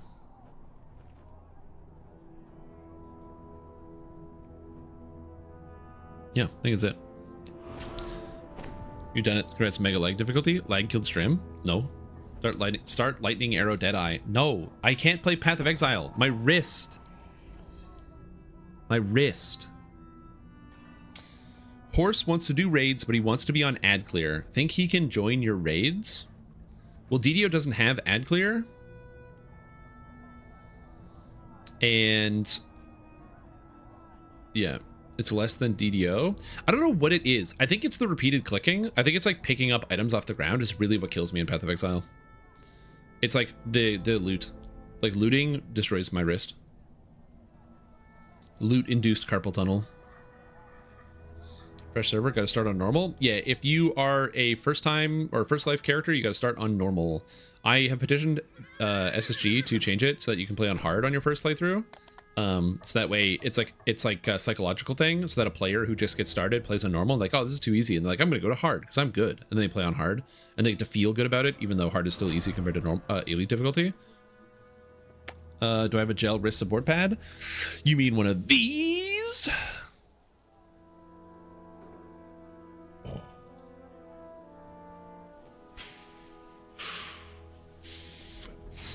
One of these? Here we go. Been following your beginner road build and the game crashes when you use action boost. You just don't use the action boost. The problem is action boost. First of all, that's crazy. I've never heard of anyone having the game crash when you use an action boost. So that sucks. But the unfortunate reality is action boost haste is a 30% multiplier on your damage that never gets worse. So if you don't use it, you just lose 30% damage. That being said, you don't have to use action boost haste. You can just not press the key anymore.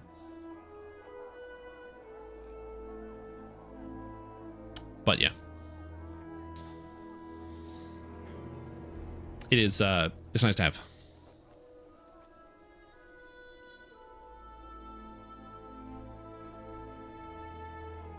Anyway. Perfect victory as Stale in the Bazaar. Nice, dude. Hell yeah. I don't have a lot of perfect victories. Try repairing the files. Yeah, you could try repairing the files. That might help. But yeah, I have never heard anybody having a crash on using action boosts. So, yeah. By the way, you can play without it. For example, this character does not have action boost haste. The downside is I'm literally just missing 30% damage over the next melee. And action boost power is not a replacement for action boost haste. But, you know, it's the best I can do, so it is what it is. Oh, I still have Memento Reaper Strike? That's also a mistake. I need Deadly Strikes for more crit damage. Imbuement also doesn't give Imbue dice, just gives Fort Bypass, which is something I don't need on this build. I have too much. Here playing Darkest Dungeon cures carpal tunnel. Is that how that works? But yeah, no, I need to take a break from the Path of Exile. It's too much of like doing this. And yes, I do wrist exercises. I do a lot of wrist exercises now.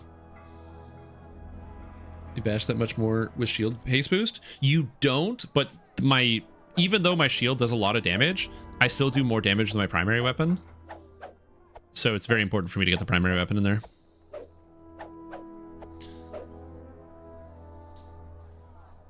Can't play it on 4K monitor. Oh, DDO? Yeah, that's why you don't buy a 4K monitor.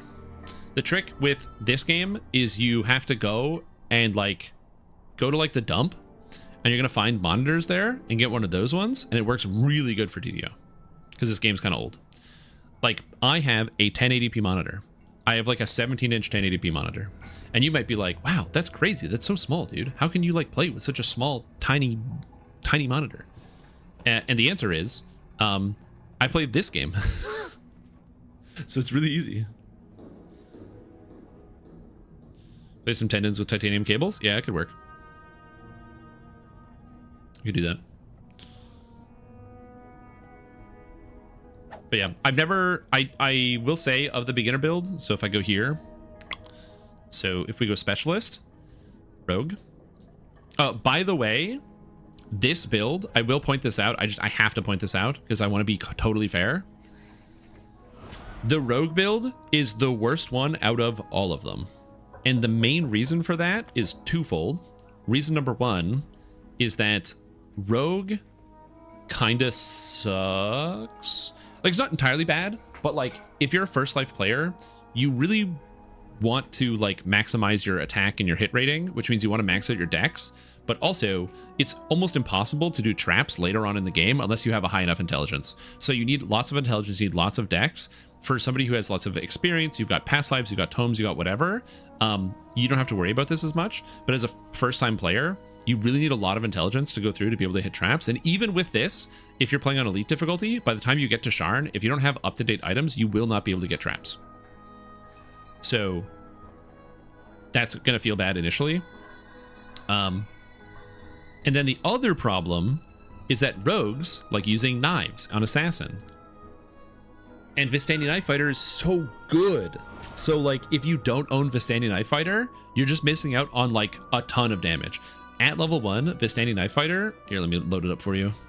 Vistani Knife Fighter at level 1, you can unlock this ability, Rapid Slash. It is a triple hit frontal cleave that gives you a 20% damage buff when you press it.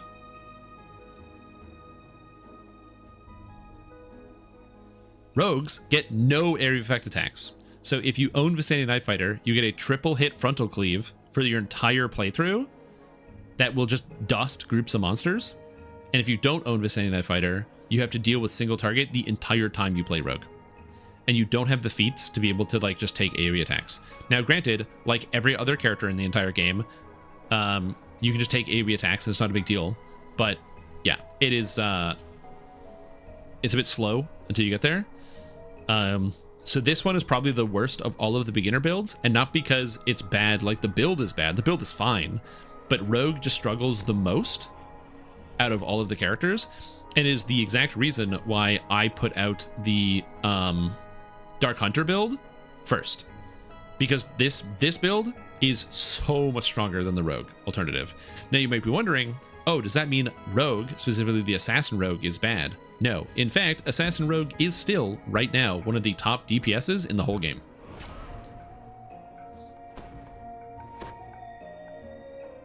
So, yeah. It is still one of the top DPSs in DDO. So, very, very, very good.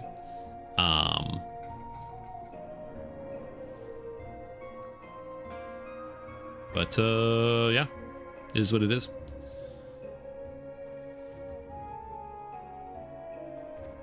Even better than Critzilla? Oh, yeah, dude. Dual wield Rogue does insane damage.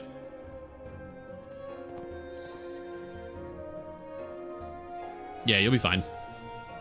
Do you need to shoot for 100% offhand hit chance? Yes, because it gives you more damage.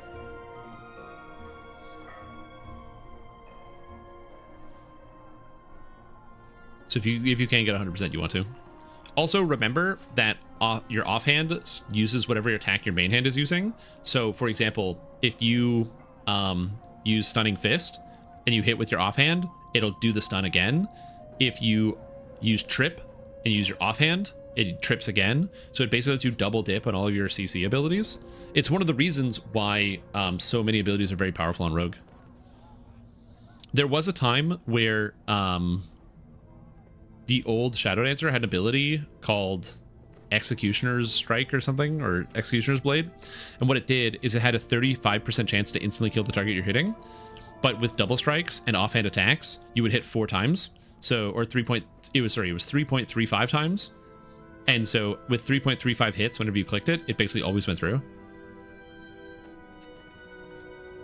Is ranged rogue good? Yes, you can. You can play ranged rogue. If you need a ranged rogue build, I have one.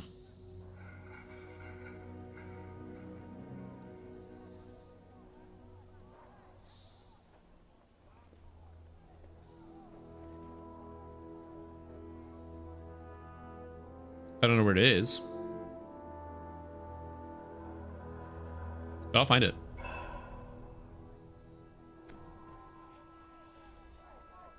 Give me a sec. I'm looking.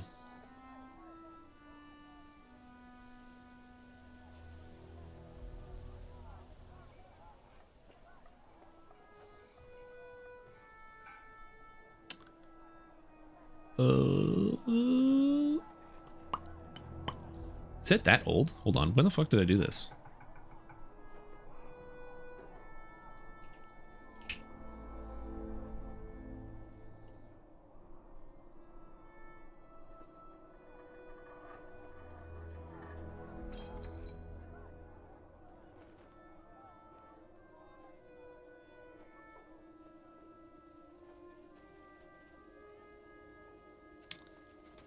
Huh. Give me a minute. I cannot find this build, so I'm gonna give me a sec.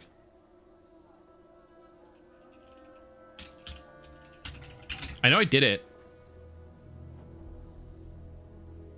Here we go.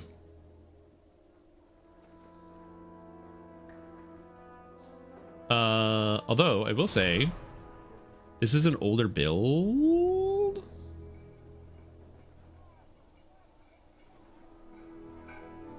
Is this informative? Does this help you? This is an old build. I don't have a new build for you. I don't know if there's any new bow rogue builds.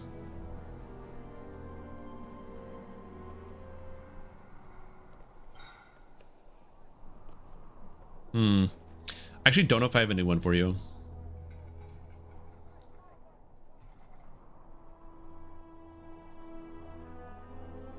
Hold on. I'm looking for info. I'm digging. I don't have a good version for you. I have an old one. So I have an old build for you, but it's really out of date. So you can use this as a baseline. But it's really out of date. It still functions. It's just there's probably better ways to do this. But it still functions.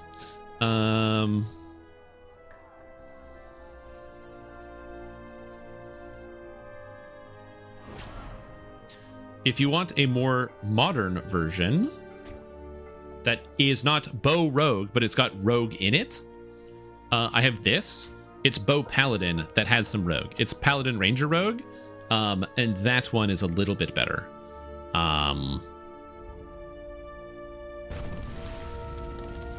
It is modern. It's up to date. You can do endgame with it and all that. But the problem is it's not rogue. It's paladin with a little bit of rogue. But again, it depends on what you're doing.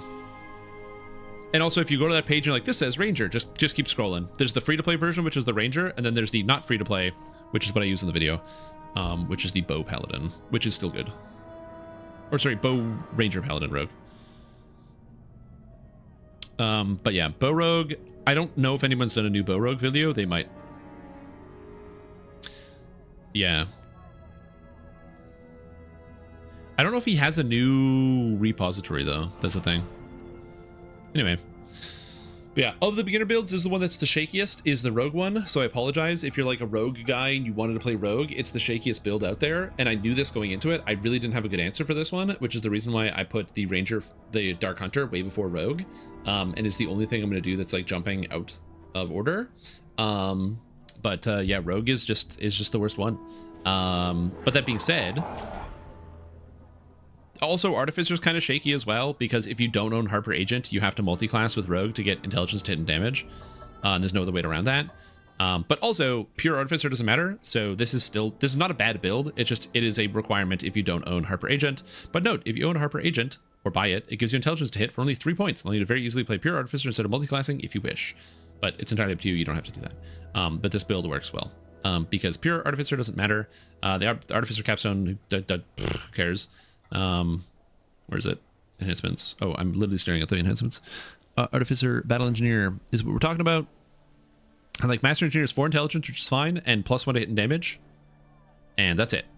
So like, it's good, but like, who cares? And instead, you take 6 levels of Artificer or of Rogue, which gives you like a bunch of sneak attack damage, a bunch of other stats, which you could argue is better. So again, it's kind of up in the air though. Anyway, I will be back in a minute. I'm gonna get some water. I shall return. I need the water. But I'll load my build up on here for people if they want to see it. Here's the build. This is the Paladin build that I'm currently running. Damn, it covers up the whole screen, eh? Anyway.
I'm in the computer chair. Stream does lots of damage. I thought 39k purples. And I do what effect was that? A lot of them. Tier 5 answered so bad that Night of the Childs is much better. Yes. So I'm just going to compare it 1-to-1. Okay. So check this out. This enhancement, Ascendancy, says +4 to hit and damage, 15 fortification bypass, and by attacking undead, you get 3 melee and range power, which stacks up to 15 times for a total of 45 melee and range power. So if +4 to hit and damage, 15 fortification bypass, and 45 melee power. This is +3, which is less than 4. This applies vulnerability stacking on the shield only, which can only hit once every second, so it doesn't stack. Shield rush is mid. This only gives 10 melee power and 100% shield or 10% shield bash chance, except I already have 100% without needing this. And +1 crit multi on a 19 or 20, which is an okay stat, but it's not 45 melee power. So if you add all of these abilities together, it's worse than just Ascendancy. But then I also get 10 more melee and range power, the ability to stun all demons on a Vorpal or outsiders, 30 extra healing amp, and an instant kill that also gives me my smites back, which I need. So all of Vanguard tier 5 is worse than just this 1 point Ascendancy, and then I get more points. But by contrast, the Capstone, Champion of Good, lets your Ascendancy stack up to 25 times, and also grants the Aura of Courage Sacred bonus to melee and range damage, which is very, very, very good. But I actually trade this, as well as giving 10 extra melee range power, but I trade this for the Vanguard Capstone, which gives attack speed, which you could argue, it's hard to say which one is better, but it is quite good. And it increases the power of my shield as well, which is very impactful.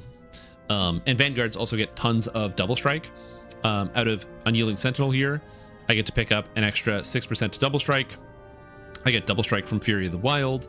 I get double strike from the shield feats. So all told, standing around in town, I'm at 86% double strike.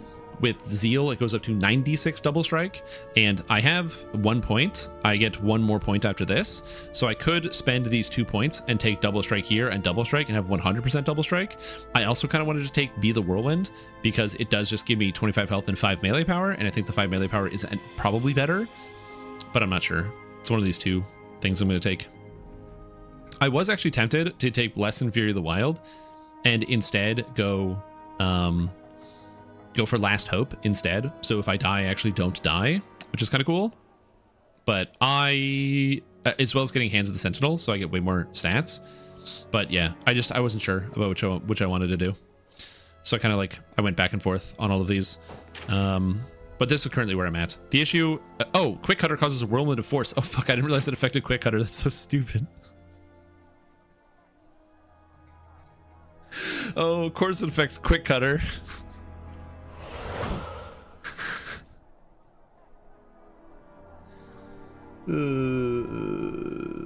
Guys, did you know Quick Cutter is really good? God, that's really funny.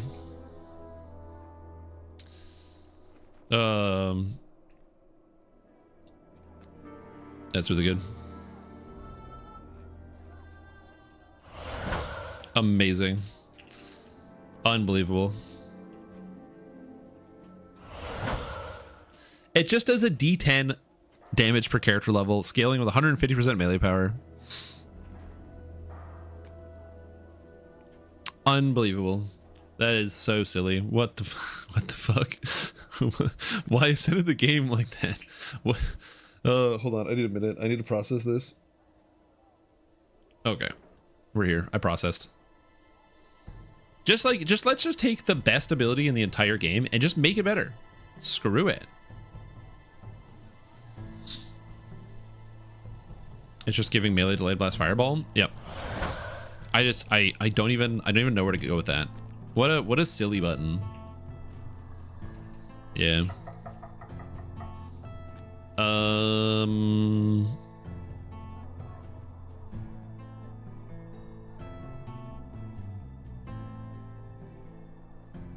don't know what to do right now. I might turn off the stream. don't really have anything else to do. Oh, Gamba? Yeah, I can do the Gamba. I forgot to do that today. I just don't have any activities to do right now. Yeah, I'm going. There you go. Gamble.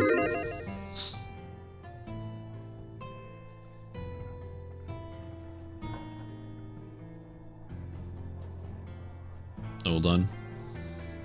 Orcs must die? No. Pathfinder? No, I don't want to do Pathfinder.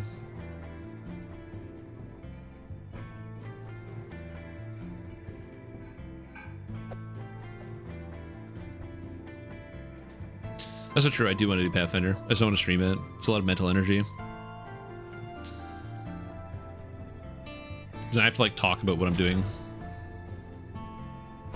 And I'm like, it's too much. Too much to talk about. I can show you guys my Pathfinder, I guess, because you might be interested. But I will probably stream some of it at some point. But yeah, because I'm really enjoying that game. I think once I finish this playthrough that I'm on, I will probably start a new one, and I will like actually stream it so then people can see it. Good game. Start again. Again, I kind of put together a rule set for myself, and I think I can follow it pretty well. I need to like test out to make sure some mods are gonna work, but yeah. When it comes to the game in terms of like the specifics, again, I am gonna allow full re-rolling of companions with a mod just because I like doing the character stories. I just don't want, and I don't have to use mercenaries, because you use mercenaries, you don't really get to interact with the characters or read the stories at all, and it kind of like kills part of the RPG element of it. And so I want to do that.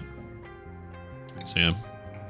But yeah, so it would be a modified version of the game. The main issue of like, especially playing the base, some of the adjustments to the base. Another one is like the weapon focus, specialization, and critical applies to all weapons. And the reason why I want to do that is because taking like weapon focus for like rapier and then waiting till I get the one rapier that's at some point in the game and then finding it and then doing the thing, I just don't know all the items in the game. And so by doing different quests and different stories and maybe taking a different route or doing a different thing, I want to be able to like discover that stuff. And it's really annoying when you find out that like, oh, I was going to use improved critical whatever, and now you can't because I already took this other feat, and now it's really annoying. So I just don't want to deal with that, which some people might seem as like unfun, but for me the unfun part is like not being able to interact with one of these things. So that's a bigger deal. Anyway, you guys gambled. We have in the prediction more people saying we're gonna low roll, which is probably true, and you were right. Good job. Yeah, I'll show it off. I'll show off my Pathfinder. I actually don't know where I am.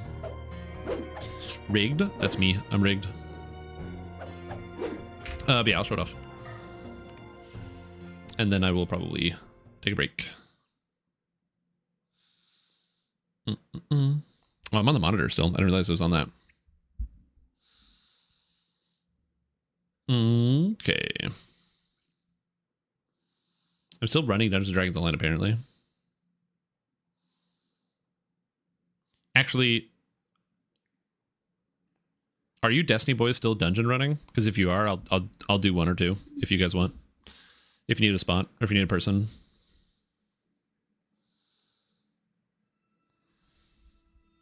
All right, give me a minute. I'm just gonna show this off and then I'll join in. Almost 1 million, almost there. I don't remember where I was. I can't believe you don't have a bow rogue build and yet you are sponsored by Rogue Energy. I want to make a rogue, I want to make a rogue, what do you call it? A thing. Oh yeah, you guys can't see the screen. Hold on, let me sort that out. This game is a little screwy when it comes to like full screen. So I had to do some modifications to get to full screen properly. So it says stream, I have a total of 4 wins on Stell and half are perfect. That's pretty good. But no, I wanted to do a different rogue. Okay, so whoop. So in this run, playing through the game, I'm using all mercenaries because I wanted to try to make my own builds fully. And the problem with like when you have the guys in your party, you can't just like run all mercenaries because, or like I didn't have the mod let you reroll characters, and I wanted to like run my own full custom builds, so I did. And so this is Pathfinder Wrath of the Righteous. It is like a tabletop RPG, but based off of Pathfinder. And so my character here is a tiefling, and I am a instinctual warrior, mutation warrior, demon slayer. Instinctual warrior is a type of barbarian, mutation warrior is a type of fighter, and demon slayer is a type of ranger. And this character is really stupidly powerful. It's just absurd. Once I actually get my buffs going, I have like plus like 36 or something strength. I have like an insane amount of like extra wisdom. My armor class goes to like 45. And currently I have this weapon, the Deadly Toll, which is just a +4 scythe, which is just sick. It's kind of cool. So I have that. Now, I didn't use any of these characters. I used mercenaries. Now, brace yourself. I had to hire mercenaries. So I wanted to come up with a theme. So I decided to, if I'm going to have a bunch of mercenaries in my party, I decided to have a whole bunch of foxy ladies. So I got a bunch of kitsunes. So I have a paladin in my party, which is just a regular paladin. Then I got a... what is this, an arcanist? Yeah, you weren't ready. Arcanists are intelligence and charisma casters. So this character is like all evocation.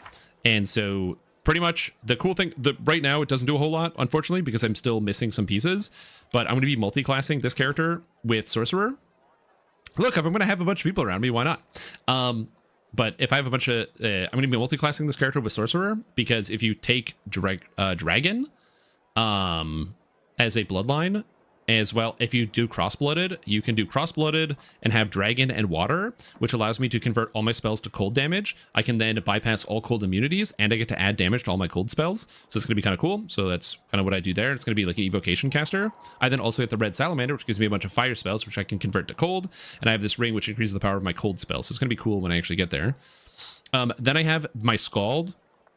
This character I thought it'd be cool to dual wield. So I'm dual wielding on this build, and the Scald that I'm running uses, where's this ability? Where's this trait? Not trait, feat. Scald. Is it? Oh no, I don't think it's a feat. Insightful spell? No. Where's the Scaldic music called? Where is it? Song of Inspiration. There it is. Insightful Contemplation. This song made Marion Robin Hood Disney shit. Oh, yeah, 100%. Anyway, so I don't know who that is. I didn't watch Disney Robin Hood. But anyways, Insightful Contemplation is basically a buff that you apply to all your allies, and it gives morale bonus to intelligence and charisma. So, and this goes up, it's at 8 and 16.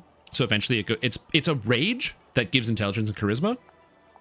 And so, because I have a rage that gives intelligence and charisma, I have all intelligence and charisma users. So right now it's +4 and then +5 from a mythic ability. So then this character with buffs goes up to like 31 intelligence and like 28 charisma. And then this character also just happens to be dual wielding, because I thought dual wielding would be kind of cool with the build, and I don't have any other dual wielders. And they have 1 level of scaled fist, so I can use the charisma on them to increase. I can use the charisma to increase the what do you call it? The armor class. So it actually gets good armor class. It needs buffs. My characters without buffs are useless. And then I have a alchemist grenadier. So the alchemist grenadier is this is Pathfinder Wrath of the Righteous, this game. Basically the way that this works is alchemists get bombs, and the way that bombs function is that bombs deal a d6 points of damage plus damage based on your intelligence modifier. And then you also get more bomb damage based on your alchemist level. So as you level up, you get more bomb damage. But the trick with this is that my intelligence is only 24. However, I get a mutagen, or sorry, a cognatogen, so I can drink a potion that reduces my strength, but gives me even more intelligence. And so I can get my, and then with the buffs, this character gets to a 37 intelligence, which is amazing. And then, so that 37, I think, is plus 13 damage. But then you get a spell called Targeted Bomb Admixture. And this makes it so my bombs can only hit 1 target, so they're not AoE anymore, but I get to add double my intelligence to their damage. And I can throw 4 bombs in a turn. So it's ridiculous amount of damage. And then lastly, that's Pure Alchemist. I have a Pure Druid, and this character is a Face Speaker Druid. So Face Speaker Druids are druids that use Charisma, and you also get to learn Illusion and Enchantment spells. So I have I have Phantasmal Killers, and these land all the time, so I have like a 28 DC. So it's pretty sick. And then later on, I'm going to get even better spells. So next one I'm going to take is one called Illusory Web. And then I'm just using like Cat's Grace and all this to keep my stats up when I'm in combat. So I'm actually buff. I actually have like a ton of stats. So it gets like really crazy. Another thing that I'm doing is that I'm using a program called Bubble Buff or something. Buff Bubble. I can't remember. Anyway, the idea behind this is it just saves time. I was really resistant to using this program at first because I was like, no, I don't want to do that. But it literally takes like 8 minutes to cast all your buffs, and it's so frustrating. So having a program do it for you is so nice. So I don't have to deal with it. Yeah, it's like a dungeon crawler. Here, let me go on an adventure real quick. I'll showcase it real quick. Oops, I have Wooljiff. Whatever, it's fine. Wooljiff is good. But yeah, it's a pen and paper dungeon crawler. So there's 2 parts to the game because there's a crusade element to this.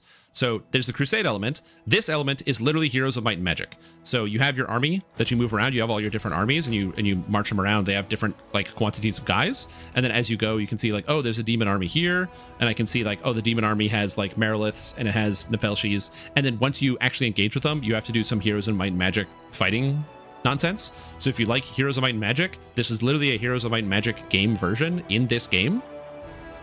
Where there's an overworld crusade section, and you have to manage your crusade at the same time as like playing the game because you're the leader of the crusade. So demons will randomly attack. You have to free settlements. You have to do other stuff. But if I go to my Lost Chapel here, this is just zone, so I can show it off.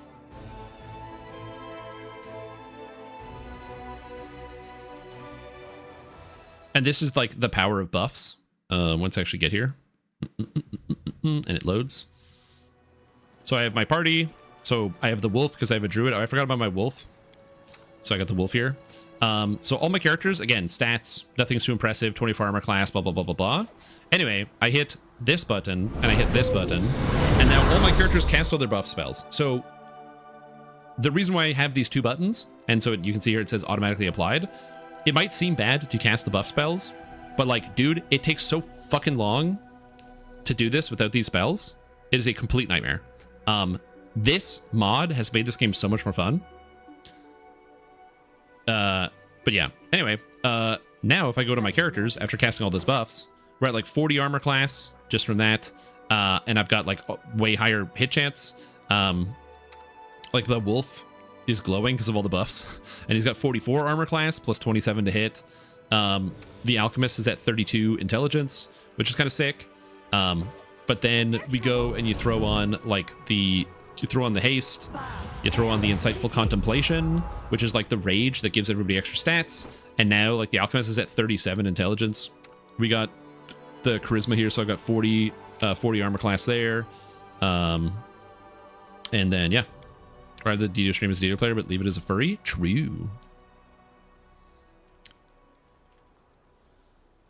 But yeah, so I will say the buffs button is amazing. I will never get rid of this. This is too good. It is so unbelievable how nice this is because casting all these spells, you have to remember the order too. So I would have to be like, okay, this character casts this on you, and this on you, and this on you, and this on you, and this on you, and this character casts this spell, and this character casts this, and you cast this, and you cast this, and this character you cast this, and you cast this. Do I have 26? Oh, they're dispelling bombs. I thought I had bombs that dispel magic. But yeah, so I've like, it's so annoying. And so this just saves the day. It might be possible to play a game or like do like a playthrough without any buffs, but yeah, I don't see it being possible. Anyway, that's all I wanted to show off. At some point I will play the game. What was the setting for this game? This is because I hadn't played in a while. It's daring. It's the one before core. But I will be, once I learn more about the game and get better at it, I will be playing on core difficulty afterwards.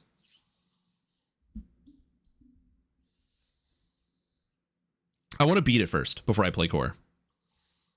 Because I'm not that good. Anyway, I'm going to blow all your minds. I'm going to help some friends with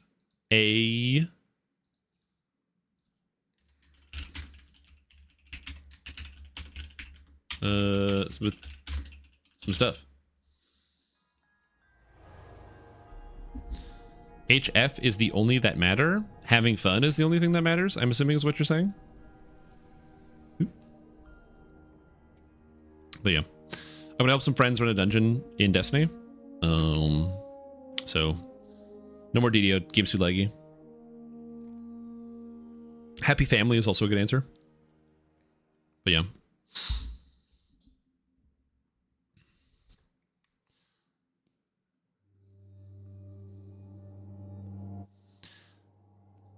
Yeah, the reason why I downloaded it, or I went with all the kitsunes, is because I was scrolling through the different mods, and then there was all these like companion mods, and then somebody was like, oh, kitsune pack for like every single kind you could want. And I was like, I mean, if I'm going to use all mercenaries, and I get to pick what my mercenaries look like.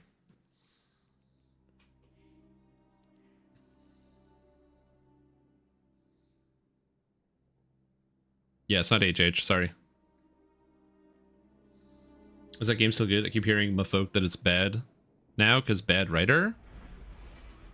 Oh, Destiny? Oh, dude. The story is like one of the best parts about the game. People are complaining about everything else. People are complaining about the level grind. People are complaining about issues. Oh yeah, I can delete all your messages. Give me a sec. Ooh, let me do this. Oh, I can't. I'm not in mod view. I can't do that. Oh, rip. I actually can't delete messages. Oh. Will this work? Oh, it unmodded you to purge it? Oh. That's annoying. I love that.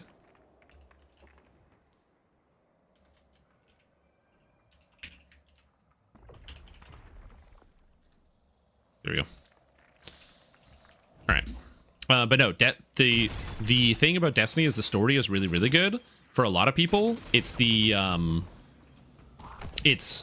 everything else that's around it. A lot of people really don't like the new leveling system. Basically what they did in Destiny is they redid power, so now it actually matters, and so you have to like constantly like rank up your power when you didn't have to before, and now your power rank also determines what type of gear you get out of dungeons.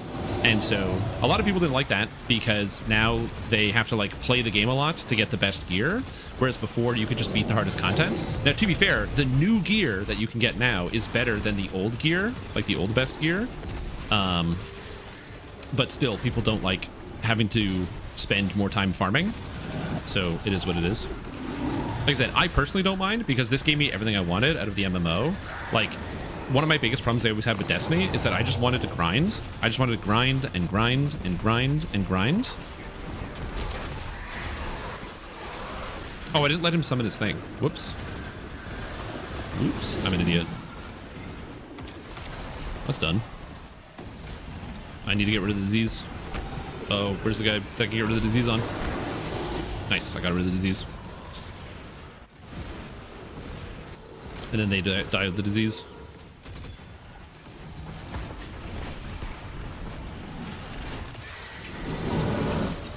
Oh, whoops.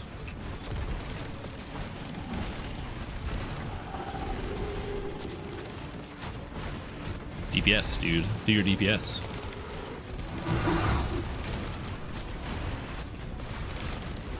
The mod view looks like you can't do anything without going there. Yeah, you pretty much have to go to mod view to do a lot of stuff. It's kind of annoying. Up we go. Ran out of sword ammo? Nah, they fixed the sword glitch. They patched that. You can't do that anymore. This character build is basically an all ignition build, so the whole idea behind it is I just ignite monsters and do tons of damage through the ignitions. So that's kind of how we do it here. So I'm all burn. So one of the things that I really like about the expansion that they changed, that for me personally, like really made it significantly better, is that they made it so that the most recent Destiny expansion adds a lot more, what's the best way to describe it? They added a ton more like build crafting options. Like they always had build crafting in Destiny, that was always a part of it. Here you go, enjoy. But they added like so much more to the build crafting that they didn't have in the past. And for me, that is like a huge deal, because I love it when I can make like my own builds in video games. Like to me, that's like so cool. And so actually having that as a better option is like really impactful. Again, I understand that might sound really dumb to be like, oh, there's like better build crafting. Like, yeah, dude, of course there's good build crafting. It's an MMO, but like, again, they just made it so much better. There's so many cool, unique things that you can do with your characters now. New items, new ways to build. They really leaned into like the different stat packages. So like they added the stats up to 200. So now I have like a bunch of weapons. So this is like a heavy weapon build as opposed to like an ability-based build for doing like boss damage. It's like really tanky, and they just added so many ways to customize your character that for me, it's made it way more fun. Again, I'm a big systems guy. So some people get upset because the campaign is like an hour and a half shorter than the average campaign. But like, I don't care. You only play the campaign once. I don't care if the campaign is an hour shorter. I'm gonna be honest with you. That like doesn't bother me. I will never get bothered by that. I understand why some people do. I get it. They're like, no, I'm paying money and I'm getting less campaign. And like, that's fair. I'm not out here calling anybody out or saying that other people shouldn't have that opinion. I just like, dude, I just don't care. Fieldcraft and MMO? What's that? Oh, true. Yeah, FF14. Yeah, true. Can you, like, stop, please? Enjoy your curse. Oh, no. Oh, they died. Die. Take the disease. Oh, I couldn't give him the disease. Save me, team.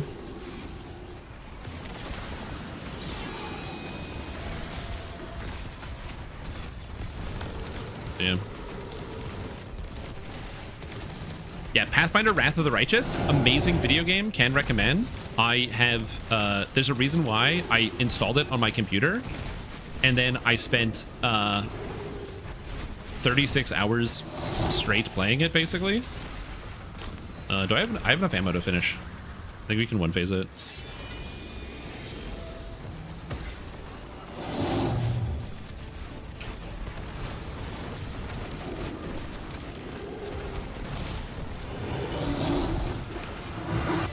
Yeah, we're going to the final stand.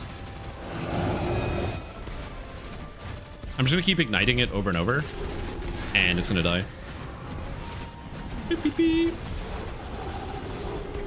Hey, goodbye, Heaven's Vengeance.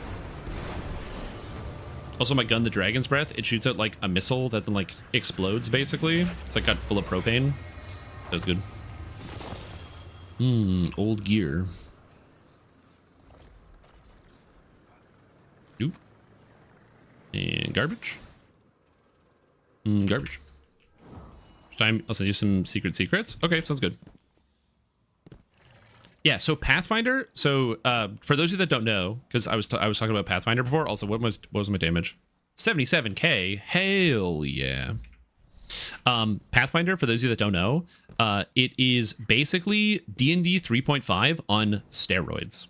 So if you have, which is what DDO is based off of. So imagine D&D 3.5, but everything stacks, and there's way more things you can do. Commune. So like, as an example, I don't know why I did that. And now the NPC is talking. Like this, and it's I'm gonna mute him for a minute. It could move worlds. It's basically D&D on steroids. So if you haven't had the chance to play it, imagine DDO or like Dungeons and Dragons, but also every class has like 50 subclasses. So what I mean by that is, let me go to the Pathfinder SRD. So this is free. Anyone can do it. But let's say you want to play Barbarian. Cool. Barbarian. Here's the rules for Barbarian. It's 3.5. You know how this works. You got it. Cool. Awesome. Sick. Barbarian. But then there's favored classes. So you get a bonus based on what race you are. Okay, that's kind of cool. All right. But then there's archetypes. What's an archetype? Oh, yeah. Armored Hulk, Beastkin, Berserker. What do they get or what do they change? Drunken Rager, Elemental Kin, Flesh Eater, Giant Stalker, Hurler, Pack Hunter, Pack Rager, Titan Mauler, Untamed Rager, Hateful Rager. Look at all the archetypes of Barbarian you can play. Look at them. And it's one class, and you can multi-class anything you want. So what ends up happening to people when they play Pathfinder is that they end up getting like basically overwhelmed, where there's so many things you can play. And the only thing I will say I dislike about Pathfinder is that because of the limitations of Pathfinder, where it's like, or not limitations, because there's basically anything you can do anything you want in Pathfinder, which is really sick. It has the kind of bad problem of like people multi-class, but not for story reasons. They just do it because they can. So what I mean by that is like in Pathfinder, you get a lot of Paladin, Barbarian, Monk, Bards, which don't really make a lot of sense thematically. But like stats wise, dude, the stats are so good. Okay, nice. Thank you, sir. Now we got both. Yeah, take 1 level of Vivisectionist. Take 1 level of this. Take 1 level of that.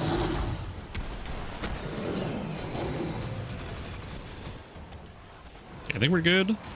They die of the disease.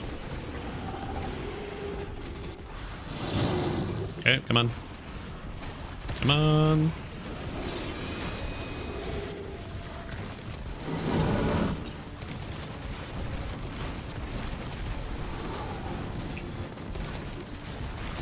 Yeah, 1 level of the Scaled Fist, so you can have Charisma to your armor class on any character. Yep. That being said, it's really cool. So, the first time I played through Pathfinder Wrath of the Righteous, I only customized my own character. All the other characters, because you get companions, I let the game just build it for me. I was playing on normal mode, so like the character builds that they give you are perfectly fine. And I got introduced to like Espionage Expert Ranger and the Slayer and like all these classes I just wasn't familiar with. So it was a good opportunity to just kind of learn how to do all that. But then, since my save file is corrupted, I was like, okay, I've learned a little bit. I decided to like look. I did some research online. I was like reading character builds and what people were doing and how they were putting stuff together. And I ended up learning enough about the game that I feel much more comfortable making my own character builds now. So that's currently what I did for my most recent playthrough. Or my current playthrough. All the character builds that I have are 100% mine. And that being said, it's not like it's like mandatory, but just for me, I think it's really cool. I like having my own character builds. Here we go. So I wanted to be able to put it together, and like, cause I was like, I want to play a Face Speaker Druid. That sounds kind of cool. But like, when I look online for information, I didn't see any single people playing Face Speaker Druid or had any information about it. So it was cool to be able to like do it myself and find that information. I still don't understand. Okay, so what Crane Style does is it makes it so that while you are defensive fighting is -4 to hit, +2 armor class, which is pretty bad. Okay, so that's what defensive fighting does. -4 hit chance, +2 armor class.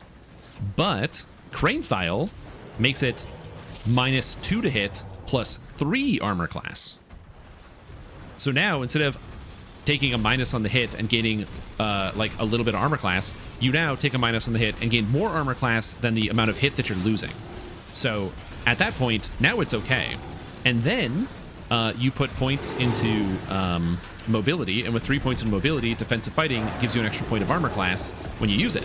So now, with Crane Style, it makes it so that when you activate defensive fighting, you take -2 to hit, but you get +4 to your armor class.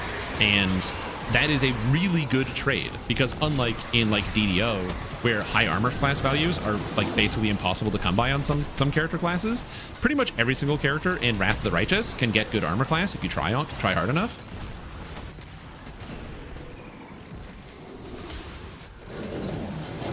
Yeah, then you can splash the Witch and take the Ice Plant Curse for +2 armor class, then you can use the ring. Oh, I didn't do this.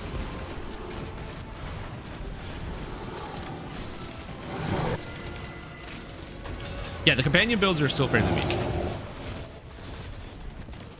Oh, dying.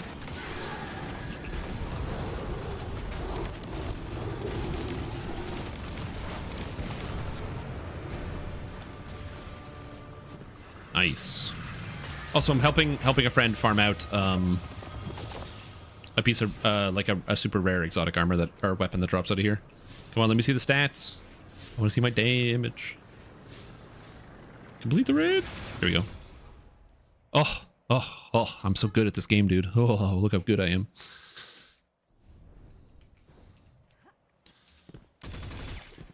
Default ones, but if we have to build them, they're more broken than the mercenaries. Yeah.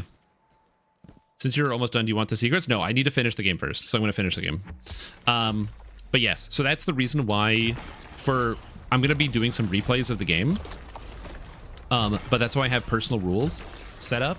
So in my rules, because if you could, every melee character, you could just take a level of Scaled Fist for Charisma to Armor class, a level of Vivisectionist for a feat, and Sneak Attack bonus, and a Infusion, and 5 levels of Mutation Warrior, as well as a level of Ranger Demon Slayer on every melee build, and it's never bad. It's always good, no matter what you're playing. It's always good to do that. And so I'm like, no, I'm limiting it so that if I want to use those character classes, I can only splash once total for the whole team. So like if I want to have a monk on my party, then I can't just make somebody else's Scaled Fist, no splashing, stuff like that. I want to try it out, see how it works. Because I feel like the game is not so hard that you like I'm not going to play on the super hard modes where you need it. And I want to be able to have the freedom to try out all the character classes. The Griffin Man DLC? I believe so, yeah. The Sable Marine guy that gets the Hippogriff.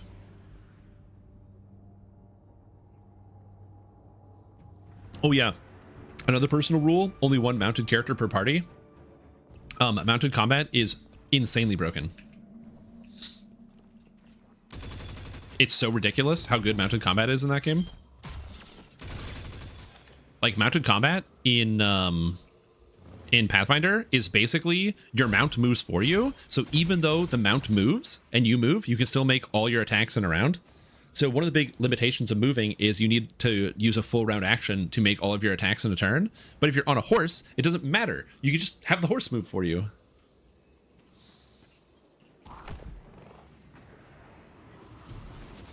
To quote me right now, horses are nuts.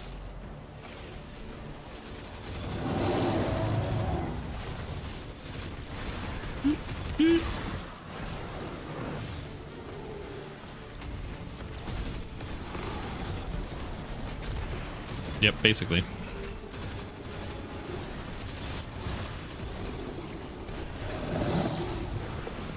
Oh god, I'm burning. I'm burning.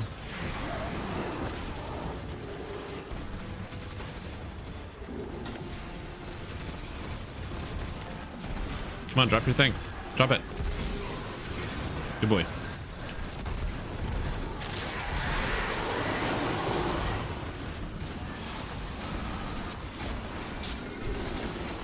One down. Here's the disease. See you later. You get a transferable corruption, so that's why I keep saying here's the disease. There we go. Got it. Because you have to get rid of it and give it to the guys before you die. Oh, if you're wondering why I'm swapping weapons, you might not care about this, but there's a buff on my primary gun that I'm using here called Bait and Switch, which is a 35% damage bump if you've shot with both your other weapons. So you empty the ammo here, and then we bait and switch and shoot them and do whatever. And that's how you end up getting so much more damage on these guys. Click ammo, and then we go. Should probably be medicated, yeah. The best pet was a dog, because Trip. Oh yeah, no, the dog pet is really good too. I'm just saying, like, I'm using the word horse to describe mounted combat. I think it's just easier to say horse as opposed to like other thing. It puts the picture in your head, you know.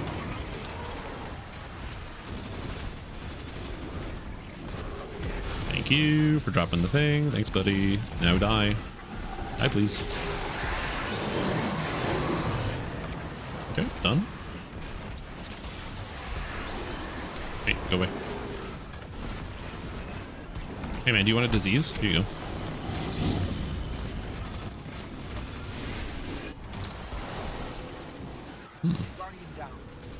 Oh, dead. Boss time.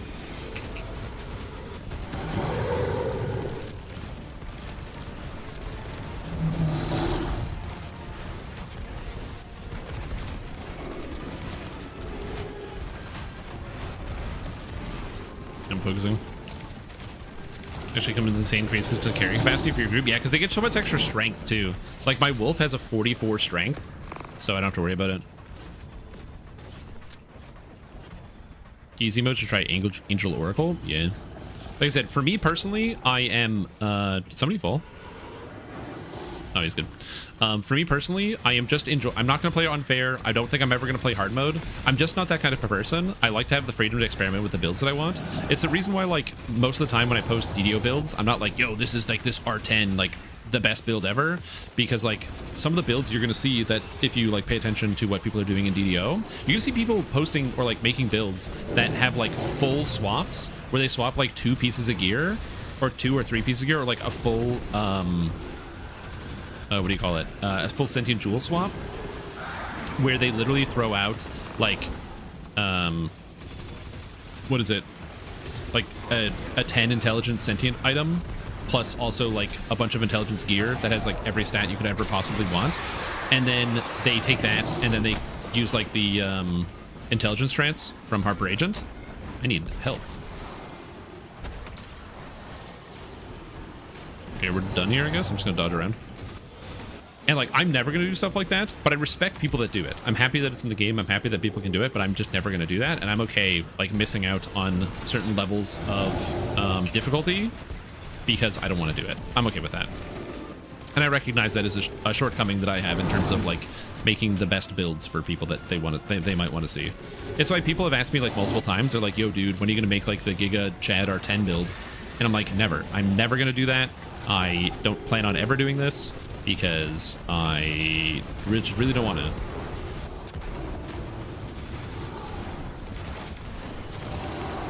Yo, take care, Firebirdie.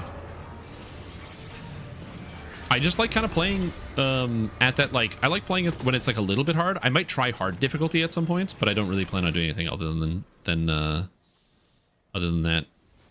Naeem's Lance with high ground and threat detector. Well, that's not good. A perk for being away from people and a perk for being in melee with people. Very funny. Did you get it? Did you get the item? Did you get the gun, son? God, I do so much damage. I'm so good. No?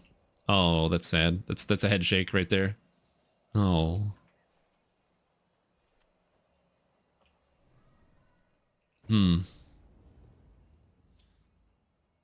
Hold on. Let me just give me a second here.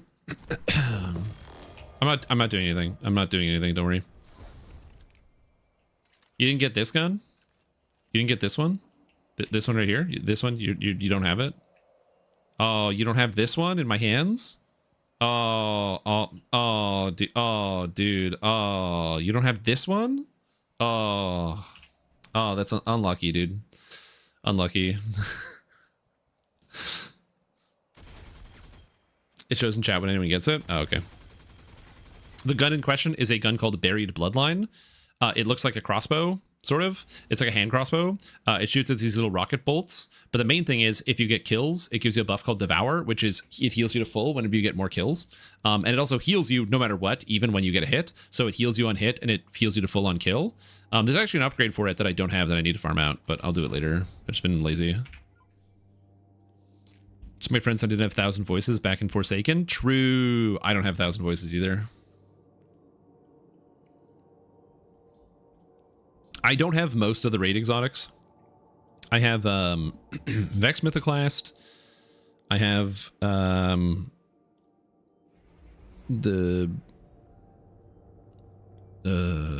I don't have, I'm trying to think right now.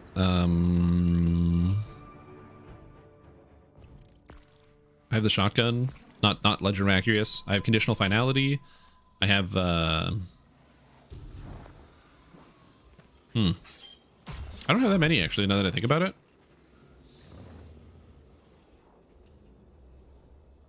And I actually have to load it up on the other screen so I can like look.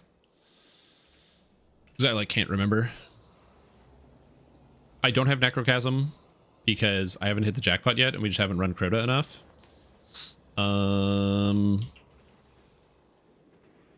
Oh, I have the one from, what do you call it? King's Fall. So I don't have the one from King's Fall either. Yeah, so I'm missing a bunch of the raid exotics. I don't have Collective Obligation. I don't have Eyes of Tomorrow. I don't have Euphony. Gotta kill the Witness, man. You haven't played since Lightfall? My personal opinion, as I've said about this, if you want my opinion at all, I am a systems guy. For me, systems are like the most fun part of any video game because like the content doesn't last very long in a video game. No matter what MMORPG or what game you're going to be playing, the content just doesn't last that long. It doesn't matter, like no video game company can keep up with enough content for the demand of all the players that want to play it. So, in my opinion, I like the systems. I like the toys that I get to play with. I like it when I'm playing an MMO or I'm playing whatever. Take my curse. Oh, he's full. Go. No. I couldn't get to him. It transferred it and I died. But so for me, the systems are like a really important thing about playing these styles of games. And so the fact that this game recently, they updated all of their systems to make their systems like way more engaging to me is like really impactful.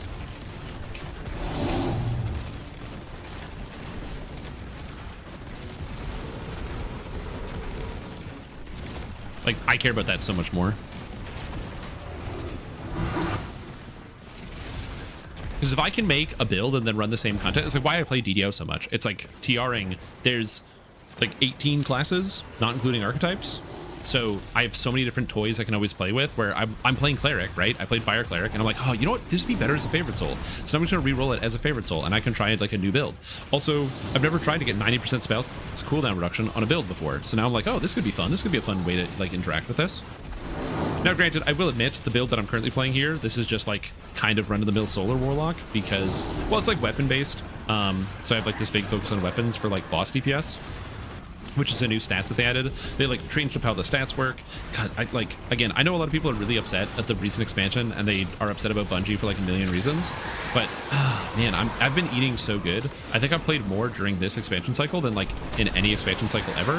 One of the reasons that I really enjoy the current content in the game is because and one of the things I love about Destiny is back when I used to play Destiny 1 and early Destiny 2, I used to just sit in the Strike playlist, which is basically like the 3-man dungeon playlist, and I would just spam it. I would just do a strike, and then I would load in the next one and do the next one, and I would just sit there all afternoon just doing Strike playlist because I thought it was fun. Dude, it's just so fun to just do random dungeons with strangers, and I had a blast doing it. And so I would just do Strike playlist for hours and hours and hours. The problem is, it was never really rewarding, because even if it was just fun to play, you didn't really get a whole lot from doing Strike playlist. Because you would only be able to get like a certain number of levels a day. A lot of the best gear didn't drop from Strike playlist, so you're just limited on what you could actually get. But now, Strike playlist, you can play forever. It continues to give you power upgrades. The games get harder. There's different mods every single day. There's different mods and multiple different activities you can do every day.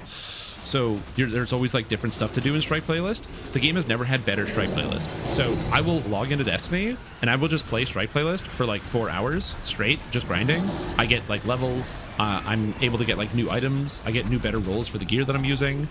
It just feels really, really good. And that's the thing that I care about. I understand why a lot of people are like, no, but bro, the expansion, I beat the whole thing in 6 hours. But like the Final Shape had an 8-hour campaign. I don't care. I literally only play a campaign once, and then after that I don't want to play the campaign anymore. So it like that is a non-problem for me. No, I'm not gonna. I died again. Bro, the campaign. I still have the Hex of Corruption on me. I don't know how.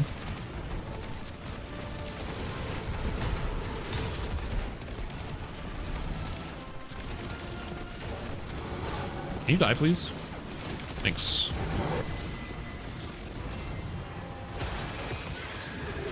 Alien back.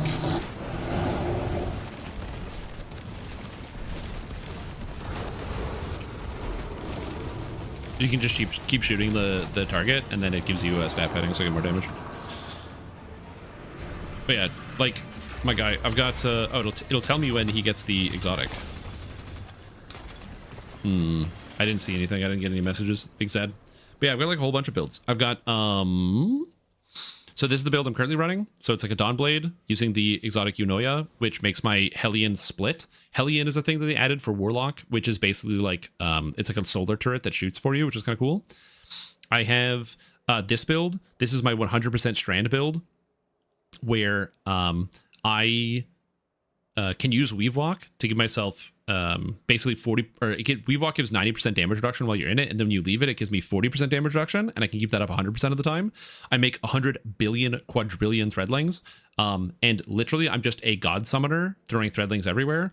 Also, with the exotic they added in Edge of Fate Tessellation, it is a energy weapon, so it goes in the middle slot, which is usually only Arc, Solar, and Void, but Tessellation takes the damage of your grenade. So I have all 3 strand weapons, so I'm 100% strand build, which is kind of cool for synergies.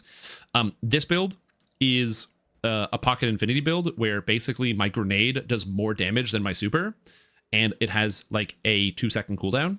So there's a monster type in this game called a champion, and champions basically have specific mechanics you have to do to defeat them, and I ignore all of it. I do so much damage with it, I just press the button and they explode. The downside is it's very melee, so it's squishy and you have to be careful about how you play it, but it's really cool. Dude, this build, this is my Shadebinder build that I put together. I'm using Ballador's Wrathweavers, which I think I'm the only person that uses this in the entire game. What this does is it doubles the damage of your super, but also makes it so that you give out Frost Armor all the time, which is a new buff they added to Stasis that makes it so that your Frost Armor has like stacks of it and puts ice on your character that reduces the damage you take. So I can give this to all my allies, where whenever I use my Frost or my Rift, I drop a Frost Pulse that freezes enemies and gives Frost Armor to all my allies that are around me.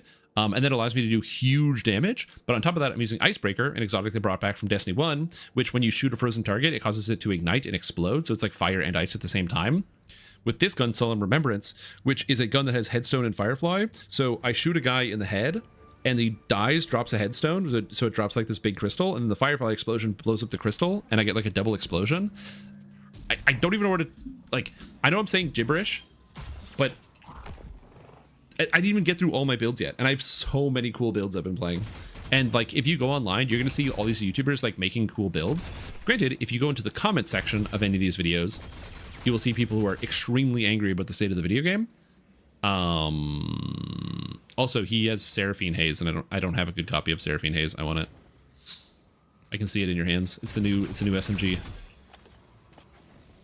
I just haven't farmed for it. I've been too busy playing Wrath of the Righteous. Also, I know this game might be boring to watch, but because especially since we're farming the same thing. But that's the other thing too. They got rid of all the barriers. So like before, if you wanted to get an exotic from a dungeon or a raid, you got 1 run per week per character. So you could run it 3 times on your 3 different characters, and then after that you were done. They changed it. So now if you want to farm for something, they're just like, have at it, go farm. Yeah, dude. Again, I totally understand why people don't like it. I am not going to disagree with people who are upset about the like lack of content, in terms of like there has 100% been less newer content this year. That no one's wrong about that. It's not an illusion. That's absolutely what's been happening. There's just less content. That being said, I just don't care, because for me, I don't care about the new content coming in. I care about, is there a way to play the content that is fun? And that's what matters way more to me.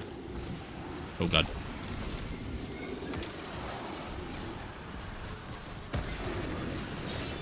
And the fact that I have so many fun builds to play all the time and fun things to try.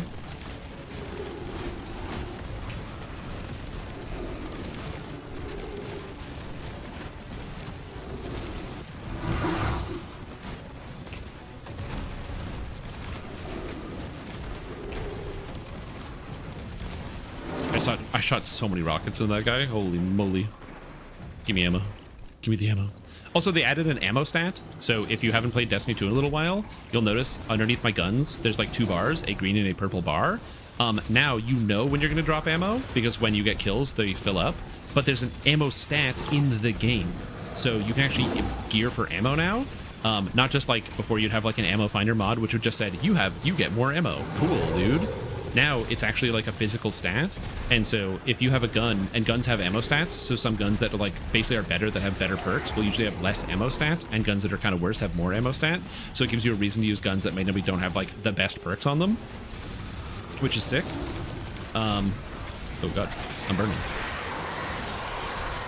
And the reason why I like it is I've made so many builds. I never used to focus on like gunplay. I was always a big ability guy, but now that you can just like generate a ton of ammo and you can like plan out when you're gonna get it, which is kind of sick.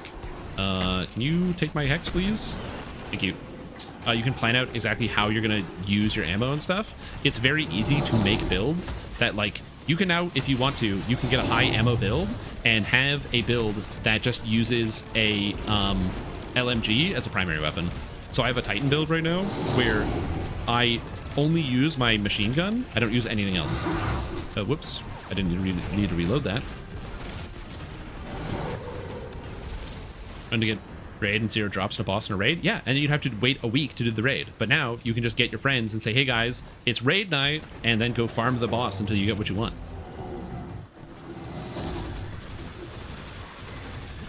Instead of it being like, oh man, I didn't get anything this week again. Because like it's really easy if you beat a boss once to be like, hey guys, one more run. Like you just hit him with the one more game. One more game, one more game. You want one more game? One more game? You want one more game? Right?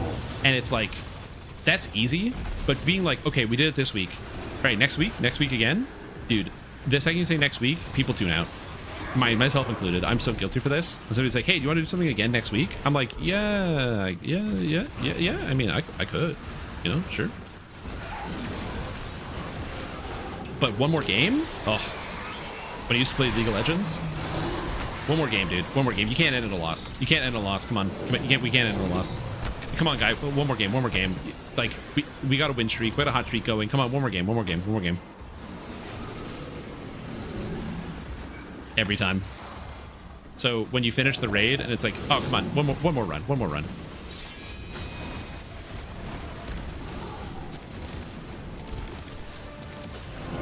Oh my god, I'm being murked.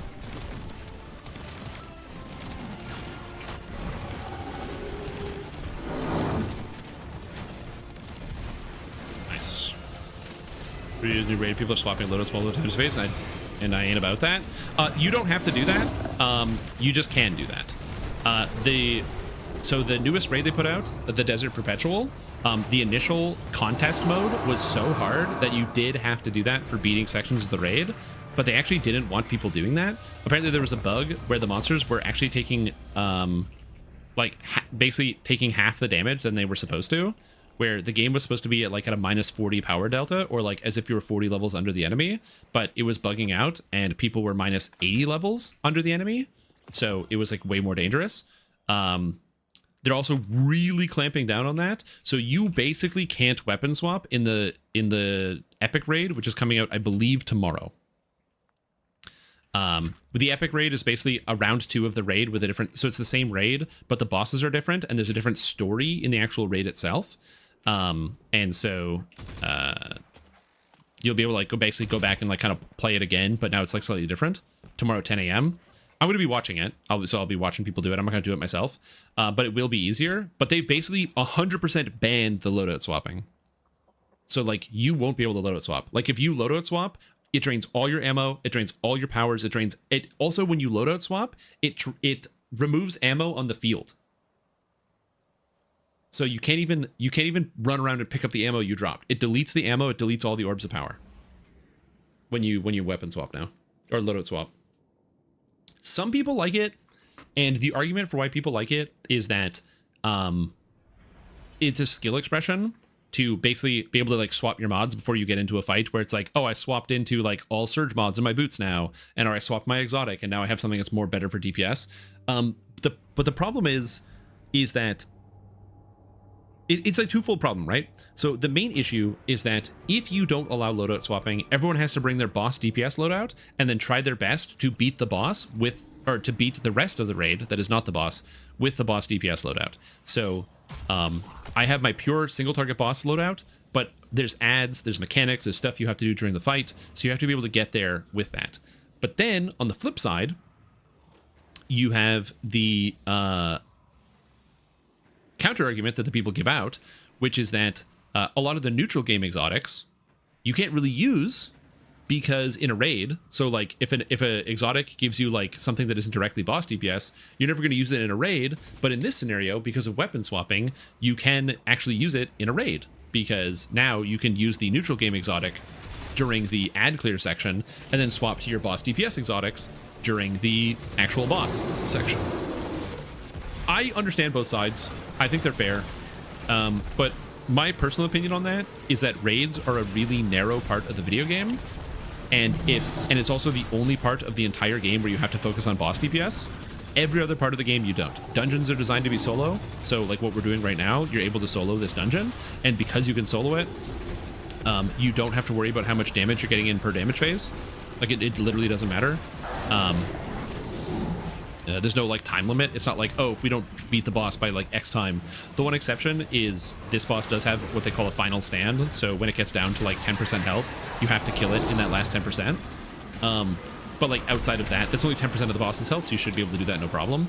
So like again, I understand why people like the weapon swapping, but there's only one part of the entire game that single target DPS is manageable. So like, I don't know, I don't mind it.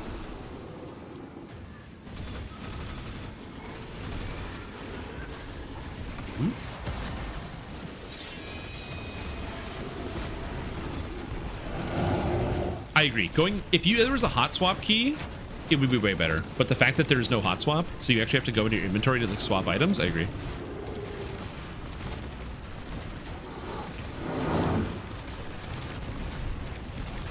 It's really ugly. That's my personal opinion on it. It's the same thing with animation canceling in Elder Scrolls Online. I understand why people liked animation canceling. They liked the what they called weaving, where basically you would like attack in between each skill and your light attacks would cut off all of your skill animations, so you would basically be able to animation cut, and it gave you way more damage. And people liked it because there was skill expression there. But the problem is, this is an issue. If you have people streaming your game and they're showing hard gameplay, and in all of the gameplay that all of the high-end players are doing, all of the cool character animations that your designers have spent hours working on, no one gets to see because you animation cancel all of it away. As it turns out, the video game company really doesn't like that, because especially when, you know, animations and visuals and graphics are a very marketable part of the game. Like, look at Final Fantasy XIV. Like, say what you will about that video game, whether you like elements or dislike certain elements, but that game is really, really, really freaking pretty, okay? Final Fantasy XIV is insanely pretty. And so if like when I loaded in and I played the Reaper as a class for the first time I logged in and I played Reaper, I unlocked it and I ran around with it. Dude, the animations looked so unbelievably cool. I was hooked right away. But if all the game was about was like animation canceling, you wouldn't be able to do that. And so, as I said, I totally understand why a lot of game companies don't want their players doing like menu or inventory gameplay or things like that, because it makes the game look bad on the big stage. And I actually kind of agree. I think it looks really ugly, and I prefer without it. Even if it is a meaningful amount of skill expression, like planning your builds and planning your secondary loadouts and all that, I think it looks gross, and I would much rather it wasn't there.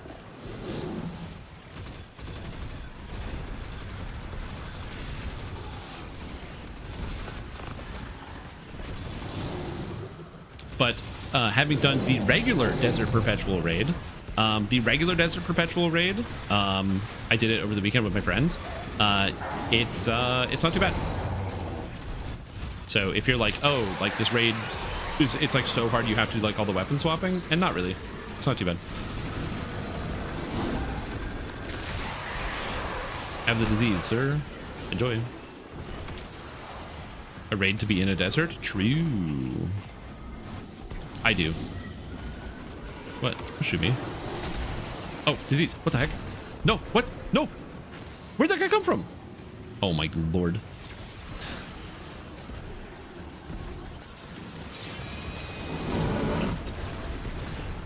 Get the disease right at the end.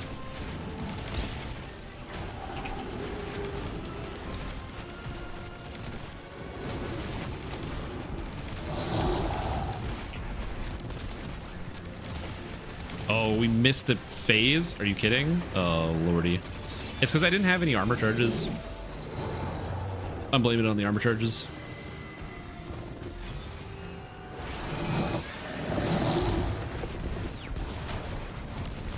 Oops, this way. That's what I wanted to do.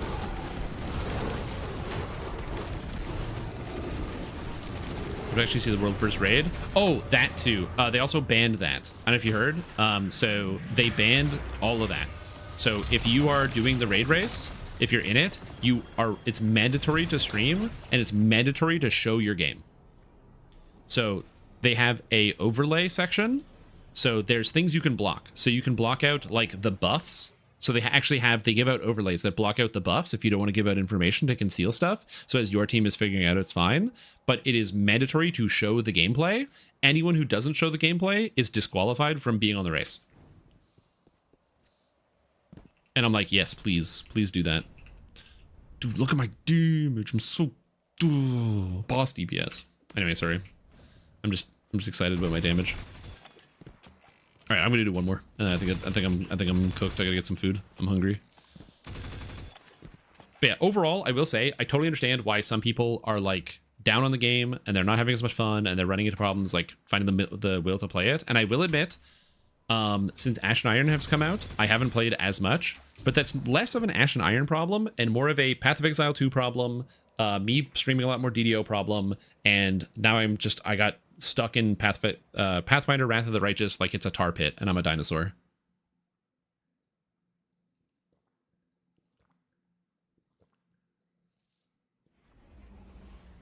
So it is what it is. But that being said, even though this is my personal opinion and this is what I think about it, I don't want people to be like, oh, the game is perfect, it's the best game ever, there's no problems. No, there are problems and there are issues that people have, like legitimate complaints that people have. But like, you go to any YouTube video and you're gonna find the same people posting the same shit and being like, but dude, I don't want to grind to 400 power because I have 70 kids and I didn't have to grind to 400 power before to get the gear. But like, this new gear is better. Look at this legendary item. It's got 98 stats on it. They just upped the power of the gear and added more stats and gave you more build potential. And then we're like, oh, by the way, if you want to get the new gear with the higher stats, you got to play the game more.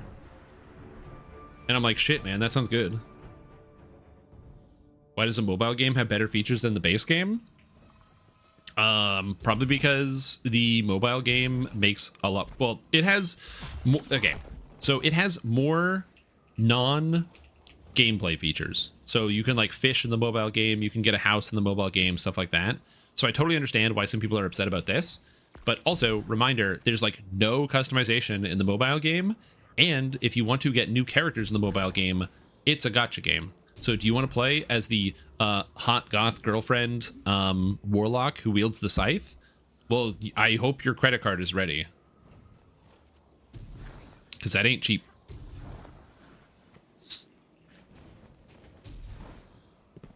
I'm not saying it doesn't look fun, but also you have to play your game on your phone. And even though, like, yeah, people are like playing it on PC using like emulators, but I still don't want to do that.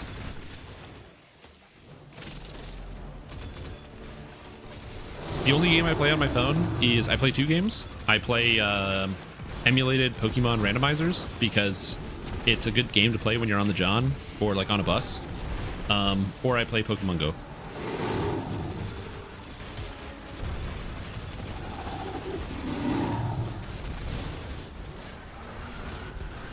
Yeah, dude. The new ammo system makes this fight so much easier. I used to never have any ammo doing this, and now I have like ammo bricks literally everywhere. Bye. Leave me alone. Leave me alone. Oh yeah, they also gave armor set bonuses. I forgot to mention this in Destiny. So now if there's like they wanted to give people a reason to replace their armor, now armor has set bonuses. So for example, I'm using the summer set that came from the summer event, and it has the photo galvanic set bonus. The words don't matter. What matters is that it makes it so that when using, it's all solar themed. So when you like reload faster and you're better handling with solar weapons, but also when I have the full set bonus, it makes it so that if I get any kills with solar, it gives me a bunch of my health back. So I get a health effect. So getting kills just gives me health back, which is kind of sick. And the set bonuses are really nice. Some of them are very interesting. There's one of them that's like based around like kinetic weapons, because kinetic weapons have been left behind, and it makes it so that kinetic weapons do 5 times damage to shields. So you can be like an anti-shield guy with all your kinetic weapons, which is kind of cool. There's like a weapon swapping set. The raid set's really cool. The raid set extends positive buff durations on you by 50%. So if you have like a buff that increases like your damage or your health or something, you can increase the duration on it by 50%.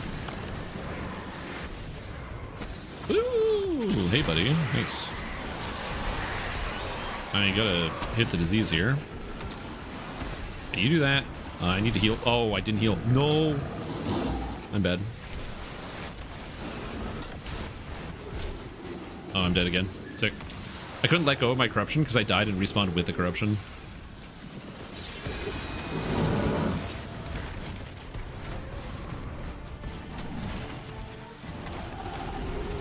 Yeah.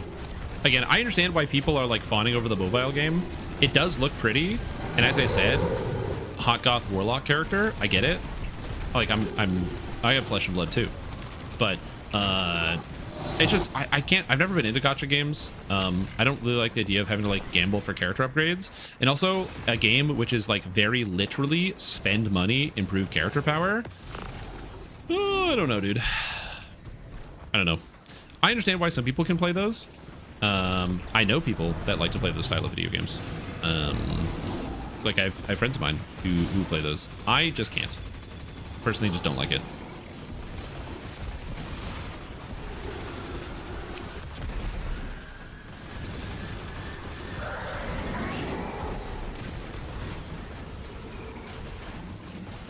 Come on. Come on, drop your thing. Drop your thing. Good boy.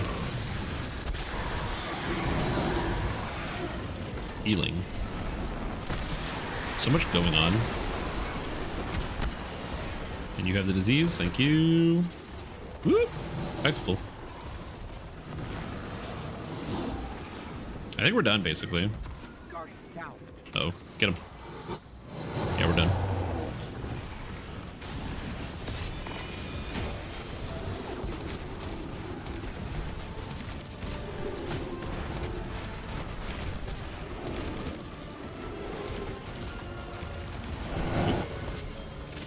This guy misses Destiny 2 streamer. True. Yeah, sorry, you missed my character arc. I am now a Destiny 2 streamer. Oh, I'm out of ammo. That's funny.